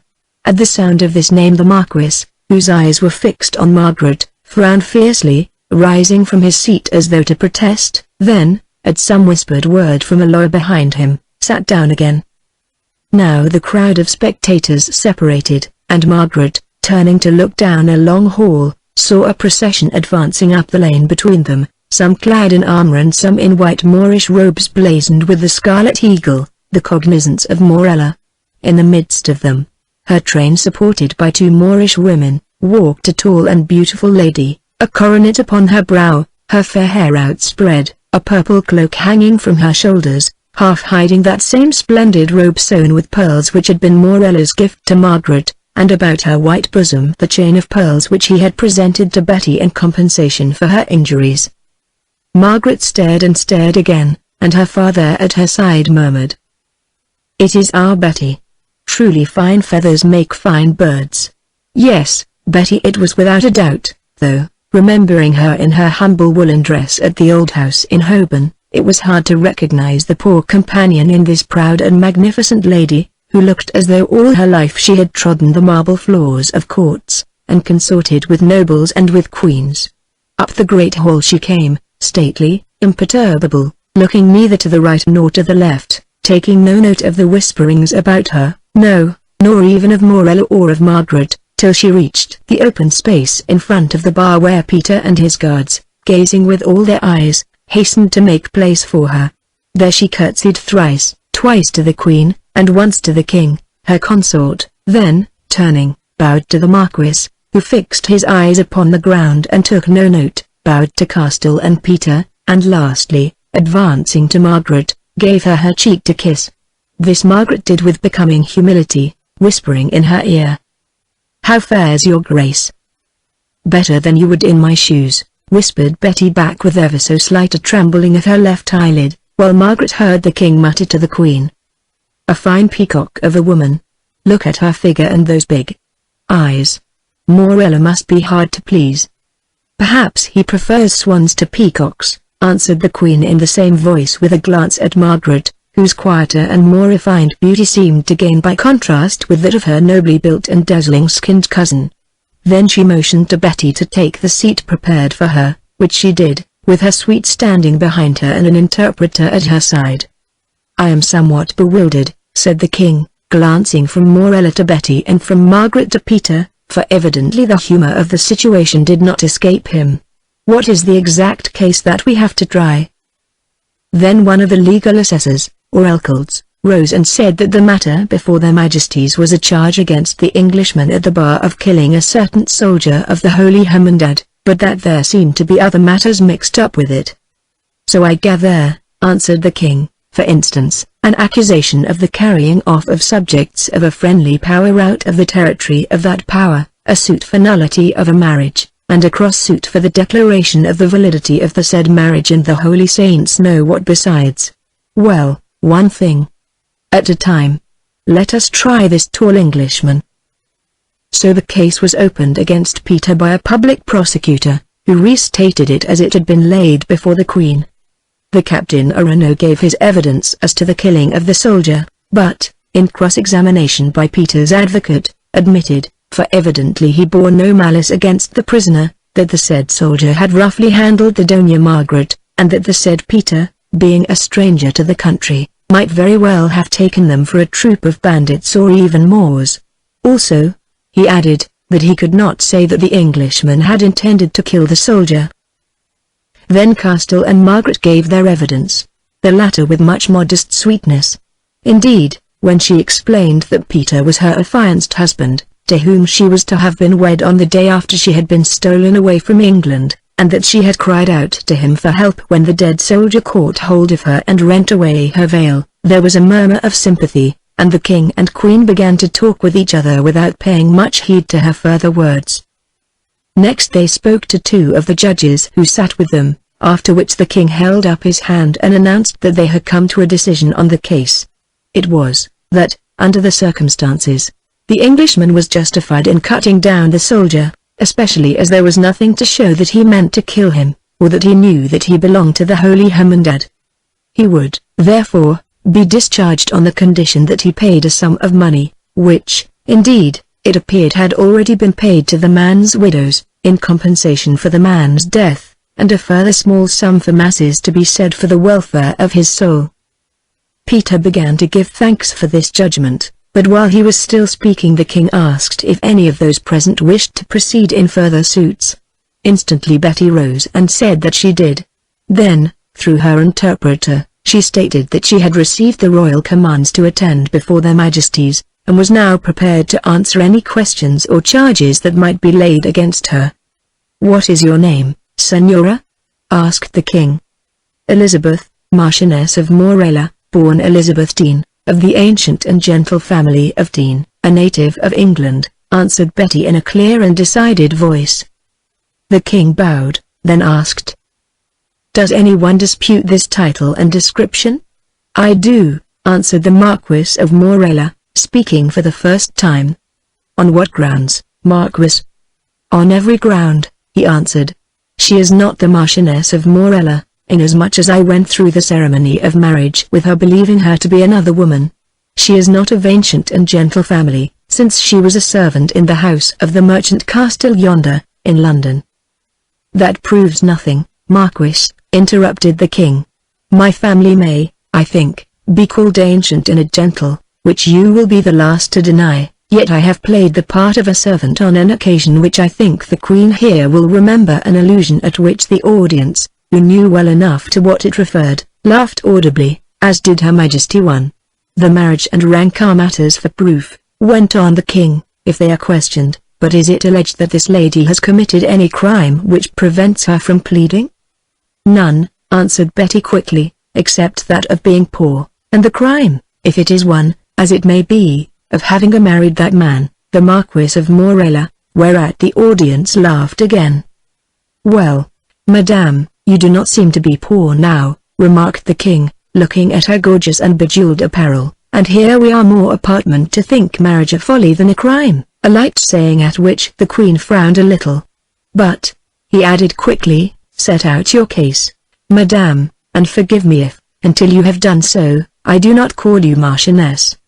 Footnote 1. When travelling from Saragossa to Valladolid to be married to Isabella, Ferdinand was obliged to pass himself off as a valet. Prescott says, the greatest circumspection, therefore, was necessary.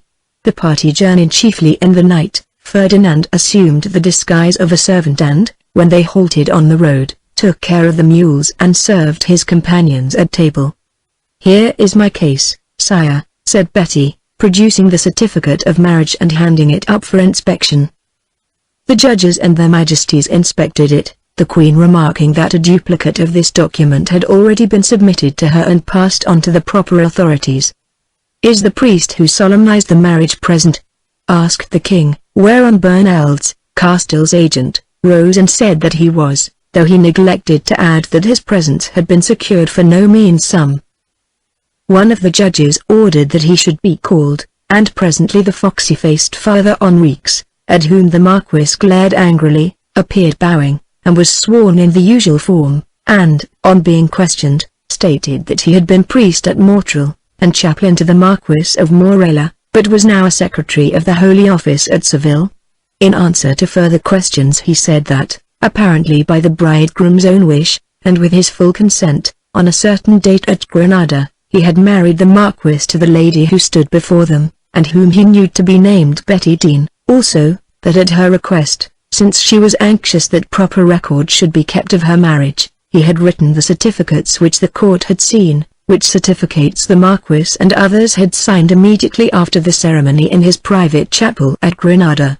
Subsequently he had left Granada to take up his appointment as a secretary to the Inquisition at Seville, which had been conferred on him by the ecclesiastical authorities in reward of a treatise which he had written upon heresy. That was all he knew about the affair. Now Morella's advocate rose to cross-examine, asking him who had made the arrangements for the marriage. He answered that the Marquis had never spoken to him directly on the subject, at least he had never mentioned to him the name of the lady. The Señora Inés arranged everything. Now the Queen broke in, asking where was the Señora Inés, and who she was. The priest replied that the Señora Inés was a Spanish woman, one of the Marquis's household at Granada, whom he made use of in all confidential affairs. She was young and beautiful, but he could say no more about her. As to where she was now he did not know, although they had ridden together to Seville. Perhaps the Marquis knew. Now the priest was ordered to stand down, and Betty tendered herself as a witness, and through her interpreter told the court the story of her connection with Morella. She said that she had met him in London when she was a member of the household of the Señor Castell, and that at once he began to make love to her and won her heart. Subsequently he suggested that she should elope with him to Spain, promising to marry her at once, in proof of which he produced the letter he had written, which was translated and handed up for the inspection of the court, a very awkward letter, as they evidently thought, although it was not signed with the writer's real name. Next Betty explained the trick by which she and her cousin Margaret were brought on board his ship, and that when they arrived there the Marquis refused to marry her, alleging that he was in love with her cousin and not with her, a statement which she took to be an excuse to avoid the fulfillment of his promise. She could not say why he had carried off her cousin Margaret also, but supposed that it was because, having once brought her upon the ship, he did not know how to be rid of her. Then she described the voyage to Spain, saying that during that voyage she kept the Marquis at a distance, since there was no priest to marry them. Also, she was sick and much ashamed, who had involved her cousin and mistress in this trouble. She told how the Señors Castell and Brome had followed in another vessel, and boarded the caravel in a storm, also of the shipwreck and their journey to Granada as prisoners, and of their subsequent life there. Finally she described how Inés came to her with proposals of marriage, and how she bargained that if she consented, her cousin, the Señor Castell, and the Señor Brome should go free. They went accordingly, and the marriage took place as arranged, the Marquis first embracing her publicly in the presence of various people, namely, Inés and his two secretaries, who, except Inés, were present, and could bear witness to the truth of what she said. After the marriage and the signing of the certificates, she had accompanied him to his own apartments, which she had never entered before, and there, to her astonishment, in the morning, he announced that he must go a journey upon their Majesties' business. Before he went, however, he gave her a written authority, which she produced, to receive his rents and manage his matters in Granada during his absence, which authority she read to the gathered household before he left. She had obeyed him accordingly until she had received the royal command, receiving monies, giving her receipt for the same, and generally occupying the unquestioned position of mistress of his house. "We can well believe it," said the king dryly. "And now, Marquis, what have you to answer to all this?" "I will answer presently," replied Morella, who trembled with rage. "First suffer that my advocate cross-examine this woman." So the advocate cross-examined, though it cannot be said that he had the better of Betty.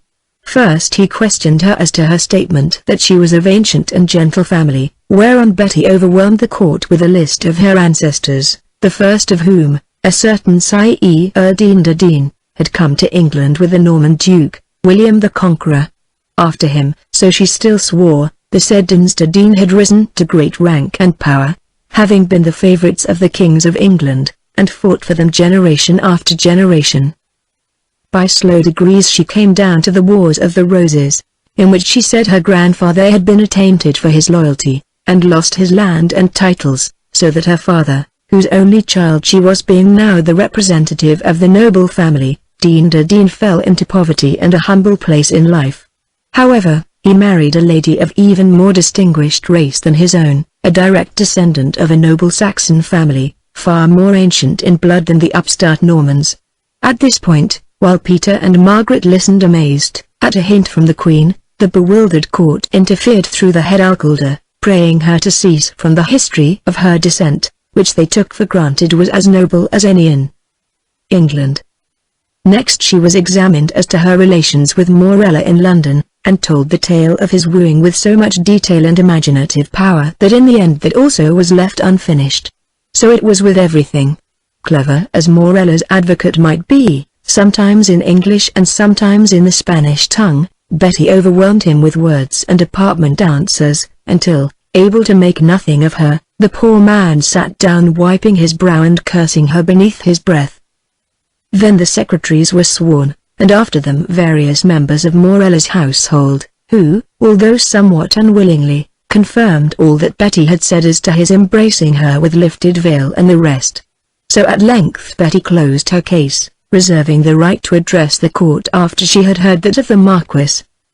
Now the king, queen, and their assessors consulted for a little while, for evidently there was a division of opinion among them, some thinking that the case should be stopped at once and referred to another tribunal, and others that it should go on. At length the Queen was heard to say that at least the Marquis of Morella should be allowed to make his statement, as he might be able to prove that all this story was a fabrication, and that he was not even at Granada at the time when the marriage was alleged to have taken place. The king and the alcaldes assenting, the Marquis was sworn and told his story, admitting that it was not one which he was proud to repeat in public. He narrated how he had first met Margaret, Betty, and Peter at a public ceremony in London, and had then and there fallen in love with Margaret, and accompanied her home to the house of her father, the merchant, John Castell. Subsequently he discovered that this Castell, who had fled from Spain with his father in childhood, was that lowest of mankind, an unconverted Jew who posed as a Christian. At this statement there was a great sensation in court, and the Queen's face hardened, although it is true that he had married a Christian lady, and that his daughter had been baptized and brought up as a Christian, of which faith she was a loyal member. Nor did she know as he believed that her father remained a Jew, since, otherwise, he would not have continued to seek her as his wife. Their Majesties would be aware, he went on, that, owing to reasons with which they were acquainted, he had means of getting at the truth of these matters concerning the Jews in England, as to which, indeed, he had already written to them, although, owing to his shipwreck and to the pressure of his private affairs, he had not yet made his report on his embassy in person. Continuing, he said that he admitted that he had made love to the serving woman, Betty, in order to gain access to Margaret, whose father mistrusted him, knowing something of his mission. She was a person of no character. Here Betty rose and said in a clear voice, "I declare the Marquis of Morella to be a knave and a liar. There is more good character in my little finger than in his whole body, and," she added, "than in that of his mother before him," an allusion at which the Marquis flushed, while, satisfied for the present with this home thrust, Betty sat down. He had proposed to Margaret, but she was not willing to marry him, as he found that she was affianced to a distant cousin of hers, the Senior Peter Brome, a swashbuckler who was in trouble for the killing of a man in London, as he had killed this soldier of the Holy Hermandad in Spain. Therefore, in his despair, being deeply enamored of her, and knowing that he could offer her great place and fortune, he conceived the idea of carrying her off, and to do so was obliged, much against his will, to abduct Betty also. So after many adventures they came to Granada, where he was able to show the Doña Margaret that the Senior Peter Brome was employing his imprisonment in making love to that member of his household, Inez, who had been spoken of, but now could not be found. Here Peter, who could bear this no longer, also rose and called him a liar to his face, saying that if he had the opportunity he would prove it on his body, but it was ordered by the king to sit down and be silent. Having been convinced of her lover's unfaithfulness, the Marquis went on, the Doña Margaret had at length consented to become his wife on condition that her father, the Senior Brome, and her servant, Betty Dean, were allowed to escape from Granada. "Where," remarked the Queen, "you had no right to detain them, Marquis. Except, perhaps, the father, John Castell," she added significantly. "Where," he admitted with sorrow, "he had no right to detain them. Therefore," went on the Queen acutely, "there was no legal or moral consideration for this alleged promise of marriage," a point at which the lawyers nodded approvingly. The Marquis submitted that there was a consideration, that at any rate the Doña Margaret wished it. On the day arranged for the wedding the prisoners were let go, disguised as Moors, but he now knew that through the trickery of the woman Inez, whom he believed had been bribed by Castell and his fellow Jews, the Doña Margaret escaped in place of her servant, Betty, with whom he subsequently went through the form of marriage, believing her to be Margaret. As regards the embrace before the ceremony, it took place in a shadowed room, and he thought that Betty's face and hair must have been painted and dyed to resemble those of Margaret.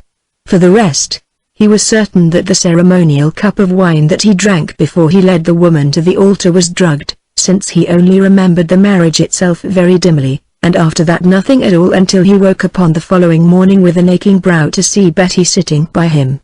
As for the power of administration which she produced, being perfectly mad at the time with rage and disappointment, and sure that if he stopped there any longer he should commit the crime of killing this woman who had deceived him so cruelly, he gave it that he might escape from her. Their Majesties would notice also that it was in favor of the Marchioness of Morella. As this marriage was null and void, there was no Marchioness of Morella. Therefore, the document was null and void also. That was the truth, and all he had to say. Chapter 22. The Doom of John Castell. His evidence finished, the Marquis of Morella sat down, whereon, the King and Queen having whispered together, the head alcalde asked Betty if she had any questions to put to him. She rose with much dignity, and through her interpreter said in a quiet voice, "Yes, a great many." Yet she would not debase herself by asking a single one until the stain which he had cast upon her was washed away, which she thought could only be done in blood. He had alleged that she was a woman of no character, and he had further alleged that their marriage was null and void. Being of the sex she was, she could not ask him to make good his assertions at the sword's point. Therefore, as she believed she had the right to do according to all the laws of honor, she asked leave to seek a champion if an unfriended woman could find one in a strange land to uphold her fair name against this base and cruel slander. Now, in the silence that followed her speech, Peter rose and said, "I ask the permission of your Majesties to be that champion. Your Majesties will note that according to his own story I have suffered from this Marquis the bitterest wrong that one man can receive at the hands of another. Also, he has lied in saying that I am not true to my affianced lady, the Doña Margaret, and surely I have a right to avenge the lie upon him. Lastly, I declare that I believe the Senora Betty to be a good and upright woman, upon whom no shadow of shame has ever fallen, and, as her countryman and relative, I desire to uphold her good name before all the world. I am a foreigner here with few friends, or none, yet I cannot believe that your majesties will withhold from me the right of battle which all over the world in such a case one gentleman may demand of another. I challenge the Marquis of Morella to mortal combat without mercy to their fallen, and here is the proof of it." Then, stepping across the open space before the bar, he drew the leathern gauntlet off his hand and threw it straight into Morella's face, thinking that after such an insult he could not choose but fight. With an oath Morella snatched at his sword, but, before he could draw it, officers of the court threw themselves on him, and the king's stern voice was heard commanding them to cease their brawling in the royal presences.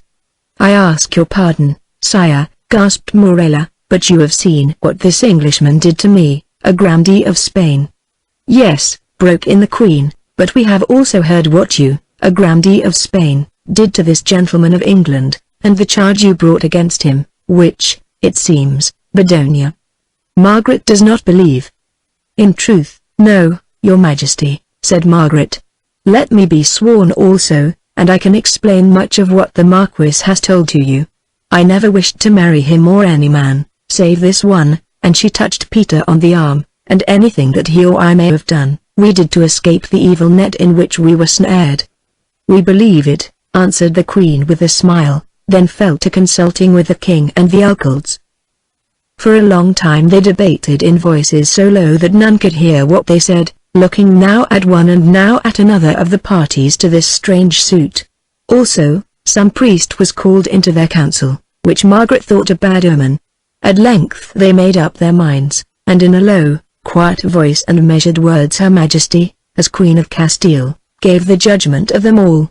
Addressing herself first to Morella, she said, "My Lord Marquis, you have brought very grave charges against the lady who claims to be your wife, and the Englishman whose affianced bride you admit you snatched away by fraud and force.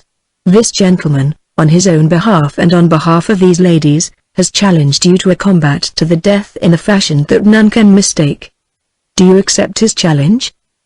"I would accept it readily enough, your majesty," answered Morella in sullen tones, "since heretofore none have doubted my courage, but I must remember that I am," and he paused, then added, "what your majesties know me to be, a grandee of Spain, and something more, wherefore it is scarcely lawful for me to cross swords with a Jew merchant's clerk, for that was this man's high rank and office in England." "You could cross them with me on your ship, the San Antonio," exclaimed Peter bitterly. "Why then are you ashamed to finish what you were not ashamed to begin? Moreover, I tell you that in love or war one hold myself the equal of any woman thief and bastard in this kingdom, who am one of a name that has been honored in my own." Now again the king and queen spoke together of this question of rank, no small one in that age and country. Then Isabella said, "It is true that a grandee of Spain cannot be asked to meet a simple foreign gentleman in single combat. Therefore, since he has thought fit to raise it, we uphold the objection of the Marquis of Morella, and declare that this challenge is not binding on his honor. Yet we note his willingness to accept the same, and are prepared to do what we can to make the matter easy, so that it may not be said that a Spaniard, who has wrought wrong to an Englishman, and been asked openly to make the amend of arms in the presence of his sovereigns, was debarred from so doing by the accident of his rank. Senor Peter Brome, if you will receive it at our hands, as others of your nation have been proud to do, we propose, believing you to be a brave and loyal man of gentle birth, to confer upon you the knighthood of the Order of St. James, and thereby and therein the right to consort with as equal, or to fight as equal, any noble of Spain, unless he should be of the right blood royal, to which place we think the most puissant and excellent Marquis of Morella lays no claim." "I thank your majesties," said Peter, astonished, "for the honor that you would do to me, which, had it not been for the fact that my father chose the wrong side on Bosworth Field, being of a race somewhat obstinate in the matter of loyalty, I should not have needed to accept from your majesties. As it is I am very grateful, since now the noble Marquis need not feel based in settling our long quarrel as he would desire to do." "Come hither and kneel down, Senor Peter Brome," said the queen when he had finished speaking. He obeyed, and Isabella, borrowing his sword from the king, gave him the accolade by striking him thrice upon the right shoulder and saying, "Rise, Sir Peter Brome, Knight of the most noble order of Saint Iago, and by creation a Don of Spain."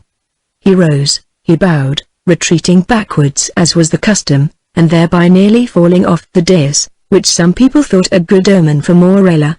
As he went the king said, "Our Marshal, Sir Peter, will arrange the time and manner of your combat with the Marquis as shall be most convenient to you both. Meanwhile, we command you both that no unseemly word or deed should pass between you, who must soon meet face to face to abide the judgment of God in battle entrance. Rather, since one of you must die so shortly, do we entreat you to prepare your souls to appear before his judgment seat. We have spoken." Now the audience appeared to think that the court was ended, for many of them began to rise, but the Queen held up her hand and said, "There remain other matters on which we must give judgment. The Senora here," and she pointed to Betty, "asks that her marriage should be declared valid, or so we understand, and the Marquis of Morello asks that his marriage with the said Senora should be declared void, or so we understand. Now this is a question over which we claim no power, it having to do with the sacrament of the Church. Therefore we leave it to His Holiness the Pope in person, or by his legate, to decide according to his wisdom in such manner as may seem best to him, if the parties concerned should choose to lay their suit before him. Meanwhile, we declare and decree that the Senora, born Elizabeth Dean, shall everywhere throughout our dominions, until or unless His Holiness the Pope shall decide to the contrary, be received and acknowledged as the Marchioness of Morella, and that during his lifetime her reputed husband shall make due provision for her maintenance, and that after his death, should no decision have been come to by the court of Rome upon her suit, she shall inherit and enjoy that proportion of his lands and property which belongs to a wife under the laws of this realm." Now, while Betty bowed her thanks to their majesties till the jewels on her bodice rattled, and Morella scowled till his face looked as black as a thundercloud above the mountains, the audience, whispering to each other, once more rose to disperse. Again the Queen held up her hand, for the judgment was not yet finished. "We have a question to ask of the gallant Sir Peter Brome and the Dona Margaret, his affianced. Is it still their desire to take each other in marriage?" Now Peter looked at Margaret, and Margaret looked at Peter, and there was that in their eyes which both of them understood, for he answered in a clear voice, "Your Majesty, that is the dearest wish of both of us." The Queen smiled a little, then asked, "And do you, Senor John Castle, consent and allow your daughter's marriage to this knight?" "I do, indeed," he answered gravely. "Had it not been for this man here," and he glanced with bitter hatred at Morella, "they would have been united long ago, and to that end," he added with meaning, "such little property as I possessed has been made over to trustees in England for their benefit and that of their children. Therefore I am henceforward dependent upon their charity." "Good," said the Queen. "Then one question remains to be put, and only one. Is it your wish, both of you, that you should be wed before the single combat between the Marquis of Morella and Sir Peter Brome? Remember, Dona Margaret, before you answer, that in this event you may soon be made a widows, and that if you postpone the ceremony you may never be a wife." Now Margaret and Peter spoke a few words together, then the former answered for them both. "Should my lord fall," she said in her sweet voice that trembled as she uttered the words, "in either case my heart will be widowed and broken. Let me live out my days, therefore, bearing his name, that, knowing my deathless grief, none may thenceforth trouble me with their love, who desire to remain his bride in heaven." "Well spoken," said the Queen. "We decree that here in our Cathedral of Seville you twain shall be wed on the same day, but before the Marquis of Morella and you, Sir Peter Brome, meet in single combat. Further, lest harm should be attempted against either of you," and she looked sideways at Morella, "you, Senora Margaret, shall be my guest until you leave my care to become a bride, and you, Sir Peter, shall return to lodge in the prison whence you came, but with liberty to see whom you will, and to go when and where you will, but under our protection, lest some attempt should be made on you." She ceased, whereon suddenly the king began speaking in his sharp, thin voice. "Having settled these matters of chivalry and marriage," he said, "there remains another, which I will not leave to the gentle lips of our sovereign lady, that has to do with something higher than either of them, namely, the eternal welfare of men's souls, and of the Church of Christ on earth. It has been declared to us that the man yonder, John Castell, merchant of London, is that accursed thing, a Jew, who for the sake of gain has all his life feigned to be a Christian, and, as such, deceived a Christian woman into marriage, that he is, moreover, of our subjects, having been born in Spain, and therefore amenable to the civil and spiritual jurisdiction of this realm. He paused, while Margaret and Peter stared at each other affrighted. Only Castell stood silent and unmoved, though he guessed what must follow better than either of them. We judge him not, went on the king, who claim no authority in such high matters, but we do what we must do. We commit him to the Holy Inquisition, that to take his trial. Now Margaret cried aloud. Peter stared about him as though for help, which he knew could never come, feeling more afraid than ever he had been in all his life, and for the first time that day Morella smiled. At least he would be rid of one enemy. But Castell went to Margaret and kissed her tenderly. Then he shook Peter by the hand, saying, "Kill that thief," and he looked at Morella, "as I know you will, and would if there were 10 as bad at his back. And be a good husband to my girl, as I know you will also, for I shall ask an account of you of these matters when we meet where there is neither Jew nor Christian, priest nor king.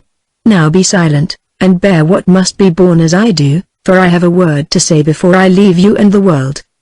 Your Majesties, I make no plea for myself, and when I am questioned before your Inquisition the task will be easy, for I desire to hide nothing, and will tell the truth, though not from fear or because I shrink from pain.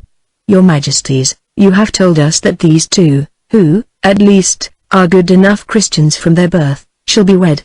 I would ask you if any spiritual crime, or supposed crime, of mine will be allowed to work their separation, or to their detriment in any way whatsoever." "On that point," answered the Queen quickly, as though she wished to get in her words before the king or anyone else could speak, "you have our royal word, John Castell. Your case is apart from their case, and nothing of which you may be convicted shall affect them in person or," she added slowly, "in property." "A large promise," muttered the king. "It is my promise," she answered decidedly, "and it shall be kept at any cost.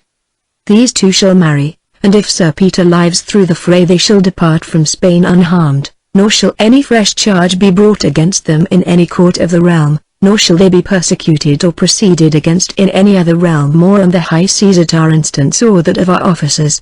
Let my words be written down, and one copy of them signed and filed and another copy given to the Donia.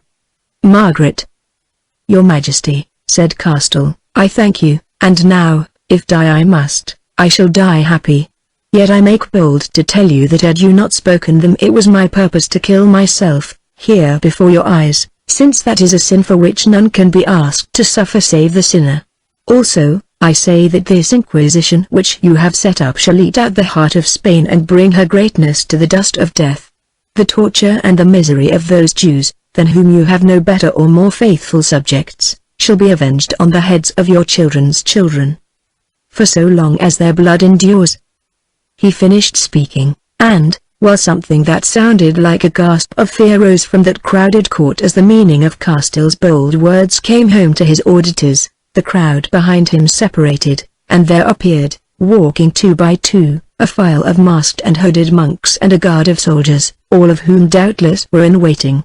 They came to John Castell, they touched him on the shoulder, they closed around him, hiding him as it were from the world, and in the midst of them he vanished away.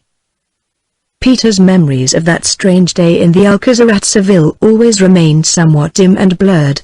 It was not wonderful. Within the space of a few hours he had been tried for his life and acquitted.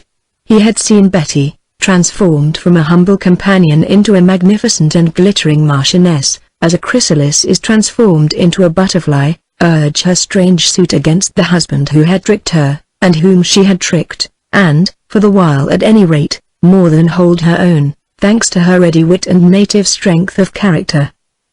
As her champion, and that of Margaret, he had challenged Morella to a single combat, and when his defiance was refused on the ground of his lack of rank, by the favor of the great Isabella, who wished to use him as her instrument, doubtless because of those secret ambitions of Morella's which Margaret had revealed to her.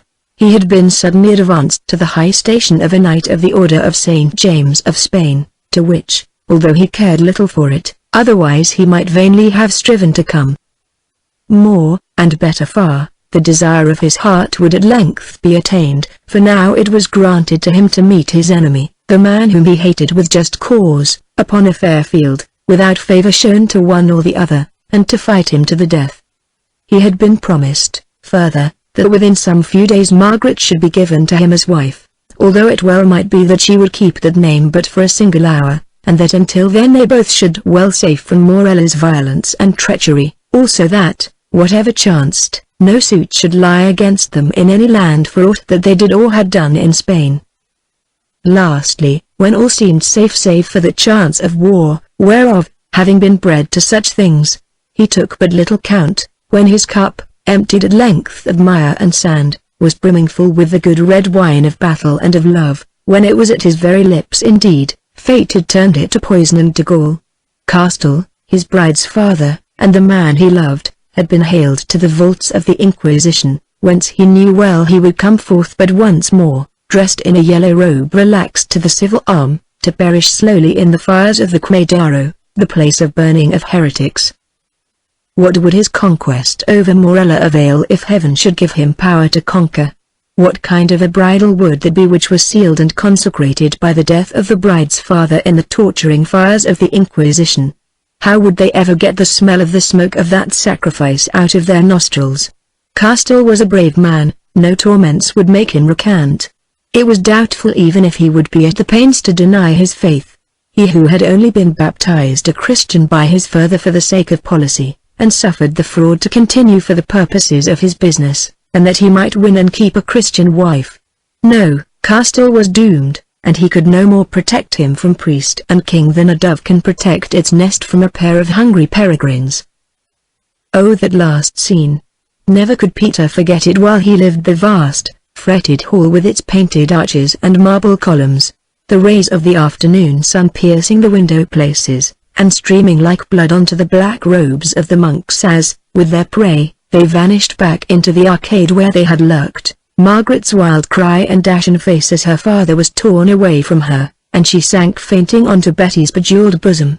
The cruel sneer on Morella's lips, the king's hard smile, the pity in the queen's eye, the excited murmurings of the crowd, the quick, brief comments of the lawyers, the scratching of the clerk's quill as, careless of everything save his work, he recorded the various decrees, and above it all as it were, upright, defiant, unmoved, Castell, surrounded by the ministers of death, vanishing into the blackness of the arcade, vanishing into the jaws of the tomb. Chapter 23. Father Enrique's and the Baker's Oven. A week had gone by. Margaret was in the palace, where Peter had been to see her twice, and found her broken-hearted. Even the fact that they were to be wed upon the following Saturday, the day fixed also for the combat between Peter and Morella, brought her no joy or consolation. For on the next day, the Sunday, there was to be an act of faith, an auto da fe in Seville, when wicked heretics, such as Jews, Moors, and persons who had spoken blasphemy, were to suffer for their crimes, some by fire on the Quemadero, or place of burning, outside the city, some by making public confession of their grievous sin before they were carried off to perpetual and solitary imprisonment, some by being garroted before their bodies were given to the flames, and so forth. In this ceremony it was known that John Castell had been doomed to play a leading part. On her knees, with tears and beseechings, Margaret had prayed the Queen for mercy. But in this matter those tears produced no more effect upon the heart of Isabella than does water dripping on a diamond. Gentle enough in other ways, where questions of the faith were concerned she hid the craft of a fox and the cruelty of a tiger. She was even indignant with Margaret. Had not enough been done for her? She asked. Had she not even passed her royal word that no steps should be taken to deprive the accused of such property as he might own in Spain if he were found guilty, and that none of those penalties which, according to law and custom fell upon the children of such infamous persons, should attach to her, Margaret? Was she not to be publicly married to her lover, and, should he survive the combat, allowed to depart with him in honor without even being asked to see her father expiate his iniquity. Surely, as a good Christian she should rejoice that he was given this opportunity of reconciling his soul with God and be made an example to others of his accursed faith. Was she then a heretic also? So she stormed on, till Margaret crept from her presence wondering whether this creed could be right that would force the child to inform against and bring the parent to torment. Where were such things written in the sayings of the Saviour and his apostles? And if they were not written, who had invented them? Save him! Save him! Margaret had gasped to Peter in despair. Save him, or I swear to you, however much I may love you, however much we may seem to be married, never shall you be a husband to me. That seems hard, replied Peter, shaking his head mournfully, since it was not I who gave him over to these devils, and probably the end of it would be that I should share his fate. Still, I will do what a man can.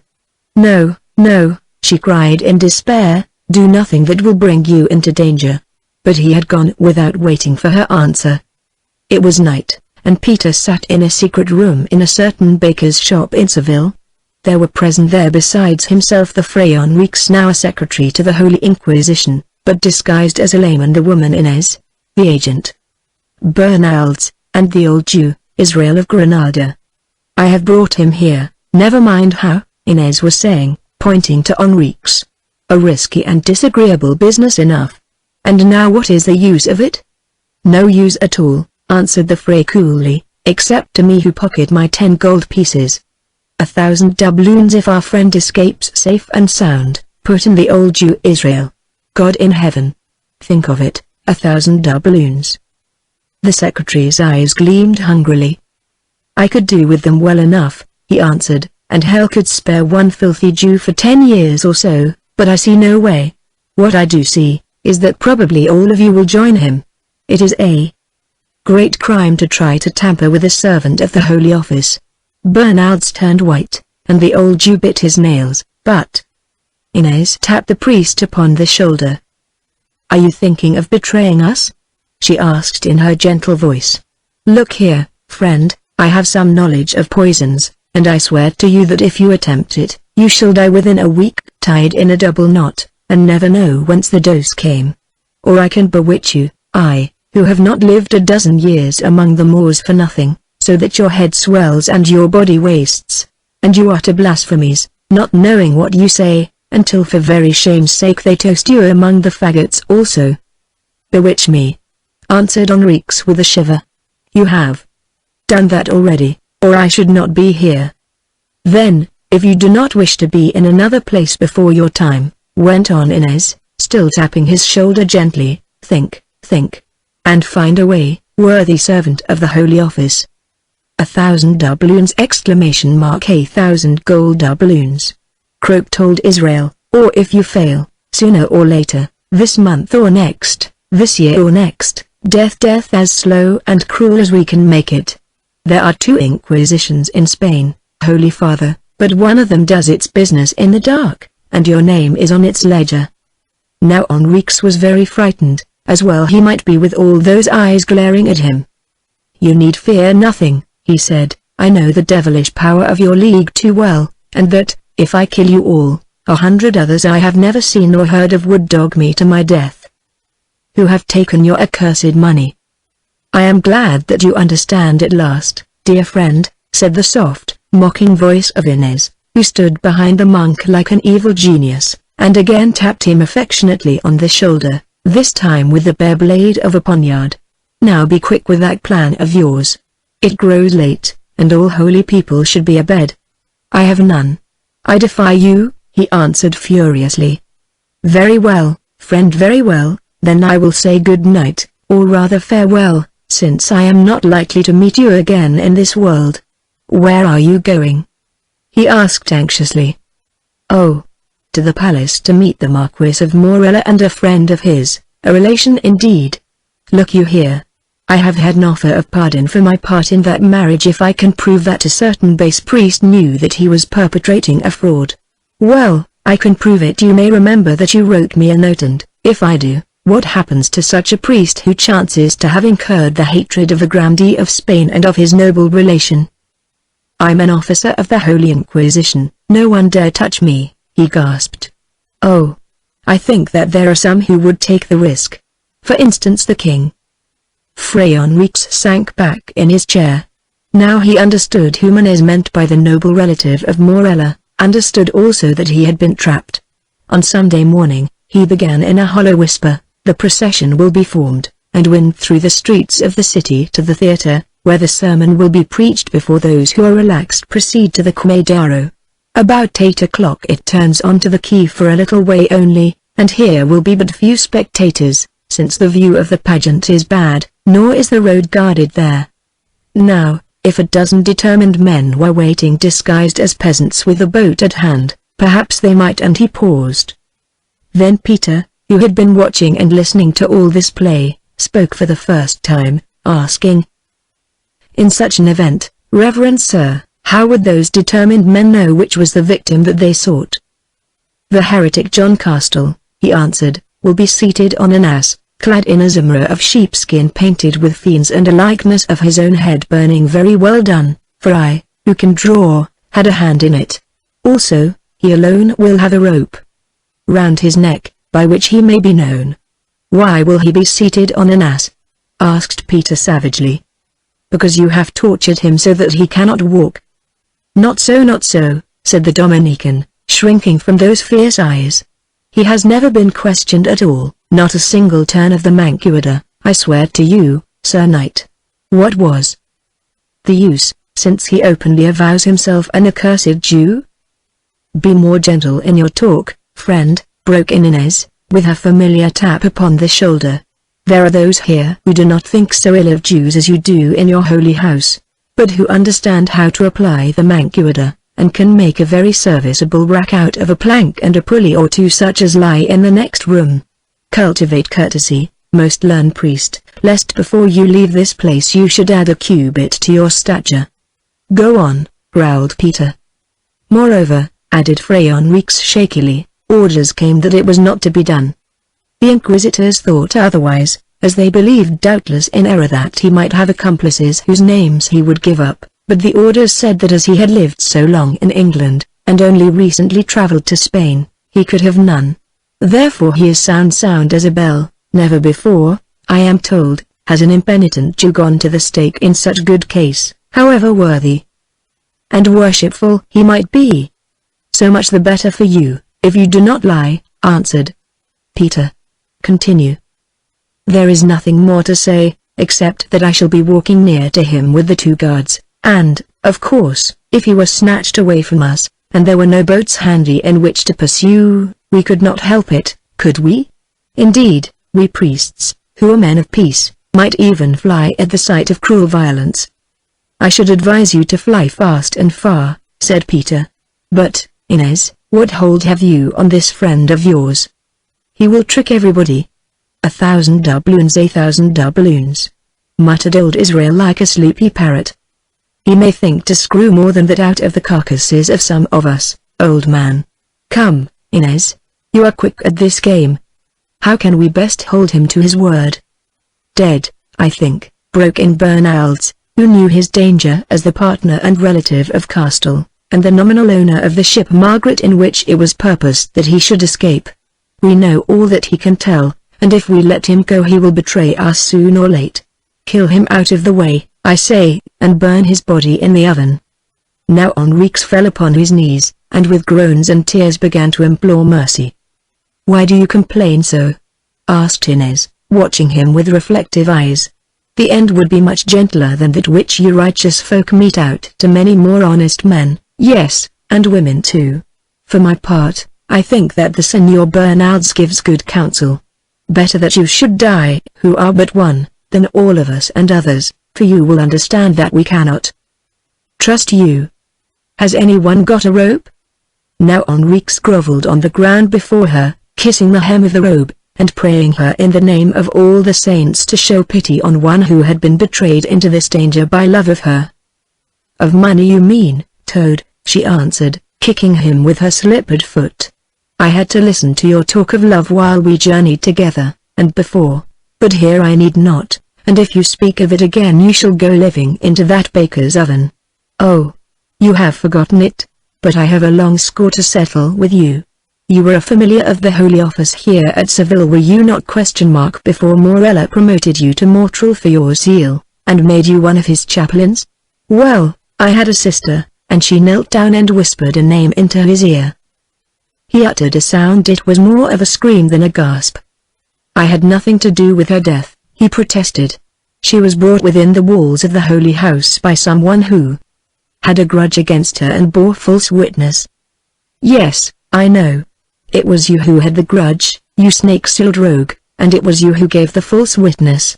It was you, also, who but the other day volunteered the corroborative evidence that was necessary against Castell, saying that he had passed the rood at your house in mortal without doing it reverence, and other things. It was you, too, who urged your superiors to put him to the question, because you said he was rich and had rich friends, and much money could be wrung out of him and them, whereof you were to get your share. Oh. Yes, my information is good, is it not? Even what passes in the dungeons of the Holy House comes to the ears of the woman Inez. Well, do you still think that baker's oven too hot for you? By this time Enrique was speechless with terror. There he knelt upon the floor, glaring at this soft-voiced, remorseless woman who had made a tool and a fool of him, who had beguiled him that night, and who hated him so bitterly and with so just a cause. Peter was speaking now. It would be better not to stain our hands with the creature's blood, he said. Caged rats give little sport, and he might be tracked. For my part, I would leave his judgment to God. Have you no other way, Inez? She thought a while, then prodded the Fray Enrique with her foot, saying, Get up, sainted secretary to the Holy Office, and do a little writing, which will be easy to you. See, here are pens and paper. Now I'll dictate. Most adorable Inez. Your dear message has reached me safely here in this accursed holy house, where we lighten heretics of their sins to the benefit of their souls, and of their goods to the benefit of our own bodies. I cannot write it, groaned Enrique, it is rank heresy. No, only the truth, answered Inez. Heresy and the truth, well, they are often the same thing. They would burn me for it. That is just what many heretics have urged. They have died gloriously for what they hold to be the truth. Why should not you? Listen, she went on more sternly. Will you take your chance of burning on the Quadrado, which you will not do unless you betray us, or will you certainly burn more privately, but better, in a baker's oven, and within half an hour? Ah! I thought you would not hesitate. Continue your letter, most learned scribe. Are those words down? Yes. Now add these. I note all you tell me about the trial at the Alcazar before their majesties. I believe that the Englishwoman will win her case. That was a very pretty trick that I played on the most noble Marquis at Granada. Nothing neater was ever done, even in this place. Well, I owed him a long score, and I have paid him off in full. I should like to have seen his exalted countenance when he surveyed the features of his bride, the waiting woman, and knew that the mistress was safe away with another man. The nephew of the king, who would like himself to be king some day, married to an English waiting woman. Good, very good, dear Inez. Now, as regards the Jew, John Castell. I think that the matter may possibly be managed, provided that the money is all right, for, as you know, I do not work for nothing. Thus and Inez dictated with admirable lucidity those suggestions as to the rescue of Castell, with which the reader is already acquainted, ending the letter as follows. These inquisitors here are cruel beasts, though fonder of money than of blood, for all their talk about zeal for the faith is so much wind behind the mountains. They care as much for the faith as the mountain cares for the wind, or, let us say, as I do. They wanted to torture the poor devil, thinking that he would rain maravedis, but I gave a hint in the right quarter, and their fun was stopped. Casimir, I must stop also, it is my hour for duty, but I hope to meet you as arranged, and we will have a merry evening. Love to the newly married Marquis, if you meet him, and to yourself you know how much. Your Enrique. Postscriptum. This position will scarcely be as remunerative as I hoped, so I am glad to be able to earn a little outside, enough to buy you a present that will make your pretty eyes shine. There, said Inez mildly, I think that covers everything. and would burn you 3 or 4 times over. Let me read it to see that it is plainly written and properly signed, for in such matters a good deal turns on handwriting. Yes, that will do. Now you understand, don't you, if anything goes wrong about the matter we have been talking of, that is, if the worthy John Castile is not rescued, or a smell of our little plot should get into the wind, this letter goes at once to the right quarter, and a certain secretary will wish that he had never been born. Man," she added in a hissing whisper, "you shall die by inches as my sister did. 1,000 doubloons if the thing succeeds, and you live to claim them," croaked old Israel. "I do not go back upon my word. Death and shame and torture or 1,000 doubloons. Now he knows our terms, blindfold him again, Senor Bernaldes, and away with him, for he poisons the air. But first you, Inez, be gone and lodge that letter where you know." That same night 2 cloaked figures, Peter and Bernaldes, were rowed in a little boat out to where the Margaret lay in the river, and, making her fast, slipped up the ship's side into the cabin. Here the stout English captain, Smith, was waiting for them, and so glad was the honest fellow to see Peter that he cast his arms about him and hugged him, for they had not met since that desperate adventure of the boarding of the San Antonio. "Is your ship fit for sea, Captain?" asked Peter. "She will never be fitter," he answered. "When shall I get sailing orders?" "When the owner comes aboard," answered Peter. "Then we shall stop here until we rot. They have trapped him in their inquisition." "What is in your mind, Peter Brome? ? What is in your mind? Is there a chance?" "Aye, Captain, I think so, if you have a dozen fellows of the right English stuff between decks." "We have got that number, and 1 or 2 more. But what's the plan?" Peter told him. "Not so bad," said Smith, slapping his heavy hand upon his knee, "but risky, very risky. That Inez must be a good girl. I should like to marry her, notwithstanding her bygones." Peter laughed, thinking what an odd couple they would make. "Hear the rest, then talk," he said. "See now. On Saturday next Mistress Margaret and I are to be married in the cathedral. Then, towards sunset, the Marquis of Morella and I run our course in the great bull ring yonder, and you and half a dozen of your men will be present. Now, I may conquer or I may fail." "Never!" "Never," said the captain. "I wouldn't give a pair of old boots for that fine Spaniard's chance when you get at him. Why, you will crimp him like a codfish." "God knows," answered Peter. "If I win, my wife and I make our adducts to their majesties, and ride away to the quay, where the boat will be waiting, and you will row us on board the Margaret. If I fail, you will take up my body, and, accompanied by my widows, bring it in the same fashion on board the Margaret, for I shall give it out that in this case I wish to be embalmed in wine and taken back to England for burial. In either event, you will drop your ship a little way down the river round the bend, so that folk may think that you have sailed. In the darkness you must work her back with the tide and lay her behind those old hulks, and if any ask you why, say that 3 of your men have not yet come aboard, and that you have dropped back for them, and whatever else you like. Then, in case I should not be alive to guide you, you and 10 or 12 of the best sailors will land at the spot that this gentleman will show you tomorrow, wearing Spanish cloaks so as not to attract attention, but being well armed underneath them, like idlers from some ship who had come ashore to see the show. I have told you how you may know Master Castile. When you see him, make a rush for him, cut down any that try to stop you, tumble him into the boat, and row for your lives to the ship, which will slip her moorings and get up her canvas as soon as she sees you coming, and begin to drop down the river with the tide and wind, if there is one.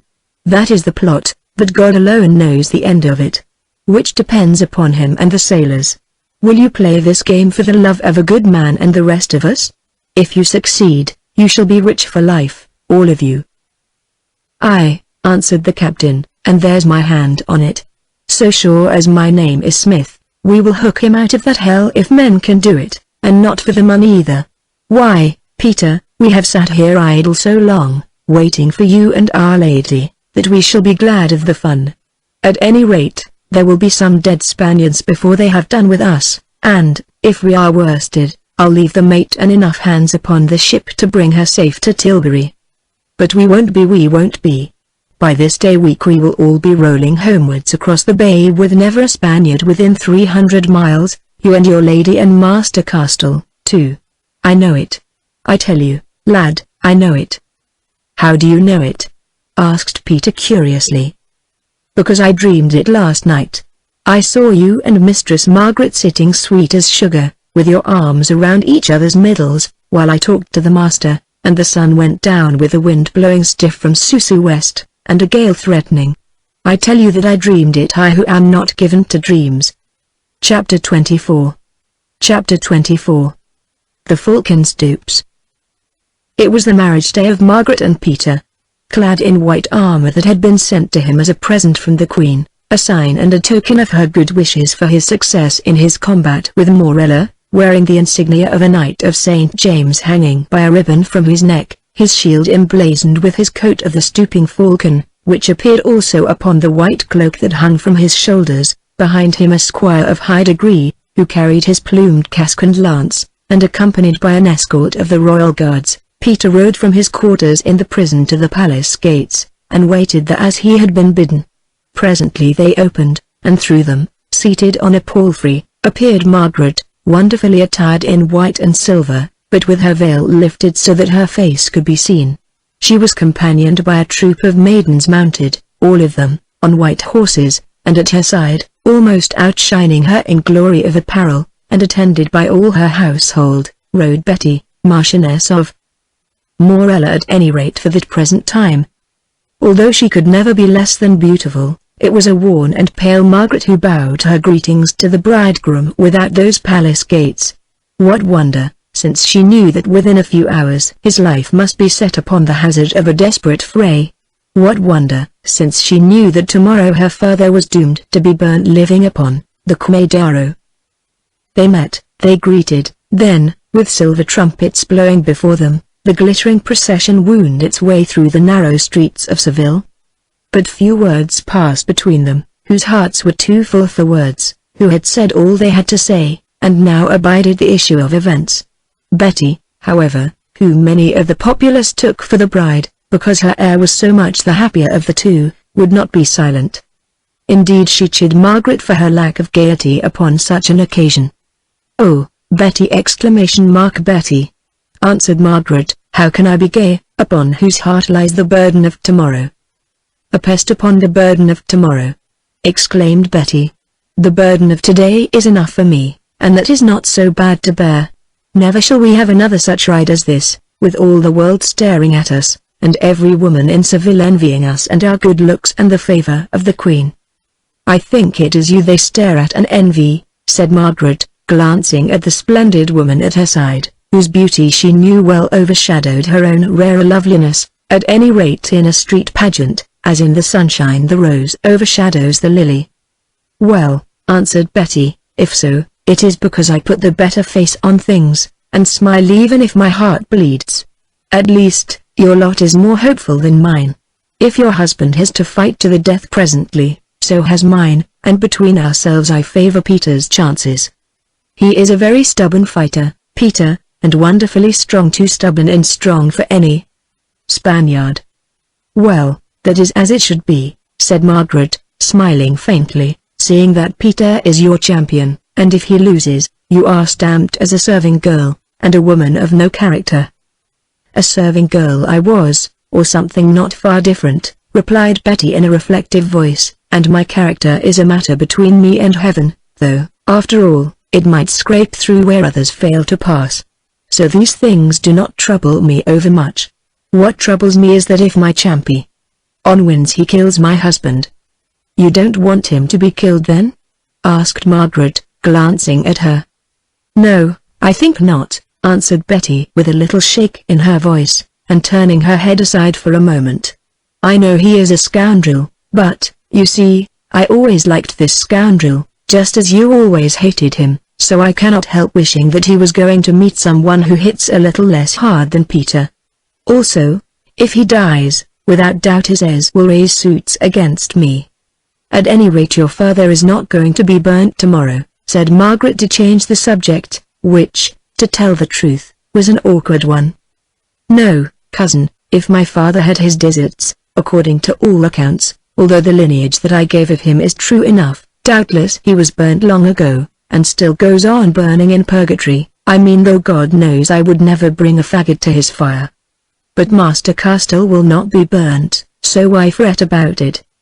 "What makes you say that?" asked Margaret, who had not confided the details of a certain plot to Betty. "I don't know, but I am sure that Peter will get him out somehow. He is a very good stick to lean on, Peter, although he seems so hard and stupid and silent, which, after all, is in the nature of sticks. But look, there is the cathedral. Is it not a fine place? And a great crowd of people waiting round the gate. Now smile, cousin. Bow and smile as I do."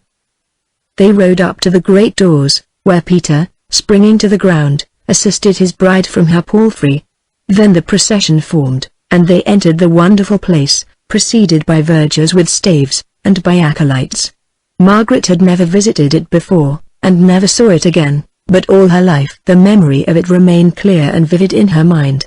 The cold chill of the air within, the semi-darkness after the glare of the sunshine, the 7 great naves, or aisles, stretching endlessly to right and left, the dim and towering roof, the pillars that sprang to it everywhere like huge forest trees aspiring to the skies, the solemn shadows pierced by lines of light from the high-cut windows, the golden glory of the altars, the sounds of chanting, the sepulchres of the dead. A sense of all these things rushed in upon her, overpowering her and stamping the picture of them forever on her memory.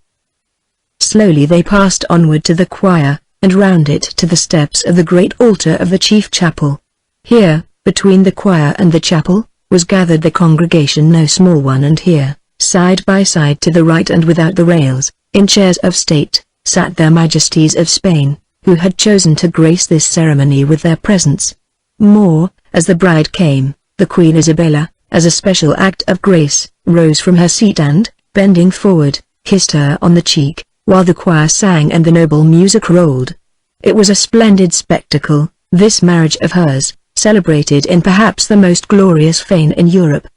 But even as Margaret noted it and watched the bishops and priests decked with glittering embroideries, summoned there to do her honor, as they moved to and fro in the mysterious ceremonial of the Mass, she bethought her of other rites equally glorious that would take place on the morrow in the greatest square of Seville, where these same dignitaries would condemn fellow human beings, perhaps among them her own father, to be married to the cruel flame.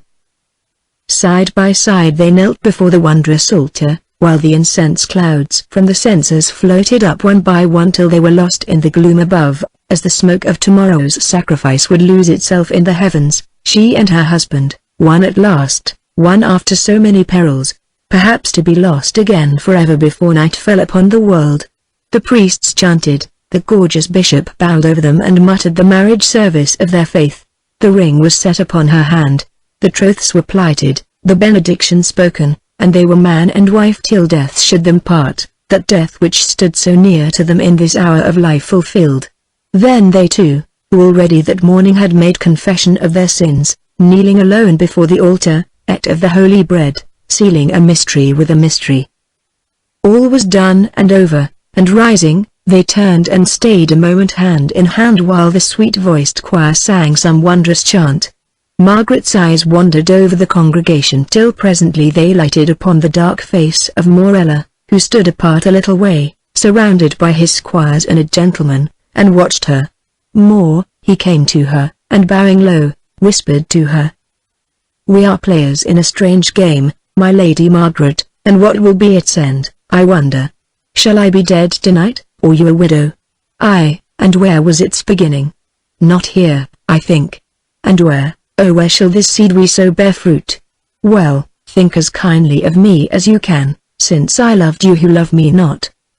And again bowing, first to her, then to Peter, he passed on, taking no note of Betty, who stood near, considering him with her large eyes, as though she also wondered what would be the end of all this play. Surrounded by their courtiers, the king and queen left the cathedral, and after them came the bridegroom and the bride. They mounted their horses and in the glory of the southern sunlight rode through the cheering crowd back to the palace and to the marriage feast, where their table was set but just below that of their majesties. It was long and magnificent, but little could they eat, and, save to pledge each other in the ceremonial cup. No wine passed their lips. At length some trumpets blew, and their majesties rose, the king saying in his thin, clear voice that he would not bid his guests farewell, since very shortly they would all meet again in another place, where the gallant bridegroom, a gentleman of England, would champion the cause of his relative and countrywoman against one of the first grandees of Spain whom she alleged had done her wrong. That fray, alas, would be no pleasure joust, but to the death, for the feud between these knights was deep and bitter, and such were the conditions of their combat. He could not wish success to the one or to the other, but of this he was sure, that in all Seville there was no heart that would not give equal honor to the conqueror and the conquered, sure also that both would bear themselves as became brave knights of Spain and England. Then the trumpets blew again, and the squires and gentlemen who were chosen to attend him came bowing to Peter, and saying that it was time for him to arm. Bride and bridegroom rose and, while all the spectators fell back out of hearing, but watching them with curious eyes, spoke some few words together. "We part," said Peter, "and I know not what to say." "Say nothing, husband," she answered him, "lest your words should weaken me. Go now, and bear you bravely, as you will for your own honor and that of England, and for mine. Dead or living you are my darling, and dead or living we shall meet once more and be at rest for I. My prayers be with you, Sir Peter, my prayers and my eternal love, and may they bring strength to your arm and comfort to your heart." Then she, who would not embrace him before all those folk, curtsied till her knee almost touched the ground, while low he bent before her, a strange and stately parting, or so thought that company, and taking the hand of Betty, Margaret left him. 2 hours had gone by. The Plaza de Toros, for the great square where tournaments were wont to be held was in the hands of those who prepared it for the auto da fe of the morrow, was crowded as it had seldom been before. This place was a huge amphitheatre perchance the Romans built it where all sorts of games were celebrated, among them the baiting of bulls as it was practiced in those days, and other semi-savage sports. 12,000 people could sit upon the benches that rose tier upon tier around the vast theatre, and scarce a seat was empty. The arena itself, that it was long enough for horses starting at either end of it to come to their full speed, was strewn with white sand, as it may have been in the days when gladiators fought there. Over the main entrance and opposite to the center of the ring were placed the king and queen with their lords and ladies, and between them, but a little behind, her face hid by her bridal veil, sat Margaret, upright and silent as a statue. Exactly in front of them, on the further side of the ring in a pavilion, and attended by her household, appeared Betty, glittering with gold and jewels, since she was the lady in whose cause, at least in name, this combat was to be fought. Hailtrance. Quite unmoved she sat, and her presence seemed to draw every eye in that vast assembly which talked of her while it waited, with a sound like the sound of the sea as it murmurs on a beach at night. Now the trumpets blew, and silence fell, and then, preceded by heralds in golden tabards, Carlos, Marquis of Morella, followed by his squires, rode into the ring through the great entrance. He bestrode a splendid black horse, and was arrayed in coal-black armor, while from his casque rose black ostrich plumes. On his shield, however, painted in scarlet, appeared the eagle crowned with the coronet of his rank, and beneath, the proud motto "What I seize I tear." A splendid figure. He pressed his horse into the center of the arena, then causing it to wheel round, pawing the air with its forelegs, saluted their majesties by raising his long, steel-tipped lance, while the multitude greeted him with a shout. This done, he and his company rode away to their station at the north end of the ring. Again the trumpets sounded, and a herald appeared, while after him, mounted on a white horse, and clad in his white armor that glistened in the sun, with white plumes rising from his casque, and on his shield the stooping falcon blazoned in gold with the motto of "For Love and Honor" beneath it, appeared the tall, grim shape of Sir Peter Brome. He, too, rode out into the center of the arena, and, turning his horse quite soberly, as though it were on a road, lifted his lance in salute. Now there was no cheering, for this knight was a foreigner, yet soldiers who were said to each other that he looked like one who would not easily be overthrown. A third time the trumpets sounded, and the two champions, advancing from their respective stations, drew rein side by side in front of their majesties, where the conditions of the combat were read aloud to them by the chief herald. They were short. That the fray should be to the death unless the king and queen willed otherwise and the victor consented, that it should be on horse or on foot, with lance or sword or dagger, but that no broken weapon might be replaced and no horse or armor changed, that the victor should be escorted from the place of combat with all honor, and allowed to depart whither he would, in the kingdom or out of it, and no suit or blood feud raised against him, and that the body of the fallen be handed over to his friends for burial, also with all honor. That the issue of this fray should in no way affect any cause pleaded in courts ecclesiastical or civil, by the lady who asserted herself to be the Marchioness of Morella, or by the most noble Marquis of Morella, whom she claimed as her husband. These conditions having been read, the champions were asked if they assented to them, whereon each of them answered, "Aye," in a clear voice.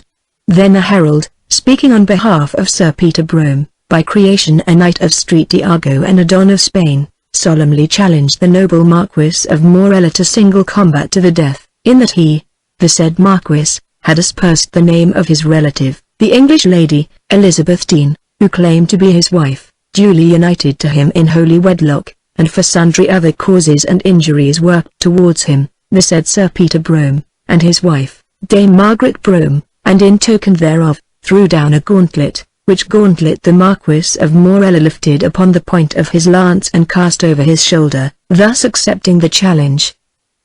Now the combatants dropped their visors, which heretofore had been raised, and their squires, coming forward, examined the fastenings of their armor, their weapons, and the girths and bridles of their horses. These being pronounced sound and good, pursuivants took the steeds by the bridles and led them to the far ends of the lists. At a signal from the king a single clarion blew, whereon the pursuivants loosed their hold of the bridles and sprang back. Another clarion blew, and the knights gathered up their reins, settled their shields, and set their lances in rest, bending forward over their horses' necks. An intense silence fell upon all the watching multitude as that of night upon the sea, and in the midst of it the third clarion blew to Margaret. It sounded like the trump of doom. From 12,000 throats one great sigh went up, like the sigh of wind upon the sea, and ere it died away, from either end of the arena, like arrows from the bow, like levens from a cloud, the champions started forth, their stallions gathering speed at every stride. Look, they met. Fair on each shield struck a lance, and backward reeled their holders. The keen points glanced aside or up, and the knights, recovering themselves, rushed past each other, shaken but unhurt. At the ends of the lists the squires caught the horses by the bridles and turned them. The first course was run. Again the clarions blew, and again they started forward, and presently again they met in mid-career. As before, the lances struck upon the shields, but so fearful was the impact, that Peter's shivered, while that of Morella, sliding from the topmost rim of his foe's buckler, got hold in his visor bars. Back went Peter beneath the blow, back and still back, till almost he lay upon his horse's crupper. Then, when it seemed that he must fall, the lacings of his helm burst. It was torn from his head, and Morella passed on bearing it transfixed upon his spear point. "The falcon falls," screamed the spectators, "he is unhorsed." But Peter was not unhorsed. Freed from that awful pressure, he let drop the shattered shaft and, grasping at his saddle strap, dragged himself back into the cell. Morella tried to stay his charger, that he might come about and fall upon the Englishman before he could recover himself, but the brute was heady, and would not be turned till he saw the wall of faces in front of him. Now they were round, both of them, but Peter had no spear and no helm, while the lance of Morella was cumbered with his adversary's casque that he strove to shake free from it, but in vain. "Draw your sword," shouted voices to Peter, the English voices of Smith and his sailors, and he put his hand down to do so, then bethought him of some other counsel, for he let it lie within its scabbard, and, spurring the white horse, came at Morella like a storm. "The falcon will be spiked," they screamed. "The eagle wins!" The eagle wins. And indeed it seemed that it must be so. Straight at Peter's undefended face drove Morella's lance, but lo! As it came he let fall his reins, and with his shield he struck at the white plumes about its point, the plumes torn from his own head. He had judged well, for up flew those plumes, a little, a very little, yet far enough to give him space, crouching on his saddle bow, to pass beneath the deadly spear. Then, as they swept past each other, out shot that long, right arm of his and, gripping Morella like a hook of steel, tore him from his saddle, so that the black horse rushed forward riderless, and the white sped on bearing a double burden. Grasping desperately, Morella threw his arms about his neck, and intertwined, black armor mixed with white. They swayed to and fro, while the frightened horse beneath rushed this way and that till, swerving suddenly, together they fell upon the sand, and for a moment lay thus stunned. "Who conquers?" gasped the crowd, while others answered, "Both are sped." And, leaning forward in her chair, Margaret tore off her veil and watched with a face like the face of death. See! As they had fallen together, so together they stirred and rose unharmed. Now they sprang back, out flashed the long swords, and, while the squires caught the horses and, running in, seized the broken spears, they faced each other. Having no helm, Peter held his buckler above his head to shelter it, and, ever calm, awaited the onslaught. At him came Morella, and with a light, grating sound his sword fell upon the steel. Before he could recover himself Peter struck back, but Morella bent his knees, and the stroke only shore the black plumes from his casque. Quick as light he drove at Peter's face with his point, but the Englishman leapt to one side, and the thrust went past him. Again Morella came at him, and struck so mighty a blow that, although Peter caught it on his buckler, it sliced through the edge of it and fell upon his unprotected neck and shoulder, wounding him, for now red blood showed on the white armor, and Peter reeled back beneath the stroke. "The eagle wins!" The eagle wins! Spain and the eagle shouted 10,000 throats. In the momentary silence that followed, a single voice, a clear woman's voice, which even then Margaret knew for that of Inez, cried from among the crowd, "Nay, the falcon stoops." Before the sound of her words died away, maddened it would seem, by the pain of his wound, or the fear of defeat, Peter shouted out his war cry of "A Brome! A Brome!" and, gathering himself together, sprang straight at Morella as springs a starving wolf. The blue steel flickered in the sunlight, then down it fell, and lo! Half the Spaniard's helm lay on the sand, while it was Morella's turn to reel backward and more. As he did so, he let fall his shield. "A stroke!" "A good stroke!" roared the crowd. "The falcon!" "The falcon!" Peter saw that fallen shield, and whether for chivalry's sake, as thought the cheering multitude, or to free his left arm, he cast away his own, and grasping the sword with both hands rushed on the Spaniard. From that moment, helmless though he was, the issue lay in doubt no longer. Betty had spoken of Peter as a stubborn swordsman and a hard hitter, and both of these he now showed himself to be. As fresh to all appearance as when he ran the first course, he rained blow after blow upon the hapless Spaniard, till the sound of his sword smiting on the good Toledo steel was like the sound of a hammer falling continually on the smith's red iron. They were fearful blows, yet still the tough steel held, and still Morella, doing what he might, staggered back beneath them, till at length he came in front of the tribune, in which sat their Majesties and Margaret. Out of the corner of his eye Peter saw the place, and determined in his stout heart that then and there he would end the thing. Parrying a cut which the desperate Spaniard made at his head, he thrust at him so heavily that his blade bent like a bow, and, although he could not pierce the black mail, almost lifted Morella from his feet. Then, as he reeled backwards, Peter whirled his sword on high, and, shouting "Margaret!" struck downwards with all his strength. It fell as lightning falls, swift, keen, dazzling the eyes of all who watched. Morella raised his arm to break the blow. In vain. The weapon that he held was shattered, the casque beneath was cloven, and, throwing his arms wide, he fell heavily to the ground and lay there moving feebly. For an instant there was silence, and in it a shrill woman's voice that cried, "The falcon has stooped. The English hawk has stooped." Then there arose a tumult of shouting. "He is dead. Nay, he stirs. Kill him. Spare him, he fought well." Peter leaned upon his sword, looking at the fallen foe. Then he glanced upwards at their Majesties, but these sat silent, making no sign, Only he saw Margaret try to rise from her seat and speak, to be pulled back to it again by the hands of women. A deep hush fell upon the watching thousands who waited for the end. Peter looked at Morella. Alas! He still lived. His sword and the stout helmet had broken the weight of that stroke, mighty though it had been. The man was but wounded in 3 places and stunned. "What must I do?" asked Peter in a hollow voice to the royal pair above him. Now the king, who seemed moved, was about to speak, but the queen bent forward and whispered something to him, and he remained silent. They both were silent. All the intent multitude was silent. Knowing what this dreadful silence meant, Peter cast down his sword and drew his dagger, wherewith to cut the lashings of Morella's gorget and give the coup de grace. Just then it was that for the first time he heard a sound, far away upon the other side of the arena, and, looking thither, saw the strangest sight that ever his eyes beheld. Over the railing of the pavilion opposite to him a woman climbed nimbly as a cat, and from it, like a cat, dropped to the ground full 10 feet below, then, gathering up her dress about her knees, ran swiftly towards him. It was Betty. Betty without a doubt.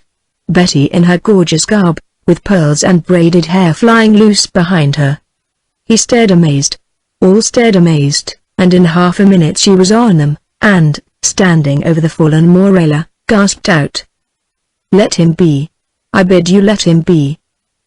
Peter knew not what to do or say, so advanced to speak with her, whereon with a swoop like that of a swallow she pounced upon his sword that lay in the sand and, leaping back to Morella, shook it on high, shouting, "You will have to fight me first, Peter."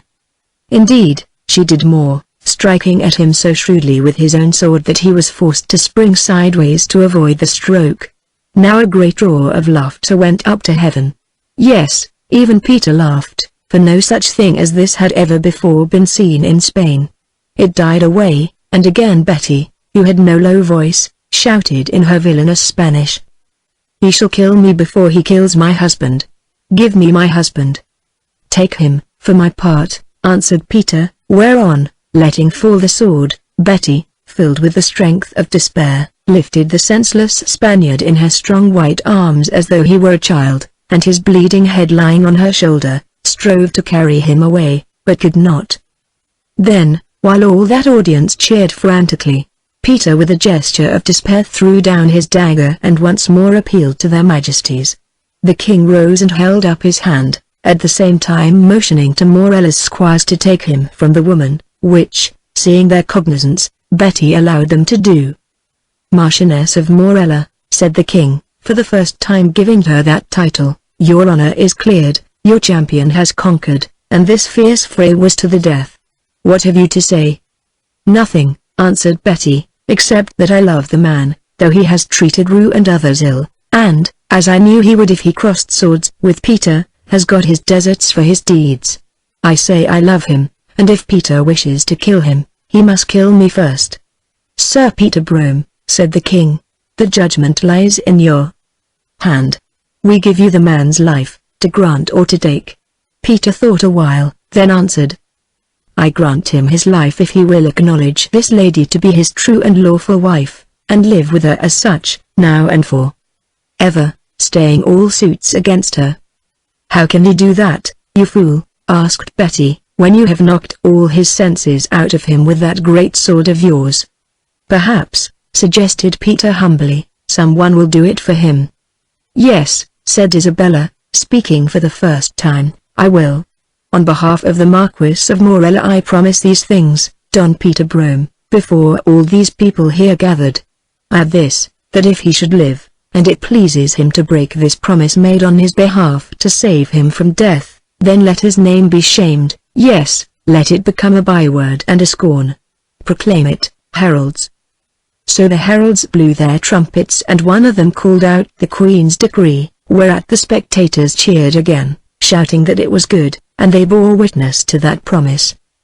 Then Morella, still senseless, was borne away by his squires, Betty in her blood-stained robe marching at his side, and his horse having been brought to him again, Peter, wounded though he was, mounted and galloped round the arena amidst plaudits such as that place had never heard, till, lifting his sword in salutation, Suddenly he and his gentleman vanished by the gate through which he had appeared. Thus strangely enough ended that combat which thereafter was always known as the fray of the Eagle and the English Hawk. Chapter 25. How the Margaret won out to sea. It was night. Peter, faint with loss of blood and stiff with bruises, had bade his farewell to their Majesties of Spain, who spoke many soft words to him, calling him the flower of knighthood, and offering him high place and rank if he would abide in their service. But he thanked them and said no, for in Spain he had suffered too much to dwell there. So they kissed his bride, the fair Margaret, who clung to her wounded husband like ivy to an oak, and would not be separated from him, even for a moment, that husband whom living she had scarcely hoped to clasp again. Yes, they kissed her, and the Queen threw about her a chain from her own neck as a parting gift, and wished her joy of so gallant a lord. "Alas, your Majesty," said Margaret, her dark eyes filling with tears, "how can I be joyous, who must think of tomorrow?" Thereon Isabella set her face and answered, "Doña Margaret Brome, be thankful for what today has brought you, and forget tomorrow and that which it must. Justly take away. Go now, and God be with you both." So they went, the little knot of English sailormen, who, wrapped in Spanish cloaks, had sat together in the amphitheatre and groaned when the Eagle struck, and cheered when the Falcon swooped, leading, or rather carrying Peter under cover of the falling night to a boat not far from this place of bulls. In this they embarked unobserved, for the multitude, and even Peter's own squires believed that he had returned with his wife to the palace, as he had given out that he would do. So they were rowed to the Margaret, which straightway made as though she were about to sail, and indeed dropped a little way downstream. Here she anchored again, just round a bend of the river, and lay there for the night. It was a heavy night, and in it there was no place for love or lover's tenderness. How could there be between these two, who for so long had been tormented by doubts and fears, and on this day had endured such extremity of terror and such agony of joy? Peter's wound also was deep and wide, though his shield had broken the weight of Morella's sword, and its edge had caught upon his shoulder-piece, so that by good chance it had not reached down to the arteries, or shorn into the bone, yet he had lost much blood, and Smith, the captain, who was a better surgeon than might have been guessed from his thick hands, found it needful to wash out the cut with spirit that gave much pain, and to stitch it up with silk. Also Peter had great bruises on his arms and thighs, and his back was hurt by the fall from the white charger with Morella in his arms. So it came about that most of that night he lay outworn, half sleeping and half waking, and when at sunrise he struggled from his berth, it was but to kneel by the side of Margaret and join her in her prayers that her father might be rescued from the hands of these cruel priests of Spain. Now during the night Smith had brought his ship back with the tide, and laid her under the shelter of those hulks whereof Peter had spoken, having first painted out her name of Margaret, and in its place set that of the Santa Maria, a vessel of about the same build and tonnage, which, as they had heard, was expected in port. For this reason, or because there were at that time many ships in the river, it happened that none in authority noted her return, or if they did, neglected to report the matter as one of no moment. Therefore, so far all went well. According to the tale of Enriquez, confirmed by what they had learned otherwise, the great procession of the Act of Faith would turn on to the quay at about 8 o'clock, and pass along it for 100 yards or so only, before it wound away down a street leading to the plaza where the theatre was prepared, the sermon would be preached, the mass celebrated, and the relaxed placed in cages to be carried to the Quemadero. At 6 in the morning Smith mustered those 12 men whom he had chosen to help him in the enterprise, and Peter, with Margaret at his side, addressed them in the cabin, telling them all the plan, and praying them for the sake of their master and of the Lady Margaret, his daughter, to do what men might to save one whom they loved and honored from so horrible a death. They swore that they would, every one of them, for their English blood was up, nor did they so much as speak of the great rewards that had been promised to those who lived through this adventure, and to the families of those who fell. Then they breakfasted, girded their swords and knives about them, and put on their Spanish cloaks, though, to speak truth, these lads of Essex and of London made but poor Spaniards. Now, at length the boat was ready, and Peter, although he could scarcely stand, desired to be carried into it that he might accompany them. But the captain, Smith, to whom perhaps Margaret had been speaking, set down his flat foot on the deck and said that he, who commanded there, would suffer no such thing. A wounded man, he declared, would but cumber them who had little room to spare in that small boat, and could be of no service, either on land or water. Moreover, Master Peter's face was known to thousands who had watched it yesterday, and would certainly be recognized, whereas none would take note at such a time of a dozen common sailors landed from some ship to see the show. Lastly, he would do best to stop on board the vessel, where, if anything went wrong, they must be short-handed enough, who, if they could, ought to get her away to sea and across it with all speed. Still Peter would have gone, till Margaret, throwing her arms about him, asked him if he thought that she would be the better if she lost both her father and her husband, as, if things miscarried, well might happen. Then, being in pain and very weak, he yielded, and Smith, having given his last directions to the mate, and shaken Peter and Margaret by the hand, asking their prayers for all of them, descended with his 12 men into the boat, and dropping down under shelter of the hulks, rowed to the shore as though they came from some other vessel. Now the quay was not more than a bowshot from them, and from a certain spot upon the Margaret there was a good view of it between the stern of one hulk and the bow of another. Here, then, Peter and Margaret sat themselves down behind the bulwark, and watched with fears such as cannot be told, while a sharp-eyed seaman climbed to the crow's nest on the mast, whence he could see over much of the city, and even the old Moorish castle that was then the holy house of the Inquisition. Presently this man reported that the procession had started, for he saw its banners and the people crowding to the windows and to the rooftops. Also the cathedral bell began to toll slowly. Then came a long wait, during which their little knot of sailors, wearing the Spanish cloaks, appeared upon the quay and mingled with the few folk that were gathered there, since the most of the people were collected by thousands on the great plaza or in the adjacent streets. At length, just as the cathedral clock struck 8, the triumphant march, as it was called, began to appear upon the quay. First came a body of soldiers with lances, then a crucifix, borne by a priest and veiled in black crape, then a number of other priests, clad in snow-white robes to symbolize their perfect purity. Next followed men carrying wood or leather images of some man or woman who, by flight to a foreign land or into the realms of death, had escaped the clutches of the Inquisition. After these marched other men in fours, each 4 of them bearing a coffin that contained the body or bones of some dead heretic, which, in the absence of his living person, like the effigies, were to be committed to the flames as a token of what the Inquisition would have done to him if it could, to enable it also to seize his property.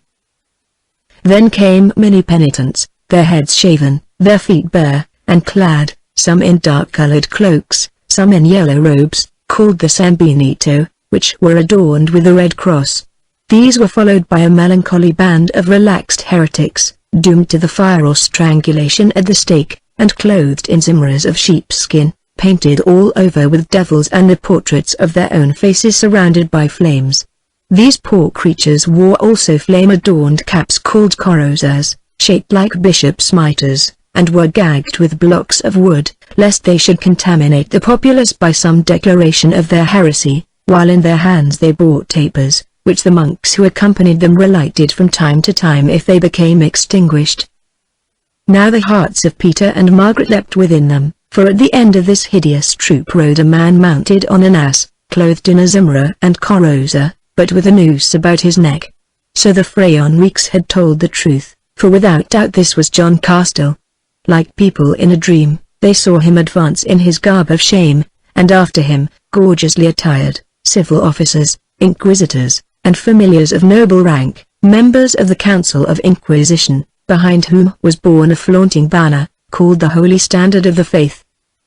Now Castell was opposite to the little group of seamen, and, or so it seemed, something went wrong with the harness of the ass on which he sat, for it stopped, and a man in the garb of a secretary stepped to it, apparently to attend to a strap, thus bringing all the procession behind to a halt, while that in front proceeded off the quay and round the corner of a street. Whatever it might be that had happened, it necessitated the dismounting of the heretic, who was pulled roughly off the brute's back, which, as though in joy at this riddance of its burden, lifted its head and brayed loudly. Men from the thin line of crowd that edged the quay came forward as though to help, and among them were several in capes, such as were worn by the sailors of the Margaret. The officers and grandees behind shouted, "Forward!" Forward! Whereon those attending to the ass hustled it and its rider a little nearer to the water's edge, while the guards ran back to explain what had happened. Then suddenly a confusion arose, of which it was impossible to distinguish the cause, and next instant Margaret and Peter, still gripping each other, saw the man who had been seated on the ass being dragged rapidly down the steps of the quay, at the foot of which lay the boat of the Margaret. The mate at the helm saw also, for he blew his whistle, a sign at which the anchor was slipped. There was no time to lift it, and men who were waiting on the yards loosed the lashings of certain sails, so that almost immediately the ship began to move. Now they were fighting on the quay. The heretic was in the boat, and most of the sailors, but others held back the crowd of priests and armed familiars who strove to get at him. One, a priest with a sword in his hand, slipped past them and tumbled into the boat also. At last all were in save a single man, who was attacked by 3 adversaries: John Smith, the captain. The oars were out, but his mates waited for him. He struck with his sword, and someone fell. Then he turned to run. 2 masked familiars sprang at him, one landing on his back, one clinging to his neck. With a desperate effort he cast himself into the water, dragging them with him. One they saw no more, for Smith had stabbed him. The other floated up near the boat, which already was some yards from the quay, and a sailor battered him on the head with an oar, so that he sank. Smith had vanished also, and they thought he must be drowned. The sailors thought it too, for they began to give way, when suddenly a great brown hand appeared and clasped the stern sheets, while a bull voice roared, "Row on, lads, I'm right enough."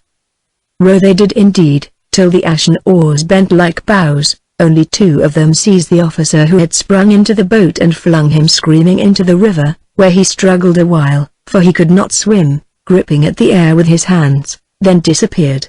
The boat was in midstream now, and shaping her course round the bow of the first hulk beyond which the prow of the Margaret began to appear, for the wind was fresh, and she gathered way every moment. "Let down the ladder, and make ready ropes," shouted Peter. It was done, but not too soon, for next instant the boat was bumping on their side.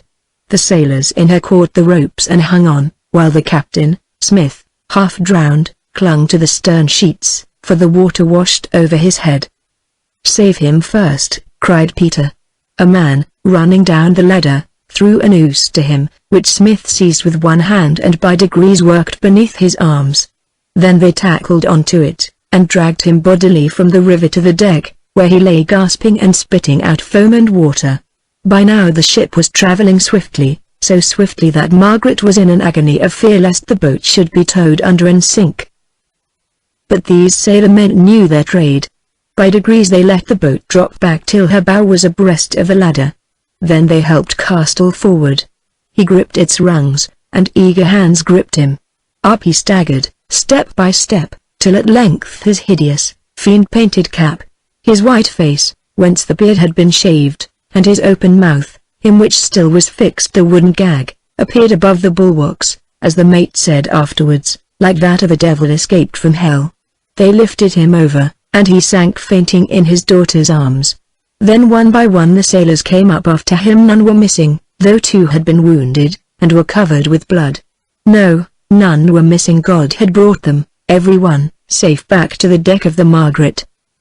Smith, the captain, spat up the last of his river water and called for a cup of wine, which he drank, while Peter and Margaret drew the accursed gag from her father's mouth, and poured spirit down his throat. Shaking the water from him like a great dog, but saying never a word, Smith rolled to the helm and took it from the mate, for the navigation of the river was difficult, and none knew it so well as he. Now they were abreast the famous Golden Tower, and a big gun was fired at them. But the shot went wide. "Look," said Margaret, pointing to horsemen galloping southwards along the river's bank. "Yes," said Peter, "they go to warn the ports. God send that the wind holds, for we must fight our way to sea." The wind did hold, Indeed it blew ever more strongly from the north, but oh! That was a long, evil day. Hour after hour they sped forward down the widening river, now past villages, where knots of people waved weapons at them as they went, now by desolate marshes, plains, and banks clothed with pine. When they reached Bonanza the sun was low, and when they were off San Lucar it had begun to sink. Out into the wide river mouth, where the white waters tumbled on the narrow bar, rode two great galleys to cut them off, very swift galleys, which it seemed impossible to escape. Margaret and Castell were sent below, the crew went to quarters, and Peter crept stiffly aft to where the sturdy Smith stood at the helm, which he would suffer no other man to touch. Smith looked at the sky, he looked at the shore, and the safe, open sea beyond. Then he bade them hoist more sail, all that she could carry, and looked grimly at the two galleys lurking like deerhounds in a pass, that hung on their oars in the straight channel, with the tumbling breakers on either side, through which no ship could sail. "What will you do?" asked Peter. "Master Peter," he answered between his teeth, "when you fought the Spaniard yesterday I did not ask you what you were going to do. Hold your tongue, and leave me to my own trade."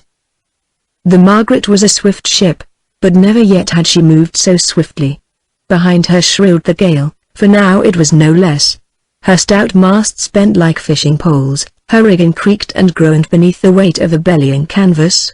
Her port bulwarks slipped along almost level with the water, so that Peter must lie down on the deck, for stand he could not, and watch it running by within 3 feet of him. The galleys drew up right across her path. Half a mile away they lay bow by bow, knowing well that no ship could pass the foaming shallows, lay bow by bow, waiting to board and cut down this little English crew when the Margaret shortened sail, as shorten sail she must. Smith yelled an order to the mate, and presently, red in the setting sun, out burst the flag of England upon the mainmast top, a sight at which the sailors cheered. He shouted another order, and up ran the last jib, so that now from time to time the port bulwarks dipped beneath the sea, and Peter felt salt water stinging his sore back. Thus did the Margaret shorten sail, and thus did she yield her to the great galleys of Spain. The captains of the galleys hung on. Was this foreigner mad, or ignorant of the river channel, they wondered, that he would sink with every soul there upon the bar? They hung on, waiting for that leopard flag and those bursting sails to come down, but they never stirred, only straight at them rushed the Margaret like a bull. She was not 2 furlongs away, and she held dead upon her course, till at last those galleys saw that she would not sink alone. Like a bull with shut eyes she held dead upon her furious course. Confusion arose upon the Spanish ships, whistles were blown, men shouted, overseers ran down the planks flogging the slaves, lifted oars shone red in the light of the dying sun as they beat the water wildly. The prows began to back and separate, 5 feet, 10 feet, a dozen feet perhaps, then straight into that tiny streak of open water, like a stone from the hand of the slinger, like an arrow from a bow, rushed the wind-flung Margaret. What happened? Go ask it of the fishers of San Lucar and the pirates of Bonanza, where the tale has been told for generations. The great oars snapped like reeds, the slaves were thrown in crushed and mangled heaps. The tall deck of the port galley was ripped out of her like rent paper by the stout yards of the stooping Margaret, the side of the starboard galley rolled up like a shaving before a plane, and the Margaret rushed through. Smith, the captain, looked after where, ere they sank, the two great ships, like wounded swans, rolled and fluttered on the foaming bar. Then he put his helm about, called the carpenter, and asked what water she made. "None, sir," he answered, "but she will want new dowering. It was oak against eggshells, and we had the speed." "Good," said Smith, "shallows on either side, life or death, and I thought I could make room. Send the mate to the helm. I'll have a sleep."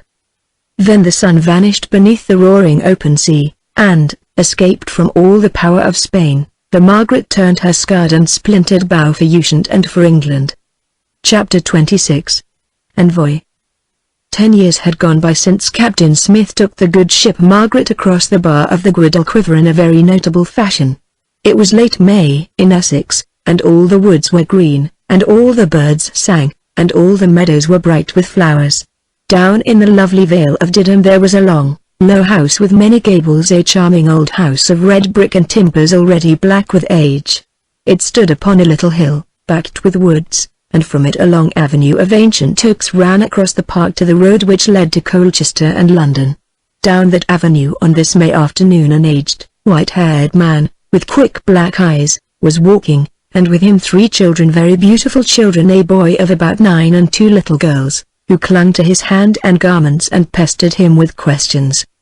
"Where are we going, grandfather?" asked one little girl. "To see Captain Smith, my dear," he answered. "I don't like Captain Smith," said the other little girl. "He is so fat, and says nothing." "I do," broke in the boy. "He gave me a fine knife to use when I am a sailor, and mother does, and father, yes, and granddad too, because he saved him when the cruel Spaniards wanted to put him in the fire. Don't you, granddad?" "Yes, my dear," answered the old man. "Look.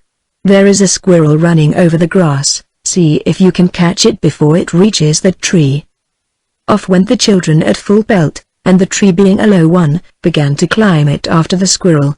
Meanwhile John Castell, for it was he, turned through the park gate and walked to a little house by the roadside, where a stout man sat upon a bench contemplating nothing in particular. Evidently he expected his visitor, for he pointed to the place beside him, and, as Castell sat down, said, "Why didn't you come yesterday, master?" "Because of my rheumatism, friend," he answered. "I got it first in the vaults of that accursed holy house at Seville, and it grows on me year by year. They were very damp and cold, those vaults," he added reflectively. "Many people found them hot enough," grunted Smith. "Also, there was generally a good fire at the end of them. Strange thing that we should never have heard any more of that business. I suppose it was because our Margaret was such a favorite with Queen Isabella, who didn't want to raise questions with England, or stir up dirty water." "Perhaps," answered Castell. "The water was dirty, wasn't it?" "Dirty as a Thames mudbank at low tide." Clever woman, Isabella. No one else would have thought of making a man ridiculous as she did by Morella when she gave his life to Betty, and promised and vowed on his behalf that he would acknowledge her as his lady. No fear of any trouble from him after that, in the way of plots for the crown, or things of that sort. Why, he must have been the laughingstock of the whole land, and a laughingstock never does anything. You remember the Spanish saying, "King's swords cut and priests' fires burn, but street songs kill quickest." I should like to learn more of what has become of them all, though, wouldn't you, master? Except Bernald's, of course, for he's been safe in Paris these many years, and doing well there, they say. "Yes," answered Castell, with a little smile, "that is, unless I had to go to Spain to find out." Just then the 3 children came running up, bursting through the gate all together. "Mind my flower bed, you little rogues," shouted Captain Smith, shaking his stick at them, whereat they got behind him and made faces. "Where's the squirrel, Peter?" asked Castell. "We hunted it out of the tree, Grandad, and right across the grass, and got round it by the edge of the brook, and then—" "Then what? Did you catch it?" "No, Grandad, for when we thought we had it sure, it jumped into the water and swam away." "Other people in a fix have done that before," said Castell, laughing, and bethinking him of a certain river key. "It wasn't fair," cried the boy indignantly. "Squirrels shouldn't swim, and if I can catch it I will put it in a cage." "I think that squirrel will stop in the woods for the rest of its life, Peter." "Grandad!" Grandad! called out the youngest child from the gate, whither she had wandered, being weary of the tale of the squirrel. "There are a lot of people coming down the road on horses, such fine people. Come and see." This news excited the curiosity of the old gentleman, for not many fine people came to Didham. At any rate both of them rose, somewhat stiffly, and walked to the gate to look. Yes, the child was right, for there, sure enough, about 200 yards away, advanced an imposing cavalcade. In front of it, mounted on a fine horse, sat a still finer lady, a very large and handsome lady, dressed in black silks, and wearing a black lace veil that hung from her head.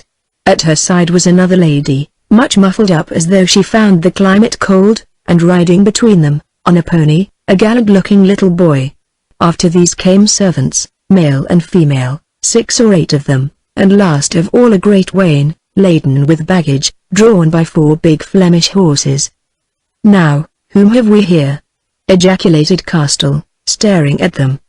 Captain Smith stared too, and sniffed at the wind as he had often done upon his deck on the foggy morning. "I seem to smell Spaniards," he said, "which is a smell I don't like. Look at their rigging. Now, Master Castell, of whom does that bark with all her sails set remind you?" Castell shook his head doubtfully. "I seem to remember," went on Smith, "a great girl decked out like a maypole running across white sand in that place of bulls at Seville, but I forgot. You weren't there, were you?" Now a loud, ringing voice was heard speaking in Spanish, and commanding someone to go to yonder house and inquire where was the gate to the old hall. Then Castell knew at once. "It is Betty," he said. "By the beard of Abraham, it is Betty." "I think so too, but don't talk of Abraham, master. He is a dangerous man, Abraham, in these very Christian lands, say. By the keys of St. Peter, or, by St. Paul's infirmities." "Child," broke in Castell, turning to one of the little girls, "run up to the hall and tell your father and mother that Betty has come, and brought half Spain with her. Quickly now, and remember the name, Betty." The child departed, wandering, by the back way, while Castell and Smith walked towards the strangers. "Can we assist you, Senora?" asked the former in Spanish. "Marchioness of Morella, if you please," she began in the same language, then suddenly added in English, "Why, bless my eyes, if it isn't my old master, John Castell, with white wool instead of black. It came white after my shaving by a sainted barber in the Holy House," said Castell. "But come off the tall horse of yours, Betty, my dear. I beg your pardon, most noble and highly born Marchioness of Morella, and give me a kiss." "That I will, 20, if you like," she answered, arriving in his arms so suddenly from on high, that had it not been for the sturdy support of Smith behind, they would both of them have rolled upon the ground. "Whose are those children?" she asked, when she had kissed Castell and shaken Smith by the hand. "But no need to ask, they have got my cousin Margaret's eyes and Peter's long nose. How are they?" she added anxiously. "You will see for yourself in a minute or two. Come, send on your people and baggage to the hall, though where they will stow them all I don't know, and walk with us." Betty hesitated, for she had been calculating upon the effect of a triumphal entry in full state. But at that moment there appeared Margaret and Peter themselves. Margaret, a beautiful matron with a child in her arms, running, and Peter, looking much as he had always been, spare, long of limb, stern but for the kindly eyes, striding away behind, and after him sundry servants and the little girl Margaret. Then there arose a veritable babel of tongues, punctuated by embracings, but in the end the retinue and the baggage were got off up the drive, followed by the children and the little Spanish-looking boy, with whom they had already made friends, leaving only Betty and her closely muffled-up attendant. This attendant Peter contemplated for a while, as through there was something familiar to him in her general air. Apparently she observed his interest, for as though by accident she moved some of the wrappings that hid her face, revealing a single soft and lustrous eye and a few square inches of olive-colored cheek. Then Peter knew her at once. "How are you, Inez?" he said, stretching out his hand with a smile, for really he was delighted to see her. "As well as a poor wanderer in a strange and very damp country can be, Don Peter," she answered in her languorous voice, "and certainly somewhat the better for seeing an old friend whom last she met in a certain baker's shop. Do you remember?" "Remember," answered Peter. "It is not a thing I am likely to forget. Inez, what became of Fray Enriquez? I have heard several different stories." "One never can be sure," she answered as she uncovered her smiling red lips. "There are so many dungeons in that old Moorish holy house, and elsewhere, that it is impossible to keep count of their occupants, however good your information. All I know is that he got into trouble over that business, poor man. Suspicions arose about his conduct in the procession which the captain here will recall," and she pointed to Smith. Also, it is very dangerous for men in such positions to visit Jewish quarters and to write incautious letters. No, not the one you think of. I kept faith, but others, afterwards, begging for it back again, some of which miscarried. Is he dead then? Asked Peter. Worse, I think, she answered, a living death. The punishment of the wall. Poor wretch, said Peter, with a shudder. Yes, remarked Inez reflectively, few doctors like their own medicine. I say, Inez, said Peter, nodding his head towards Betty. That Marquis isn't coming here, is he? In the spirit, perhaps, Don Peter, not otherwise. So he is really dead? What killed him? Laughter, I think, or, rather, being laughed at. He got quite well of the hurts you gave him, and then, of course, he had to keep the Queen's gage, and take the most noble lady yonder, late Betty, as his Marchioness. He couldn't do less, after she beat you off him with your own sword and nursed him back to life. But he never heard the last of it. They made songs about him in the streets, and would ask him how his godmother, Isabella, was, because she had promised and vowed on his behalf, also, whether the Marchioness had broken any lances for his sake lately, and so forth. Poor man, said Peter again, in tones of the deepest sympathy. A cruel fate. I should have done better to kill him. Much, but don't say so to the noble Betty, who thinks that he had a very happy married life under her protecting care. Really, he ate his heart out till even I, who hated him, was sorry. Think of it. One of the proudest men in Spain, and the most gallant, a nephew of the king, a pillar of the church, his sovereign's plenipotentiary to the Moors, and on secret matters the common mock of the vulgar, yes, and of the great too. The great? Which of them? Nearly all, for the Queen set the fashion. I wonder why she hated him so? Inez added, looking shrewdly at Peter, then without waiting for an answer, went on, she did it very cleverly, by always making the most of the most honorable Betty in public, calling her near to her, talking with her, admiring her English beauty, and so forth, and what Her Majesty did, everybody else did, until my exalted mistress nearly went off her head, so full was she of pride and glory. As for the Marquis, he fell ill, and after the taking of Granada went to live there quietly. Betty went with him, for she was a good wife, and saved lots of money. She buried him a year ago, for he died slow, and gave him one of the finest tombs in Spain. It isn't finished yet. That is all the story. Now she has brought her boy, the young Marquis, to England for a year or two, for she has a very warm heart, and longed to see you all. Also, she thought she had better go away a while, for her son's sake. As for me, now that Morella is dead, I am head of the household secretary, general purveyor of intelligence, and anything else you like at a good salary. You are not married, I suppose?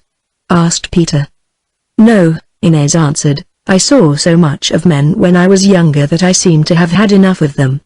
Or perhaps, she went on, fixing that mild and lustrous eye upon him, there was one of them whom I liked too well to wish. She paused, for they had crossed the drawbridge and arrived opposite to the old hall.